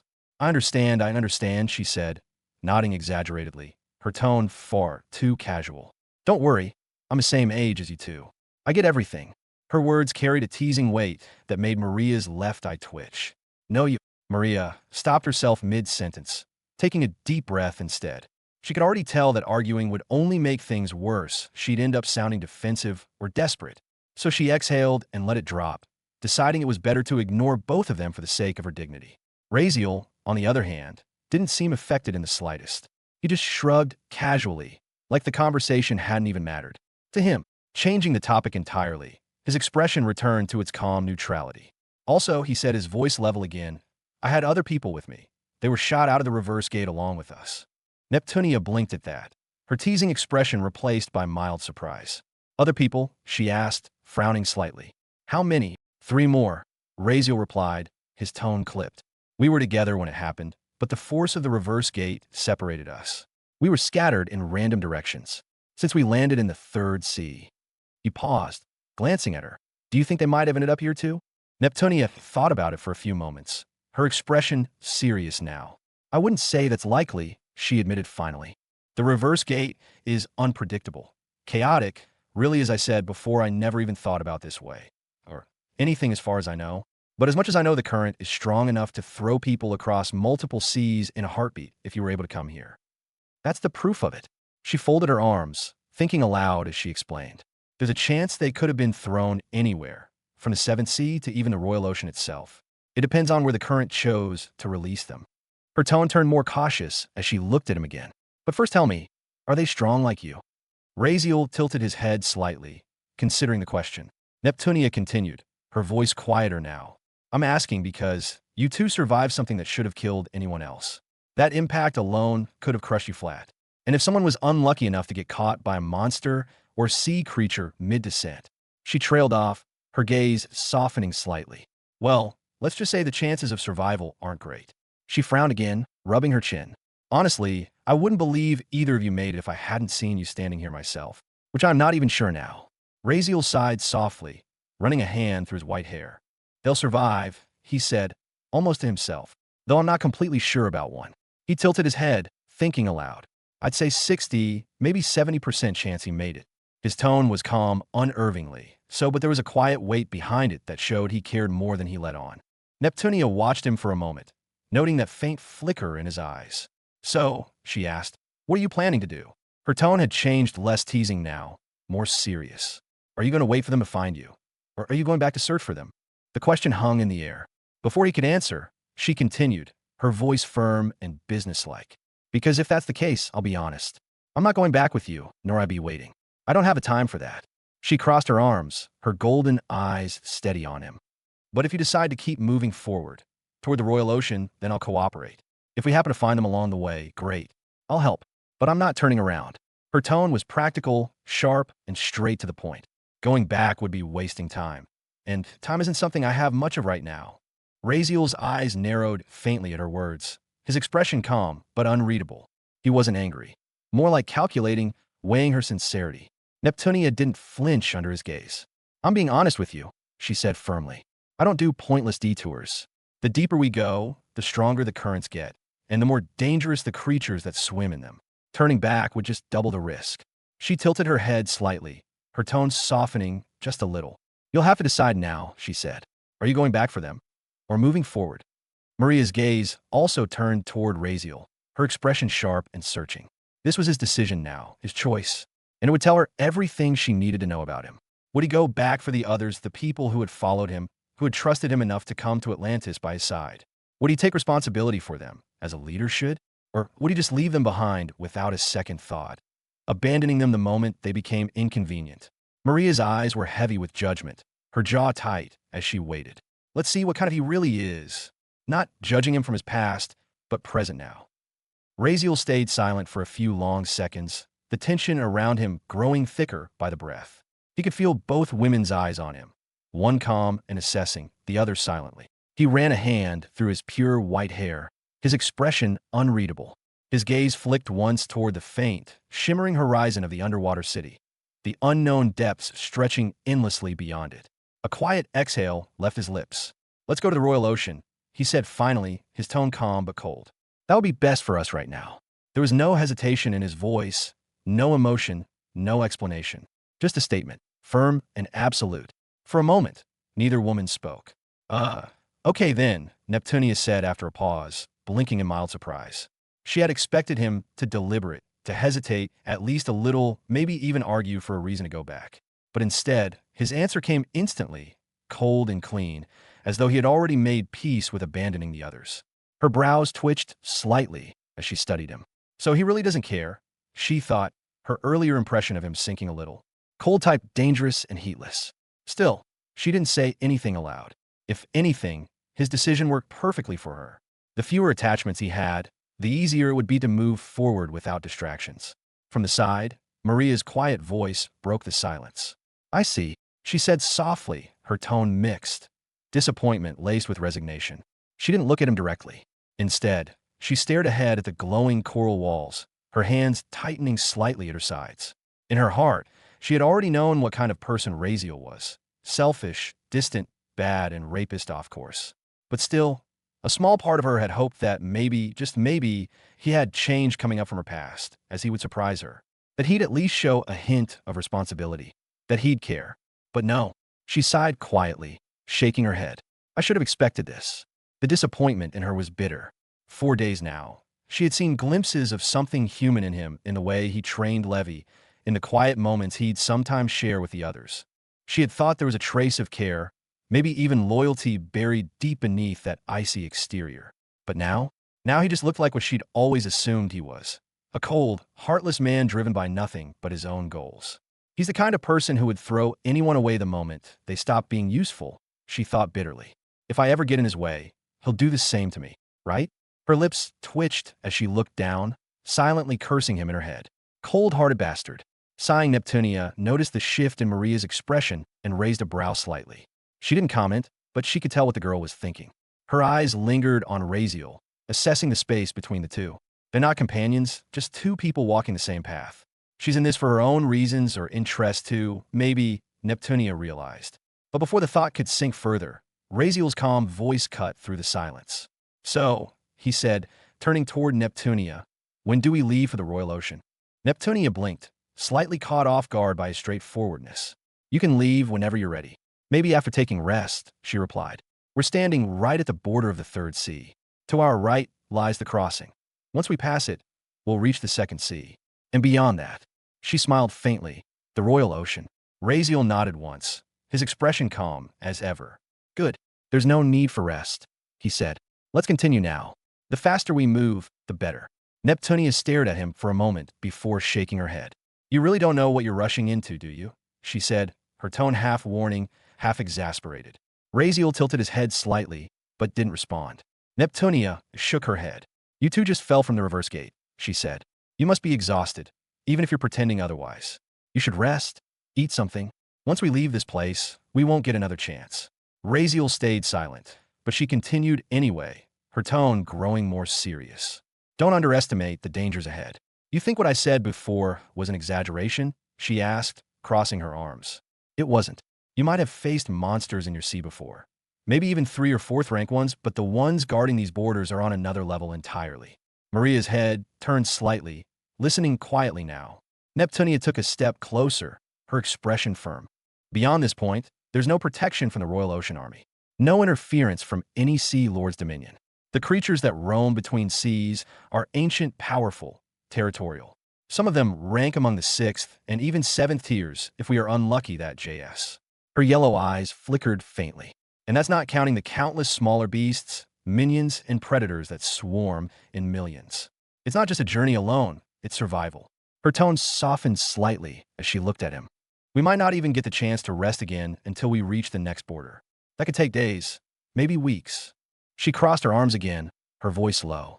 So if you're smart, you'll eat something and take what little rest you can now. Otherwise, she glanced toward the darkening water in the distance. The sea will eat you alive long before you see the next light. Her warning lingered between them, echoing softly under the pressure of the ocean above. Maria frowned deeply, her brows knitting together as Neptunia's words echoed in her mind. Monsters of a 6th and 7th rank? Monsters of a 6th and 7th rank? Those numbers alone were enough to make her stomach twist. She had faced strong beasts before, dangerous ones, deadly ones, but never anything near that level. A peak 4th rank beast was already enough to push her to her limits, and even those fights might left her half dead. But 6th or 7th rank, those were monsters that could crush her without even trying. Beings tens of thousands of times stronger than she could currently handle. And Neptunia had said there would be many of them. That thought alone made her pulse quicken, her heart thudding painfully against her chest. For a brief moment, she actually considered turning back. The idea of charging into something so impossible felt like walking straight into death's embrace. But then she looked at Razeal. I can't leave now, she told herself. Not when I'm still relying on him. He was her only real protection here. Her only shield in a world she didn't understand. She wasn't from Atlantis. She didn't even know the rules of this place, the creatures, or the structure of its endless seas. Without him, she'd be lost before she even made it past the first current. And more than that, she reminded herself of why she had chosen to follow him in the first place. The bloodline. She had begged him once, pleaded even, to help her extract it, to free her from what was buried within her veins. It was a decision she had made knowing full well the risks. Even if it meant her death in the end, she had already accepted that fate. There was no turning back now. Still, Neptunia's warning had shaken her. Preparation was necessary. They needed rest, supplies, and a proper plan. Charging forward without it was SSS-dash. She turned to look at Razeal, expecting him to agree. Surely, even he would see reason this time. But Razeal was Razeal.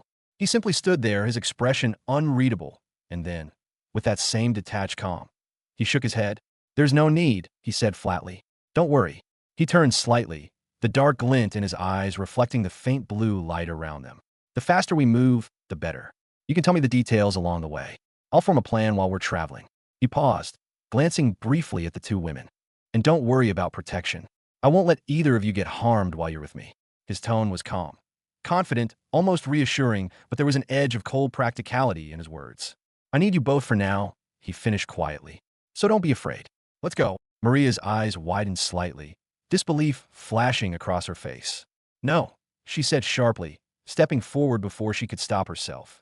You should be a little more considerate about this. It's too dangerous to just rush in like that. Razeal didn't react, didn't even turn toward her. Maria clenched her fists.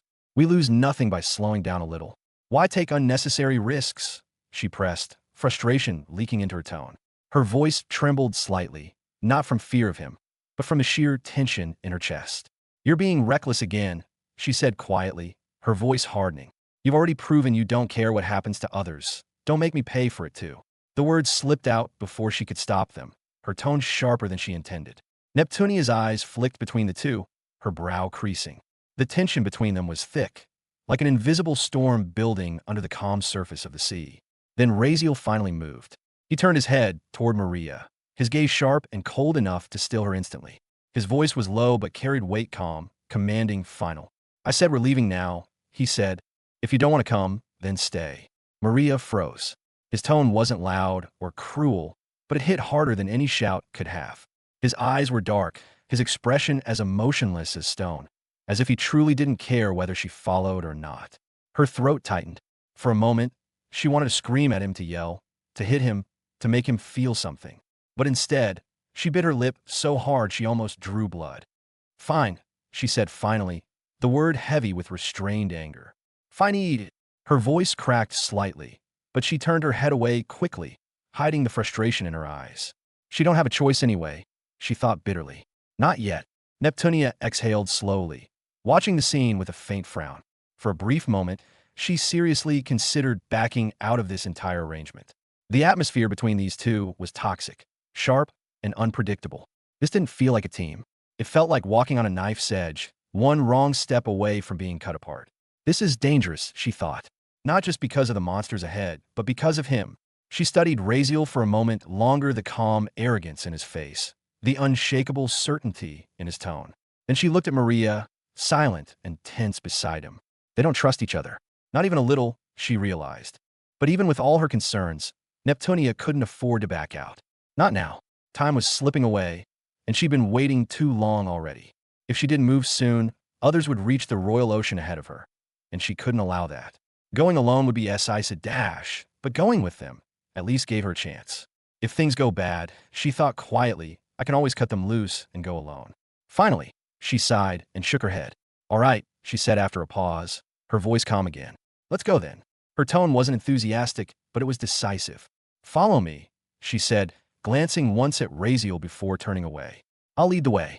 Without another word, she began to move her body, gliding effortlessly through the shimmering water, her yellow hair flowing like liquid sunlight behind her as she drifted forward. Can you swim? Razeal turned his head slightly toward Maria as he asked the question, his tone casual but his gaze direct. Maria stopped mid-motion, her sharp eyes narrowing in disbelief. I'm from the Grave family, she snapped, her voice dripping with disdain. This is my favorable domain. Her words carried the weight of pride and irritation, as if the very act of him asking such a question was an insult in itself. Without waiting for a response, she turned away, her long hair flowing behind her like strands of deep-water silk, and drifted forward effortlessly through the water. Razeal watched as she glided toward Neptunia, her movements smooth and controlled, almost like she was part of the sea itself. Neptunia swam beside her, graceful and natural, each movement fluid, the water responding to her body as though it were obeying her will. He exhaled softly, glancing down at himself. How am I supposed to do that? He wasn't embarrassed, not really, but it was inconvenient. He had never learned to swim. There was simply no reason to, not in the world he had lived in before. And now, here he was walking along the sea floor, while the two women drifted ahead like spirits of the ocean. He frowned slightly, a rare hint of frustration in his otherwise calm expression. This is ridiculous. He missed his shadow manipulation more than ever. The control, the freedom it gave him, he could have used his own shadows to move effortlessly through the water, to leap, to flow with the currents. But now, with his dark mana completely drained, he was stuck using his body alone. Still, he wasn't the type to be limited for long. Bending his legs slightly, he pushed off the ocean floor with sheer force, propelling himself forward. The water resistance was heavy, but his strength was more than enough to compensate. His body shot upward and forward, cutting through the dense blue water. It wasn't elegant. Not like theirs, but it worked. He used a mixture of brute force and instinct, kicking his legs and adjusting his posture until his body began to move more fluidly. So he was no longer just walking or sinking but gliding, not fast but steady. The women ahead of him seemed to notice, slowing down slightly, perhaps out of courtesy, letting him catch up. Razeal's sharp eyes lifted to them, to Neptunia's glowing silhouette, to Maria's fluid movements before focusing on the vast stretch of deep water ahead. There will be monsters in the way too, he thought quietly to himself, his mind already working, calculating. The idea didn't scare him. If anything, it intrigued him. Every creature they faced would be another opportunity to test himself, to grow stronger, to level up the abilities he was still refining. Particularly his killing intent. That skill had always fascinated him. He was far to evolving it, but yeah, maybe these deep-sea creatures would be exactly what he needed to push it to the next stage. As his mind drifted through his thoughts the question of why he had chosen to go forward instead of back. He didn't regret it, but he wasn't blind to what it looked like. To Maria, to Neptunia, to anyone it would seem cruel, heartless even. Leaving behind Aurora, Yograj, and Levi without searching for them. But he had his reasons. First of all, the obvious one. Yograj and Aurora were immortals. They wouldn't die, no matter what happened. Even if they were torn apart, crushed, drowned, burned, they'd come back. So worrying about them was a waste of time. That left Levi. Razeal sighed, slightly, just for a fraction of a second, before he shook the thought away. He hoped Levi had survived. Dude wasn't particularly strong, but he was resourceful, and he'd been holding on to Aurora when they were thrown apart. That alone gave him a chance, maybe not a big one, but a chance nonetheless. If he had fallen alone, then yes, he was probably dead. 90% chance. But if Aurora was with him, the odds improved. Maybe 50-50, and Razeal was fine with those numbers. The problem wasn't whether he cared. It was time. If Razeal went back, there'd be 5 seas to search through massive, endless stretches of ocean. Ahead, there are only 2. So by probability, there's a 30 to 35% chance they might be in the direction he's already headed. The odds are lower, sure, but going back isn't really an option. It's not easy to search the seas. It could take a year or more, a massive loss of time. And there's still no guarantee they're even there. Besides, they already had a plan to go at the Royal Ocean. If they're alive, they'll definitely try to make their way there. It might take a while, but that's their best shot at meeting again. Going back would only waste time and lower the chances of crossing paths later. So, in the end, Raziel did what he had to do. It might seem cruel, but it was the best option available. He had to make a choice, and he made it the logical one. Maybe he's cold, emotionless, or even heartless, but it is what it is. Is he sad about Levy, if Levy really did die? Maybe. Who knows? Raziel had plans for him, and he did care for that to some degree.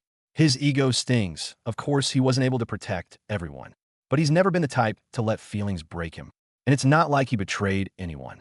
He protected them, tried to save Levy. It was Levy who chose to take that risk and run off. That was his decision. Raziel can't really be blamed for that. Not that he would accept the guilt anyway. Back to Empire, the waves crashed softly against the shore, spreading white foam across the dark sands before retreating back into the endless blue. Standing at the very edge of the coast, the wind brushed against her purple hair, the scent of salt and sea heavy in the air. Marisa stood silently, her gaze fixed on the distant horizon where the sky met the vast ocean. Behind her, a tall woman in a purple uniform stood with her hands clasped neatly behind her back, posture straight, eyes sharp, her tone composed yet filled with restrained curiosity. "I thought you, my lady, wouldn't go to find him," Marcella said calmly, her voice steady but questioning. Marisa didn't turn.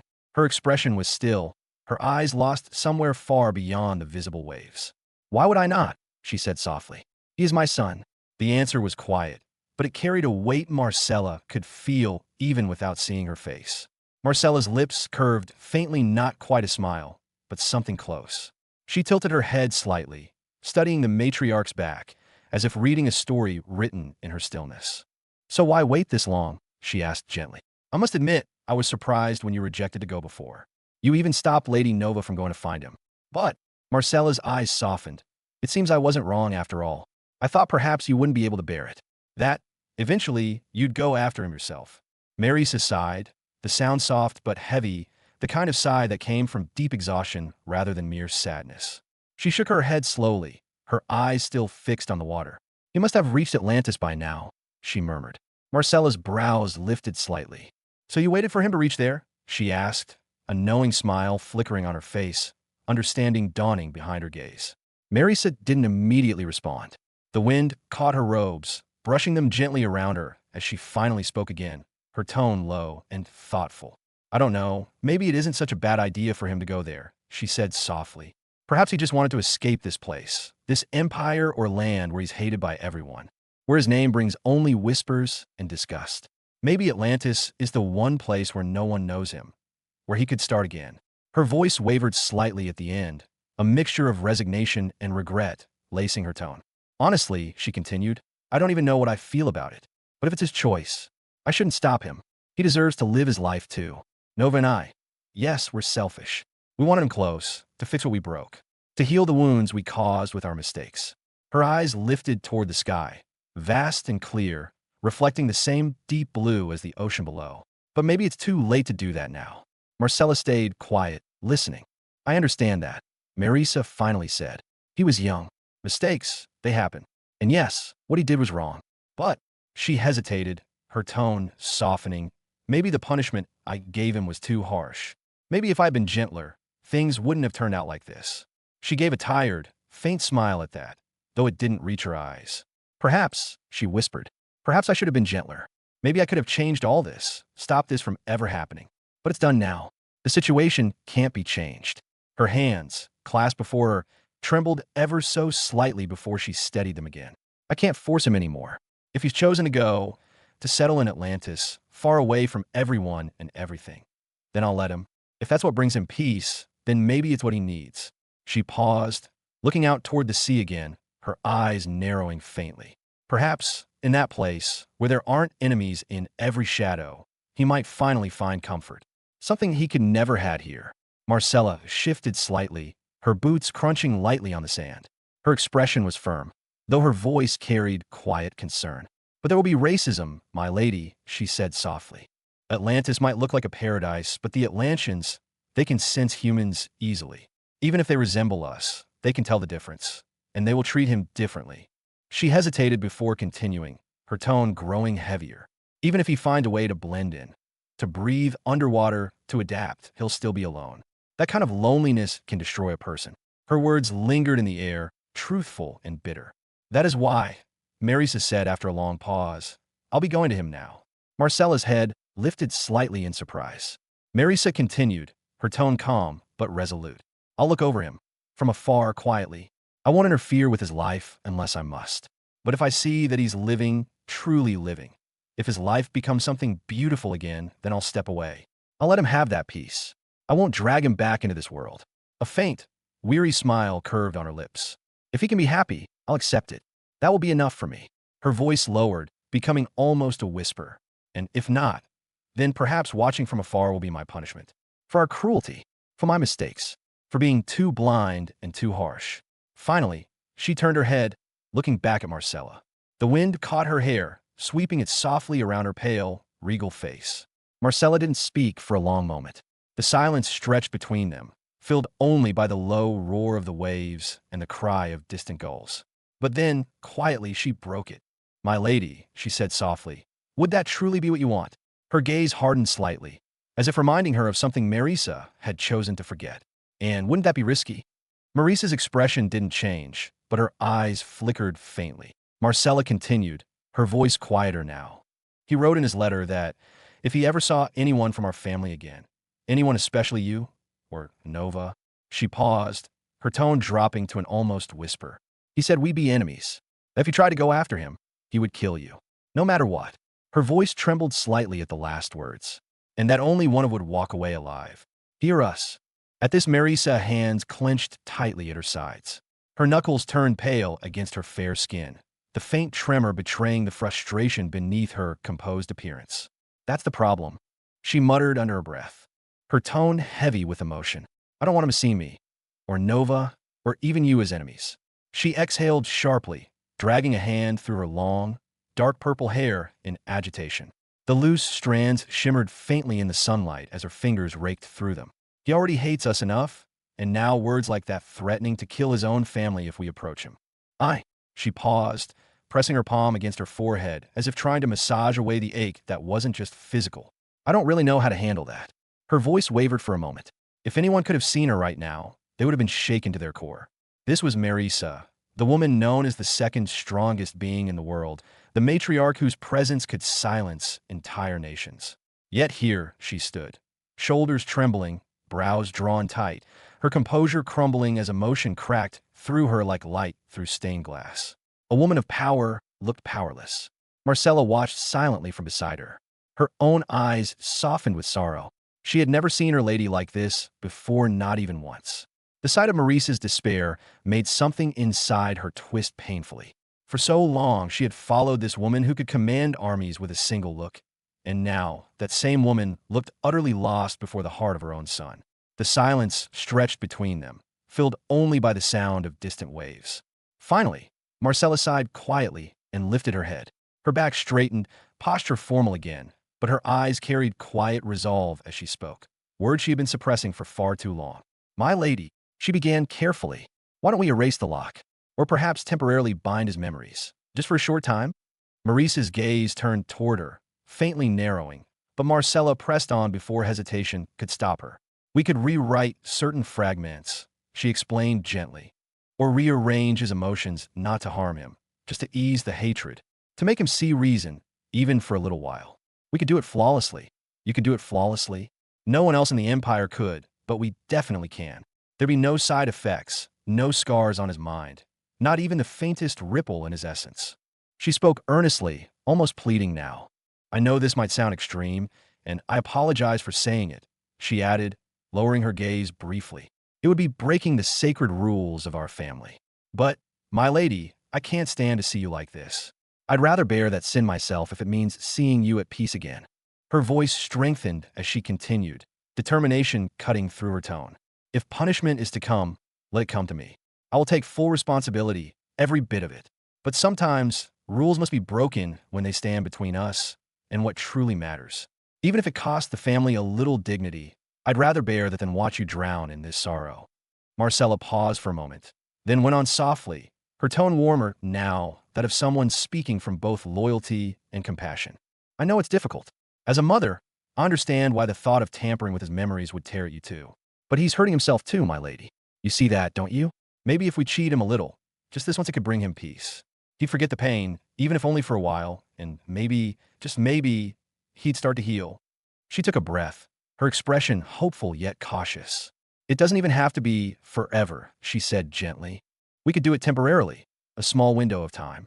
During that time, we could show him love again, remind him he matters to us, help him see we accept our mistakes. And when the effect fades, even if he learns we interfered, he'll remember both versions of us, the cruel past and the kind present. He'll know we tampered, but he'll also remember how it felt when we treated him right.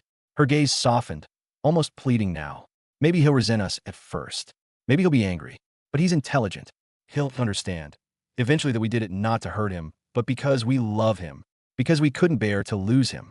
When her words ended, the silence that followed was suffocating.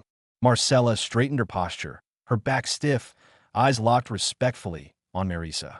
She knew she had crossed a line, one that could easily cost her more than her rank. If anyone else, especially Nova, had heard her speak these words, she'd be dead before she could even finish her sentence. Still, she didn't regret saying them. She would bear whatever came next. Marisa met her eyes in silence. For several long seconds, neither spoke. Then, finally, Marisa exhaled softly, her gaze heavy yet calm. No, she said simply. Marcella blinked, startled by the quiet finality in her tone.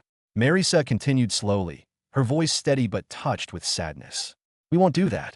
Her eyes lowered, lashes shadowing the faint pain hidden behind them. The feelings he carries, all that hatred, all that pain. I deserve it. Every single bit of it. Marcella's lips parted as if to argue, but the gentle weight of her lady's tone silenced her. Even though what you suggest would work, Marisa said softly, I won't do it. I don't want to. If my love as a mother isn't strong enough to reach him through his hatred, then I don't deserve to be forgiven. If my actions made him hate me, then it should be my actions, not magic, not manipulation, that make him love me again. She lifted her gaze once more, and for a moment, the regal strength of the matriarch returned. Not in power, but in resolve. I don't want to cheat that, she said, shaking her head faintly. I know there are countless ways I could make him forgive me, to force his heart open, to make him love me again, but that wouldn't be real. That would be cruelty disguised as kindness. Her expression softened, a small, sorrowful smile forming on her lips, tired, fragile, but full of dignity. He deserves a mother who can face him honestly, she whispered, not one who would rewrite his heart just to soothe her own pain. It's his right to be angry with me, Marisa said softly, her eyes fixed somewhere in the distance, her voice steadier now, but carrying that deep maternal ache beneath the calm. And it's my right to convince him otherwise, which I will. Her gaze softened a sharp glint that had always defined her as a ruler dimming to something deeply human. There will definitely come a day when he'll understand, she murmured, almost to herself. He can't be that cruel to his mother, can he? A small chuckle escaped her lips. It wasn't mocking, nor confident, just quiet, weary hope wrapped in warmth. The faint curve of her lips carried more pain than amusement. Marcella, standing beside her, lowered her head slightly, her expression faintly touched with admiration. Even after everything that had happened, after all the grief and regret, her lady still managed to sound strong. Marisa hadn't scolded her for suggesting something so bold, something that broke sacred rules. Instead, she had understood that Marcella's intentions were born from care, not disobedience. That alone made Marcella smile softly. Very well, my lady, Marcella said, bowing her head slightly, her voice filled with gentle respect. I expected nothing less from you. Marisa smiled faintly in return, the expression dignified yet tired. The silence between them settled again, calm and strangely comforting, two women standing at the edge of the ocean, both lost in their own thoughts. But then, a soft hum filled the air, almost like the vibration of energy brushing through the wind. The waves slowed, the atmosphere stilled. Both women instinctively lifted their gazes upward. The sky shimmered faintly. Then, from the clouds, two figures descended. They drifted down slowly, weightless, graceful, their presence enough to bend the air around them. The faintest ripples of magic moved through the sea breeze as they touched the ground softly, standing before the two women. Marisa's brow lifted slightly, one elegant eyebrow arching in curiosity. Arabella, she said as recognition dawned, her voice calm yet tinged with surprise. The woman who had landed in front of her, tall, striking, and wild in presence, smiled, her bright eyes glinting like molten lava. How's it going, Marisa? Arabella said lightly. Her usual confident tone softened with a strange warmth. Good, Marisa replied simply, her tone polite but measured. And you? Good as well, Arabella nodded. Greetings, Aunt Marisa, Nancy said politely as she stepped forward, the crystalline wings of ice on her back dispersing into tiny, glittering motes behind her. Her tone was respectful, soft, her posture perfectly straight. Greetings, Aunt Marisa, Nancy said politely as she stepped forward, the crystalline wings of ice on her back dispersing into tiny, glittering motes behind her. Her tone was respectful, soft, her posture perfectly straight. I'm good. How about you? How's your health? I heard about that incident, Marisa said, her voice warm and gentle as her eyes softened. I'm sorry that happened to you. Her gaze lingered on Nancy, assessing quietly, a motherly instinct almost unconsciously taking over. For what she saw, Nancy seemed completely fine. Her body was strong, her draconic aura pulsing steadily, the once fractured balance now harmonized. Even her mental fluctuations were smoother, calmer, almost solid, as though she had finally found her own path. Because of her virulent bloodline, Maurice's sensitivity to energy was extraordinary. She could read a person's emotional and spiritual state with ease. And what she saw in Nancy now filled her with quiet admiration. Nancy nodded once. All thanks to Razeal's help, she said, her voice carrying genuine gratitude, calm, certain, and sincere. At those words, a visible flicker of surprise crossed Maurice's face. Her lips parted slightly, her eyes softening as she blinked once, registering what she'd just heard. Then, slowly, a gentle smile formed, one that carried both warmth and melancholy. It was perhaps the first time in years that she had heard someone speak of her son's name with kindness, the first time she'd heard anyone mention his name without bitterness or shame. Honestly, it had become a rarity. Hardly anyone dared say his name in front of her anymore. Except for Marcella and Nova, no one even whispered it in her presence, as if it were some forbidden word, a curse that might get them in consequences. But now, hearing it spoken with such calm respect and even thankfulness, it made feel something good inside her chest. Arabella and Marcella exchanged a brief nod of greeting, acknowledging each other in silence before Arabella spoke again. We've come to thank Razeal, she said, her tone firm but surprisingly respectful, for saving my daughter, for saving her. What could have happened that day? Doesn't even bear thinking about. Since he isn't here, I thought I should come and thank you, as his mother. Her words carried sincerity, not just formality. Marisa was caught off guard even more so when, without hesitation, Arabella suddenly bowed her head toward her. The motion was fluid, deliberate, and utterly shocking. Both Marisa and Marcella froze for a heartbeat, surprise flashing through their eyes. The Dragonweaver and virulent families had never been that close. Their relationship had always been tense, distant, prideful, and edged with rivalry. And with Arabella's wild, fierce personality, something like this, her bowing in front of anyone, much less Marisa, was simply unthinkable. Even Marcella's eyes opened slightly, her lips parting a little. Nancy, standing beside her mother, turned her head to the side, her eyes widening as well. Her breath caught slightly in her throat as she watched the woman she knew best, her fiery, stubborn, proud mother, bow in front of someone else. The sight left her completely stunned. She had never seen her mother do something like this before. Arabella was the kind of woman who would rather break mountains than lower her head to anyone. Yet here she was, lowering her head before Marisa. Nancy's fingers curled slightly by her side. The shock slowly melted into something else, a quiet, heavy realization that settled deep inside her chest. It hit her that her mother must care for her far more than she ever thought. Arabella's pride wasn't something she gave away easily. And for her to bow, it meant she had swallowed her own ego, something nearly impossible for her nature. Nancy didn't say anything, though. She couldn't. Her lips trembled slightly before she turned her head away, unable to keep watching. It was too strange, too emotional to see her mother like this. She didn't want to witness it. Still, deep down, the image etched itself in her heart. Even if she looked away, she knew she'd never forget this moment.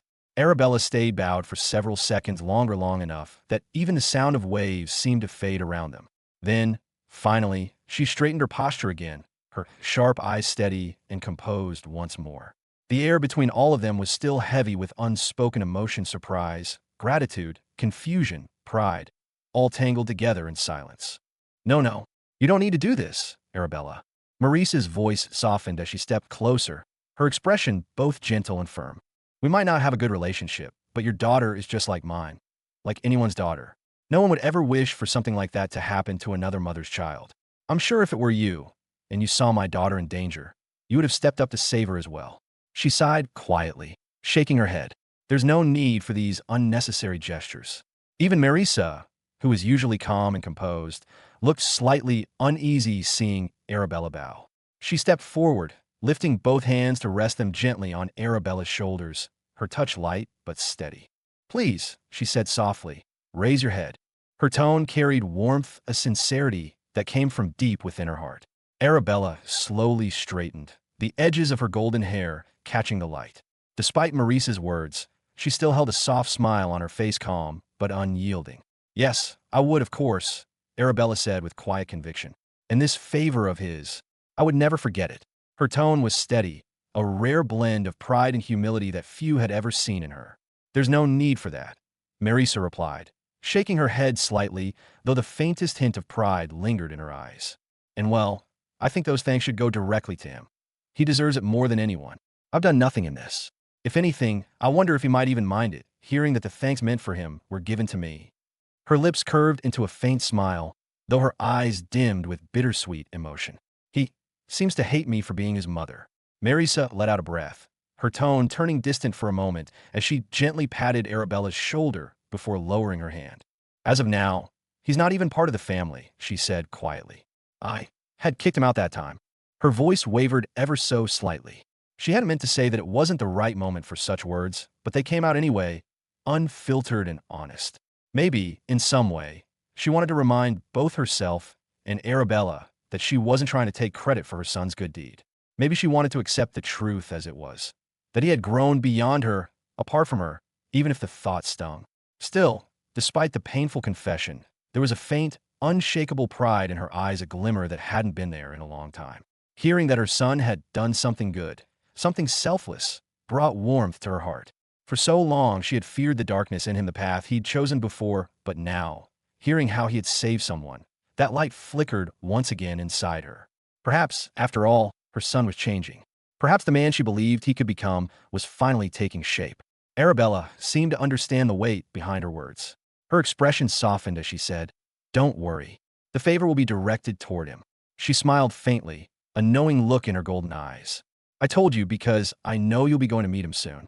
I thought it best that you be the one to give him our thanks, since I really can't go where he went. Though I would have loved to thank him personally, I didn't know he would leave so quickly." Her gaze drifted past Marisa, toward the horizon, the endless expanse of ocean stretching behind her. The waves shimmered under the sun, rolling with soft rhythm, reflecting the thoughts both women kept buried in silence. Marisa's lips curved in a small, understanding smile, but she said nothing, only nodding slightly. Arabella's eyes returned to her, full of quiet empathy. "And I understand," she said after a pause. "Don't be too sad over how he feels toward you. The actions you took might have been different from how I would have handled them. Maybe even harsher, but that doesn't mean you were wrong." Her voice lowered, gentler now. "It's hard being a mother sometimes. You try to do what's best for your child, even when they can't see it. Sometimes, it makes you the villain in their eyes." Marisa's gaze softened, but she stayed quiet, letting Arabella continue. "I believe you can bring him back," Arabella said. "Back to a better place. Maybe even help him forget the scars he's holding on to. You're strong enough to do that." Her words carried genuine warmth, surprising even Marcella, who hadn't expected Arabella of all people to speak so sincerely. Arabella smiled faintly, looking off to the side as if thinking back on her own life. "Don't be too hard on yourself for the actions you took," she continued softly. "Because you can see it too. Because of what happened. Because of those painful choices, he's become a better person. If maybe you hadn't done that, if you hadn't been firm with him when you were, then today my daughter's life might have been ruined." Her tone wavered, a flicker of emotion rising in her voice. He would never have learned from his mistake. He would have just sunk deeper into it. Marisa's eyes dropped slightly, her fingers curling faintly at her side. "What he did, and what happened to him," Arabella went on, "was sad. Yes, but that doesn't make you wrong. You acted as a mother should. You might have been strict, but you were never cruel. And I truly hope he'll come to understand that one day." The sound of waves filled the silence again. Marcella watched both women, her heart heavier now, but touched. "Sometimes," Arabella said quietly, "accepting the harsh actions of someone who loves you is harder than facing the hatred of someone who doesn't." He's still young, maybe too young to see it now. But he will someday. Her eyes met Maurice's, firm and sincere. Don't lose hope, Marisa. And as for you saying you kicked him out of the family, she smiled knowingly. We both know how true that really is. Marisa blinked, a small, tired smile tugging at the corner of her lips. Arabella chuckled faintly. Once a virulent, always a virulent. I don't believe you ever truly wanted to push him away. You said those words only to teach him something. And it seems it worked even if at one point it went very wrong. Still, he's turning into a good person nosy, someone you can be proud of, as a mother. At that, Marisa finally looked at her really looked. And for a moment, both women shared the same soft, silent understanding that only mothers could. Marisa smiled faintly at Arabella's words, though the expression on her face was complicated. She could feel every word echo inside her, because it was the same thing her mind had been whispering to her all along. And yet, that small smile carried 1,000 emotions at once. One side of her heart told her that perhaps her choice back then had been the right one. But the other side, the heavier one, knew that her son's life had been shattered because of it. So how could she be happy? She exhaled softly, the weight of the past pressing against her chest. Her gaze drifted toward the endless horizon, the wind carrying the faint salt of the sea across her face. I wish, she said quietly, shaking her head, I wish I could have found a better solution. I want to make him good. I really did, but yes, there would definitely have been a better way. I should have understood back then what he was going to go through too. Her voice trembled slightly. It will always be my biggest regret. Honestly, she continued, her eyes lowering, I can never even understand now how stupid that decision was. Marisa rarely allowed herself to speak so openly about this. Her tone carried a kind of raw vulnerability that even Marcella hadn't heard from her before. As the two women continued speaking, Nancy, who had been quietly listening from the side, felt her brows furrow more and more with every word. Her fingers curled slightly by her sides, her expression darkening as she bit the inside of her cheek. Something in her couldn't bear to listen any longer. They were talking about him, about Razeal, as if what had happened had somehow fixed him, made him better, like punishment had been a lesson. But Nancy knew the truth. She knew what really happened. Her frown deepened as she looked up, her blue eyes burning with restrained anger. She stared at Maurice's calm, composed face for a moment, and then, unable to stop herself, she spoke. I wouldn't say that, Nancy said firmly, her voice cutting through the quiet like a blade through still water. All three adults turned toward her. Marcella blinked in surprise, and Arabella's eyes twitched. Nancy stood her ground, shoulders straight, expression unshaken. I don't think he was ever a bad person, she continued, voice unwavering. So saying that he learned from his mistake, that's a wrong statement to give. And that's the end of today's chapter from the Dimensional Diary. If you enjoyed wandering these worlds with me, don't forget to like the video, share it with fellow adventurers, and subscribe so you never miss the next story that unfolds.